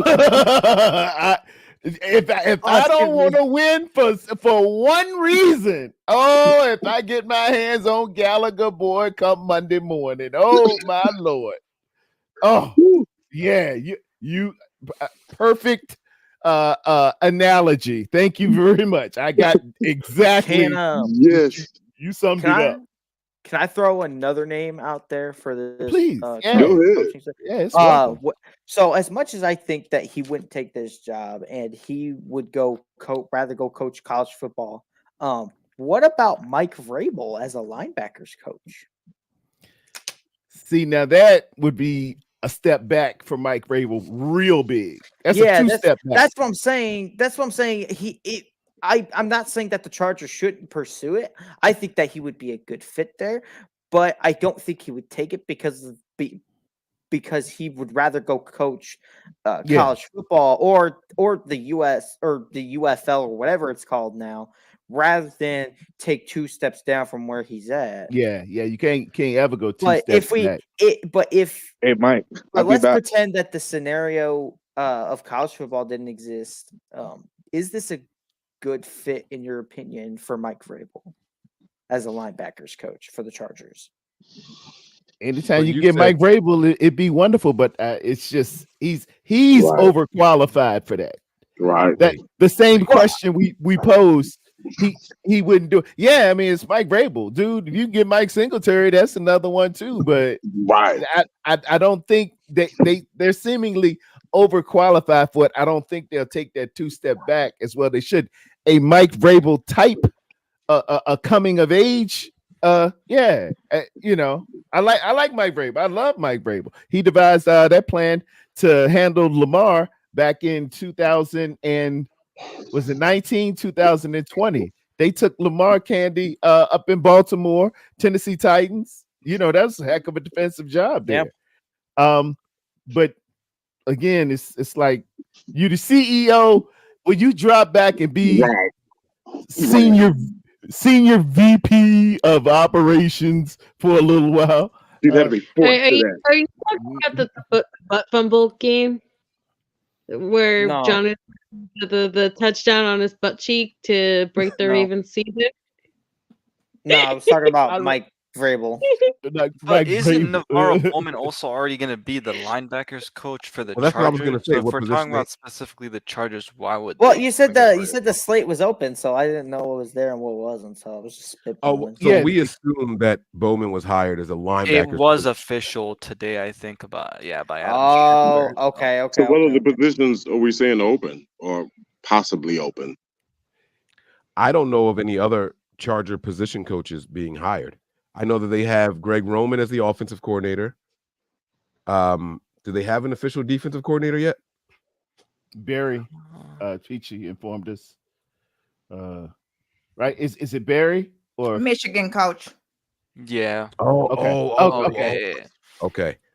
So now they have to fill the gaps at position coaches. So I was wondering if there were any other position coaches out there, any other former Niners that maybe even fit, you know, what Harbaugh's trying to build over there. I think he would like to replicate what he had in the NFL with the 49ers. That's why you go and get Greg Roman as your offensive coordinator again, but you can't get Fangio. So if the running backs position were open on the offensive side, do you think he would go get Frank Gore? That would be tough because Frank Gore, from my understanding, has a front office position with the Niners already. Right. He's a scout. Oh, for the that's Niners. right. true, But yeah. do you think he would maybe leave that job to go? No. Coach? I think he also was like, oh, I want to would be be a with the downgrade. Niners. He also wants to probably be with the Niners, kind of, and that's like why he probably took that job too. So I don't And think the Niners, Frank think a lot of him too. So yeah. I read a report Again, that, I'm just spitballing. Yeah. I read a report. I don't remember the team. I just kind of vaguely read over it, but Colin Kaepernick for a coach, for a quarterback coach. I heard a rumor saw that saying too. that quarterback coach Colin Kaepernick. Yeah. I love y'all. He didn't get it. There was another guy that they went with, but Okay. and I can't remember the team, but there was a consideration for Colin Kaepernick for Was that hate? that position. I So might be hating. You're not Wait. hating. Okay, wait. You're not hating, Mike, Take that back. Wait, Colin wait, wasn't. I take that back. Because if you're saying it was another team, that's different. I don't know what Colin Kaepernick could teach Justin Herbert about the quarterback position. That's why I said, Yeah. nah, y'all. What would But Colin if you're Kaepernick? talking about another team, that's very different. Who? Which team, Mike? Be honest. A team that don't have Justin Herbert. Because Colin Kaepernick's also Commanders. a different type A of quarterback. Herbert-less team. It would. I just wouldn't think. Fields? Would you want Colin Chargers- Kaepernick to be a quarterback coach for Fields? No, and maybe the Commanders or something. Yeah. Come on now. I just No, don't see it seriously, being. no, seriously, because they don't have a lot of talent at that position. And if they were to get somebody, say in this upcoming draft, then maybe you could really see how good he is at that position if he can teach him a little bit. I just don't see Colin Kaepernick being able to really Neither coach do anybody. I. Neither do I, but I mean, at the same time, it's not out of the realm of possibility. I mean, everybody was like, well, he's going to come back to the NFL and play. Well, that's long gone now. That ain't Because he screwed that up himself by moving those practices. Cliff Kingsbury. I thought that fell through. I thought it did too. No, Cliff Kingsbury was supposed to originally sign with the Raiders. Mm-hmm. They Right. couldn't get over his lump because they wanted to sign him only to a 2-year deal. He wanted a 3-year deal because that's what coordinators are supposed to be getting. And so they fought, and then he got the offer from Dan Quinn and the Commanders. He went and signed with them, and now that started the whole other controversy that the Commanders are either going to trade up or some other nonsense because they're going to try to make a play for Caleb Williams. Because Caleb Williams was with Cliff Kingsbury last year at USC. At USC, okay. Yeah. Yeah. Yeah, but I just don't think Colin Kaepernick makes a lot of sense for the Chargers because also like Justin Herbert's not really a mobile quarterback at all, and I Right. feel like they'd want to have a coach that kind of is similar, and so that's why like for example with the Niners, I think Brian Greasy's been such a good fit for He's been Brock Purdy. awesome. Isn't he He's been leaving? wonderful. He might be leaving, yes. I think that he took an offer for someone else. I don't think there's anything been official yet because I think they said that they can't like actually have it be official until the Super Bowl's over. So Well, we I mean, we when won't that's know over, until, I'd like, expect few it. days. Yeah. I think if we're thinking about it, with the Cliff Kingsbury and Caleb, Cap might not be a bad fit for a quarterback's coach over there. He might not be a bad fit. Might not. I don't know. Where did I just don't see it because I don't Kingsbury think Cap supposedly was- land? Commanders. Washington. He landed at Washington. Yep. Yeah. Yeah, that if he were to go anywhere, Washington would probably make the most sense for him.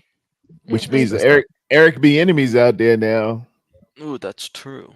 Yeah, he's I still out can't there. believe he's not going to have a job this year. That is insane to me, bro. They Okay. should have given him more time, to be honest. So, Mike, I don't agree about Bieniemy, but you saw it went like uber viral when the Commanders threw him under the bus. Like we think that the Steve Wilkes hate has been bad, but when the Commander players, Ron Rivera, and everybody else, especially ESPN, who has like a hard on for like certain people, go uber viral when they were showing that he was coaching them too hard, demanding too much out of them, and they were all taking shots at him. And Bieniemy has been known to not only ruffle feathers when he's been interviewed by people and saying that he's not going to take anything less than his standard. And when he dissed not only the Cleveland Browns, the New York Jets, the New York Giants, multiple times when they begged him to be a coach there, he's ruffled a lot of feathers, and they keep saying he's way too old school and that he doesn't fit in today's climate with today's players. Yeah. And fair or not Watch fair, that has been building up and building up and building up and getting worse by the month, by the day, by the year with Watch Eric this. Bieniemy. Musta. I'll take everything you just said and apply it to the end of Harbaugh's tenure here with the 49ers. Everything you just said applies directly back to Jim Harbaugh and how things ended. All the players said, we're tired of your old school stick. It doesn't work. You're overworking this, blah, blah, blah. Everything you just said applied to them. And Harbaugh said, well, it's a meritocracy. You earn it here or you don't. We practice hard till the games. Everything you just said. I do applied to not Jim say it Harbaugh. was fair or unfair. I'm just saying that it's a legitimate gripe. I hear it because of the Mara family. I hear it because of the Johnson family, and their inside sources always leak out shit all over WFAN. Like this is a real thing, and this is a deep-rooted thing. It's just maybe it's not fair or not, but the only way I think Bieniemy gets a position again is if he goes back to the Chiefs, and the Chiefs bring him in because Andy Reid has to retire due to medical reasons. And that's the only way I see him getting a second shot in the league. All right, keep talking with my phone. Jared, you'll appreciate this because they did the same thing with Brock Purdy. Bieniemy's name rhymes with the enemy. You know, and I say that just because just to be funny, but yeah, it's really not funny when you got douchebags like Florio actually saying that he should literally change his name because his name rhymes with turdy. Right. That was a thing that went viral. That was such a dumb that's why I said it. Just the stupidity of it all. Just the stupidity of it all. Just the simple fact that people out there saying stupid stuff like that. But I don't know. Bieniemy, he's just like Brock, has proven to have the skill, have the ability, have the talent. The stupidity in the world and society we live in today, you actually have people that will go out there and make these little colorful statements to get clickbaits and likes and all of these different things. Without realizing you're attacking a person's character, because we're talking about people and we're putting labels and descriptions on people that we don't know. We know nothing about. We don't know what their abilities are. We don't know what they're capable of. We don't know how they deal with adversity and how they approach life every day when they wake up in the morning. What is it they do, right? So all of these things, as we give our own opinions about it, really doesn't matter at the end of the day, simply because they are all adults and they will all approach whatever situation it is accordingly. We're not talking about children. We're not talking about kids that are selfish and self-centered, self-minded. Now, mind you, some are. Age does not quantify you for maturity. No. Right? No, it doesn't. Age does not quantify you for maturity.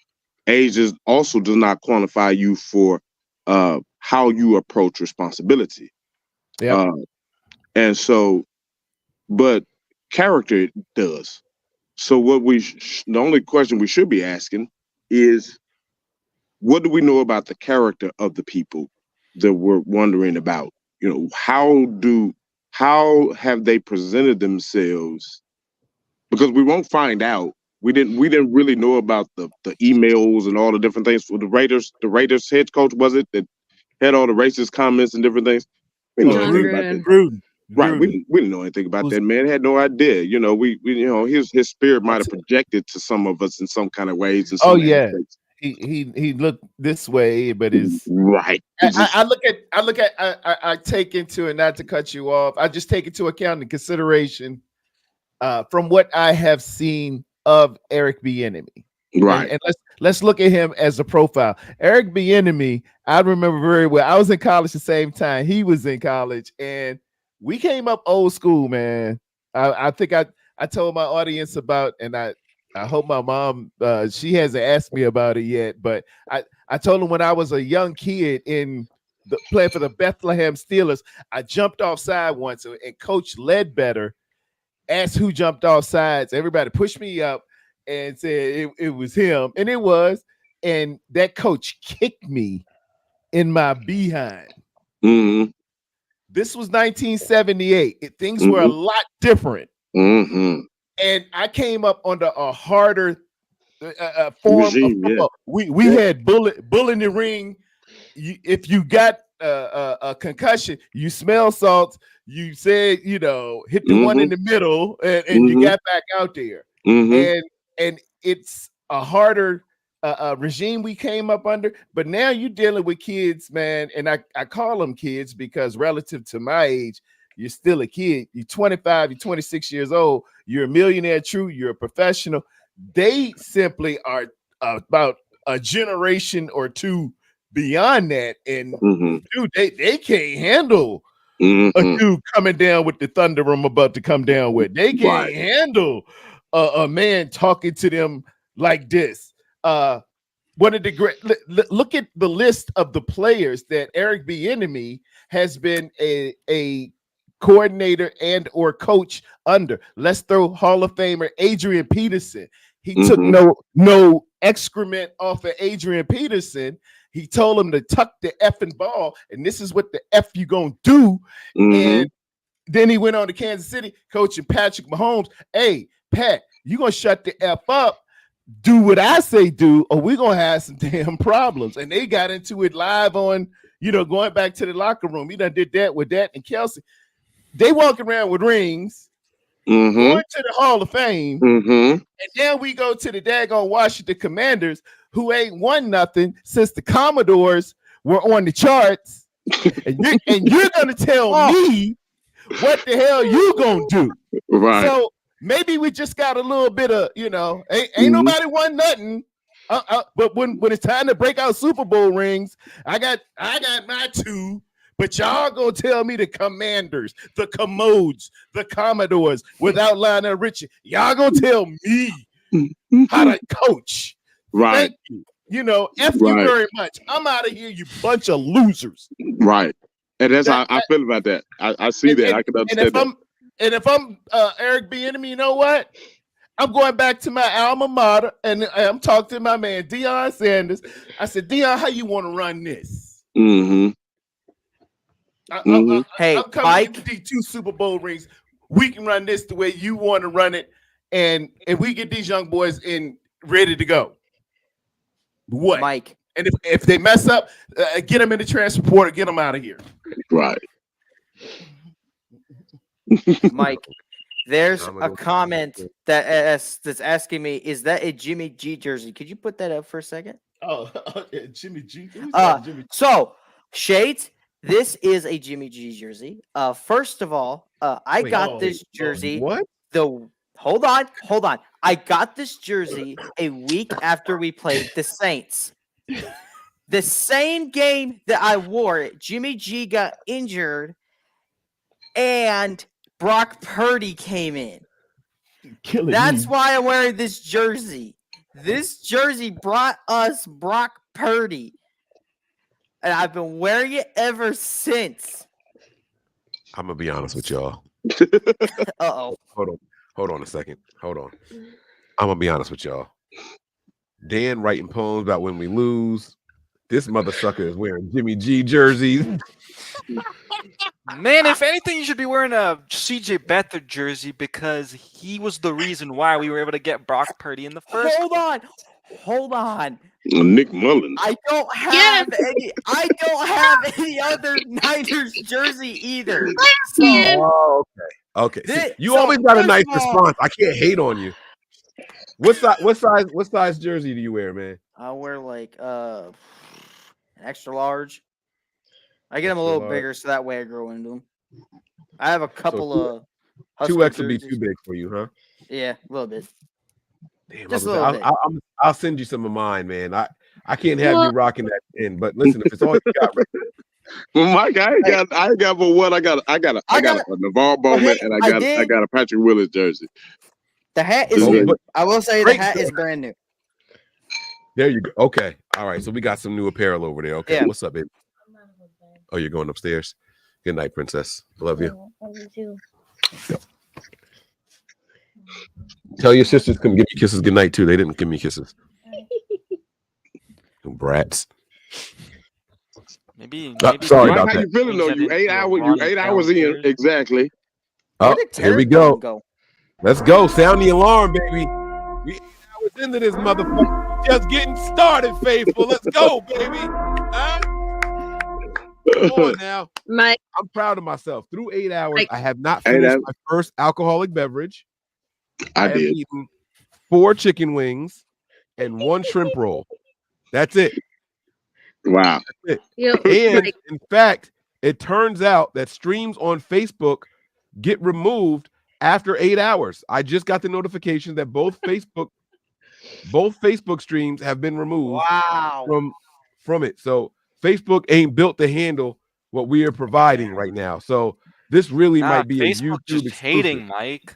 Yeah, they hating on me now. I could pop it back up there. Raphael 56 Niners. So you saying that the first 8 hours, the first 8 hours, they've already removed that?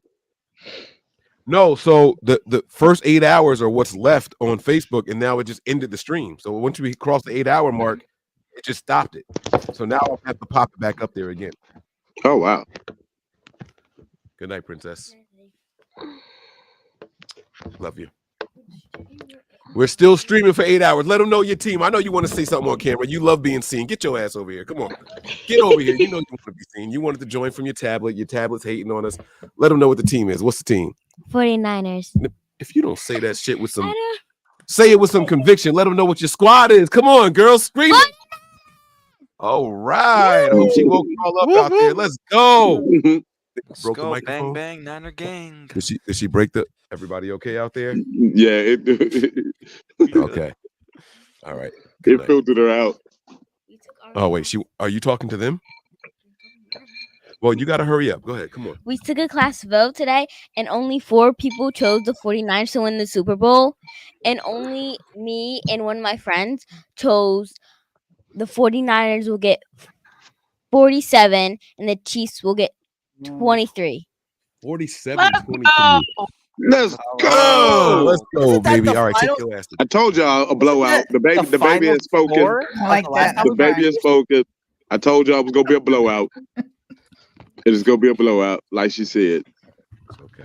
Nice. You said 20, Mike. What did she say? 47-23. So Yeah, she got a 24-point win. I'll take it. Wasn't that the score of the Chiefs and Niners game last time we met, except the Chiefs won? 47. It was no, like- they ain't put no 47 up on us. They put 44 on us. That's what it was. That's what it was. Okay. You about to make me cry, bro. Don't do that. Man, what? Yeah. Don't put Where was no that? 50 burger up on me. Dan the corn man, boy, he's killing me with these jerseys. I think I'm starting to get on everybody's edges here, unintentionally. I love you being here, Dan. No, you're okay. You're good. Yeah. So I thought about I don't something. hate on Jimmy because he was our quarterback. So Jersey. Some of us never had a jersey. I won one. I'm not even allowed to wear it because it's signed. But it's still there, and I still love it. And I showed it to Mike, and he's like one of the first people I had to share it with because I was like, Mike, I got my first jersey. I realize that I might be doing y'all a disservice. I don't think I want y'all to hang with me for all 24 hours because if y'all fall asleep and miss the Super Bowl or the first quarter of the Super Bowl or the first half of the Super Bowl, I don't want y'all to be mad at me. Okay. Now, first, Mike, I am a college student. I only get 2 hours of sleep a night. Same with me, Dan, over here. Like, we'll Mike, be up. Mike, I promised you flat out I was going to be here for all of it. I was going to be here for the 24 hours. I was going to be here to watch the game live with you if you let me on Patreon, and I was going to do the overreaction show. I ain't lying to you, and I'm not going to back down out of it. Now, I took off when I needed to take off, and I came back when I could, but we're sticking through with you. So y'all can push us out if you want, but we're going to keep coming back. I'm not I'm not pushing anybody out. I just wanted to be very clear. Mini naps and then just around midnight, I'll be dipping out maybe 2 o'clock in the morning because I do have to get up for church in the morning and I got to sing. So, and I'll be at church while you still rolling because you got what? How many more hours you got? So Stop! yeah, Don't give me the number, man. It's gonna make me cry. Don't do that. This is discouraging, man. Huh? So 1 minute at a time. Is how we doing it here. 1 minute at a time. I will be in church while you still. We'll Hey, pray. Mike, if it makes you feel better, I didn't fall asleep till maybe 6 a.m. yesterday. And I slept about maybe noon, so I got about 6 hours. So I was ready for you. Like, I hate that I missed the beginning of this. Like, if I could have, I would have been here for all 24. Hey, shit happens. It's okay. It's okay. You know, it's not about how you start. It's about how you finish.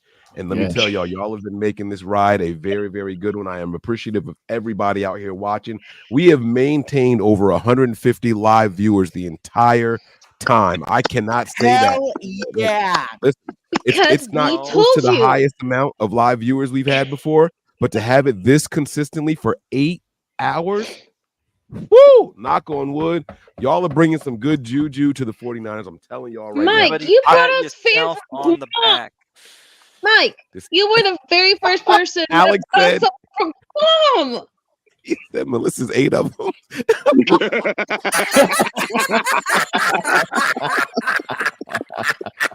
I don't have any other devices going now. But hey, whatever you do, you got to subtract 8. We have That's 142, so we good. We good. We good. Oh man.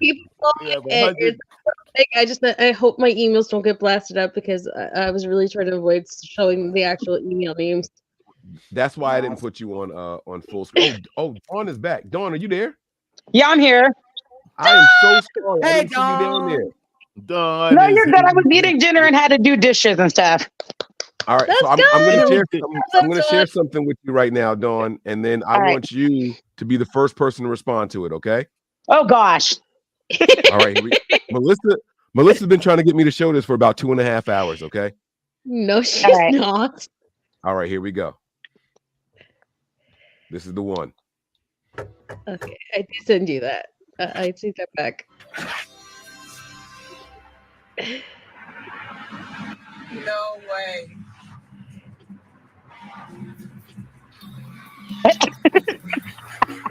Gosh. He whispered, "Go get Patrick." Now remember, this was right around his birthday when he was first notified. So he thought this was just a birthday present that was out. Wow. To the Pro Football Hall of Fame class of 2024. Congratulations, man. Thank you. It's an honor. Thank you. Thank you. I'm so proud of you. Yeah. Oh, y'all gonna make me fucking cry. Let's go. Hey, Mike, you want to hear the funny thing is? Guess All what? right. They were calling him all day long that day, right? Because he was out by his sister's house for his nieces, and he was going to put up a basketball hoop for them, and that's what he was doing in the backyard. He was putting up the basketball hoop, making sure that he was really there at the house, and he stopped halfway through, and he said, to this day, it's only half made. This hoop he was putting up for his nieces, and he still has to go back home and put up the rest of it because they interrupted him mid doing this for his nieces. Melissa. Dawn was supposed to speak first, and then you share your interesting fact. Dawn was supposed to speak first. It's all good. No worries. All right, so we're gonna act like we just watched it. Okay, ready? And scene. Go. Go ahead, Dawn.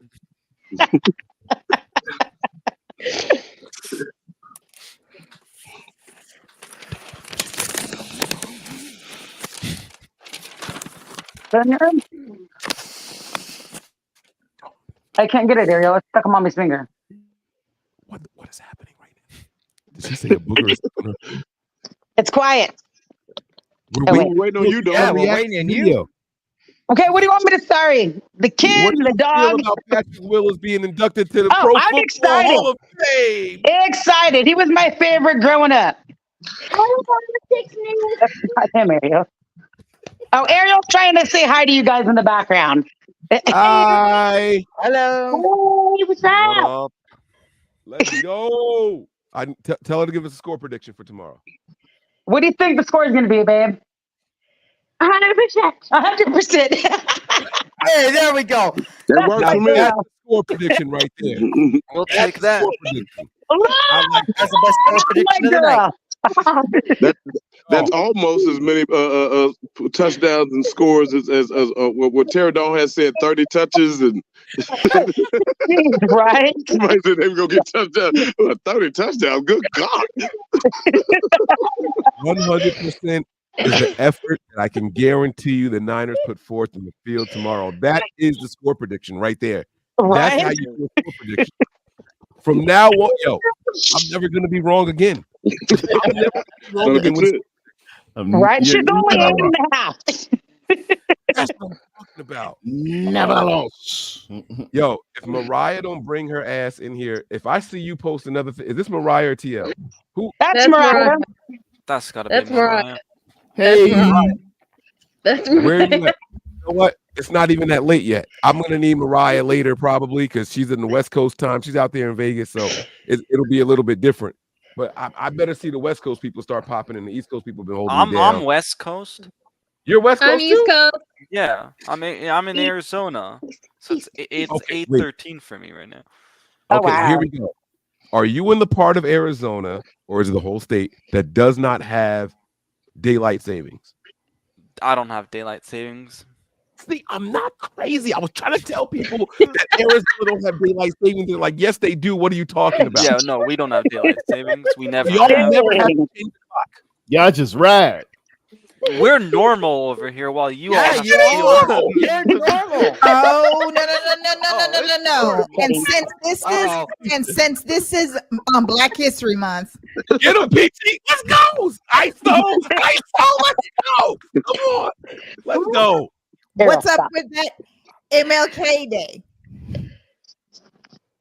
Uh-oh. What's up Wait, with wait. that? She went there. Cricket. Talking about daylight savings, aren't we? Hold on. No. I want you to answer for the whole state. Good luck. Yep. There's only one correct answer. I'm gonna give you a hint. Oh, he got the hamburger buns. Put him in the kennel. And sure, you don't have to answer. We're talking about daylight savings, not MLK Day. Good Trump answer. Yeah, Pete, I know you was gonna do him like that. My bad. I thought she was going to air you out about something else. Oh man, That's what I was like. Wait, what? He said what? They don't What? do it. And she was like, "But I'm one of y'all. Like, what you mean? Like, come on, man." Hey, they don't have MLK Day in Arizona. They do now, don't they? No, they don't. I thought they they still don't? lost the Super Bowl. They had a Super Bowl years ago. Yeah, and they lost it because of that, right? Yeah, they did back in the day. I'm pretty sure that who was the senator? McCain got that straight. Had to be some. He was opposing it initially, but I think they're okay now. Right? Do y'all celebrate it in Arizona? Like, you get off work and stuff like that? I'm not sure because I go here. I'm like here for school. So Do you go to school on MLK Day? yes, no, I don't go to school on MLK. Look, he tried to lie in Right. fucking February. President's Day. I do go to They school, were but- just the last state Yeah. to Well, implement. Arizona, it's in 1992. Arizona became the only state to approve the holiday by popular vote, with the state's residents passing a measure of 1992. The Reverend Warren Stewart is a civil rights activist who recalls the long, difficult process as the first chairman in Arizona for MLK Day in 1989. So they was really, really trying from 89 to 92 when the rest of the world was doing it, but they said, no, we'll hold now. We don't want that MLK Day, but they do now as of 1992. There you go. They All right, fought then. against that Oh. so hard. Oh yeah. Not an easy road. There were some battles. Better late than never. Hey, listen, man. I tell y'all like I tell my wife. I might not always get it right, but give me another chance. So you left the door open. You ain't say you was gonna get it right. You just said. Hey, listen, man. Listen. Four healthy births later, about 8 pregnancies later, I would just said, fuck it, give me a vasectomy. I can't mess it up no more. Now I get it right every time. Hey, can't miss. Can't miss. TMI? Was that TMI? I'm sorry. All right. I'm That's the same philosophy that Jesus Christ gives us. What's that? Can't miss. Just get saved. Can't miss. I may not get it right today, but it give me another chance tomorrow. That's why every day is called a what? Every day's a redemption day. Every day is called a present. Oh, because you get the gift is him. The gift is him. No Jedi. No, we have 4 living. We lost our twins, so that would be 6, and then we had 2 other miscarriages. So we've had 8 pregnancies. No, don't be sorry, man. Hey, listen, I don't regret anything. My babies are with me in spirit. Listen, that kind of stuff don't keep me down. Miscarriages are unfortunately more normal than people think they are. So you know, it's not one of those things for me. But you know, we've been here. I had to go and get the snip and clip. I tried to get her to do it. Like, baby, like you're gonna be on the table giving birth anyway. Let them go in there and fix you up. And she was like, nah. What happened is what happened. Now I got gifs and memes about me being one nut Mike and all that stuff because the guys from 49ers Hive are good video editors and picture croppers and stuff like that. You All good. don't want to give Joey anything, 'cause Joey will clip the hell out of everything and go viral. He said, not the snipping clip. That stuff if they clip a video of me talking about getting clipped, they deserve it. Like go out there and get it. Go get it. One nut, Mike. Yo, Mariah. Okay, all right. Wait till you get on here, Mariah. Yeah, she needs to jump on so I can see her. You're gonna keep talking. I'm gonna see her. Like I'm gonna see Mariah. She knows I'm coming out there. We taking at least a victory shot together. At least a victory shot. I'm gonna be there on Monday. I'm gonna be there all week. You can't run from me. That plane ride to Vegas is gonna be real nice for you. Oh, I'm gonna be knocked out. Are you kidding me? I'm gonna sleep the whole time.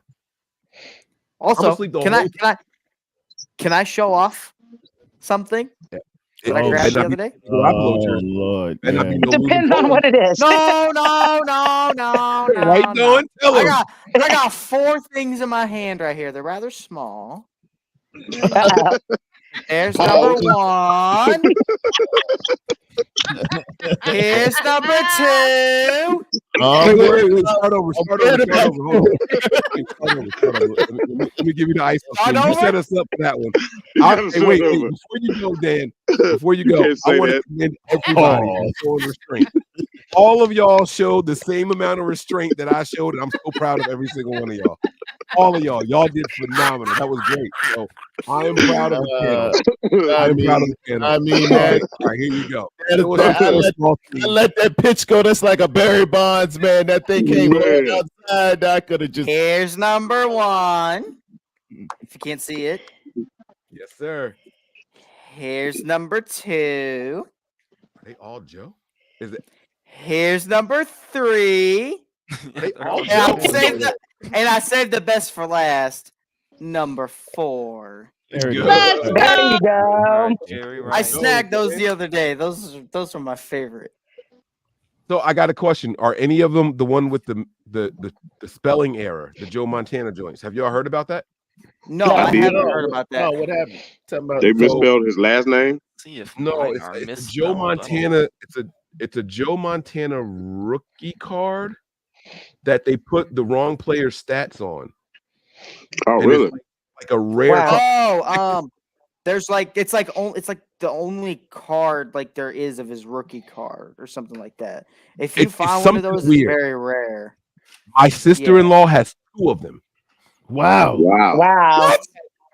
That's the only reason I know about it. She was like, "Oh, I gotta tell you about this Joe Montana card that I have," and I was like, "All right, what's up with it?" And she was like, "They misspelled something or the stats are wrong." She didn't even know like what exactly it was. So I get on Google and I'm looking this shit up, and these cards are selling for thousands and thousands of dollars. Yeah, there is something like that. Got 2 of them, bro. 2. Wow, she's rich already. Hey, Mike, if you were to use, dang, say it. Don't bite your tongue now. I mean, well, no, I stepped on the joke. If you were to use Melissa's phone, you would have got there 8 times faster.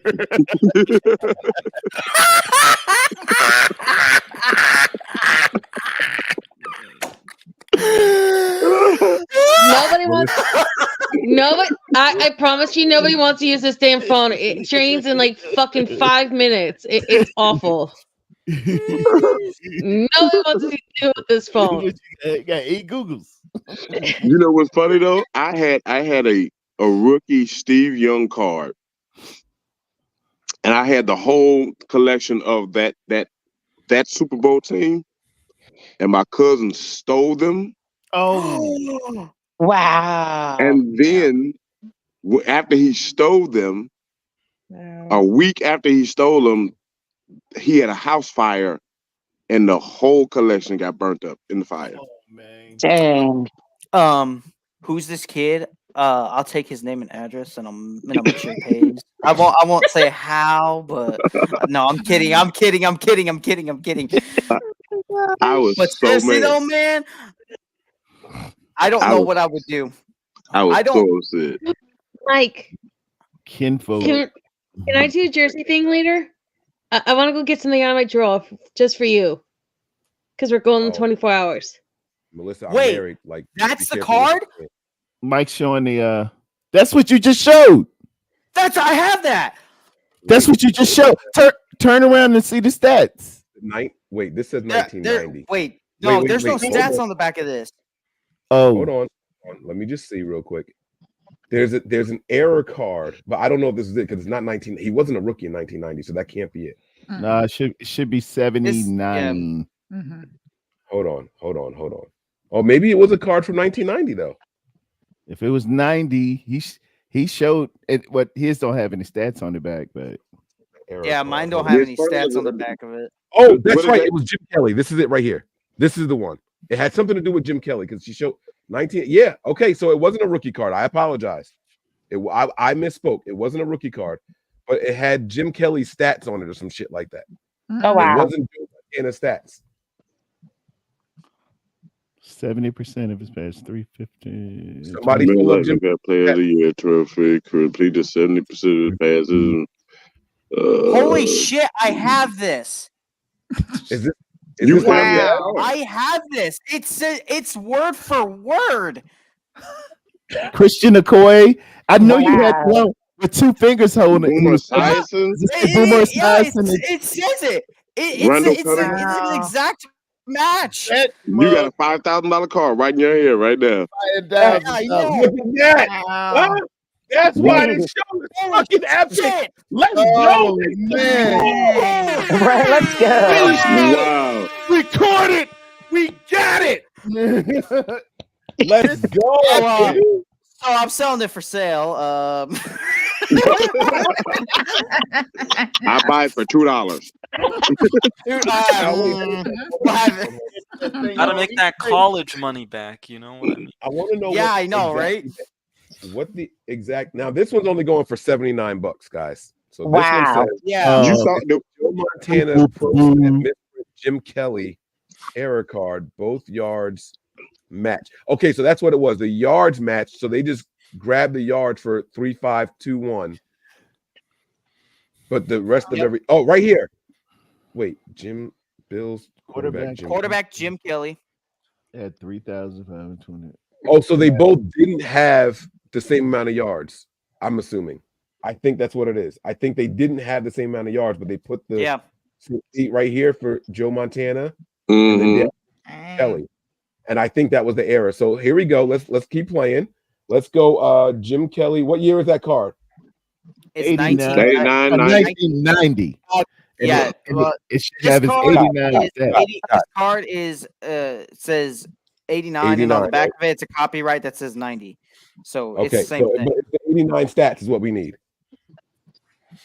So now, can you guys still see the screen that I'm looking at? Yeah. Yep. And here, what the fuck? 35,000. Okay, I don't know what happened. Oh wait, that's total. That's his career. You got to go down line by line. Yeah.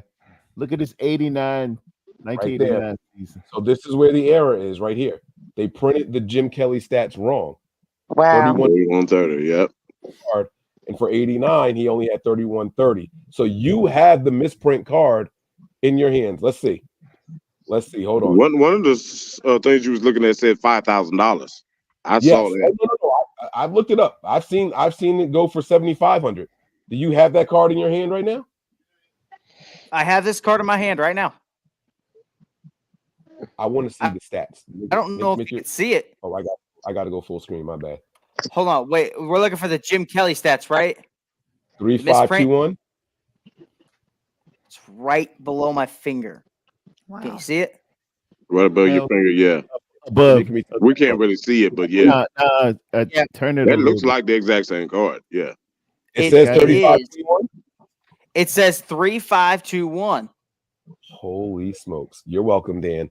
Thank you, Mike. Thank you, I Mike. had no idea what you were holding in your hands. No, I don't. And the fact is I had it in a little plastic bag with all my other cards in there too. So now Put I that feel shit really in the glass bad. case. Yeah. Get the little fingerprint proof cloth, wipe that shit off, put it in a little glass case. Yep. Mm-hmm. Say, this is Even vintage. I got the card too. Listen, people don't. Wow, know everybody got that card. Come on, man. Mike dropping knowledge bombs everywhere. Yep. And now we really gotta vote Mike. People got little fortunes they didn't even know they had. Right. You guys are welcome. Hey, Mike. And So Dan, there's they're saying that now you can get you another jersey instead of Jimmy. Yes. If I can get this, You can get for multiple more, jerseys. If I can get this for more than $2,000, I'll get a Brock Purdy Super Bowl jersey. Can you stop shaking that shit like this, please? Like, can you put this shit in bubble wrap? I'm shaking my head. Can you like put that card aside bend in a it. safe? Well, just Like it. no more fingerprints. Don't even I breathe want to on know it. how many of these cards Yeah, Mariah is not a giving away. Polaroid picture. Mariah is the card dealer. Like, if I think about 49ers cards, I think about Mariah. I'm sorry. That's just how my brain works. She Well, be that's doling it out. that's what I wanted to Where's do. I Mariah? wanted to show you something that she sent me that I thought you'd appreciate because it's Jersey, but you said don't get it, so I'm not getting it. No, I didn't say Oh, don't I get heard that. That's not what happened. You said, Mike, I want to get something out of my drawer for you. And I said, I'm married. Be careful. Dude! Yo! That's No. Okay. You are married to a beautiful Melissa Andrews. This Melissa probably does not want anything to do with that kind of stuff we do, okay? Let's go. Just enough of it was insinuated once in a freaking super chat. Okay? Just joke. You my brother, that is it. Period. There is nothing beyond platonic, familial anything here. No. Ew. 20 hours, 14 minutes, and I'm ill. 2 seconds left. Never mind. I No, couldn't it's even be No, you I'm wrong. saying ew because I am so sick of me being nice to people and always people thinking that it's something else. Like that happened once on Niner Pod. What? I was being nice to Zach and Matt, and they were pulling up my freaking chats because you know they constantly show off all the different comments. And someone was like saying that she must be like doing one of them or whatever, and one of them is engaged at the time, and one was married at the You want to time. come say hi to And everybody I in the could really podcast? be impressed with that because it's just like, why the hell can't just people be nice to each other in a platonic Fine, way Ariel already before it said gets hi. Exactly. Because yeah. people don't believe that's possible in Who this world cares? anymore. Right. Because people are fucked up in the head. Get Tell up them, here. dog. Come on. And just because he's married Okay, to here's Melissa, Jayla. he's married Hi. to this. That's my oldest. Hi. Jayla. Hi. Can we get a score prediction from the oldest? What's your score prediction, babe? I don't know.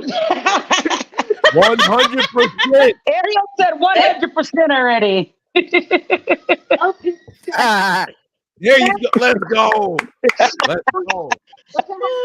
Yeah, it's gonna be the team logo next year, 100%. 100%. Right? That's gonna be our war cry right there next year. Put it on a t-shirt, Mike. somebody. Right? Now, Look from at now that on, when shirt. somebody asks you for Look, I'm already on it, Mike. I'm already sitting here designing it right now. There you go. Yes. Get it done. Right, that's what I'm saying. Look at Dan. Look at Dan. If I can sell it for 2,000 or more, what Hey, I'm just Yo, trying Dan, to take you a ain't- poll. I'm just taking a poll. Purdy. Oh man. Well, That is you great. get more than one. Well, Super Dan, Bowl I jersey. can't wait for you to go back and share the news with your family about this rare card that you have, man. Right. Listen to this. So my brother lived in Tennessee. He was in the military. He came home from Afghanistan, and Obama had just got elected. He went to the liquor store, and Hennessy had these bottles of 40. What presidential number was he? Damn, I feel bad. I'm 44. He was 44. 44. He was 44. Okay, I was gonna say 42 for some reason. So they had these bottles of 44 Barack Obama bottles of Hennessy, and my brother bought one. And I said, "Hey, don't open that one. I'll buy you another bottle. Save it. It's gonna be worth something one day." I went to his house. We wrapped that shit in shrink wrap. We bottled it up, and we just forgot about it. So he moved. He ends up getting a divorce. He's back out here in Jersey now, and he comes across the bottle. He's like, "Yo, I'm gonna pop this thing for a special occasion." And I looked it up. What do you guys think an empty bottle of Hennessy Barack Obama is worth right now? 25 600. grand. I 2,500. don't know like alcohol sales or anything like that, so I'm not gonna guess for fear that I'll be way too little or way too high. Well, Empty bottle about 2,500. I just said an empty bottle. Someone said 2,500. That's respectable. I like that. I'm just gonna do a screen with y'all. 30? 30, yeah. 30,000 for an empty bottle? Yeah. I say 30. I wish. 7, This is it right here. That's 7,000 for the bottle. This one right here. 16 grand. My brother's has never been opened. I saw bottles selling for thousands of dollars. Damn. This was $5,000. And keep this in mind, right? When he went to the liquor store, it was regular price. It was a $30 bottle of Hennessy that he got, and the value was just through the roof right now. It's insane. What 7,000. What's the price of a normal alcohol bottle like that at the time? About $30, $40. Yeah, it depends on what you're drinking. Honestly, I mean, I they drink can scotch, so some of the bottles of scotch that I drink are $200. Like it depends on what you're drinking. Honestly, like the blue label, there's like what $300, $400. I bought my father for his 60th birthday. I got him an inscribed bottle of Blue Label, and I ended up paying with shipping and inscription. It was only like $2.99 in Jersey. Yeah. Okay. Yeah. That's a good price. It's more expensive here in Tennessee, though. Yeah. Well, you guys, is Tennessee like Pennsylvania, where you guys have like state-run liquor stores? Yeah, we do. Right. So in Jersey, the liquor stores are kind of like independently, like it's not state regulated. So the more you buy, the cheaper it is per bottle. Yeah, Missouri's like that too. Like here in Memphis, Tennessee, you can only buy liquor at liquor stores. They just they just passed a bill not too long ago where you can buy wine and like Kroger's and different things like that. But you go to Missouri, you can get liquor store at the gas station. Yeah, like you can get liquor everywhere. Jersey also just opened a BJ's not that long ago with an entire liquor store inside of BJ's, and I think Primus, or just outside Primus. Mm-hmm. And the reason why it's hard in Jersey for them to change the rules because Jersey sells liquor licenses and there's a limited amount. So in order for one to become available, the store has to shut down. Dynasty, what y'all know about that right now? Huh? Roger. Oh, that's my shit right there. Y'all gonna make me shed a tear. Ryan sent me this. I finally get to represent you guys. I still haven't found anything to put the jersey up yet, but until I find something for the jersey, Mike is still up on my wall that way. What? No. I thought I sent you the link for the frame. No. It's just that's something I have to save up for. I gotta stop. That's something I have to save up for. It's all right. We're gonna get you framed up and everything. I'm gonna be framing every single 49ers Mike, jersey. I don't care if it ever gets framed. Right now, I'm just happy to be here. I get to celebrate a Super Bowl with you, and I'm definitely getting that goddamn card. Mike, you doing the live stream on what Patreon? What'd you say, P? You doing the live stream where you watching the game? You doing on the Patreon? Okay, all right. So let me go ahead and say this again for the people who may have missed it earlier. Tomorrow, we will be live on YouTube, not on Patreon, and here's the reason why. I started the Patreon, the $5 tier or any of the tiers. I don't know, Jay. You guys can watch the game with me over there. The reason I started it is because a lot of the supporters of Nothing But Niners weren't from California, so they had a hard time seeing Niner games. And so I paid for Sunday Ticket, and I would cast it to the live broadcast. Okay. I couldn't show it on YouTube because YouTube won't allow you to do that. So in order for you guys to be able to see it, you have to join the Patreon, blah, blah, blah. This game, the Super Bowl, all you need is an antenna. Like if you got a fork and a television, you touch the right spot, you're going to get the game. So instead of streaming it on Patreon, we are going to be live all game long on YouTube, but I will not be showing the physical game on the screen because YouTube will cut that shit off. And you lose You don't make 5 seconds before they ban your channel. Yeah. It'll be in the background with me talking and the people that I'm with and everything. You're going to hear me screaming and going crazy and all that stuff. There will be no halftime show. It's all going to be one long stream. When the game is over, it ends, and then we're going right to the overreaction show.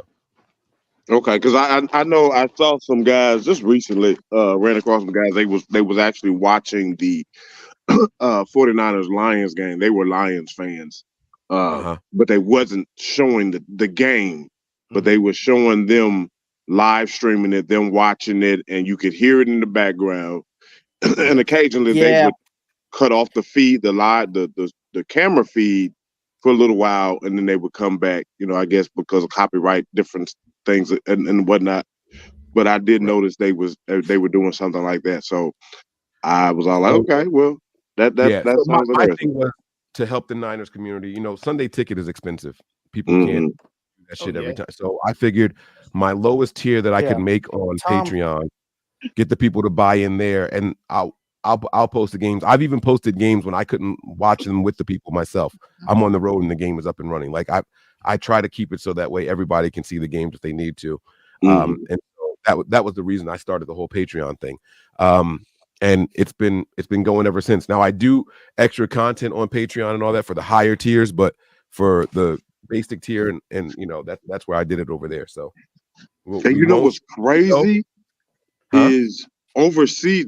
We're the only country that regulates streaming like that. Overseas, they can actually stream anything that's approved. You can't say that. They have a lot you got like Dofu to streaming app Dofu, and even Reddit NFL stream. They stream the games. You can actually watch the games on those particular sites and apps. He's but right. all of that from overseas. He's right. I use those. Yeah, same. Oh, all right. That's how I watch the games. It's hidden, but if you look for it, you can find it. You gotta dig.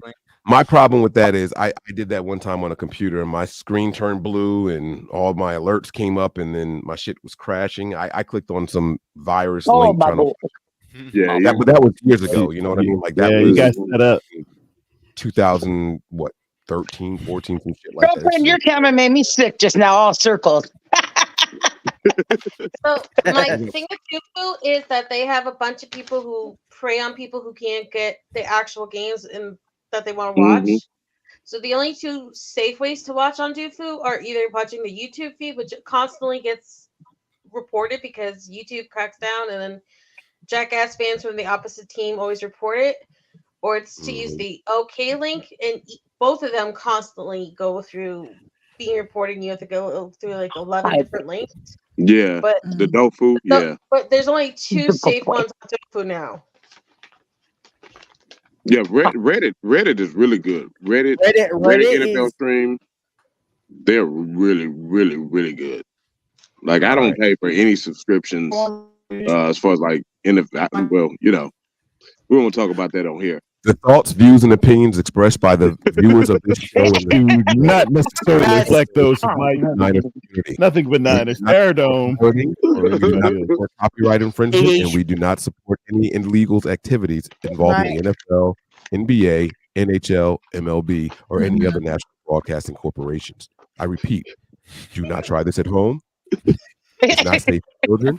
And we don't have your best interest at heart. Do not. Again, thoughts and views expressed by the viewers here and the guests do not reflect those of Nothing But Niners. We do not support pirating in any situation. Please pay for your subscription, people.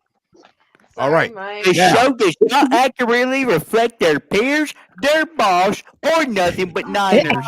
There may be some cuss words involved, because that's just how he.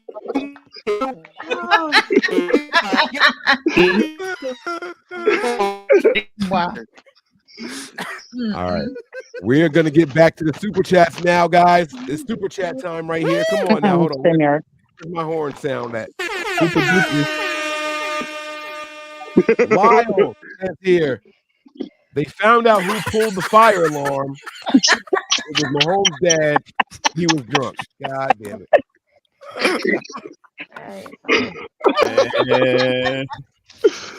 What is man? What Did is y'all with hear about freaking- this guy getting another DUI? What is with these chief relatives always getting these DUIs around Super Bowl and doing It's Mahomes' family. This is Mahomes folks. It ain't the Chiefs. This is Mahomes Right. people. It's not that. Last time it was Andy Reid's son who was supposed to actually be on the sidelines coaching and got in trouble. I thought it was Mahomes' brother that got arrested or something like that. No, he's No, it was his dad. Dad. No, they it's all bad. getting No, arrested. no. I'm talking about last year, not this year. I'm talking Right. about last It was his brother into something last Oh, year. yeah, Then it was yeah. his wife the year before that. Oh, his brother is goes for assault. Yeah, Right. they have some troubles. Mm-hmm. It's that I know money, what it is. man. Bad for Patrick Mahomes. They have one guy that they look at as a $1 billion entity, and they're just Mhm. living. They're out there doing whatever they want because they think that he's going to keep bailing them out. Yep, and then exactly. Mm-hmm. And they don't realize the stress that they're putting on this young man. It's not right. Going into the biggest game of my life, Yeah, I so shouldn't have to do be with worried that, yeah. about Mhm. what dad is doing. I shouldn't have to have a pep talk with my brother. Keep your hands to yourself. If she says no, it means no. Like, I shouldn't have to do that kind of bullshit. Well, Jackson and then Mahomes is a fucking idiot. yeah, and then there's also that that video that I see you with that TikTok, Mike. Hmm? I sent you that TikTok that I sent you of When? Brittany Okay. and Jackson. Oh God. You sent it today? Yeah. Oh, the one you sent to text?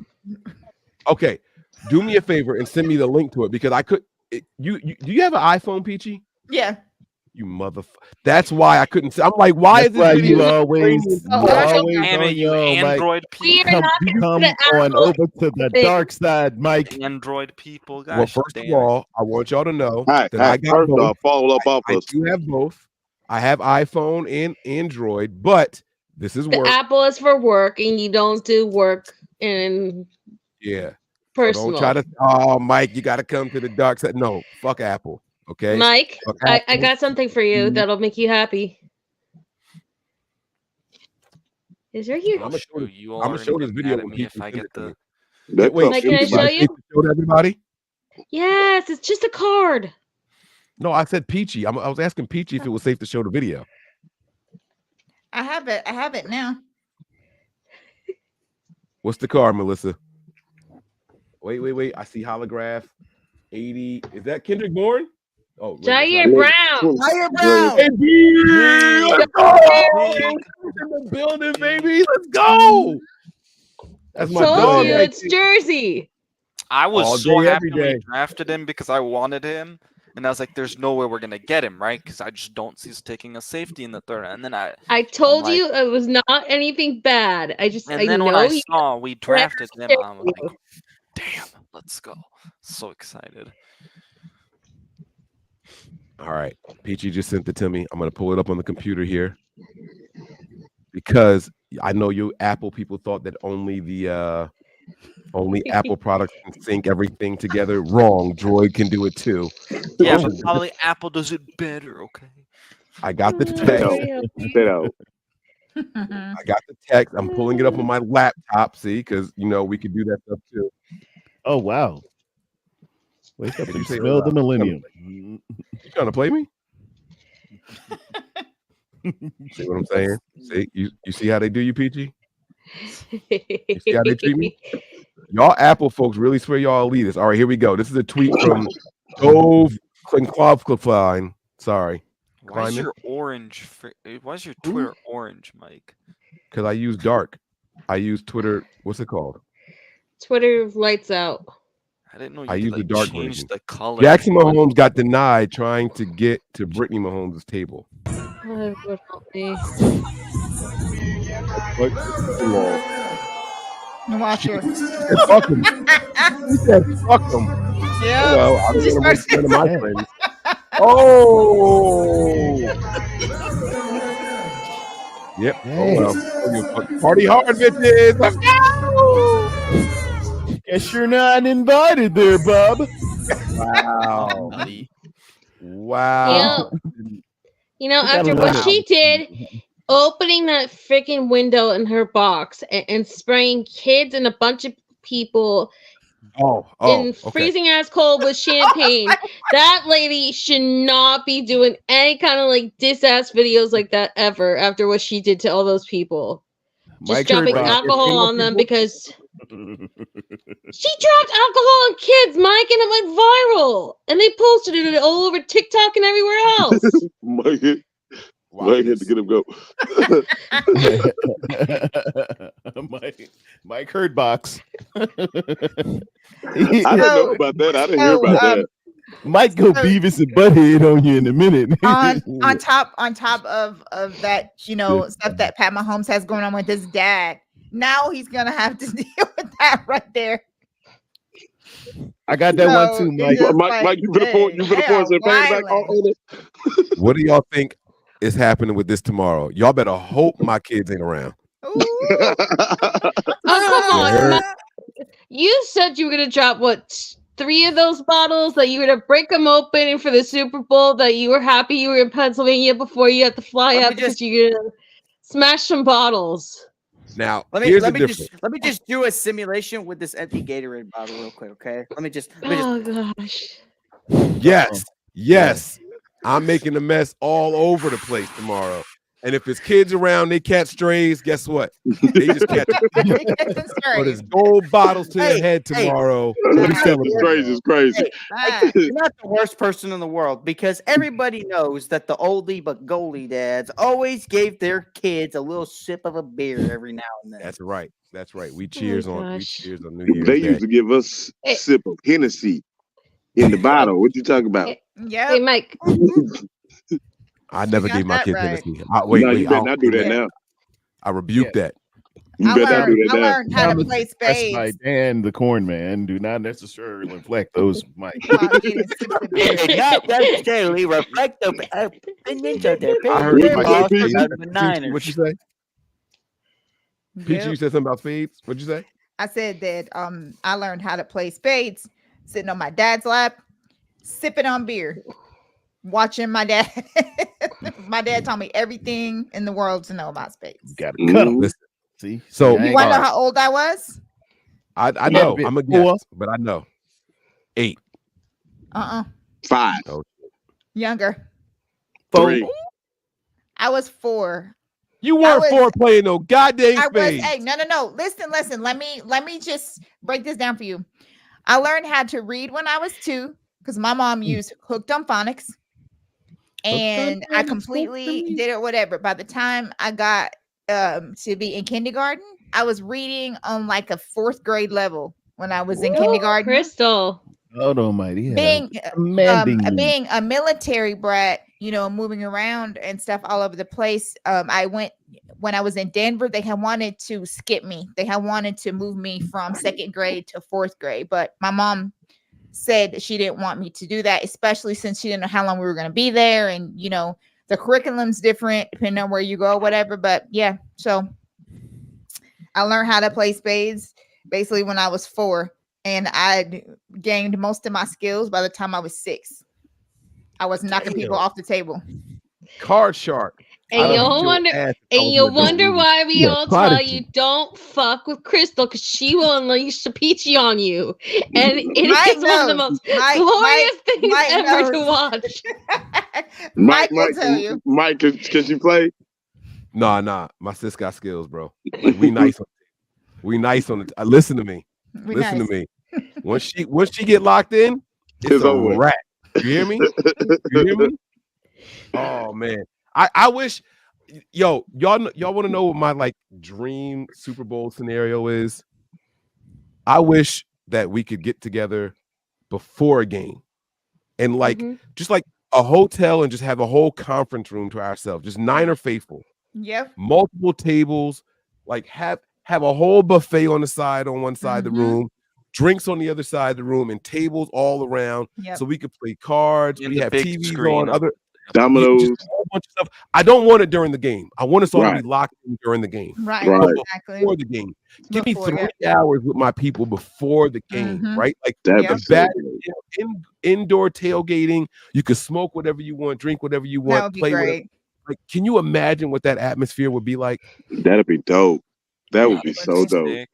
Oh my god! Yeah, that we would have be a so story dope. when it's game. Do you know how many times I've incredible. Oh, and Man, I also wanted to show you this one because you guys were talking about this earlier. Hold on, wait. About playoff runs? Playoffs? It's a Thunder and Lightning, Raheem Mostert, George Kittle playoffs card. Damn. I've never even seen that. Nice. I haven't either. Mariah has like a bunch of these where they're like either playoff games or regular season games. And the funny part is I didn't even know I won this one. It got sent to me. And Mike, I kid you not, I have been holding this with the jersey, hiding it because I know if I ever show this to you know who, he's gonna rip it up because he hates Raheem Mostert. Like he won't even mention that game happened anymore. He I like bet he won't. denies Raheem Mostert ever existed. You got to learn how to hit them with the paper stingers. Remember back in the day we used to fold up the papers real small, get Yeah. the rubber band top him. Got to tag his ass right in the neck one time, left side of the neck. It'll change his whole shit up. Why the neck, Mike? Why the neck? What do they call them? Paper wasps? What were those things called? Y'all remember what I'm talking about? Yeah. Hold the rubber band and pull it back and That was the evolution of the spitball, the spit wad. that shit hurt way more than the spit anything. Yeah, the spitball. The I never spitball put was nothing gross through and a disgusting. straw But that yeah, hurt like Had a that. corner on it. Yeah, That used to sting. Oh, I got one of those. I got that, Melissa. What does that even say? I received that in the mail with love. Oh yeah, me Oh, too. Forever faithful. Me Top hat too. Deb. I have that. Oh yes. Woo! That's one of my Matter of private fact- possessions right there. I You never see did that win anything. it's on my winter hat, so everywhere I go, I bring her with me. Oh. Dan's phone won't allow him to come back, so he says he's going to call it a night, guys. All Bye, right. Dan is calling it a night. Sorry, you, Dan, man. Hopefully, when you wake up, we'll still be Wait. going and you can pop back in here. I He got good. the Niner He got chain. $8,000, Mike. Oh, you're not Yeah, gonna he's happy. He's get he's going to up. cash out. Right Oh, there. there it is. PG, hold up. Wait. That's Right what I'm there. talking about. Let's go. Oh, nice. Let's go. That's what I'm talking about. Showing some love to Miss Deb. Mhm. Yeah. What's Got that over there? Keychain for the keys. There it is. Okay, so we just showing off all our Niner stuff. If I told you I got Niner draws on right now and stood up, how many of y'all would be scared? Y'all would just run off the stream, right? Look, you gotta feel this airtime with something. Oh, damn. That looks. We That's see the sweet. hat, but listen, okay. Denise bought this for me for my birthday last year. Yo, speaking about hats, caps, Uh-oh. that one Wayne had on the other day, that black joint Yo. with the Breezy 49ers, be wearing some fire that hat. jump was fire. I wish. I got to find somebody to give all my hats to. I'm not going to lie to you. Because I had a really, really nice, I have a nice collection of 49ers hat, but I can't, I got too much hair to put anything on my head. So I don't know if y'all know what fitted hats are. Is that Dre Greenlaw? That's definitely Dre. I know the fitted hats are. That's the only ones I like to wear. Fitted. But so here's my thing, right? 7 3/8. Before 7 3, I was an 8, bro. 8.5. Like I got the biggest size I could get. This is before I had hair. No. Before I had Mike, locks. Before Mike, I had braids. Shit was crazy. I have my hair cut this short because I couldn't wear anything. Like I would order those one size fit most hats, and most of them won't fit my head. That's why That's how they say huge most. my freaking cranium is. They changed the words because it used to be one size fit all, and then it never used to fit my head. Even when you extend it all the way to the end, so now it Man. says one size fit most. Yep. I've I've tried everything. The only thing I can wear anymore are visors. I tried the snapbacks, and I thought, all right, I could put my locks through the back. Put it back up there, Anshul. I tried putting my locks through the back of it. Nope. It too way much. too small. I can't do it. Now, his would be all the way to the end. Like Ian your was way tips too would small. have to be barely touching. My head's pretty tiny, so I mean, I kind of Yeah. need to have. I'm like a size. I'm not even a whole size smaller than Mike. I'm 7 3/8, 7.5. I started at 7 3/8 when I was in high school. That was the size I was buying and fitted, but I had to go up to an 8. I think was it 8 or 8.5? It might have been 8.5. Whatever the biggest size was that I could find, that's what I was getting. Yeah. And that was, like I said, that was before I had hair. I got a long ass peanut head. I don't know if y'all can tell or not, but my shit is long. Pause. And that was, like I said, that was before I started growing my hair. I started growing my hair a couple of years ago. So this is the hats just sit around and collect dust now. And it's a very, very nice collection of hats. I should just let go. So now all I can do is get Niner visors, but they don't make the visor version of every hat, and that pisses me off. I feel like every draft hat, they should make a draft visor. Like they should. There's so many people with long hair. Like, why don't they do that? They would make Because more money. visors they're not a real big seller. You don't see visors all that much. I'd rock a visor.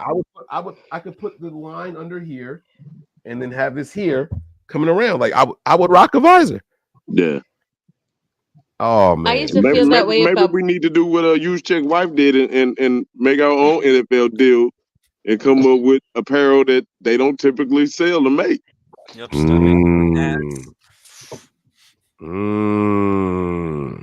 So you want me to fight with the NFL? I already got in trouble for selling apparel with the face on it.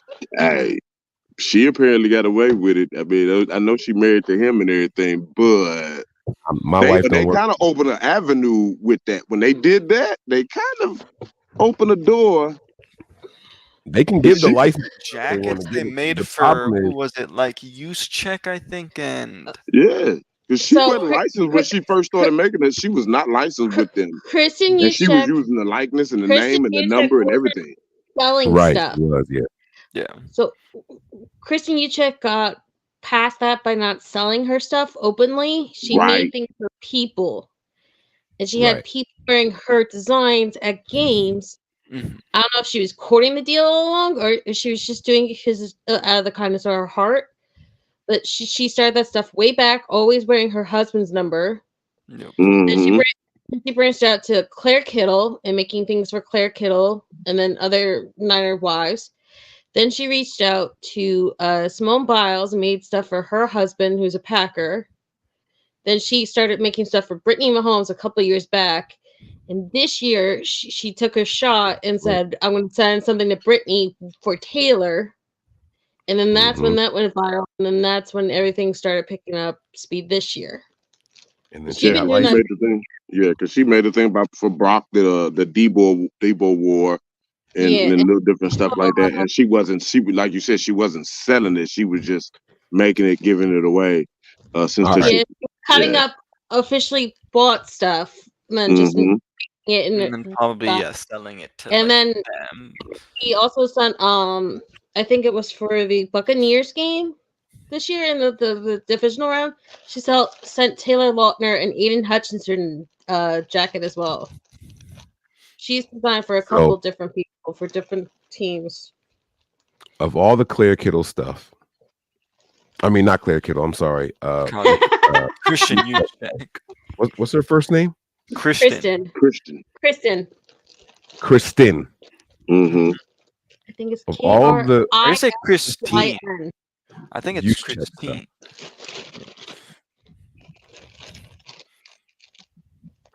That she made. I got to be honest with y'all. The worst thing I've seen her make so far is what she made for Christian McCaffrey and Brock Purdy. Did y'all see those? Yeah, I did. The She made vest. those very generic Super Bowl 58 things to celebrate them. The vest, yeah. FedEx player, ground and air. You want to know what I do like about her stuff though? She bring back the triple fat goose style. Oh, that's what she's cutting up. Yeah. She's taking the old school joints and Yeah. Like the big puppy and it's oversized. I like that. But yeah, those are the ones she made for them were just kind of they look rushed. What I did triple fat goose. That's old school there. Triple fat goose. Yes, sir. They presented them with the awards for the 2024 year or 2023, whichever year you want to decide, however you say it. Some people say the year it starts, some people say the year it was presented. But it had a 58 on it for the Super Bowl, but it's not a Super Bowl award. So I just didn't get it. I couldn't understand. The color scheme was all about the Super Bowl, but it was all about the FedEx Air and Ground Players of the Year. It should have said 24, 23, or their numbers. And it shouldn't have been in the color scheme of the Super Bowl. I don't know. Maybe yeah, it should have been their numbers and then like another color scheme that makes sense for like the FedEx air player and ground player. Well, I think she was really just doing that because it was Super Bowl and all of that. But the one piece that I didn't like really, and maybe it's because it might have something to do with Taylor Swift, but I didn't like that one. I didn't like that jacket. You like the Kelsey jacket? No, I didn't like that one. It was just too big. Maybe she's just too small for it, but I don't know. I just didn't like that one at all. Crystal, is that a Jennings card? All I see is a croc. Yeah, all I see. So dark, or the lighting is like. I don't know if you guys can tell. Yeah, we still can't see. CMC maybe. I'm gonna flip this candle. Hold on. He got some nice eyes, whoever it is. That was me. I could just kind of tell. I don't know from the way I could kind of tell. Can you see it better now without the light over? Yeah, okay, that's Jawan Jennings. Yeah, no, that's not Jawan Jennings. That's not Jawan Jennings. It is. Why is this number 20? What? Because that's from the That's combine. The combine. Yeah, that's the combine. Okay. Oh shit. See, this is why I had one drink today, and now I feel like I'm fucked up because I'm looking at Jawan Jennings wearing something in the 20s. That's it. No more. The Red Bull's gonna be straight for the rest of this. We are at 9 I wanted to share it before 9 hours. leaves. Okay, but Mike, I had to share it before she leaves because she said her father was a Volunteers fan, and she's had my back about Jawan Jennings, so I had to share it with her before she leaves because I'm gonna forget. Who's leaving? And I didn't want to forget. No, I don't know if she's single 24 hours, but I like I said, I wanted to show her to her before I whatever. What are you talking about? A sleep deprivation. She's talking about me and I'm 51. I can't hang for 24 hours. I can like drop out for a little while and then I'll be back, but I can't. Yeah. Peachy Pops was a Vols fan? Huh? Tennessee Vols. Oh yeah. Me, but my dad was one, and like a lot of my family members are because they live in Tennessee or from Tennessee or whichever one. Okay. I missed that. I didn't hear that. I don't know where I was. I'm sorry, I missed that. Yeah. So the Buckeyes are, of course, they're my team, and then the Vols are just my home team. So I support both. Oh, wait, do y'all say Vols or Vols? The Vols. Vols. It's for volunteer. We in the Tennessee South, Mike. It's Vols. No, it's volunteer. So it's the Vols. How do you say volunteer? It's the Vols. Volunteer. But I've been saying Vols forever. That's wild. I feel Vols for you, and I knew it was for the volunteers. But I've been saying wrong is two left feet. Damn. Just depending on where you're from, you won't say volunteer. You might say volunteer. Yeah, maybe you say that wrong. But we say street. We say street and they say street and strawberry here. So no, that's not real. Nobody says street and strawberry. I don't believe that at all. You a lie. Tell me about what they say down here. They do say street and strawberry. Street and strawberry. And ambulance. Ambulance. They it say all street, depends on where you're strawberry, from. ambulance. I've heard ambulance for real. I've never heard a real street. I've only heard people saying that trying to be funny. No, mama say street. Purple. She can't say street. She says street. Get out the They street. say purple. They and I live in Memphis, Tennessee, and when I hear people and they say it, and they not joking. Is there another way to say in it? Memphis, that's exactly how they talk. In Memphis, that's Memphis. That's not. I'm gonna go get some merp. Wait, stop. Is there another way to say purple other than purple?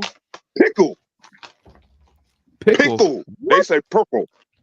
I don't know. I think I'm drunk. I don't know. Something's wrong with me. Is he saying pickle and purple are the same word?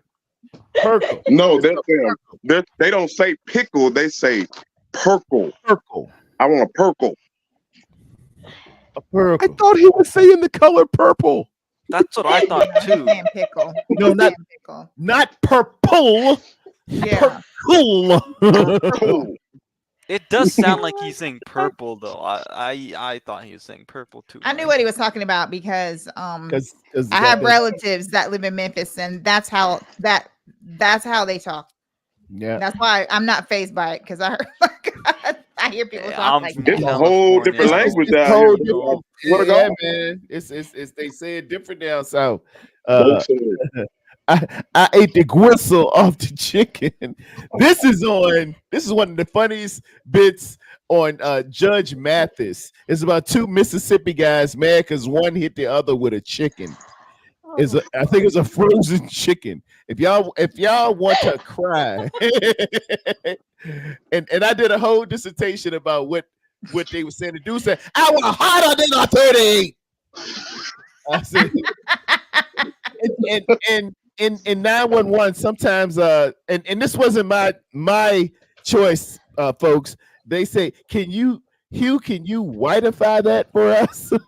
Okay, when he says he's hotter than a 38, he is saying his temperature was up and he was so enamored with anger. He is as hot as a 38 that is either a 38 caliber weapon that has either been stolen or just fired. Oh my God. Oh, hold on, Christy. Mike, pull that comment up that Christy just put on there. The Albuquerque one. Sandwich. I can't stand this. I can see that, Chris. I also the older folks down south say a sandwich. Right. Yeah. Oh yeah, they man, still say that here. The sandwich. I'm gonna eat my sandwich. Oh my. But I've never heard it said like this though. In Albuquerque, they say it's sandwich. Sandwich. Oh my God. What was the song? That's what I'd asked them. Which song was it? What song I don't did know. they sang? Sandwich. Mine. Okay. Mango. I'm getting back to the super chat segment because y'all giving me a headache. Oh, man, don't do that, man. Don't do me like that, man. Yeah. I swear on everything. I've been sitting here visualizing the word pickle and figuring out how y'all got U's and R's in there anywhere, and it's pissing me off. I can't. I don't know how y'all just create letters. Down Houston, it is not a Buick. It is a Burke. A Burke. Mike, That's in Memphis. Burke. Yeah, it's a Burke. Letters don't mean anything. Mike. Okay, how do you think you say my last name? Honest to God, how do you think you pronounce it? If I didn't know, I would say rebel. Okay. I would Everybody say else, rebel. how do you think you pronounce my last name? Rebel. Rebel. I would say rebel. It's rebelly. You literally pronounce it rebel Got with an E at the end of it. Right. Mike, I've heard everybody butcher it for my entire life. Okay, I've had U's put into my last name. I have W's put in my last name. I've had the weirdest words shoved into my last name. There was this woman who was calling me from the hospital, right? And she works with my mom. She called it Raboli. Like the weirdest drawn out word. She growled that shit at you like that? Like this?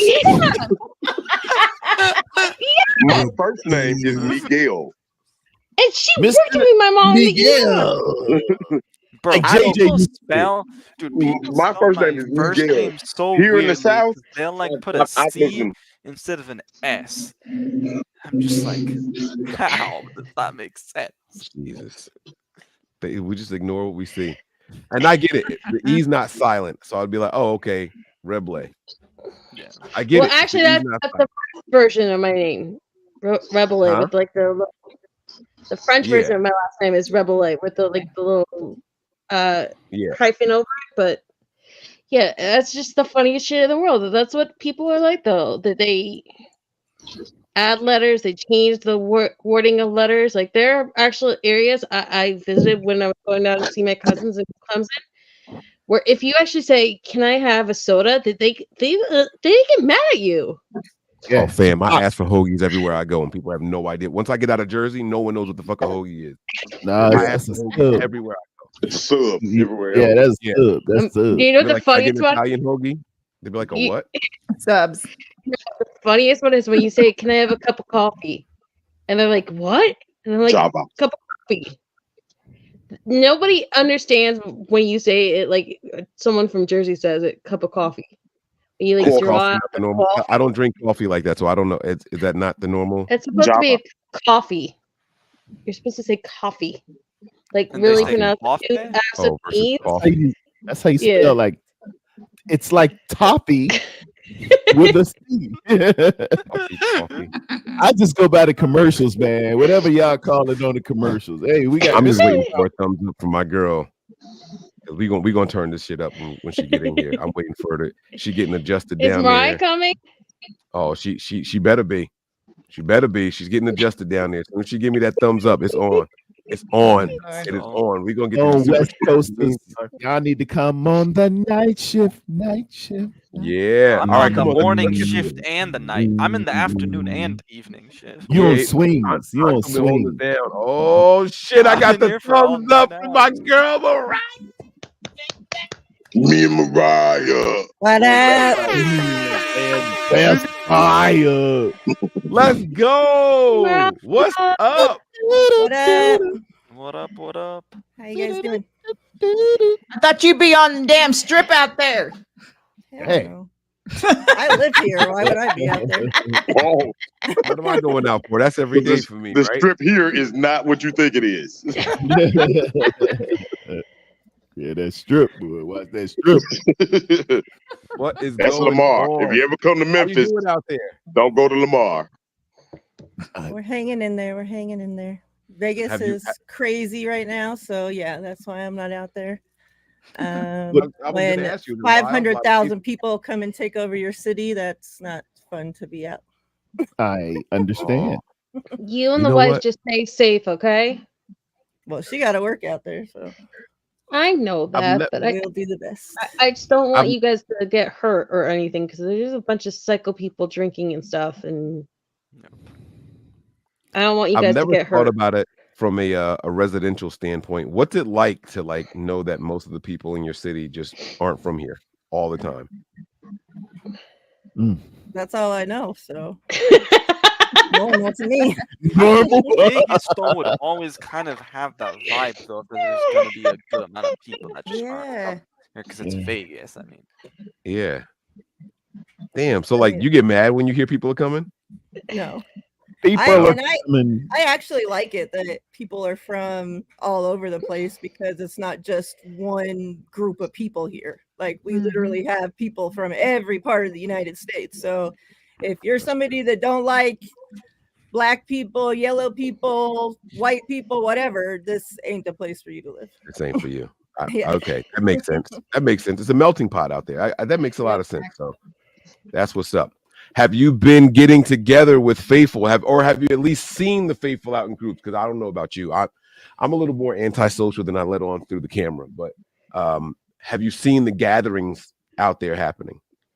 I haven't really been out since the Super Bowl opening night. I went out for that, and then I haven't been out really since, but just going to we went out to dinner last night, at a restaurant, obviously that's way away from the strip, and there's people with 49ers gear all over in there. You're seeing people everywhere. My wife, she works, down on the strip, and she works graveyard. So she says that, at night it's, drunks and 49er fans everywhere. And that's all you see, 49er fans throughout the casino. That's So I'm gonna 49 fans. I'm gonna be out there for a week. I get there on Monday. Does she work somewhere that I can go with my wife and another couple? Yeah. All right. We'll talk off air. I don't want you putting any personal business out there. We're gonna go out there. Does she work in a spot where she can get tipped for her services? Yeah. Oh, we turned it up. Let's go. Let's go. Let's go. Talking about. That's what I'm talking about. That's it. I'll have no more questions. But she ain't a stripper, so let's just put that out there. I was talking about like food or service. I I know didn't mean you that. But you know, people out there, hell, they take The things. inquiring minds. You don't fuck with the family Lee. Is that how I came off? No. No, but She just made sure she reiterated. So it's just Mike, a possible moment. come on. You know your chat and Breezy's chat. They look for anything that says balls, pause, to start the But do laugh I come off- emojis. Do No. I come off as a strip club guy? No. Yeah. Yeah.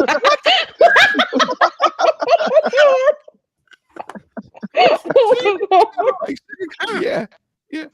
If it's not a bachelor party, Oh my God. if it's not a bachelor party or a birthday party, I don't think I've ever been to a strip club like other for a special occasion. That's real. Well, I took my cousin to one when he was old enough to go for the first time, only because I lived next door to one. So that was it. Like he came over for his birthday. I was like, "Oh shit, you're old enough to go. Come on, let's go." And I took him to but that was it. That was it. I'm not a strip club guy. So well, let's examine. You live next door to one. That's what I was gonna say. Yeah, like if you lived in How does that work? Just so we don't just pass that over. But you've never been to Right. a strip. You know. What is that about? What happened was, when I first got with my wife, in the she first lived 48. in a 1-bedroom apartment, and downstairs from her was a 2-bedroom. So I was moving in. We needed more space, so we just went. We talked to the landlord and we gave us space downstairs. The house that we were in shared in a adjoining parking lot with the strip club called Sugar and Spice. So I live next door to Sugar and Spice. And it's funny because the job that I had, I drove a company car, and my first week there, after I moved in, I get called into the supervisor's office. He's like, "Mike, we got to talk, man. Like, the vehicles are for personal use only. Company use only, not for personal use. You shouldn't be using them after hours on your own." And I'm like, "I'm not. Like, what's the problem?" And they're like, "Every single day we show you going to Sugar and Spice strip club." I'm like, "No, I live there." That's the street I live on. Help, sir. They thinking I'm spending hours at the strip club every day. I was like, "Oh man, this is not a good look." So that was definitely very interesting. It was a rough little time for me, but we all laughed about it afterwards, and manager did come by and verify that was my real address and everything. So I dodged a little bullet with that one. But that was definitely an interesting conversation, and my mom worked there, so I don't know if they told her about it before or after, but when we talked later that night, Your mom worked at Sugar and Spice? No, mother. I worked at. She worked at the place I worked. Oh my God. Not judging. There are plenty of great careers that come from Mike, I think it's time for chat. Possibly an Oiler. They just asked if my mom worked at Sugar and Spice. Because I was kind of telling the story about how when I moved in, kind of love. It's my bag, Mike. It's mine because I kind of lulled in it because my mind started thinking, and I said, Hey, you live next to Sugar and Spice. Like, who was you, Paprika? And it was a good joke. Oh my God. Mike, Breezy in here. He said sugar and spicy. Breezy's in here? Yeah. People just pull out stuff, pause, and they just they just extrapolate. What was that? Oh my goodness. Listen, I'll tell you one thing I did like about Sugar and Spice and living next door to them. I'm waiting to hear this. Okay, not that. Now my wife is stopped and she's giving me a look like, yeah, I want to know what you liked about we got to clean this up. I'm gonna say the same thing I was gonna say, whether she's sitting here or not. It was the closing hours fights. When the strippers were getting the fights in the parking lots with each other. Oh or yeah, I other bet that people. was fun. Listen, what was fun was going out the next morning and finding all the singles and money just laying around the parking lot. The worse the fight, the more money was laying around the parking lot. You just walk along the fence, you make easy $30-$40 just like that. It was the best thing ever. Mike. Best thing ever. You Sorry. parking lot simping. Yep. Yep. They get out there, they start turning up at the after hours. Hey, more for me when y'all leave. Happy birthday, JV. Yes. Happy birthday, John JV. Happy birthday, John V. John You got V. JV birthday, Pterodon birthday. Love it. It's February, the time of love, Black history, and the full of Super it. Bowl. I bet you crazy. Happy birthday, Pterodon. Thank you so much. God bless you. God bless you. God keep you. Mike done gave away 8,000 to somebody else, but you know we ain't counting. We'll just Mariah got 3 of them right now. We'll just Mariah have a got 3 of them sugar right and now. spice brawl after this 24 hours. Mariah. Mariah, were you here to hear about that in the chat? There's a About the there's a card? Joe Montana era card. Oh yeah, I did. See? I think I do have that as well. See, I told you she got one. Y'all can't blame me for it. I just know about the era. That's all. They printed the wrong stats on it. I just know about it. 1990, y'all. Y'all know where it is. Y'all got to go find it now. So entrepreneur, Breezy but- said that Vegas is lit and full of faithful. That's Just like Amen. just like we expect? Mariah was saying. Mariah said y'all need to get the hell out. There's too many people out here right now. My city's about to sink. Y'all making it hot. Y'all making it hot. All right, guys, come on. Let's get to some of these super chats here. We all don't have to reply to all of them because we got a nice size panel. If we all want to reply, I mean, shit, we got another, 11, 13, 14 hours to go. So let's see here. Oh my Lyle gosh. Boyd, the second one here says, 49ers have 3 stud running backs. They just need to pound the rock. The run will open up the play action, control the clock, game over. Simple question for the panel. Is it that simple? Is that all it takes to get this dub? No. I don't know. I like that. I like Well, that. I've been saying I think we definitely need to use 3 of the running backs. I'd like to use 3 of the running backs because I mean the Chiefs have no idea what they've seen in Mitchell and Mason because Kyle's not playing them. So, I mean, I hope we get to see them play, but I don't think running the football is the only thing that's gonna be the case. And I mean, we have Brock Purdy now, who clearly Kyle trusts. So I think we are gonna see some passing. You know, we're not just gonna run the ball.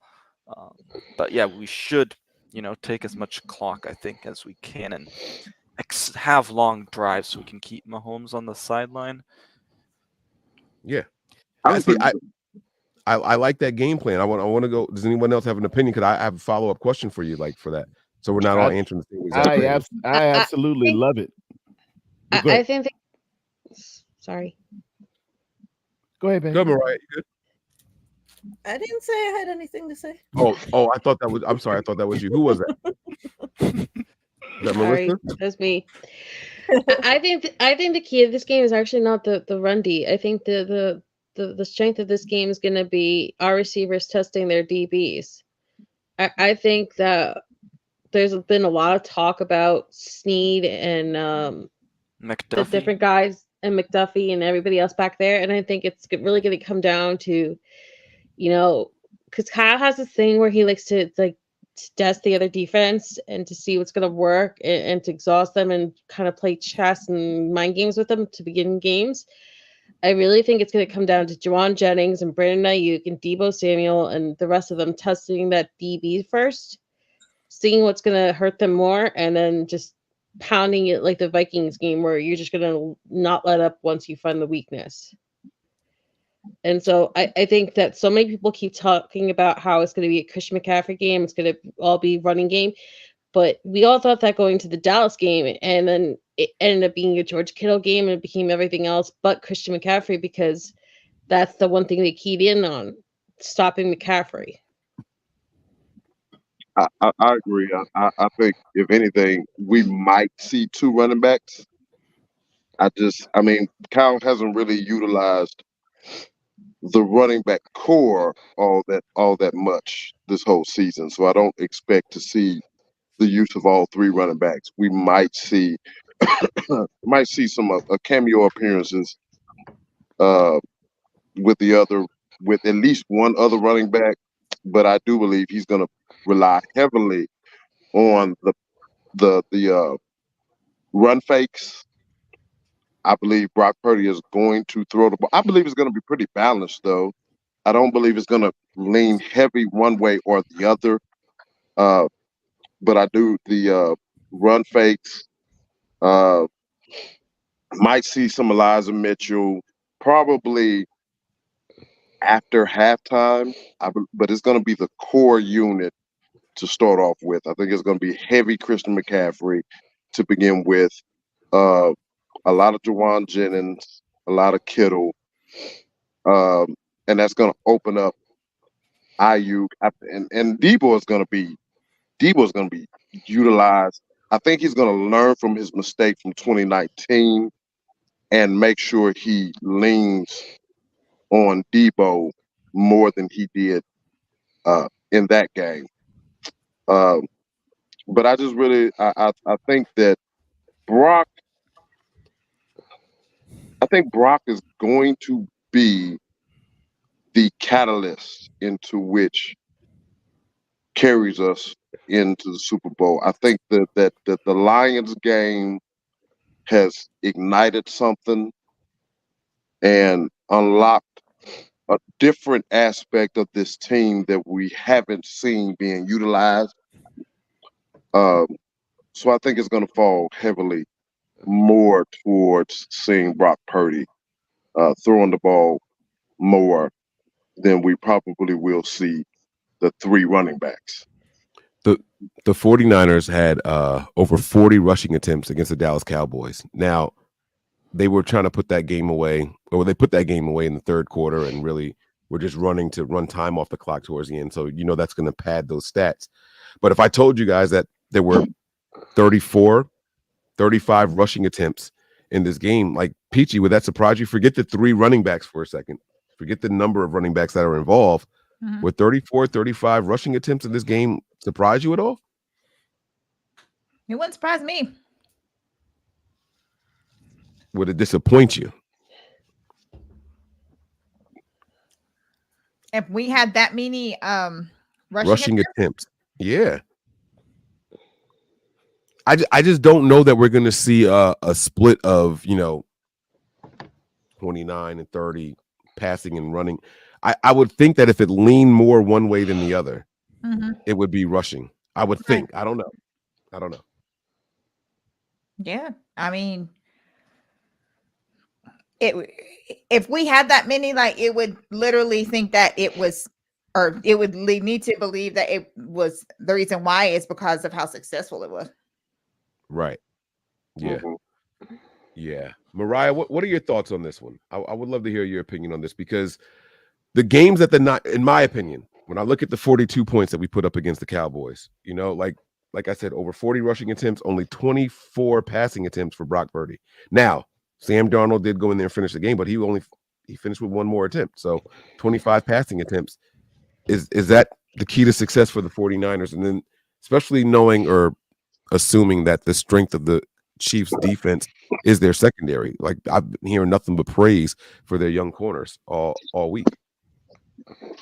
Yeah, I mean, I could care less, honestly, what the numbers end up at the end of the game, as long as there's a W next to the 49ers.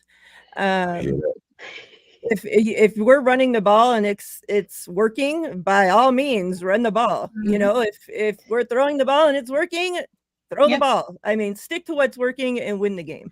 Like, we don't need to see Kyle out there trying to be too smart for his own good. Like, whatever's working, stick with it and stop trying to outsmart yourself. Yep. And while we have you up there, please plug your channel.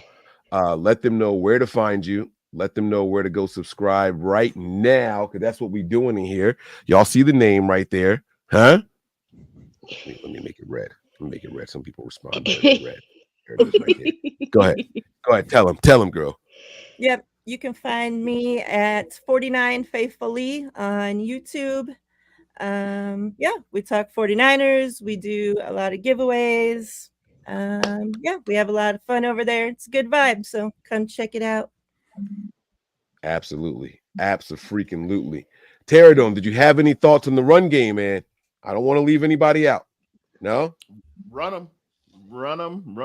30 touches, 30 touches combined for CMC. 10 touches for Debo Samuels. 7 touches. Ayuk, 7 Kittle. 4 Juice, 4 Jawan Jennings. What is that? Going to be heavy run. Is that how many you got there? Is that 68, 64 to 68? Not points. No, I'm not. Just the touches. Offensive snaps. 100%. I'm worried about. I want to average game is 62 snaps. I think we Right. should go. This adds up to roughly half of that. Half of that running, 30 with Christian McCaffrey. It might be Debo touches it 5 times, 5 screens and 5 runs. You understand what I'm saying? Christian McCaffrey, 25 attempts on rushing and 5 attempts or receptions. However, the breakdown is this will be the distribution of the ball, and then that'll add on up to 62 plays. Right, I know that. I was asking if your numbers equaled in that 60 ballpark. I wasn't asking for yeah. Okay. That's all 62. Anshul, did you want to get in on this?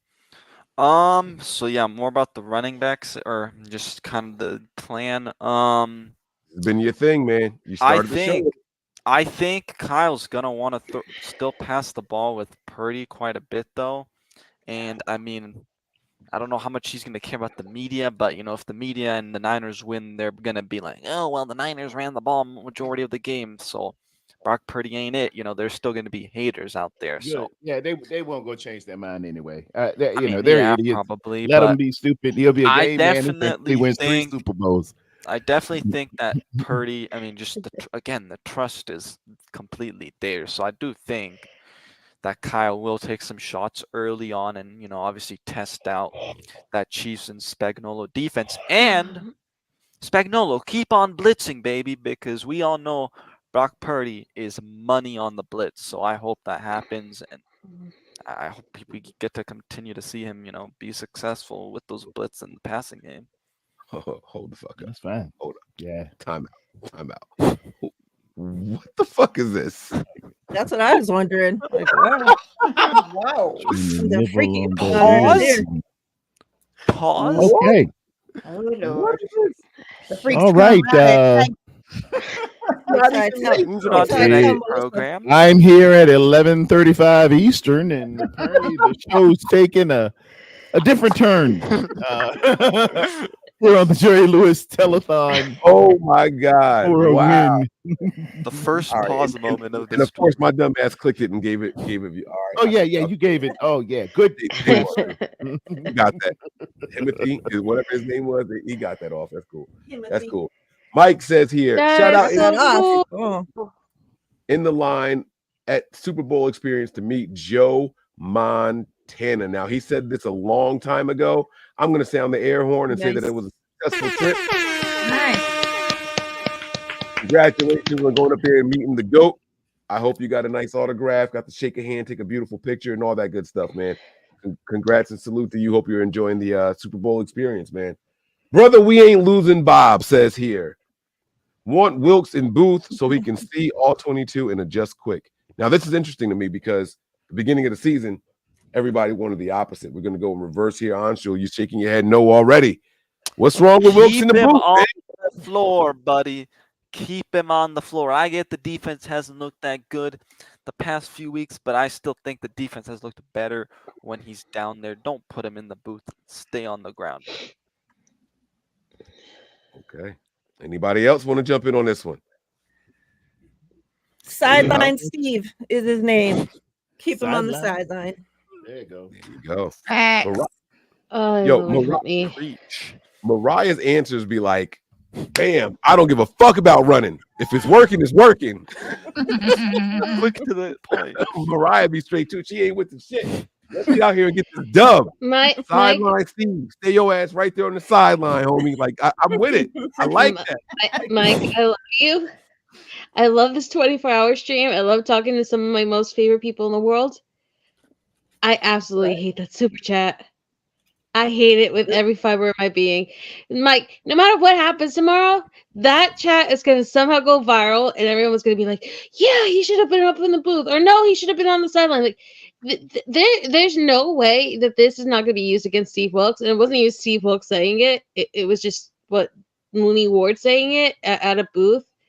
Like, it's crazy the way that this is going to be used against Steve Wilkes. Like, you talk about how no matter what happens tomorrow, how the game turns out, good, bad, whatever, ugly, like there's no way that the story is going to change on Brock Purdy, and even if he wins, it's somehow going to still be used as a dig against him. Like, I cannot tell you the craziness that is around the Steve Wilkes story about how much people hate him, and it's crazy because like, as much as we all love Fred Warner and Nick Bosa, they're really the heart of what caused all this issue.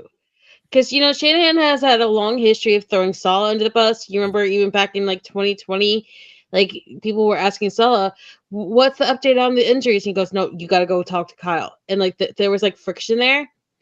But like Bosa and Fred Warner both came out and said that it was too hard on them. There was no continuity. There was no flow. There was no energy. It was too complicated. And yet Fred Warner has quoted and talked about how Saleh and D'Amico trusted him from day one, gave him the mic, gave him the green dot, trusted him to call plays as a rookie, gave him more responsibility in his second year. And it's just like, there's no way that Steve Wilkes does not get flayed by this damn fan base. And it pisses me the fuck off that people keep throwing more freaking timber on this damn fire, wanting to go at this guy no matter what the hell happens. And he doesn't even do anything. It's like Brock Purdy. They don't even comment. They don't do any kind of controversial stuff at all. And they're still just flayed by whatever people agenda they want to push. Wait, but what? I'm sorry. You said something about Mooney Ward. What does this have to do with Mooney Ward? I thought it said Ward there. Doesn't it say, oh no, I want most up in there. Okay, my bad. I'm tired. Oh, okay, all right. So all right, because you were going off, and I didn't want to interrupt. I'm like, yeah, I didn't know what he said either. Wilkes should be up in the booth. I missed something again. Melissa said, "Oh, I thought it said Ward." Yo, she had fire, and I'm like, "What is happening?" Like, wait, what about Ward? And then Ward Cleaver, who was on Leave It to Beaver, and you know what? You know what? But even so, Mike, like, come on, it's getting ridiculous at this point. The way that these people want to hate on him, just because he's not from the Shanahan system, that he doesn't have ties to Mike Shanahan or Kyle Shanahan or like the whole Shanahan tree experience, like if you're still salty over this guy beating you twice with Josh Rosen as his only 2 wins as an Arizona head coach, please get over yourself. If that's what the gripe is, like, come on. That's funny. I mean, I've said it. I don't like him as a defensive coordinator. I'm just gonna say that out there. I'm not a fan of Steve Wilkes. Yeah, you. I know. I'm just saying. But if the shoe fits. I'm not a big fan of Steve Wilkes. Yo, Mariah's one-liners be so good and so I can't even get her on screen while she's saying them. She just be like, bang. But she dropped bombs though every time she did. Listen, I was the most apprehensive person when I heard we were hiring. At least that I know of. I won't say that others weren't, because others were like, yeah, I don't know about this. I will give them their credit for that. But my thing was just saying, I don't see the history. I don't see the history. No, I do think that he's made some good. Your cousin didn't chew you out when that happened? Isn't your cousin a Carolina fan? Yeah, no, my cousin said that he did help the secondary and stuff like that, but my cousin was adamant, Mike, he never called plays here in Carolina. He said, don't let anybody out there fool you. They're going to sit here and try to tell you that he had the defensive coordinator title and all that. He didn't. He never called plays here. So that was what my apprehension was. Like, we're going to let this guy do it. And you look through his Wikipedia page and you see coordinator one time for a half a year. And I'm like, that's a lot to give over to a guy who was taking over a team that was top 5 defensively. You're in for a letdown no matter what. I don't care who you brought in here. Odds are they weren't going to be as good as they Wasn't that were also before. the shot at So D'Amico that's what you gotta Ryans, worry though? about. What? Well, wasn't it the shot at D'Amico Ryans, though, when he took over for Saleh? People were counting down you so should the have Jets expected a fired him. They said he never did anything outside the LBs. There's no way that he could handle this defense. And that Philly game that y'all went to week 2, people flayed him for the deep bombs and how Diamador Lenore was struggling and how Hart and Ward barely held on to keep touchdowns from happening. And they were saying it was too much pressure. They were like begging Jet fans to get Robert Saleh fired. Like, that's just who this fan base is on this defense, and it's sad. I mean, they have expectations, they just don't want to be made fools of. And I get it, right? But they want every play to be perfect. It's not gonna be that way. It's never gonna happen that way. As far as Wilkes being in the booth or on the sideline, whatever lets him make adjustments the fastest and makes him comfortable the fastest. I don't care. I will say that after they brought him down, they had the talk after the bye week. Niners got back to winning. We looked dominant again, right? The team didn't get in the end zone. That was, coming off. I get it. That was all cool and all that. But since then, we've seen some ups and downs, some ebbs and flows. Let him get comfortable. Let him do his thing. I think in the biggest game of the year, he would like to be there to dap his guys up after making a good play on the sidelines. Mm-hmm. So odds are he's going to be down there on the sidelines and not upstairs in the booth. Well, I want to say this, and I want to look at it from a 20,000 foot view, very, very objective way. Our front seven has been daggone near historical, and we had Chris Kusarik listed as, that's got to be the guy if D'Amico steps out. We're just promoting Chris Kusarik. He's in. He's going to be ready. He's been responsible for the defensive line. He's the obvious choice. If not him, Holland as a linebackers coach, he's ready to go. But for whatever case, they didn't want to take it. We asked Steve Wilkes to come in as a defensive coordinator, which he had played. You said he called plays half a season. You don't really call nothing but man zone, 2-zone beaters, palms coverage, and whatever. Y'all rush, do an ET stud, but nonetheless, and we get them in. And right. All we asked them to do was, hey, we got it all in place. We run a 4-3 here. Kasarik's got the front. Holland's got the middle. We really need you to reinforce and make our defensive backs better. We're lacking on the back end. He came in, took over a system, wasn't his, and just, made the show, tried to just keep it on track, right? But where did we get gouged? Where did we start having our issues? In the front seven. Mm-hmm. The run game was killing us in the preseason, and in the in somewhat sparsely all throughout the year. They running on us now. Yes, he was here to just keep the trains on track, get these guys in the back smarter, and do we not have an all-pro cornerback now? Ward is better. We didn't have that prior to, but we had an all-pro safety who went down to injury. A lot of people don't give Hufanga his flowers, but he went down to an injury very, very early. And we needed younger guys to step up, be better in the back end. He had another injury to happen. You got to put in a rookie. We got Logan Ryan in there. Theodore Lenore is better. Every time I'm looking at film, I see a Theodore Lenore coming up. Number 2's already, he's everywhere. Are you calling him Theodore Lenore? Diamador Lenore is a dog, man. Lenore. I'm sorry. I'm getting a little tired. Theodore, the old school. And I'm a day older. Yeah. Diamador Lenore, Demo Lenore is getting better. I see him flashing all the time. I see that number 2. Ambry is Ambry. Sometimes he's great. Sometimes he's not. Pterodome, you could just call him the hyena. He likes going by the hyena. Yeah, you gotta call have him the hyena. A catchy nickname always does you real good. He's the hyena. He the hyena. But that's what we're saying. Listen to what we're saying. I mean, hey, get down on the booth, come down on the field, tell us something. We want to get the energy, whatever. He's done that. He's done that. We just getting gouged.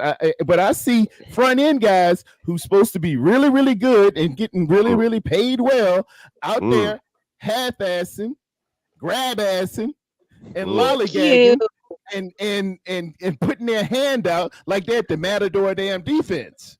We need to straighten this up and straighten it up quick. Those with big money in their pockets, those up in the front who've been brought in from other organizations to be this and be that. I need you to be good tomorrow. I need a little bit something from you. We paid some big money for Mr. Nick Bosa. I understand he gets double teamed, gets held sometimes. Hey, good and tarnations on that. But I need an extra effort tomorrow, buddy, by those front seven, including my boy's been balling. Greenlaw and Warner. Hey, missed some tackles here and there. That's cool. But those front four, you better come to play. You better come to play. I need Chase Young to stop chasing old, and you need to get your ass together. All right, because what I seen in that Detroit Lion thing. Hey man, Bill Jarvis had us out in 1986. We played a game, and you know what he told Coach Trott? Hey, we're going home. Turn the lights on in the stadium. We're getting ready to have practice again after the game. So as we walk by, our families waiting for us to take us home and looking at us like hostages being rolled in from Vietnam. We proceeded to have practice after the game because effort is free, young man. Right. I don't need you to become 6'4", 260 tomorrow. I need your maximum effort. And since you didn't give it to me then, I'm gonna get all of it right now. So tell your girlfriends, go up to McDonald's, order your plates. You're gonna be a little late tonight. Yeah. Tell Burger King. Pterodome. Tell Burger King, I'm gonna have it my way. God damn it! Everybody on the line.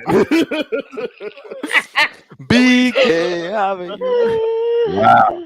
Peachy, any thoughts on this before we move on to the next one? Only thing that I want to say, I agree with everything that the minister said. The only thing that I will say is that he said that the tackles might not be that big of a deal. Oh, they're a huge deal, especially to me, because it's the worst thing. You can't have a bunch of missed tackles in this game. You can't let these running backs and receivers, fullbacks, whatever, tight ends like slip past you and just miss all these tackling assignments. You got to be on your game. You gotta stick to people like glue. You gotta get it. You can't be these tackles, these missed tackles sometimes just are out of control. You can't do that. You can't let these players be that slippery and just slip out of your hands like that. You just can't do it. Not tomorrow. Mm-hmm. Yeah. Hey, get downhill and aim for that inside hip. Absolutely. He who aims at nothing will surely hit it. And I don't know what you're aiming at with this daggone little I don't know, old lady looking like you're trying to be a hand model or something, but I need you aiming at the damn inside hip. Yes. And nailing some people tomorrow. And you know, this tackle football, it's okay for 2, 3, 4, or 5 of you to lay some wood while one's holding on for dear life. That's right. And I'm not wishing injury on anybody, but I tell you what, they gonna know I was there, and you won't be celebrating if you did win. You're gonna be in a hot tub, buddy. It's a physical game tomorrow night. I'm not having this shit. It's about the bullies. And 49ers are supposed to be the bullies, and we need to act like we're the bullies. Just act like. Terror Dome turn up after 10 p.m. Y'all hear this, man? Hey, man, Are you kidding me? This guy is like this at 10 a.m. You talking defense? Did you ever see this guy at 10 a.m., Mike? He's got it from the that thing goes live. We ain't playing around, man. Hey, we gotta bring this thing home. It's been 10,605 days since that Lombardi has been back in San Francisco, California, 4949 Centennial Boulevard. Is that accurate? That's real? Yes, sir. And the men that brought it home didn't play around. Names like Lott, names like Hicks, names like Charles Haley, names like Fred Dean, names like Jim Burke. Yep. Hey man, it's time to stop making heroes. Stop talking about who dating who. This ain't damn the episode of All American. I don't care about who you dating. I don't care about what album she got. I don't care about when your album dropped. I don't care about none of that. I don't care if she's going from Japan to the Super Bowl either. You can fly all the way to Japan, back to Egypt, and y'all can go and get to Dawson's Creek and have all that stuff. I need my damn championship back because we gave him the daggone first Super Bowl, and everybody's sipping on Patrick Holmes Slurpee like he's a damn snack at 7-Eleven. I'm sick of it. Wow. You mean Patrick Mahomes? We gave that first one to you, and then we would have took that one again last year, but y'all let my boy's arm get blown up. We're better than the Eagles. We proved that. We would have beat them by a ton last year. So I'm a year off, and I ain't had my championship for 10,605 days. Get my damn chip. It's time to stop playing around. Don't save anybody or save some plays. Like, oh, he don't want to break his new plays out. He waiting for tomorrow to show his new stuff at school. No, Shanny, put it all out. Don't worry about it. Nobody's gonna steal anything. Run the ball. Do what you're supposed to do. You got the offensive player of the year. We've been running it all year. We've been saying, "Oh, save him for the postseason. Oh, save him for the postseason." To quote the great Carl Weathers, there is no tomorrow. The glasses off, y'all. Oh shit! It's serious. There is no tomorrow. Can't even So run the kid like he's Secretariat in 1973. I wouldn't give a damn. I don't care if he's tired. I don't care if he needs a little oxygen. Run him again. And when you get him down, hit him again. Turn him into Elmer's glue when you're done. Oh, sorry. It's time to show what it's time to show and improve, man. This daggone Super Bowl. I used to have old Southern coach. He said, "Man, it's goddamn Super Bowl." You gotta go there and get it. It ain't gonna just come and say, "Oh, y'all the 49ers. Oh, let us just go away." No, man. It's some dogs over there. It's some dogs over there. And they go fight and they want to be a dynasty. We just trying to get our little piece. We just trying to get our little bit. But I'm gonna take that big bit and get my little bit. That's the mentality you better have. Get pad under pad. Let's strike some people. There you go. Let's get there. Let's get there. I like it. I like it, man. That's 6. Nice little mic drop right there. That's how you get 6 right there. Okay, all right. Damn. Next super chat here. Oh, he's teasing me. Mike with the Alicia Keys braids. Okay. All right, that's fine. I'll take that. I'll take that. Terry Dome, don't laugh because the next one was about your dome, bro. He said Terry Dome got the LL Cool J head. Happy birthday, my brother. I love you, man. Earlier when he popped it up there. Yeah, that LL got me. Hey, that LL been good to me, man. Hey. We also read this one, had Chrissy come on and perform it for us, but I'll read it again. And in 1980, our first Super Bowl, I wrote a cheer to try and win a trip to the Super Bowl. I still remember it. I'll call it in for y'all if you want. And she did that. If you guys missed it, I missed you gotta go back and find it. And it was great. Phenomenal. And you know the best part was Dan the Corpsman was here live while she was saying it too, and that was just like special. And we love Chrissy. Yes, yeah, it was absolutely phenomenal, man. It was great. So, I wish I knew the minute marker. I should. Damn it, I should have been keeping notes of like during the highlights show. Of the show. I don't do clips on my channel. I don't cut up my things and put out smaller portions. I record, I go live, and people watch what they watch. I know that I'll watch back and I'll let you know, and I'm sure some other people will do the same thing because that you're was gonna watch beautiful. what back to go find the song too. Yeah, Mike, you are not gonna watch a 24-hour stream back. She got 8 Googles. Like, Let's be honest. I told you.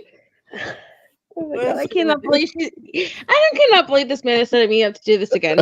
I told you, okay, flat out, when I was freaking out the most during COVID and shit was bad with my family, I used to tell you that I used to go to sleep, right? Falling either asleep to your like overreaction shows or the locker room rant, and I listened to people who I felt comfortable with, and like that was like the only thing that put me to bed.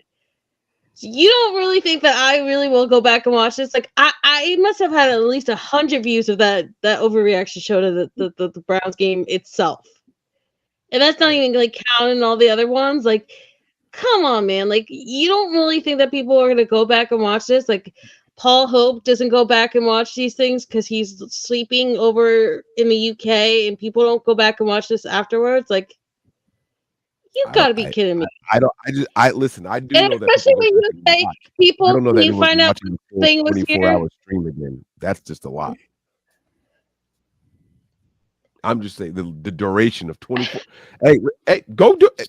Great for me. Cool. She gonna speed ahead to a few parts, Mike. She ain't gonna just rewatch it and like. You do realize I don't watch back my episodes all the time. Like I would force myself to do that. But it was definitely worth it. Chrissy is in the chat still. We got a clip of Yeah, Mariah. the best part find is it. what she told you guys how much you guys helped her through her health issues. Like that was really special. Yeah, no, it was definitely a special moment on the episode tonight. We had a couple of them, so one of the more heartfelt moments on the episode. So we will find it. We'll make sure that you see it, Mariah. It was really, really good. Mello here has a short and sweet one here. He says, "God bless you all." Thank you, Mello, for the super chat. Mello. Appreciate it. And then this is going to be the last one for this segment here before we get to the next round. Big Daddy Niner says here, we have to go Cobra style, not wipe on, wipe off. Oh, not wipe on, wipe off, hit and rap. He's talking about tackling. See, this is all about Terror Dome, getting my man fired up over there.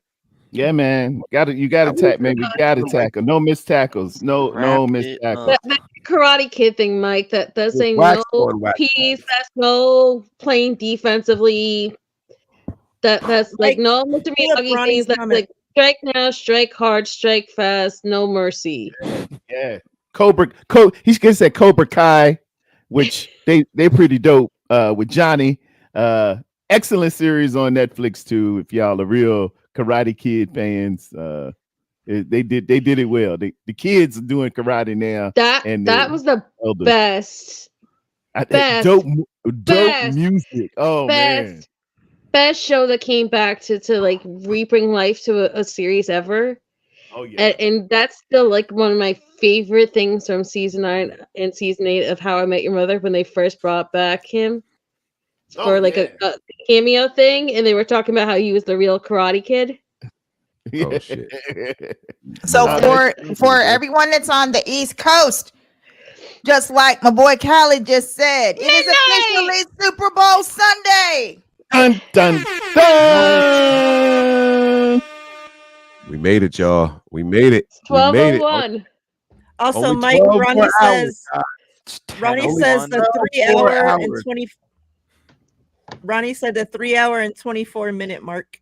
He put it there in the comments. So I think he's talking about Mike, Hold you've on, I gotta officially pull it crossed over to 10 hours. 10 hours live. Almost halfway done. Hey, and let's go to the board. Are we closer to 1 million? All right, Mariah. True or false? Wipe on, wipe off is the correct statement from the Karate Kid. True. No, I don't know what it is. That sounds right, but I don't think it is. Come on, who knows what Mr. Miyagi saying? Wax on, wax off. Show me stand the floor. And look at Miss Peachy. Miss Peachy, boy, if you can catch a fly with them chopsticks, you got chopsticks or a spoon. Oh, Oh no, it's a fork. I'm cheating. You know how dope it would have been if you would have had chopsticks and caught a fly. I can use them too. I just don't have them right now. What up, JP Hella Hard? JP hella hard giving his score man. prediction here. He's got Pause. 34 to 24. That's 34 to 24 for you new timers. That means Like that it. we get our 6th Lombardi trophy. All right, gang. I'm trying to see what the rest of this means Gang, here. gang.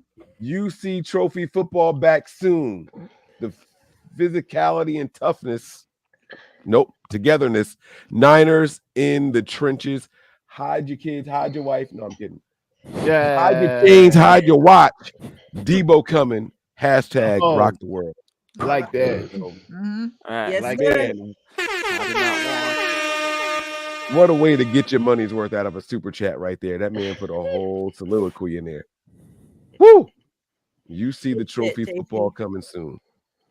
Did I do that right? That's a U, right? Like it's fingers pointing at us. Yeah, that orange chicken is good, Callie.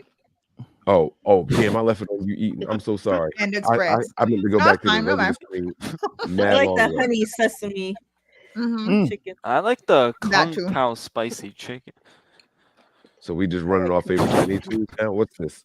Is it from a certain place? Panda. That's what Crystal's eating. Panda Express. Yeah. Oh, I've never had We just Panda talking about Express Panda before. What? I There's haven't no either. Panda Express up in Jersey.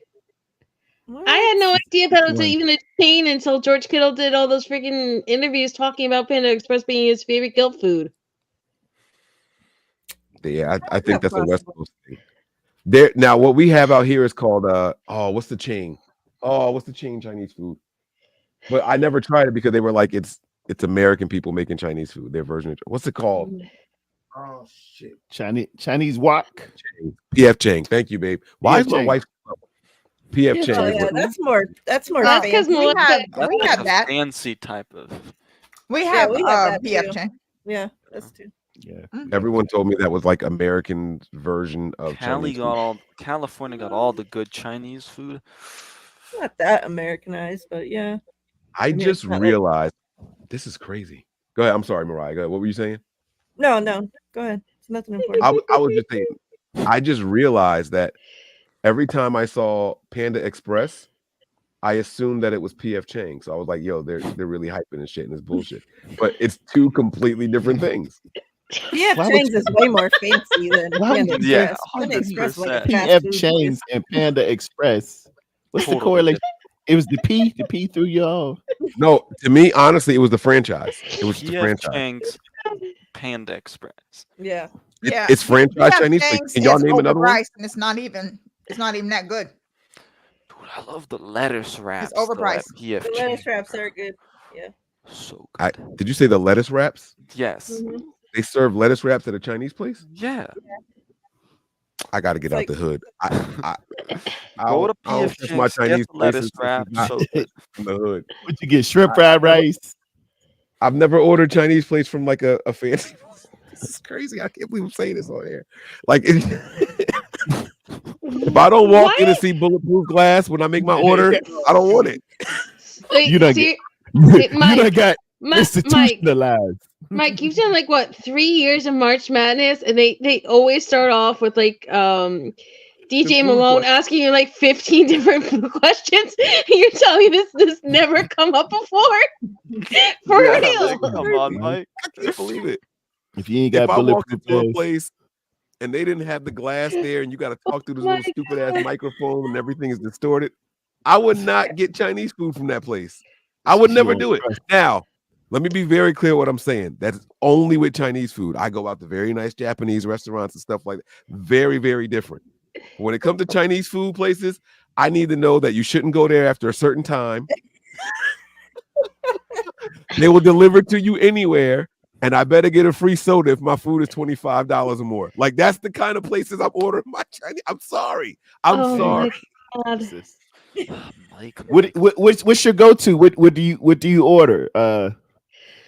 So, I've General got like Tso's? 3 or 4 things on the menu that I usually go to. But basically, chicken and broccoli is my go-to from all of them. I get my wings, but I got to get them fried soft. I hate crunchy wings. I can't stand hard fried chicken.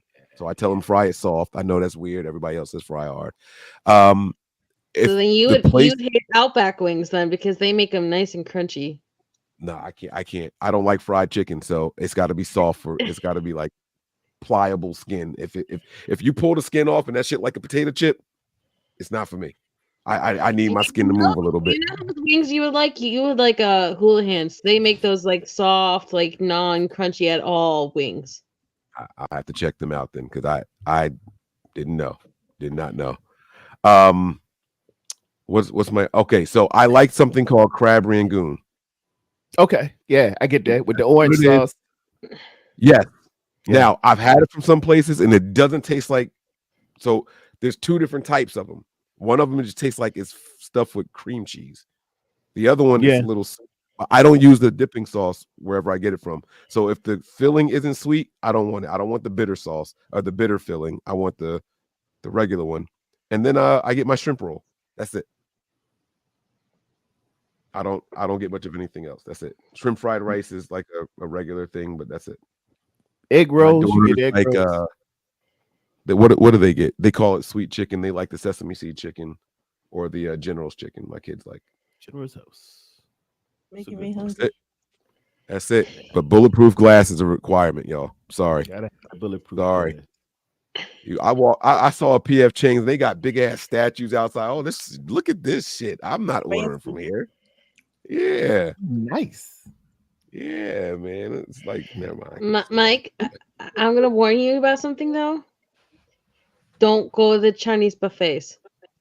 I got a horror story for you that will make your stomach turn about a Chinese buffet here in Jersey. That's funny. No, thank you. I have one experience at a Chinese buffet. It was my first time ever having crab legs. I ate a ton of them, and I didn't make it past the Taco Bell down the street. God, I had to pull over and use the bathroom. It was that bad. So, Mike, one day you and I are gonna talk about this because you got to hear the story. But I'm not sharing it online because I'm not getting way blasted where I live and be. It was not good. It was not good. Chief Kingdom has another super chat here. He says, Golden Empire has a super chat, and it says Chief's Kingdom will fall to the Niner Empire. Hashtag take 6. Golden Empire. Thank you very much. By the way, also sounds like a Chinese restaurant that I would visit. Golden Empire. I love that. Yeah. I love the avatar. That's a sick avatar. Yeah. J Dog says here from Boston, guys. He says PF Chang's is whack. No chicken wings or wait, they don't serve chicken wings at PF Chang? What's good, faithful? And he said, their menu. Yeah, you gotta have you like chicken wings from a Chinese restaurant, so but you get mad at the Americans picking. Hey, listen, I can't help it. My man Ricky is back. Round 2. What's going on, Ricky? How you doing, big dog? What's good, everybody? Oh, I caught you in the Middle East. I put you and Peachy on man, I'm good. y'all. I'm just eating an apple. Stuff in y'all faces. I'm sorry. Very healthy.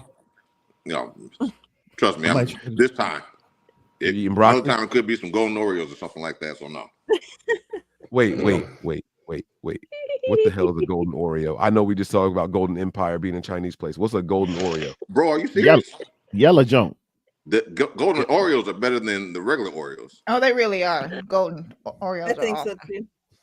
And then they used to have a flavor called birthday cake, which was crack. Woo, Lord, what was that? So, that thing was so sweet. In my grocery store, there's a whole wall of a bunch of different flavors of Oreos. Like I don't even. They got lemon and mint. A strawberry one. They got. They also have like peanut butter. Yes, there was a peanut butter one, but I don't remember what's the. It's just instead of the black cookie, it's the light cookie. Yeah. You said that shit in February, bro. Exactly, man. Hey, it is what it is. It's a vanilla. I was thinking, I'm glad it's a vanilla cookie. It's the color. It's the yellow Oreo. It's yellow. It's the vanilla cookie, man. Yeah. All right. I digress. Shout out to everybody that's in here right now, man. I hope y'all are having a good time. We're going to keep this party rocking, guys. We have crossed the 10-hour mark. By the way, they said that Chrissy said her cheer at the 3-something hour mark. 3 That hour, does not feel 24 like it was minutes. 7 hours ago. That is crazy. Does not feel like it was 7 hours Not ago, that right? long. You know why, Mike? Because we have fun when we're together. Yeah, like this is insane. Time flies when you're having fun. I was worried about making it all the way through, and I know some of y'all are going to stop dropping off soon. Listen, I appreciate it. I respect it. I understand. I did not think that was 7 hours ago. I'm feeling like I might make it. I was getting a little worried. I might have to stand up and do some stretches, but I'm feeling a little bit better. I was a Mariah. little worried for you when you said you were to go live 24 hours yourself, aside from a few breaks, and then you were gonna do the actual watch through and the overreaction. I I was Oh, Mike's gonna it's lose gonna be his voice. He's gonna He's be about to do like exhausted. 30 hours. Yeah. Mhm. So Oh, yeah. I have a question. Okay, so Break it down. who has heard of so you have the Reese's cups and you have all the different kind of Reese's cups that came out. Has anybody heard of the new Reese's cup that has like potato chips in it? Yeah. Yeah. Yeah. One has pretzels, one has potato chips. That thing is so crazy. Like I don't Wait, even you like had it? Reese's. That is It's sweet and so salty. weird. Hell no, I ain't eating that. It's weird. I love you Reese's, but had it, not with no Peachy? fucking potato chip. Do what? Have Have you I had had it? No, I haven't had it. Somebody had it at work, and when they pulled the thing, and I saw it, I was like, I can't eat that. Like, what is that? Yo.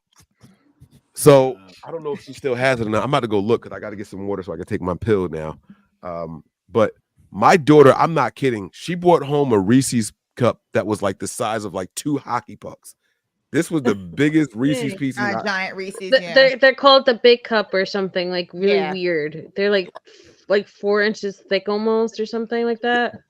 I don't know. I thought she needed a fork and knife to eat this shit. I've never seen a piece of chocolate peanut butter cup that big before. Bro, You know what? All right, I'm about to go get it. They're all over Quick Check. They have them like right by the counter. Oh, well, I'm gonna go see what it was.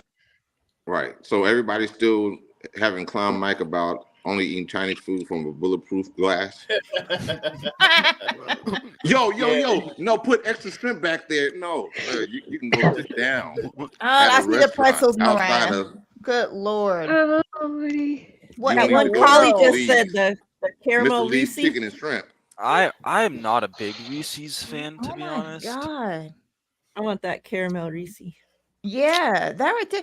But pretzel, man, They doing a little too leave much. stuff alone. Pretzel makes Much. It's pretzel, about like I would try the pretzel one before the potato chip one. Yeah. The premise is the same though. It's just sweet and salty. Okay, so my uncle just texted me and told me because he's watching or whatever. He said that they have this. I gotta find it first. Let me find it before I say this type of Reese's because I know they don't have no Reese's that like this. Because I'm gonna lose it. Oh shit, that's real. What, the potato chip one? Yeah, I just looked it up.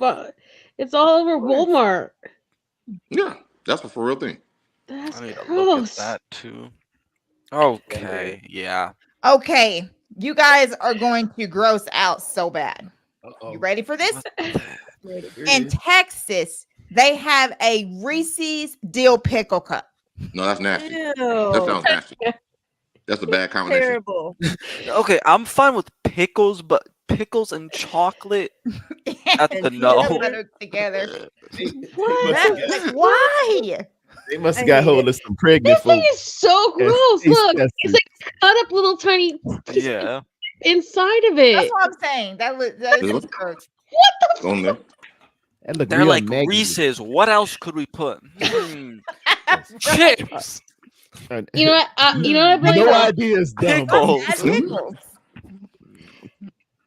Mike. You know what? Crazy. You know what I Mike, blame it we on? were I talking to blame you it on about your that Chinese part of that experience with green. through the bulletproof glass. Oh my lord! It's two people talk. I couldn't hear what y'all was saying. I'm sorry. Okay. I'm saying. I did talking to hear you about your Chinese experience through the bulletproof glass. Have you been to one of these places before? Sir, I have family in Philly, so yes, I know about yo my man. Extra shrimp, put the fries in the plastic bag. Dude, come on. You can go and order, sit down at restaurants, whether it's PF Chang's or even the drive-thru. I think the gold version is like Payway or something like that. But I mean, it's okay. But I mean, there's other places. But it's way better than just Mr. Lee's chicken and shrimp. Right here, Mr. look. Lee's. Look, put me on the screen so you can see this. Hold on.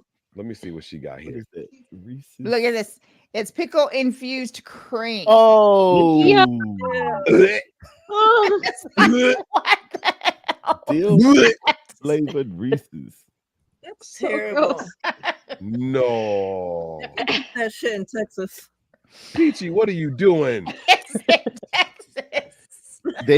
Hey man, Mike. I think Yes, Dave no Corona problem. wanted the link to join back. It's the same link from before. That was 7 Hold on. hours ago. No, I know. I'm just being a dick. I I'm can sorry. put it in. We got my man Albert Breer in the building. What's up, Albie? I'll be sure. Oh, got the helmet. I got my daughter's thing here. So look at how big this shit is. She took one bite out of it. Look at this. So I think as big as she is. why the fuck do they serve this to kids? Is that a Willy Wonka? It comes No, in a it's the- two-pack, man. It's the new Reese's Big Cup. No, Look, no, Mike, look at this This ain't photo. a cup, it's a gallon. A 2-pack of that is crazy. Mike, That look is at this as big. big as she is. It covers the entire woman's hand in the freaking photo. It's an everlasting gobstopper. Good night. That's why the United States is all obese right here. I know. We That's just I feel like crazy. we're so like the U.S. is so addicted to making things The US is like nasty. either It's too insane. small. They like to have things that are too small, and then they like to also make like a bigger version of. They do everything backwards in this country, right? Like the food gets bigger while obesity runs rampant, right? You know what I'm saying? And then like they want to try to make technology smaller. All the plugs and shit are getting smaller. I keep breaking chargers and shit because they're getting smaller and smaller. Oh, Give me man. that big block charger plug. Right. Something like this big. Yeah. Yes. Fucking my wife chargers got are a Kia, and man, trying to put my USB in there where the ashtray is or wherever there is, a grown man got hands. big hands. He's Yeah. trying to- Mike, I'm like, you want to talk about crazy? Look, this one photo has the mini Reese's, the original Reese's, and then what the big cup looks in comparison. Good Lord, look at that. Is that That's crazy. Wow, Fam, that's hold on. crazy. You know, y'all know what that is? Hold on. Watch this. Look at how Watch big this. that Ready? thing is. Starting What? from the left to the right, the mini Samsung Galaxy A26, Oh my god. No. and then all the way at the end was the Note 24. They make the That was phone good. bigger and bigger, man. Oh, yeah, I So- did the wrong thing. I'm sorry. Do you guys remember? Okay, so because Lay's makes all these like crazy, flavors of chips and stuff, right? Tomato, But yes. remember when they first started doing that, and they had it up there, and they had people to choose like which one was going to be the next chip? Whoever thought in a million years that we would have these crazy chips running around? They have a ketchup I'm flavor scared of chip. half of those. It's crazy. This ketchup one's so good though. Oh my God, you bought it? Oh, I've had it before. Yeah. Mm-mm. When I go to India, bro, like I always eat. I'll be honest with you. I'm surprised they haven't been in my house. Oh wait, I'm lying. I think my middle daughter told me that my mom gave her some before.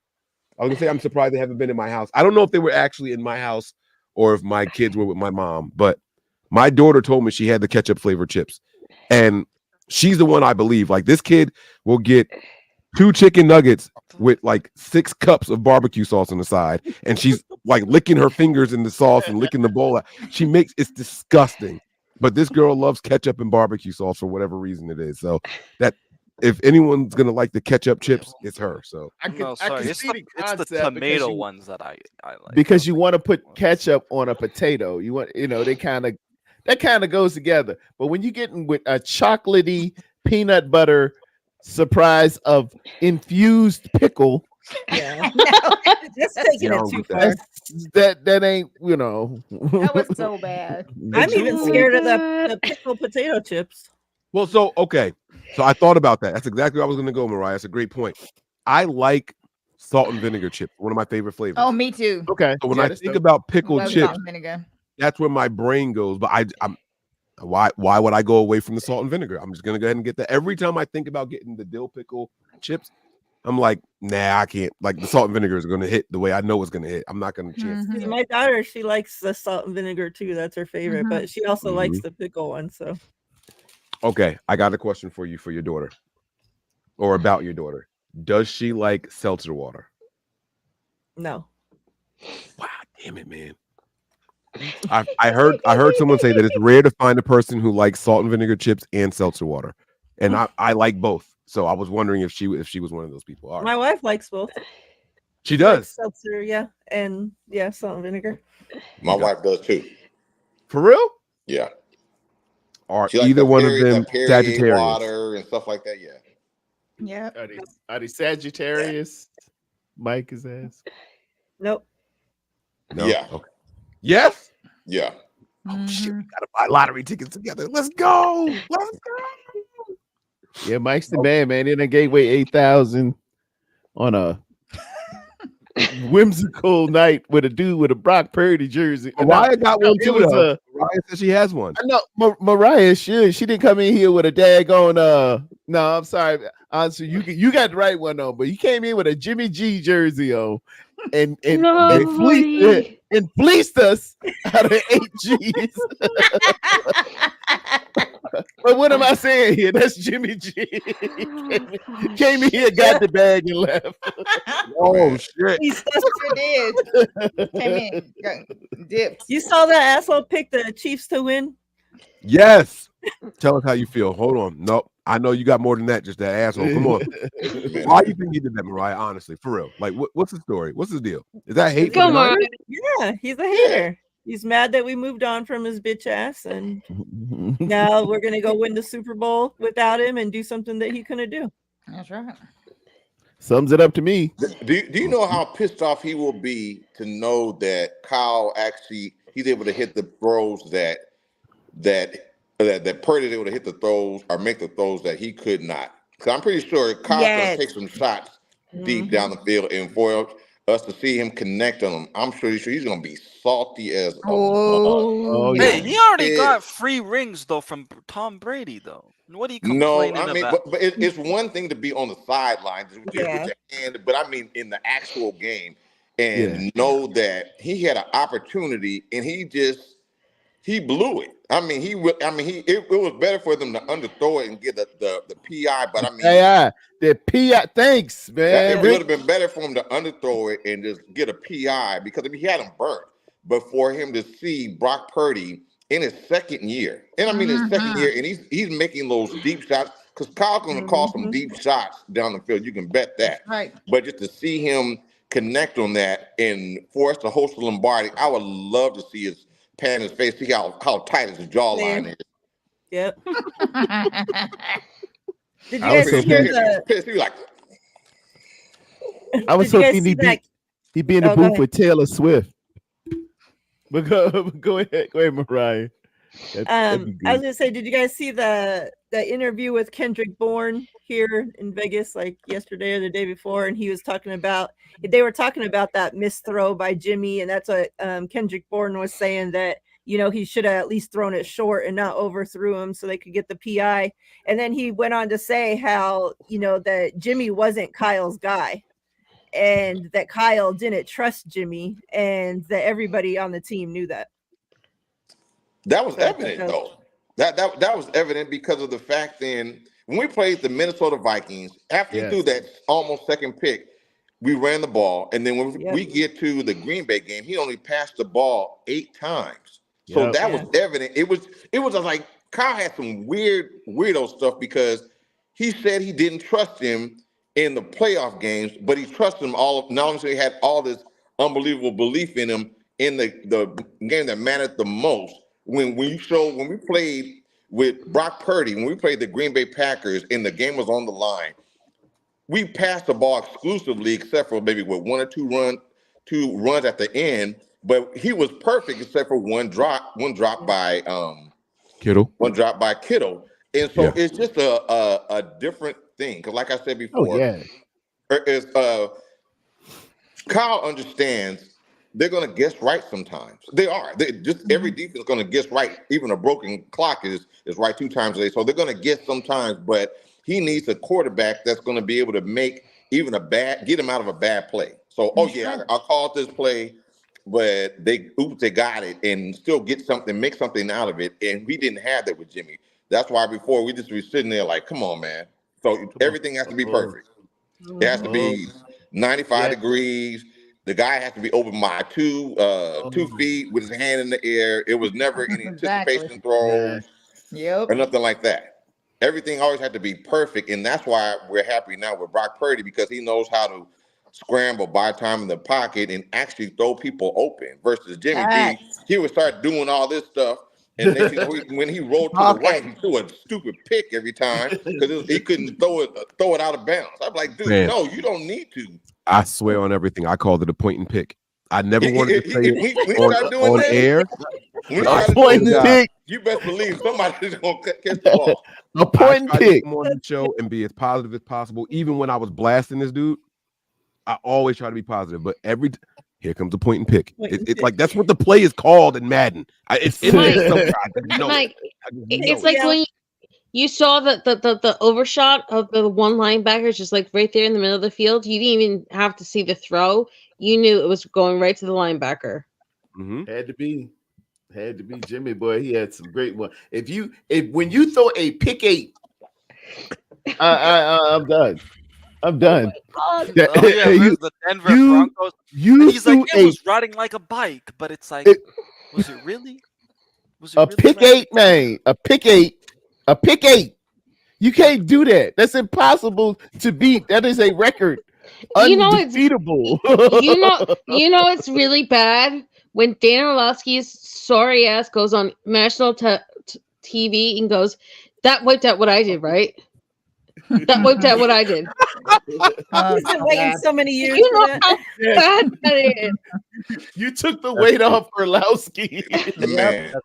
Dan told him to stay out of his lane. That's what he told him. He was like, "Hey man, stay out of my lane." That's what I do. That's what I do. But I mean, the thing about it, like everybody said before, what's funny is now we have a quarterback, like you said before, when he plays bad, he always says "I."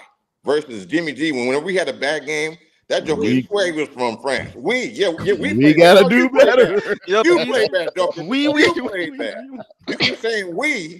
Yeah, like he from France. Y'all know his quote. Y'all know his quote. Every time they asked him, "Well, how did you feel about that interception?" Yeah, guys, that's a tough one. I'd love to have that back. Like all this, bro. What are you grimacing for? Just own it. It's not hard. Just say I messed up. He's smiling all the time, even when he throw a pick. What are you smiling for? That used to drive me insane. That used to drive me insane. How are you on the sidelines happy after you just screwed the game up, bro? No. Bro. And that's why when we had Trey Lance, I didn't even want Jimmy G back because the freaking media couldn't get over it and would just keep showing Jimmy Garoppolo during the games, and you just watch him smile even though he's not in the game. You know the worst one was? You're absolutely right, Ancho. Like last straw with him was that National Tight End Day game in 2020 in what stadium? Where you throw the pick right before half, and he just like had that like bitch shit grin all over his face going into halftime. Yeah. I don't give a fuck. Like, I just threw this pick, and I don't give a fuck what any of y'all say. Yeah, he did not. He did not. That game. Like, He was over. How much He was over it. Like that was like the most ridiculous bullshit that he ever tried to do. Yeah. I'm just glad that the narrative has changed, because remember the narrative was that Kyle could only win with Jimmy. He couldn't win with nobody else. Mm-hmm. He couldn't win with nobody else. He couldn't win with nobody else. But everything was all Jimmy. And then once we get Purdy in there, It was like, wait a minute. So we were like, so you actually can win and actually play better. Right. So you It can win went and from you can play better when there are a lot of Jimmy G fans like, oh no, he only wins with Jimmy. It was like, well, it's funny because no. even the national media was like that. The national media was Jimmy's the guy. Jimmy's the guy. They don't need to get Trey Lance and all that stuff. They started building this whole campaign against Trey Lance. Jimmy's the guy. Jimmy's the guy. And then when we move on from Lance and Jimmy, it went back to anybody can win here. Yeah. Well, which one is it, motherfuckers? Y'all gotta pick a damn side. Mike, why did that become a thing though? Do you know who started all that crap? Fucking Cowherd. No, the one who started that was Chris Sims and Mike Florio, and everyone took the gospel word for Chris Sims because they had matching bro tattoos between him and Shanahan, and whatever he would say on the crappy Pro Football Talk or whatever the hell their podcast is called or show is called on it, NBC. It would go viral onto ESPN. It would start on Get Up with Hembo and Greeny, and then from there it would go down to First Take. And then from when it was on First Take, all of FS1 would copy the same shit. It would go viral from one network to the next network to the next network, and that's why everyone when that whole Mac Jones is 99.9% guaranteed thing went viral. Everyone was going Mac Jones because everyone heard Chris Sims say that Mac Jones is the prototypical smart, elite, accurate pass thrower that Kyle Shanahan was, and that's why he was Kirk Cousins all. Cap. The thing about it is, like you said, if people listen to Chris Sims, he understands. He said he talks to Kyle, but he knows. He said himself, Kyle does not really tell himself because he knows he can't hold water in a fishbowl. He's going to tell him. He's going to tell it. So he's going to tell it, hey, Kyle, you going to run the ball out? Yeah, well, I talked to my buddy, Kyle. He's going to run it all week. Shut up. He told you something in confidence. You can't hold nothing, man. So that's why I'm pretty sure Kyle talks to him like on a real surface level. Oh, yeah, man, we prepared this week, whatever. But he's not going to tell him anything because he knows he's going to say it on the radio. He's just going to say it. Jim Nantz and Tony Romo are calling the game tomorrow. Yeah, most of those people are just there for likes. I cannot fucking stand Tony Romo. I could not take one more week of Greg Olsen though. Hey, I'll tell you this. I'm happy. You know why? Because a couple years ago, Tony Romo got cooked by my man Dion. Oh, right. Dion said, look, I tried to leave you alone, baby. I got a gold jacket that I didn't buy. I got Super Bowl rings. Like, what have you done, sir? Outside of screwing the team out of all kinds of money. Because that's what he did. Oh, yeah. Because it's simple. Like, when you look at it, Tony Romo literally just basically took Jerry Jones and ran his pockets. It was easy. Jerry gave Tony Romo the money so quick, so fast, he could make your head spin. But when you look at us, when you look at everything, I'm telling you right now, if we win, I would love to see Jimmy Garoppolo's face purposely. Oh, yeah. Just to laugh at him, be like, you failure. You were. You mean to tell me you were sitting behind the supposed greatest to ever do it? You sat behind that guy, and you came to us and couldn't get it done, and we took the last dude in the draft and got it done. Yeah, you really look stupid now. You look real dumb. I'm not mad at Jerry Jones for giving the bag to Tony Romo early because, I mean, the truth is these owners want to win. If they see something they think is right, they think it's hot, you got to lock it up. And the Niners did the same thing with Jimmy Garoppolo. We sure did. We paid him the bag for what, 5 games? 5 games. Yep, after 5 games. Because we were so trash. We were so, and those numbers were not fantastic. We were so those numbers in those 5 games were not great.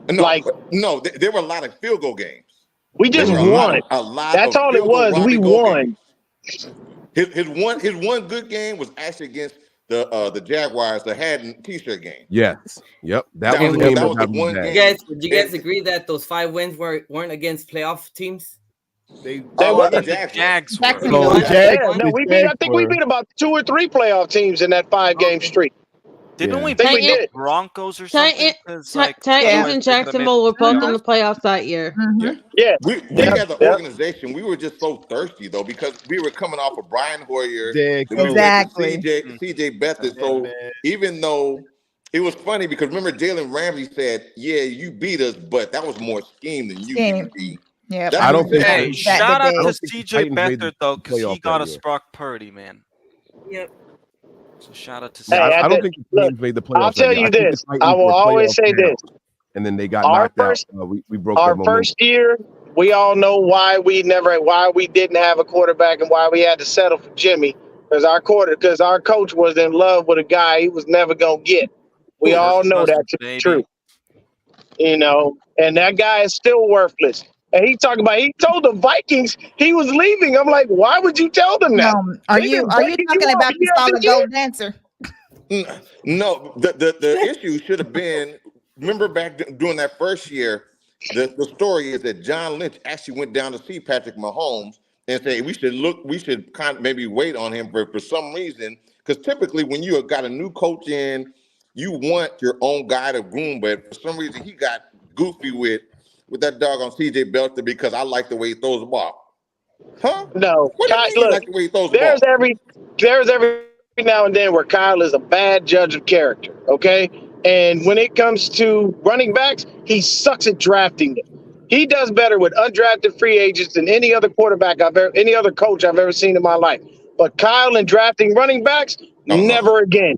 Don't allow that man to push you into drafting a running back because they ain't gonna do nothing but fail. Every drafted running back that came under Kyle has done nothing at all. Ray Nothing. Sermon cut TDP practice squad. Joe Right? Williams. Joe Williams. And Joe Williams literally told him not to I know. He literally Yeah, he told said, him. I don't want to play.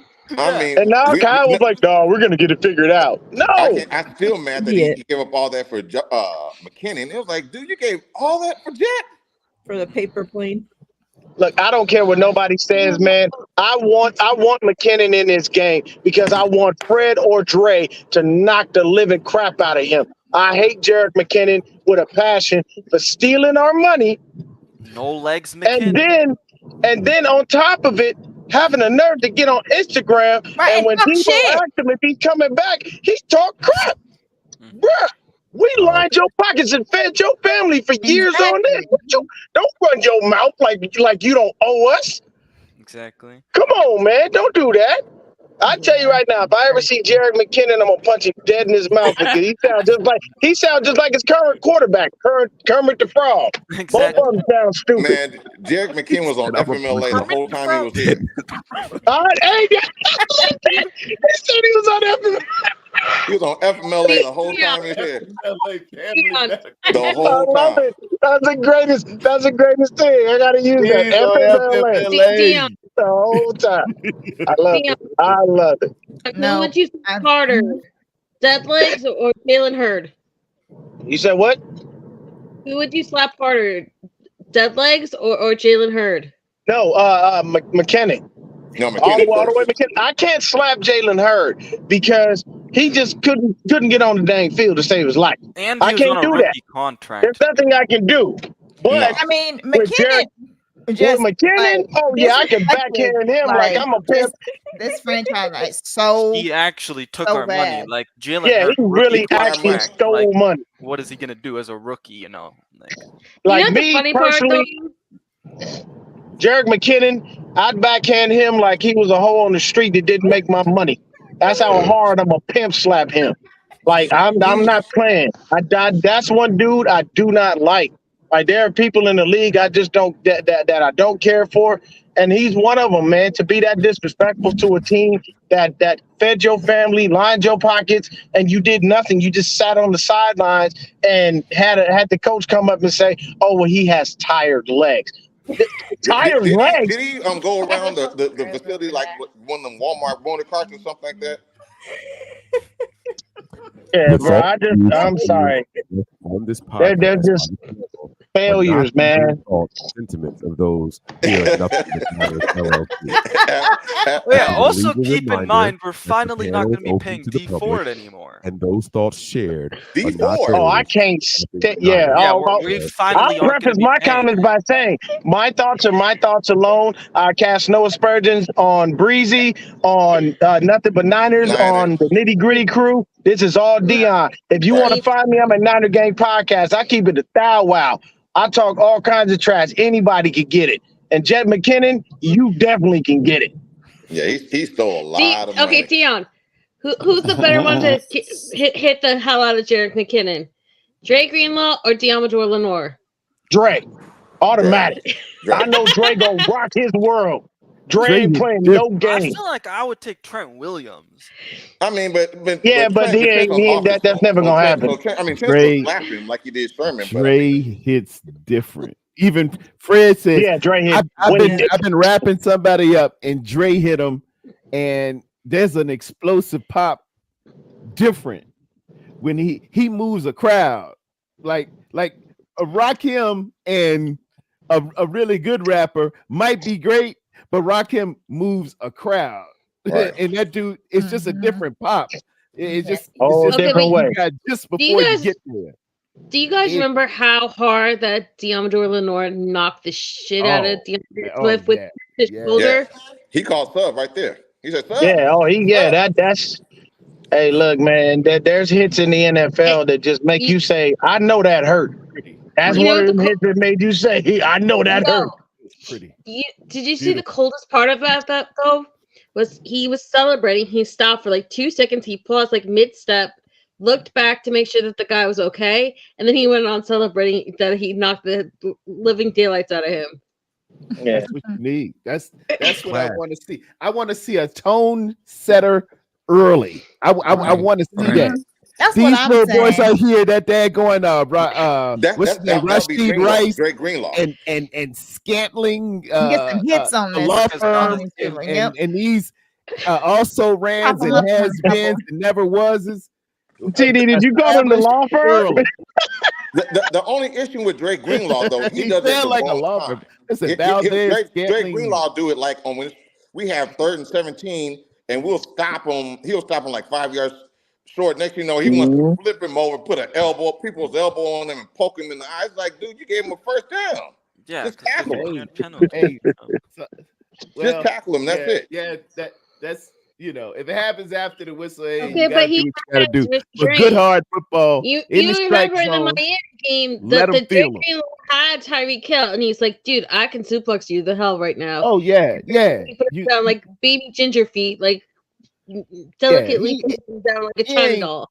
He ain't a total psycho. He ain't Draymond Green kicking you in the ding ding.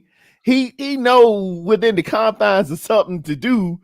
Send a message. But if you got Tariq Hill, and let's face it, y'all, Tariq Hill is probably one of the fastest and most electric players in the league. You got him wrapped up. You let the crowd know, y'all see, I got this little mug, right? And I'm going to go ahead and put you down. You ain't getting to get that again. So if and you're going to do that, would you not say send a message to Kelsey then? Hit him like in the chest area? I'd like to see that. Hit anybody in the strike zone. And I want the crowd to say, woo. That's how you set the tone. That's the only way everybody understands. You got to hit a man. I think that's true. They got to set the tone early. They got to take that physical turn early in the game. Let them know. And I don't care if it comes from Jennings or our other physical receivers. I want to see you downfield, exercising your right to unleash hell. That's what I want to see. Get downfield, downhill, pad over pad. And I want them to know how physical. I don't think they're as physical as Debo. I don't think they're as physical as Juwan Jennings. I don't think they're as physical as Kittle. You can impose your physical will on their, cute little, oh, look, I get a lot of interceptions. Look at me. I'm fine. I'm cute. Yeah, a little bit. I'm settling all that. Beastie Boys. But you know what you're saying is what you're saying is what I've been saying. I want the Niners, I want Kyle DeMar to tell the Niners, remember who you are. We've been the better team. We've been the more physical team all year long. So don't get in this game and act like Mahomes is unbeatable. He's been beat several times. He's been beaten in the Super Bowl too. So go in there, be physical, impose your will on them, and I promise you, they will break down. They will break down. That's the way the Tampa Bay that's exactly right, Albert. I'll be sure you hit that. You got to be physical. You don't think Tom Brady told them the night before, unleash hell, man? Yeah. You don't think Ray Lewis go in this thing and say, unleash hell? This Tackle football, man. This is Super Bowl. Hey, that's why the Lions did to what they did to them early in the game. They played. I don't know what they came out playing soft at the beginning of the game. With the little hand and stuff. What's that? He just stuck his hand out like and get ready to do Michael Jackson imitation. I know, literally Do Chase that. Young, We don't do dude. that. He was so lazy on the run because he just looked like he was trying to give a high five or something to like the Lions guy. Yeah, that was high stupid. five. Man. Yeah, But like I was even so after Patrick Mahomes passes, we have to still hit him. We can't just let him. Oh no! If you push him down, whatever, because if he keeps getting touched over and over again, trust me, he'll be just like Brady. Because you know Brady will turn into a phenom. Brady and Aaron Rodgers. When you start touching him a little bit, he start looking to the sideline, to the ref.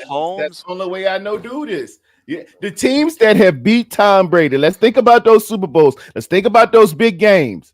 What did them Giants do? They got him off this. They got him off the stick. What did the Giants do? They got him off. What did the Eagles do? They ended that at the head of the snake. Get to him and let him know you there very early. And he'll come back to the sideline every now and again. I ain't saying he no punk and he gonna fold, but I'm saying let him know, hey, today is a hard It's gonna be a long day. day. It's gonna be a day. long night. Like, we ain't messing around, yep. Yeah. No. Yeah. You ain't no partying out here. No, I it's not seen tonight. Patrick Mahomes 2 years ago when he was I'm sure. when he was in the Super Bowl. Real quick, Melissa, when he was in the Super Bowl, man, and he was out here in the playoff run. He was playing Tennessee, and he was pirouetting against Tennessee and running up the sidelines. And I said, all that stuff is cute. I'm cutting all that out come Super Bowl when we get down to Miami. And we got down there. Somebody touched him up on the sideline. And it was a good, legal, hard hit. And it ain't seemed like it mattered much. He got up and just walked on back to the huddle. But that sucker started throwing picks, didn't it? Didn't he start throwing them picks later on? I remember 2. Do y'all remember them 2? Yep. Which goes to a good point. And because if Tooney's out, then that means I need either Hargrave. Tooney is out. He went on IR. So I need Hargrave or Armstead. One of you all need to be right up the middle. Do not give them an opportunity to do anything because you know that their game is different. They don't have the same type of receiver. So you know they're looking for the quick game. So everything should be jumping, everything. Greenlaw hit, chip dog on Kelsey. Chip him a lot. He's their main go-to guy every time. And now Mahomes now has got to the point where he's Captain Touchdown. He don't mind it. He doesn't mind 3 yards, 4 yards, 3 yards. He doesn't mind that type of game. But because he doesn't have the receivers right now. So therefore, chip them. Chip these guys. Chip Kelsey all game long. Hit him where he's like, hey, man, stop coming to me. I'm getting hit a lot. Yeah, I mean, that's why we need to get pressure too, and just because the thing is, I believe Mahomes, he tries to extend plays a lot of times, and that's why we need to contain and not give up till the play is completely over, because otherwise we are gonna get killed, even though he may not have the receivers. And one thing I hate is one thing I really hate. It's 3 things I would just improve this team so much on. The first thing is Armstead, if you are 6'7", just getting measured, and you extend your arms, you are now somewhere between 8 and 8.5 feet. If you jump, tip passes. You are 10.5 inches in the air. You gonna tell me you don't have any PBUs in this season? You don't have any bats? None. Come on, man. That's why I love that Big Jackson did that like his rid of the rookie ball year quick. too. Yeah. He's getting That's rid not of right. getting rid of the ball quick. Come on, It's man. an accurate statement, but y'all got to remember that he's been dealing with a foot issue. They're not asking his big ass to jump up and down this year. Not this year. I mean, just put your hands up. If he's Mike, about to I throw, need to then see please your put your hands. hands up. Mike, I got it on film, man. This is last year. I was feeling this last year. He jumped.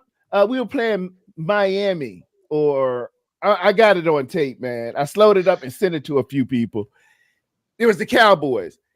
They threw the ball, and he jumped after he threw the ball. So we got the delay reaction. And I will say this about my man Armstead, and I as much as I love him, he's always the last person off the line. His reflexes are just, grandma reflexes. That man. I need all this. Hike, I need all of this. I need the this, whole and I need the.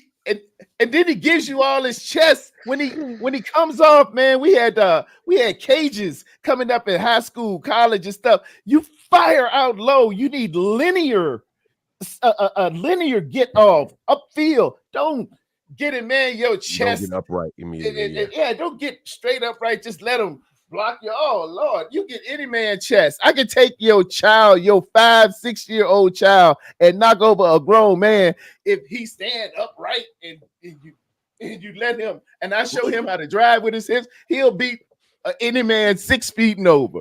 Tomorrow, I need Armstead to get them Barry Bond shots in them feet.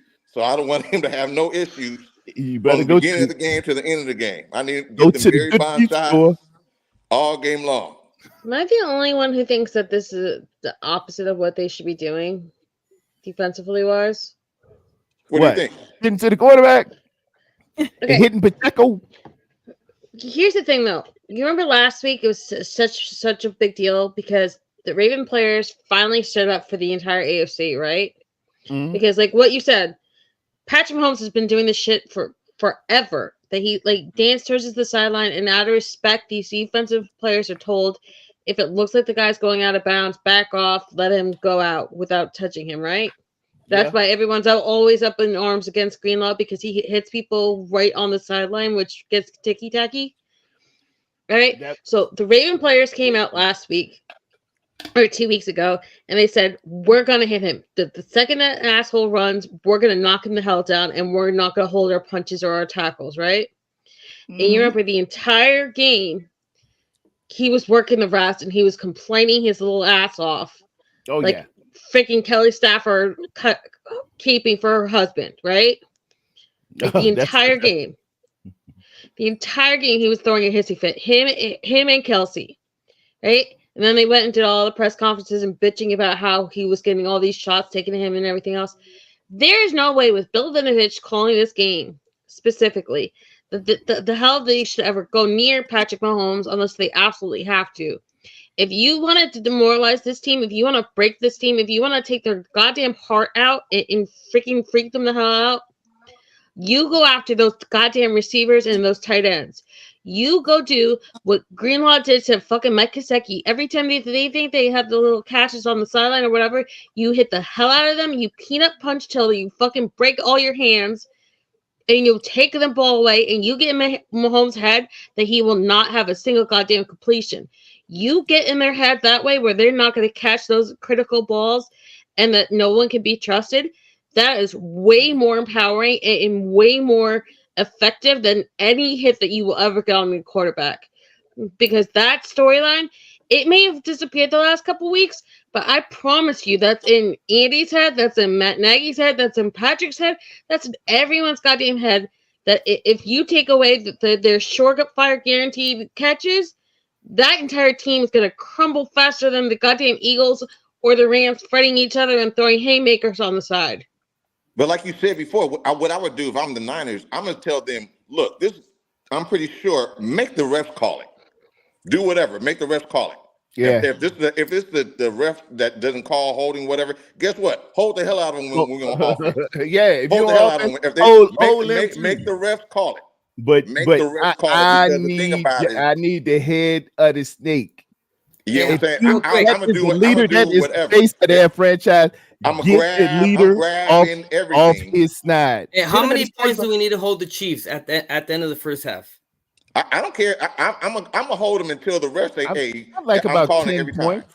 Because every points be all right. once or twice. But if you keep doing it all game, they call it every game. All time. Baltimore, they only scored 17 points, and that's it. That's the first half. In the second half, the Baltimore defense did their job. I'm gonna reiterate this point, and so everybody can see between here and perpetuity. Baltimore did their job. Yeah, Baltimore defense did their job. Somebody took some dumb pills and decided not to run the ball on the other side of that ball.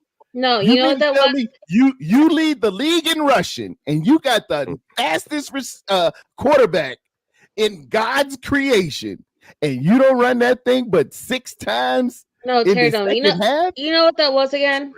What? Terradome, you talked about it like 4 hours ago. You remember when you brought up 2019? You remember when Greg Roman and the rest of them wanted to prove that Lamar could actually throw, and not just be like a dual threat quarterback that ran first and then could throw? Yeah. That's what that game was in the second half. They were trying to prove themselves for other opportunities and other organizations, and for Lamar to make the case that, yeah, I am the MVP. Yeah, I have improved from 4 years ago. Yeah, I am a different player. I can carry this team on my back. Terrible move. And Terrible.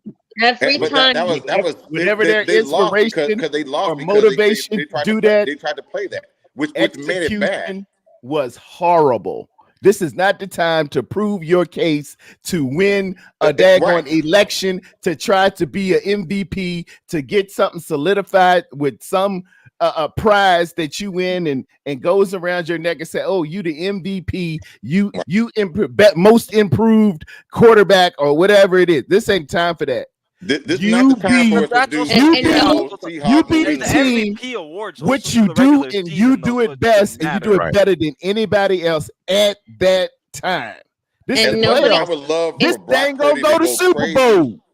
As much as I love Brock Purdy to go crazy, if CMC is going nuts, I don't care if we do old school Nebraska. We have about 300 rush yards between him and Mitchell and the other and Mason. At the end of the day, if we holding up the Lombardi, let everybody else talk about. And Brock is that dude. Brock is he's a man of the Lord.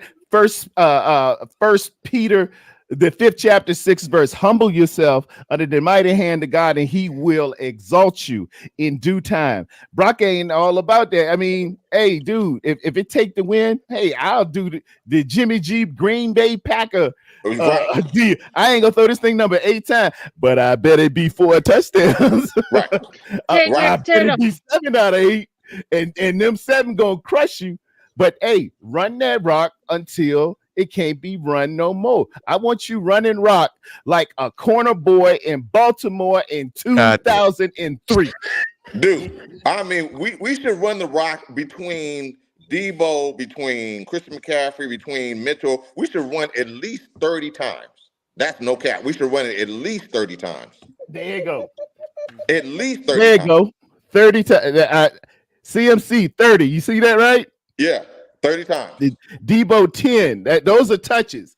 Between Debo in the round, cutting up and cutting down, and CMC doing what he do, that should be 30 rushes right there. That's your 30 rushes. Half of the plays. That's 50-50 split. That's the formula. What do y'all feel? You know, what do y'all feel about friendliness between players on opposite teams during the game? No, I don't want that. Nope, no friendliness whatsoever. Dude, we can go and hang out afterwards, but I promise you, if you punch me, I'm ready to sock in your mouth during the game. And it's because the thing about it, it's all about bragging. We're all competitive. So therefore, if I'm friendly, bump that. You're not gonna be friendly after the game. Oh man, we're cool and all, but guess what you want? I want that trophy. I want the chip. I want the chip. Mike, I'll fake nice snatch. Go ahead, Melissa. Mike, I need you to clarify something about that question, because that's way too open-ended, because you know that's how George Kittle talks smack in an entire game. But by being friendly, by cracking jokes, by getting in people's head, that's his version of trash talking. So you saw even when he bent Aiden Hutchinson down into a fucking pretzel, he was cracking jokes about how he unseated him. No, you didn't. That was all me. That's it. Oh, sorry. See, that's what I'm talking about. That's what George does. You remember, even in 2020 when he was facing. Melissa, there's an old saying that old folks use. It's called nice nasty. I want you to be nice nasty. I want you to do that. All right, and just say, hey man, how you doing? Hey, I don't care. Come up a little bit, but I want my physicality imposed on them. I ain't gotta be. If you draw attention to yourselves in a scrum, they're gonna see the last guy and you getting the flag. Be nice nasty with it. You know what? Nice, It's being nice, nasty. Also, something I heard that Julian Edelman said on one that the podcast with Kelsey and the brothers. He was saying one time Bill Belichick called him out because he had they were playing a team that had to play white jerseys, but he had on red gloves. So put on red gloves this week, tomorrow. So therefore, when you hold them, they can't differentiate that it's your hand or the glove. Don't come out there with white gloves on so they can easily see you doing it. Put on the gloves the color of their jersey. Match them. And what color do they wear? Red. What color do we wear? Red. We're gonna be in white. If they wearing red gloves, that's gonna be clearly seen. You go ahead and wear them white gloves, man. Get you a little something. Let's wear some red gloves tomorrow to hold when we hold them or whatever. I mean, like you said before, we just gonna have to be nasty. I don't care nothing about, like you said, we can be friendly, whatever. Hey man, cool, good job. Take that. Good job. Yeah. But the thing, we have to be physical. We cannot afford, like you said before, we have to empty the chambers. Like you said, tomorrow's not the game to be like, well, I saved some plays for when next year. No, ain't no next year. Whatever your plays are, you got all summer to come up with new plays, whatever. Yeah, so I need you to do everything. If it's a double reverse with Dion, with Debo throwing the pass, whatever, whatever we need. Mariah, you get it. If you see anybody helping an opposing player up off of pile up, how do you feel? I don't care if it's McKinnon and y'all got history. I don't care who it could be. I'm not feeling good about it. This ain't the fucking time or place for that. We're not getting no Mr. Congeniality award at the end of the game.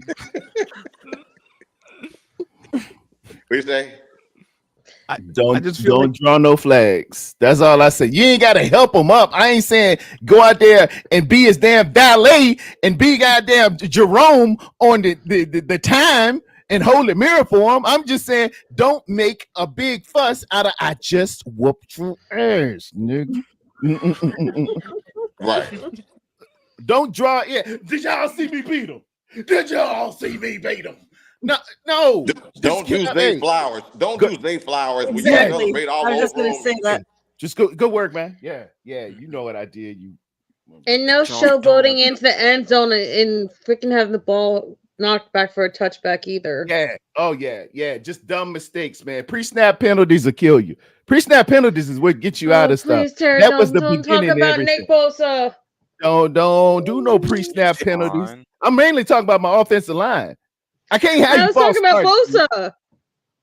Bosa always seems to do it every time there's a freaking pick six or interception. And it's always on Lenore. A pre-snap penalty? I'm talking about pre-snap. I'm talking about false start. That's what I'm talking about. And you false start. I'm talking about offensive line, boo. The offensive line. False start. Bosa would be offsides. But or legal shift. Yeah. You know the play. Everybody, or you got illegal to count man downfield. Yeah, like the dumb stuff. You got to eliminate the dumb stuff. If you make it physical, I'm okay. You got a little unnecessary roughness. Maybe you picked up a face mask because you touched it or something. But the pre-snap and post-snap penalties, that can't happen. I can't accept that because you knew the snap count. You knew if oh man, I didn't ship. Don't move forward, dude. You can handle all that. We can live another down if the play only makes 0 yards. What messes us up? A pre-snap penalty or something dumb on first down gets you in 1st and 15. And then what Kyle do? He down there. I guess I gotta go with let's look for a different play call. Yeah, I gotta look. We were gonna run it, but now we're gonna okay, you run 38 block pass special. And now I got Brock out there trying to make $1 out of 15 cents. He ain't gonna take the check down. Where Brock looking? I'm gonna make all this back in one shot. But we have to play with controlled aggression. We have to play with controlled aggression because if you look at that Ravens game, what got them out of it because they let their emotions get to them. So therefore, you got people headbutting Van Noy, headbutting Kelsey, and he's laughing because he's like, "Look, I'm trying to get in their head to to use their aggression against them. So we can be aggressive, but we can't be stupid aggressive. Yeah, don't be stupid. Don't and that's what Kittle and Greenlaw. like Kelsey and what you come do. Kelsey gives you that little something extra or a little. They get up and they bump you or something like that, and you turn around to react. Now the flag going, and it ain't going on. There's certain hotheads on the team that got to keep their composure. You know, you got Greenlaw's number one. Greenlaw's got to do it. Trent Greenlaw Williams is another one. Trent Williams is notorious for it. Also, he don't like to be the little bro in any situation. So you push me, I'm gonna push you back, and I don't care who sees it, type of thing. You know, even before the game starts, relax. Yeah. He's one of those How about guys. calling out Debo, where Debo had to be freaking protected by Trent Williams before the Browns game? He's the one picking all the freaking fights. I don't know if Debo was a clapback type of person during the game. I don't know that I've ever seen him get pushed and then he pushed somebody back. He didn't respond when the Eagles player, not the Eagles player, what's my man's name from the Lions? Ran him over. CJ Gardner-Johnson. That was yeah. No, but I was talking about thinking Debo was picking fights with all the different Brown players. And Trent wasn't the one who like started it. I don't. Yeah. So you're talking about before the game started. And then he got hurt in the game, and then Trent got hurt. And then now the two guys that lead you out of the locker room gone, and now you looking crazy for 3 games. Because we ain't got answers. And if Debo go down, man, I'm telling you, it puts a strain on Kyle because he don't know what to do. Apparently Ray doesn't have a Debo band because it's just crazy to me though how much you end up lacking though, like after Debo. You know, if Debo gets hurt, it's just like you have so many weapons, and I'm just like, I mean, I get it. Debo's gonna help with decoys and certain things, like spacing and all, but it's just like kind of insane how big of a drop off it is. But how crazy would it be if we one of the first players we either lined up Danny Gray or Ray-Ray McCloud and had him going a go route? You won't see Danny Gray in this game, and you probably won't see Danny Gray. I haven't seen Danny Gray the whole year, man. I don't know. He's on IR. I don't even think he's like. Yeah. So what about Ray-Ray McCloud? He been in the doghouse since. Yeah, he don't know the plays. He don't know the plays. Brock Purdy came to him. Your play is go. That's what you want straight down the field. It should be that simple, but we run this complex pre-snap, and you got to know to do this. You got to know to do that. That's a choice route. If he's on, you got to go there. If he's not, don't bend it. Don't play around in it either, because I'm letting this thing go. Brock let it go to a spot, and you're supposed to be at that spot. If you out here messing around and juking and showing people your new moves and you doing the Dougie and stuff, dude, we don't do all that. I need you there. You're supposed to be 12 yards down inside. I'm throwing it 12 yards inside on my third step. It's coming out. It looks pretty on film because it looks like I knew something so wonderful and we had this secret, but you messing up the secret if you bend the route and make a shake move because you thought you saw something. I saw Kyle. At first I saw Brock get on him. And then when he got to the sideline, Kyle said, "Hey, look, man, the hell you doing?" So then, when you saying basically do start off running to the left side with Trent Williams with CMC? He could. I mean, if we just simplified it and say, "Hey, just go long," like we do when we played mailbox to mailbox, but with this intricacy of the ideation of the West Coast offense, I need you to be in a particular spot. I'm throwing to the inside of the back of the head of this guy. He don't even know the ball gone. I don't watch them too many times on film. They know the timing of these routes. You supposed to be in a particular place at a particular time. You can't be messing around doing street yard stuff and all this and all that. They got rules for it. Be where you supposed to be, man. Okay, question then. So do you want you think that Debo should be back there catching punts and kickoff returns, doing kickoff returns? That's my second draft choice this year. First, I want in the first round a right tackle. I want J.C. Latham, and then I want a special punt return because we just simply don't have it.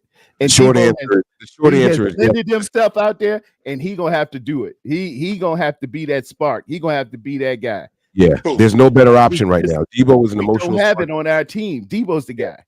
We don't have one. So he's got to be that guy right now. They don't Why trust do you think anybody we're else. not trying Ayuk though at the return? Nah. In college he did it. Like, I'm not saying in this game because obviously you haven't done it all year, so you probably shouldn't do. But I'm just saying in general, like, why not try Ayuk? I think Debo's faster than Ayuk though. Debo's just tougher. He's a thicker. He could take a licking and keep on ticking. Unfortunately, he done had a little problem with the shoulder a little bit, so we got to be mindful of that. But Debo, what Ansel's Debo saying can is explode on you. one guy has return experience in his collegiate career. Why not give him a shot back there? I do understand what he's saying. Like, how do you overlook him? Almost like how we never really wanted to put Dante Pettis back there when that's what he specialized in college. You know, like it seems Okay, like they I overlook wouldn't him, like, mind doing that, but do that during preseason. Don't do it in this game. This ain't Yeah, the game that's for what I'm that. saying. I didn't say like that's what I was saying. This Don't do it in ain't the this game game for that because one. you But haven't I get experimented what you're with saying. it You're all like year. But it lends itself to Ayuk. If he did it in college, he should be able to be really decent now. But that's on Kyle, and that's a closed door session amongst the special teams guy and maybe a couple conversations with Ayuk or something went on there. And but that Philly game, when I saw Debo back there, it resonated with me like, oh, this serious. This real. When you see a starter back there getting it, I'm like, okay, yeah. Look, I want the whole entire team. Somebody go and buy everybody black Air Force Ones for them coming to the tunnel with black Air Force Ones on. Let everybody know we mean This serious business. is a business trip. My thumbnail Tuesday last week was them wearing that black coming into the pregame, into media day, wearing all that black. And I said, hey, this is Ocean's 13. We coming in here while the world looking at Usher, while the world looking at Taylor, while the world looking at them Kermit the Frog commercials and all that other Ringling Brother stuff. We gonna rob this mug, get out, and get back on a plane to San Francisco, California. Take the frustration that we've been feeling behind the field. Take the frustration of the fire alarm. Yep. Utilize it and take it out on them. Exactly. But it's the difference between Debo and Ayuk doing special teams that Debo goes to Shanahan all the time and begs for the ball and for him to be the one that's making the plays. And when Shanahan doesn't listen to him, he went to Lynch halftime last game.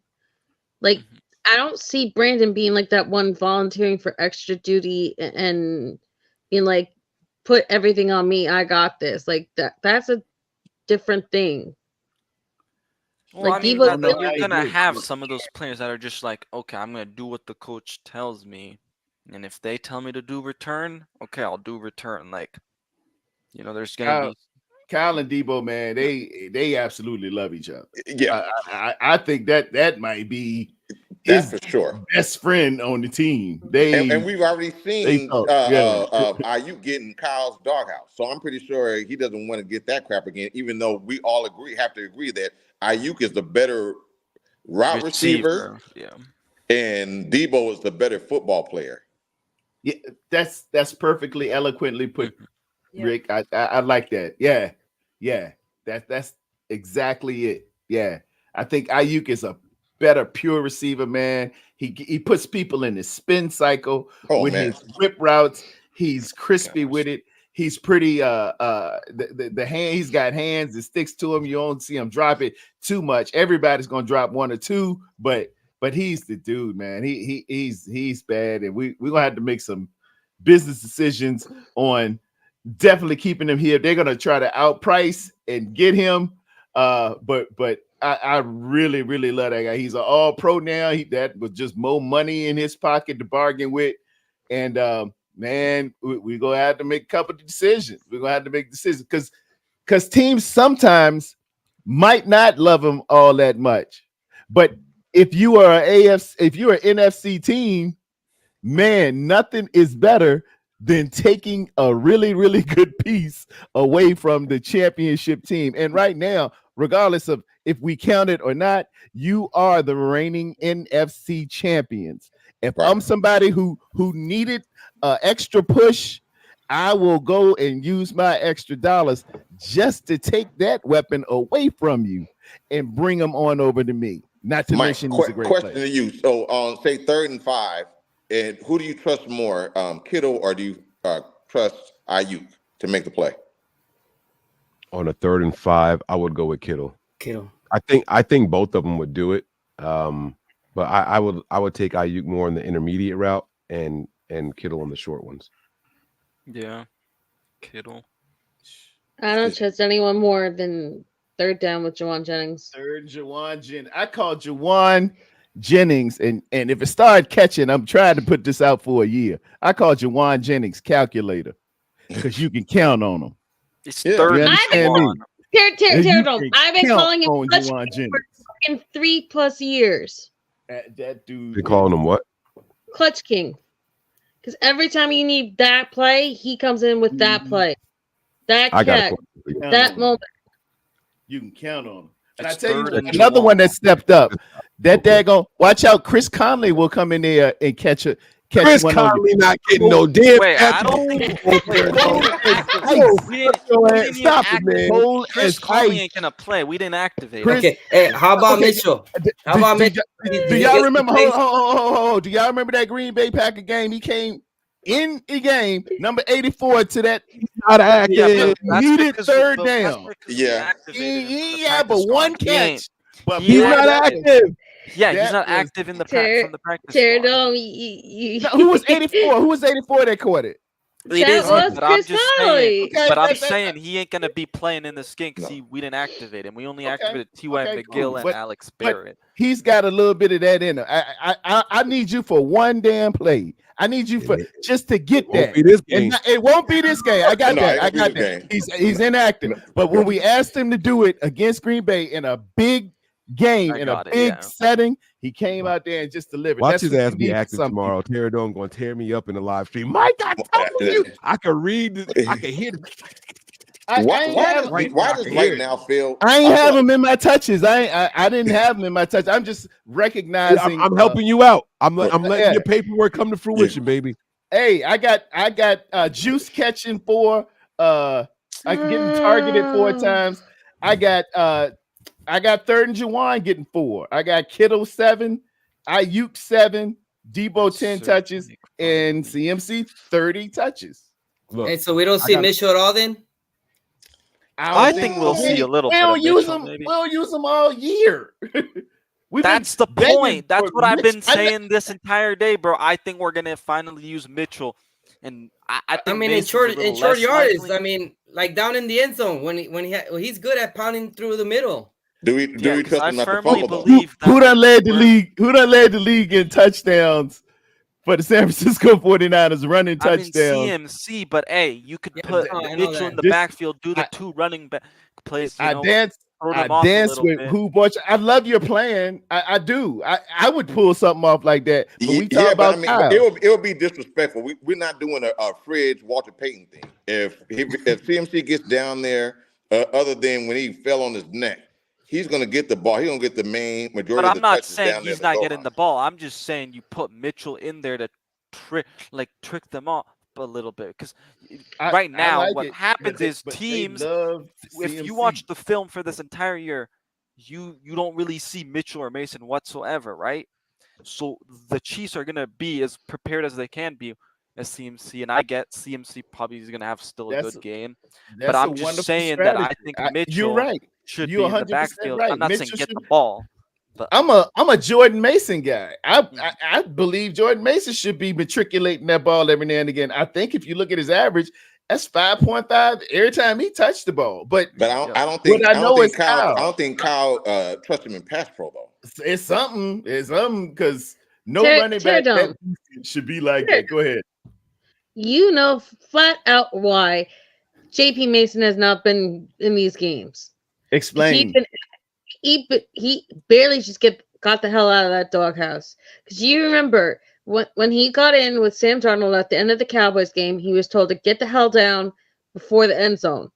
And he ran it and he said, "No, coach, I'm getting my goddamn touchdown and I'm gonna have my moment on Sunday Night Was that Football." it? That's what did You it? saw after that there was nothing, no special teams, no nothing that like he was not active. He was like a healthy scratch. Like he was he? down in like After the the Cowboy dog. game? Really? I Yeah, don't remember week him being 5. in. And you know what the funny part is? Like, I think when he actually trusts somebody, if he like really bought in on somebody, he don't act like that. Because you remember when week 15, I think it was 2021. Remember when it was overtime and Brandon Ayuk was told just to get it down to the 1 yard line, and then they were to field goal kick it with Is Robbie. this against the Bengals? Yeah, and he Yeah. goes, "I'm not trusting Robbie Gould again. I'm getting my touchdown." And then you remember he wrapped his arm around the pylon and made sure he got the touchdown. And then you remember they like reviewed it for like 3.5 minutes to Yep. really make sure that he had his feet in and he had the ball in the end zone. And the difference was that was overtime, that helped the playoff run, and those Brandon Ayuk who already went through that whole bullshit doghouse thing. Like that's who Kyle is. Like he'll forgive stuff if you're his guys. And if you're not, he really will get upset. Like, I don't know, was it the Buccaneer game or something this year? You remember there was that one play where Brock went and threw it right down the middle, right by the end zone, and he threw it to Brandon Ayuk. And Kyle said that there was no shot that would ever work. And then he's like, "Oh, Brock showed me up. Like that worked. I never thought that was gonna work." Oh Like yeah, I when he remember that. trusts somebody, he really trusts them, and he'll take shots and he'll forgive. But when he don't got that mojo with you, like with Trey Lance, like he will not be as forgiving. Yeah. All I need is Kyle to do like Coach Klein did when the Water Boy said, "Look at him," and he looked at the other coach like he was a baby. I want him to come across and come up with some new plays. Because the Visualize thing it. about it, because Kyle's dad, like Steve Young said, although Steve Young was we had 49, he told him. He told him come back out. He said there's at least 3 or more touchdowns out. Yeah, let's keep going. Let's keep going. So I he mean, threw I want us 6. to No, score. that shit was hilarious. I want us Mike to score. Andrews, did you hear that Steve Young at Radio Row this week? I Talking about that. Mike Shanahan? No, I'm sorry. I was over here looking up Mason's Break stats. the He record. hasn't been inactive this year. I was too Okay. busy looking. That's at what I thought, because I don't even remember seeing him on the He's been on inactive list. special teams, I know, but I just thought he should have got more than mix all year. Yeah. Mike, did you hear that the Steve Young quote though about Mike Shanahan? No. So he told this story about how prior to the 94 Super Bowl, right? He goes, Shanahan was always run again, break it down for me again, kind of thing. And he Steve was talking about how like he got like really pissed off that Mike was always in his face, like break it down for me again. And he's like, "Coach, I don't think I can break it down for me one more time." And then he like pushed like 5 more times to break it down for me. He goes, "Steve, you're getting 8 touchdowns this game." And so like coming out of half, he had like 4 touchdowns, and he's like, "Mike, you happy?" He goes, "No, I want 4 more." And then when he got 6, and then he came out of the game, he goes, "I want those 2 more. Get back in that game." Get the hell back And he in goes, there. I want my 8. I was joking, but Mike Shanahan was never like that. He really expected me to get 8 touchdowns. That's what he said. That's what the man wanted. I mean, man wanted 8. If I coach it up and it's there, why aren't you doing it? Right? And so the thing is, what we don't want to do is we don't want to come out scoring and then we just sit on it. I don't want to drain the clock. Continue to score until it's really out of reach, where maybe 5 minutes left and we're up by 28 points. I don't care, whatever. And they've pulled whatever, because at that point they know that there's no way they don't have enough time to come back or whatever. Then you can go and bring in. And matter of fact, at that point, I don't even want Sam Darnold in the game. Just let Brock Purdy hand the ball off or knee or whatever the case may be. But let him have the honor of kneeling the ball down in the game. It's all going to depend on what type of a lead we're talking about at the end of the game. So here's this stat. I don't know if y'all have seen this or not. But Kyle Shanahan's 2 Super Bowl trips, his teams have been scored 46-0 in the fourth quarter and overtime. Right. This shit can't happen, guys. No way. We have to continue to score. No. This cannot happen. 25-0 and 21-0. Sorry. Sir. This can't happen. So I don't know what kind of lead y'all think we're going to be comfortable with in this Super Bowl. Kyle's not letting this happen again, bro. I will say this: we're comfortable with no lead. I tell you, Mahomes, I don't care, even though he's not playing as well this year. The thing that glares me at both of those stats, look at drop back percentage versus design run percentage. You see how those numbers are? They need to be flipped. That's your problem. Yeah. When you run the ball and you are successful at just 2 pick-up time first downs, you have eliminated roughly 4 minutes off the clock. There is no better defense than putting Patrick Mahomes on the sidelines. Yeah. It is impossible. It is improbable. It is undeniable. He cannot score. I have never seen, nor will I ever see, a quarterback, wide receiver, or running back score from the sidelines. That is the best defense you can possibly have. Run the rock, and let's say you don't get but a yard. That takes 46 seconds. 6 seconds to run it, a 40-second clock, and then you line up for the next play and snap it. That is 3/4 of a minute off the clock. Throw 3 incomplete passes. Don't take no time. 18 seconds. If that. You've given them 18 seconds. And we'll see if we do that. We'll see Patrick Mahomes start to press because he knows he doesn't want, because when we win, that makes him 500. I mean, you got 2 chips, you got 2 losses. So trust me, we get up and we continue to score, they will abandon the run and be like, okay, everything is on you, Pat, and you don't have the horses, bro. You got Rice, Scantling, you every once in a while, but I mean, the main 2 are Rice and Kelsey. He looking is for Rice and Kelsey. And the thing about it, if he starts pressing, we picked him off twice. We picked him off twice in the Super Bowl before. So it's not like he can't throw picks. I just think that we will pick him off and we'll frustrate him, but we have to limit his possessions. Had him. And if we just had a sorry running game and the running game won't go in before a yard, maybe 2, and you had to pass, that's one thing. All right, I understand we ain't got it that day. We were going for 6.1 yards a carry.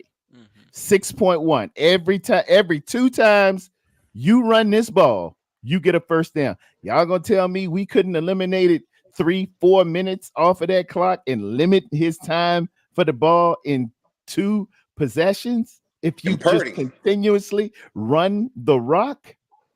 Tell Purdy. We gave him that. You got 15 seconds. We gave him that Super Bowl. We gave him that Super Bowl. Run the rock. His career is ours. Run the rock. Run that rock. You got it. Run it. Just run it, man. Run the rock. And punt it and play field position. They got the ball true, but let them have that ball at the 1 foot line and let me see you moving 99 yards against me. Yeah, because their offense is not quick like that. They do a lot of quick passing. I'm gonna tell you what I know, man. That this is the defense. This is a strategy. We try to marginalize defense and offense by putting them juxtapose one another. But really, team football has it playing in concert, has it playing and relying on each other. I want you to run the rock, get some time off, give my defense time to recover, give them a little Gatorade, hit the oxygen, get their thoughts and everything together. Just give them 3 more minutes.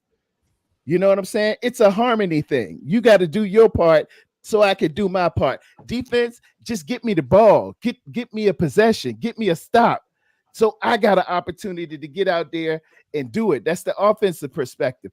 You play everything in concert. You're a team. And that's why this is the secret to the San Francisco 49ers. We're not just a face with a dude selling bundles and a dude who dating a chick. It's the San Francisco 49ers. It's always the team. They said, "Why Brock's so great? He got a great team around him. That he's just good because they got a good defense. He's just good because they got a good coach. It's everything. It's everything. Don't nobody. The Patriots showed this when they opened up against the greatest show on turf. They were supposed to lose that game. That first game, if y'all can get in y'all way back machine and listen to Minnie Riperton back down memory lane. In 2002, when they had that Super Bowl and they were introducing the greatest show on turf, the greatest show on turf was favored by 17 points. Not 7, y'all, not 10, 17 points. But when they got introduced coming out of that tunnel, they didn't do like the greatest show on turf did and got introduced. Here's Kurt Warner, here's Oz Hakeem, here's Marshall Faulk. They said asking to be introduced as a team, the New England Patriots. I said it's gonna be some shit today. It's gonna be some. That's shit tough. today. I'm not gonna lie to you. I never heard that before. That's tough right there. Go back and look at the field. Go back and look how they were introduced. I'm gonna tell you that God's honest truth. Them boys was favored by 17. It won't supposed to be close. Me and her had just met that September. It was the first Super Bowl we watched, and she was just talking about, oh, them St. Louis Rams. Oh, they bad. Oh, and they were a juggernaut. They were a machine. Kurt Warner couldn't be stopped. They had all them weapons. Isaac King. They had Torrey Holt. They had Marshall Faulk. They had Pro. They had this. They had that. And the stout defense. I said, D, hold your hat. I know football. That daggone Bill Belichick gonna play some D, and that little upstart boy, Tom Brady, he coming to play. Don't nobody think he much because he was second. He was drafted 199th. Everybody's underestimating these people. They got a little bit of this. They got a little bit of that. Receivers you never heard of, and asking to be introduced as a team. That's swag right there. New England Patriots came out there all together. Right. It's on wax. Go Also what's something that's more important, we definitely need to continue to cycle in our defensive linemen. Because remember before in 2019, they were always fresh because they were like, okay, we're cycling them in.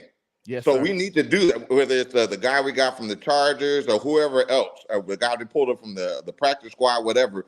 But we have to let them come in and spell them for a play or two or something like that, so we can continue to stay fresh the whole time, because that was our secret sauce back in 2019. We were constantly coming fresh all the time. You're going to need it in that fourth quarter. That's why I made that list 11 to 20, Mike, because they matter. You got to put 11 on 11 out there every time. We can't just get caught up in the top players. Oh, he a star. Oh, look at him. Oh, Ricky. Oh, Ricky. Oh, Tony. No, I need everybody. We mention the names like Jawan Jennings. We mention the names like Juszczyk. I need you to remember Givens came up with that strip against Detroit. I need people like Conley coming in for a team, man. A team. You playing in concert. It's a team game. This ain't golf. This ain't Parcheesi. This ain't tennis. Well, I thought Givens was the one. I thought Givens was the one that got the ball off Deommodore Lenoir's foot and brought it in and made sure that it didn't go out of bounds. No, I think Gibson was the one that actually knocked the ball that punched it out. Who stripped? I think he's the one that punched it out. That's what I need. A team. I know Armstead came up with it. I don't remember who knocked it out actually. I think it was. It might not have been. Maybe it was Kinlaw. Maybe it was I don't know, one of the team members. I know that's the beauty of it. You know, y'all can look it up. I don't even want to know. But it was a team effort. It was Givens, Lenoir, and I'm always blanking on the third person that was part of that. It was three of them, right? Logan Ryan. It was somebody in there. Somehow that team did it. Let me know what y'all think about this Debo clip right saying here, it? real quick. Go ahead, bro. Listen to this Debo clip. I want to get y'all thoughts on it, okay? Let me turn to make sure the volume's up. Here we go. When I was 2019, I didn't know how hard it was to make Super Bowl. And look at us, like 4 years later, I'm just like, yo, like, you don't just do this every year. And we've been at NFC Championship after NFC Championship. And people saying that we getting over the hump. We're not over the hump yet until we win this game. When I was Man, that's what I'm talking about. That's what I'm talking about. Because the thing about it is we have to finish the job. So like you said before, we have to play. We can't be up by 20 points and chill out in the fourth quarter. No, we have to, if there's 8 touchdowns, let's get all 8. Or at least get 6 or 7 of them. Come on. I thought that clip right there was really, really saying something. My man said, we've been in NFC Championship after NFC Championship. Making it back to the Super Bowl does not mean that we are over the hump. We're not over the hump yet. We're not over the hump until we win this game. Gotta get it. Gotta get it. 100%, because what's the goal every year? Like, if you're not rebuilding, it's Super Bowl or bust. So I mean, my God, until you win that Super Bowl, yeah, you went over the hump. No, singular focus, man, and I absolutely love it. That's what I want to see right there. I think he's gonna show it kind of like that Philly game. I think he's gonna kind of show it like that Philly game. I want that. I want that. That's what I want. I want that same atmosphere. I want that same big payback. I played the big payback before that game, and I, man, it's some deep rooted stuff in here because I done had to sit, man. When we lost in Miami and that gut wrenching plane ride home, man, and everybody just it's like walking from a funeral, man. When you know you had them, when you had people calling you and telling you, man, congratulations already, and you gave that thing away. You gave them that. And for the next 4 years, all I've been hearing is how Patrick Mahomes is just the greatest of this generation. You got to go. Patrick Mahomes, and the commercials, and now Kelsey, and now this, and now that. And I gave you that. It was my fault. It was my fault. I want Debo to remember that feeling he had when OBJ had to go over there to console him. Remember when we lost to the Rams and he was over there? He was pretty much inconsolable. I want to use that same feeling. Be like, yo, I don't want to feel this again. Not the biggest game. And then I had that opportunity last year because we was better than Philly last year. We were gonna beat the brakes off Philly. And you got to just let that rage happen. Let God do it. It was His timing, and for whatever reason, it just won't dare that day. He wanted to show an air of redemption. He wanted to show how he can heal. He wanted to show how he can bring somebody back. And for him to go through that explosive UCL tear and come back better than he was the year before. And from Matthew the 28th chapter talks about the last shall be first and the first shall be last. Now it's 2011. The last shall be first and the first shall be last. He was first in this, and he was first in that, and he was first downfield, and he was first doing that. The last pick was first. Come on, man. And when people just give you up for nothing and you ain't gonna make it back, we looking at your replacement. He heard all of that. He hear all of that. Every obstacle we done asked to this young man, he done knocked down every time. Did you hear what Bosa said? Bosa, man, can you believe you're doing? He said I could do better. Brock said I could play better. I'm wide awake. That was awesome. Mike, I'm not going booty cheeks falling asleep on your feet. I'll exit out before I do that. Hey, I wanted to make sure. I caught Daddy P up here one time. I don't remember what the hour mark was, but we almost at 12. We almost halfway through. Mike, 20 more did minutes. you see how many people came on and made 8 jokes on my behalf when I actually showed off on my Googles? I'm not giving anyone any extra ammo today, okay? Y'all been on one. I ain't give anything extra to be shot my way. Hey, man. Just or not. It was my birthday. They talking about my head, everything else. My ninja disguise, dang. I can't believe Terror Dome is hanging this long, man. What is Mrs. Terror saying right now? She's watching Garage. She watching the Netflix show. I watched it last night. She watching it tonight. She might be asleep. What Netflix show? What y'all watching? Okay, where the hell were you, Mike? Where were you? Griselda Blanco. Oh, Griselda. Gotcha. Mike, where were you 5 hours ago when I was showing off the different clips and I was trying to find out how long your longest podcast was? And I showed you the one of us with Terradome when you had like narcolepsy and you couldn't sleep that one night, and we all went live spur of the moment, and we all stayed up on the East Coast to 5 a.m. I said that was the one I was in the tent. I remember. Yeah. He was in the tent, in the blue tent. He was injured. Shout out for being here from the beginning. If anybody else has been here since we started this, please let me know, man. I want to love you, Miss Debbie. Miss Debbie, we love you. Soldier. She told me that there's a lot going on. I saw the tweets, Miss Debbie. I saw it. There's fireworks and stuff going off. Hold up. Sound like fireworks. Yeah. Huh? At first, when I heard that sound, I was like, "That's no fireworks." He said, "Oh, we got fireworks." Hey, listen. Y'all know I got fireworks when they call the cops on me. Oh man. Hey man. Mike done had some scary black man moments out here. Wait, you saw that video? I saw you that day, dog. Yeah. Philly fans over there. You just you talk like one of them boys. You're a little uppity. I forgot who else was on. I was, hey Mike, hey, let it go, man, let it go.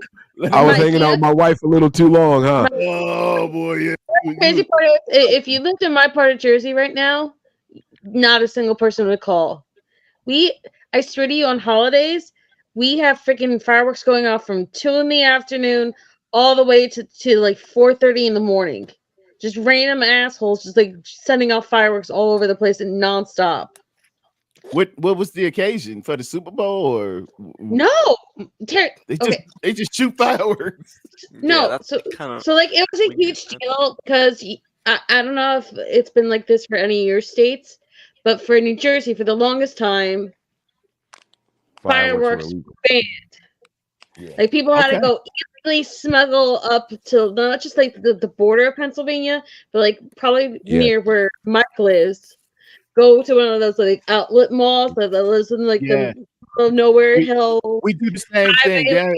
In North Carolina, we have what's called south of the border. In South Carolina, we can buy down there. Yeah, and they would buy like boxes and boxes of fireworks, and then they would like illegally smuggle them into Jersey, and then they would like pay off certain like officials or like neighbors, and then they send up fireworks. So when it became official, right? Mm-hmm. Everybody and their mama went crazy. You had freaking fireworks from the opening door of ShopRite, right? Over by like the flowers, the fresh fruits, all the way through to like past the frozen and dessert aisles. Just every aisle had fireworks. Like the big ones, the tall ones, the screamers, the big ones. Like, my father and I freaked out the first time we went into ShopRite because we were like, "This is a fucking fire hazard," especially when it has like, aisles are, and they were just like topped on top of each other in these big stands. But I kid you not, like anytime, any day, like Labor Day, July 3rd, like any excuse they have. Like I live on like the border of two different towns, but I live in like the heart of like Route 80, Route 17, Route 4, 201, like that area. So we can hear it all in like a big cacophony of like different towns all on top of each other. So like last year, right, we got like poured of rain. Like it was like nonstop rain. So usually they try to spread it out by having like a couple towns have fireworks July 2nd, a few have July 3rd, a few have July 4th, right? So that way it's not all on top of each other.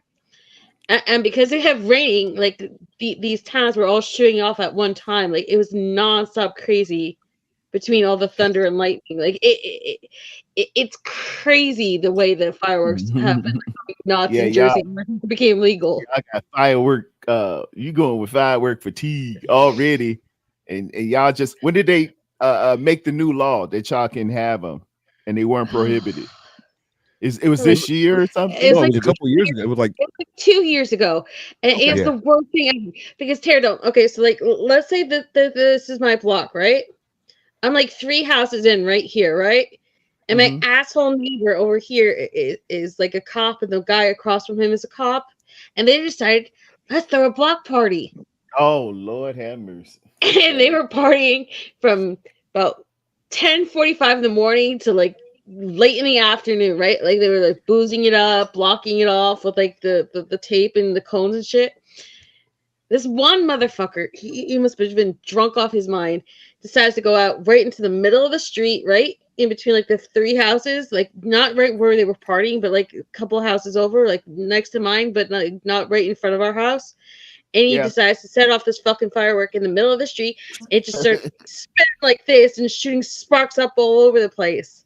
Oh, it's one of them butterfly ones. Like, I kid you not. I hate holidays. Pterodome. It's so bad. It's so bad now that my dogs have no longer hated Halloween. They've gotten over Halloween now. Because Halloween used to be the like worst holiday because constantly there's kids screaming up and down the streets and ringing the doorbell and going on their property. You know how dogs get really protective and scared and things like freak them out. It's the fucking fireworks now. Yeah, we take my dog outside on Halloween, so that way he's not surprised. He sits next to my wife. My wife we don't let the kids ring the doorbell unless it's really cold out. So we set up a table at the end of the driveway. Sometimes I'll bring the fire pit there, and we have the dog just sit there next to her. So that way, because otherwise my dogs are too protective. They'd go crazy. Like my dog right now is like, he's sitting next to me now. He's so like, what's happening? Because my wife don't let me sleep out of the bed. Like I'm supposed to be in the room with her, and he sleeps in our room, but he's walking back and forth. Like he'll go in there for an hour, he comes back out here for like an hour, he goes back in. So he's like, why are you still out here? What the hell are you doing? So the white one, the beachy poo's like that, Mike. He's the friendliest little son of a bitch ever. Like if he's out there, he's fine, right? He loves people. He does better when he's seeing what's freaking him out. But it's the Yorkie. The Yorkie doesn't handle people well. Yeah, that's what we go to. Like the Yorkie has like the worst Napoleon syndrome, and everything sets him off. And everything is biting. It's Napoleon syndrome. I want to ask y'all about this picture that I saw. Where they, like everything is like attack mode. They get excited, they get nervous, they get angry. They have like the Napoleon Bonaparte complex. Oh, Napoleon. Okay, Napoleon complex. Yeah. I have. Yeah, Napoleon. I didn't hit the nah. I just had Napoleon. Check this out right here, guys. I want to know what you guys thoughts were on this here. How do I get take my border? 100,000 verse regular season and NFL record. That's San wild. Francisco 49ers have done 25 million in merchandise sales over the last 2 weeks, including 100,000 jerseys sold since the end of the regular season. An NFL record. Now, what I'm curious about, it says the last 2 weeks, and then it says since the end of the regular season, which is actually 4 weeks. So I wonder what they're trying to say here. It kicked in hard last 2 weeks. Oh yeah. But they're totaling at the end of the season. Oh, the 100,000 jerseys sold since the end of the regular season, but 25 million in the last 2 weeks alone. Okay, I see what he's saying. Yeah, that's an NFL record, which is shocking because all that shit they talk about Taylor Swift and her influence, why aren't they buying Super Bowl jerseys and shit like that? Because that Super Bowl jersey because sites. man, because the thing about it is Niner fans are Niner fans. It was almost like we understand it really is Niners over everybody else. So that's why we travel well. We buy all our merchandise because the thing about it is we spent so much goofy hate from other teams. Like from other teams, when we played the Detroit Lions, they did like a little mock thing. They showed the country. Everybody in the country was blue except for California. Because everybody was going against the Niners. They hate the Bang Bang Niner gang. They hate Niner Faithful, whatever it is, but they hate us. But you know what? Who cares? Who cares? Yeah, we real football people around here, man. We ain't just Swifties who buy jerseys. Mike, stuff. you forgot though. As soon as like they don't know the rules or nothing. Hold on, Melissa. Let him finish. Hold on, Melissa. Let him finish first. Hold on. Go ahead. What were you saying, Yeah, Taylor? we ain't just Swifties who don't know the rules or nothing like that. What does that mean? Are we gonna celebrate that Kelsey did something? No. Okay. And they go back to their phones. You ain't real. I mean, we got to be honest. Maybe to introduce some new fans, but if you're a true fan, if you know the game, you got your team. You know who the starting linemen. If you ask a Swiftie who their starting linemen are for the Kansas City Chiefs, they ain't got no idea. You know what's funny, Mike? The same week, the same day I got to college, we were playing the Rams that day. There was a Taylor Swift fan down there in a Kelsey jersey. And she legitimately asked me, what is a first down? Yep. And I about lost my shit. So, okay. Now, y'all are going to judge me because I'm going to sound like I'm defending the Swiftie fans that have converted to football fans. But doesn't everyone have to start somewhere? Yes. Yes, but it's annoying because they just joined football just because of because of it. They're just doing it because it has nothing to do with football. Wait, but I get that, right? So I became a Niners fan, and I have no problem calling myself a bandwagon 49er fan because I told you guys my beginnings was I don't remember the game. You wanted the red team. I wanted the red team. I'll ask you, how old were you?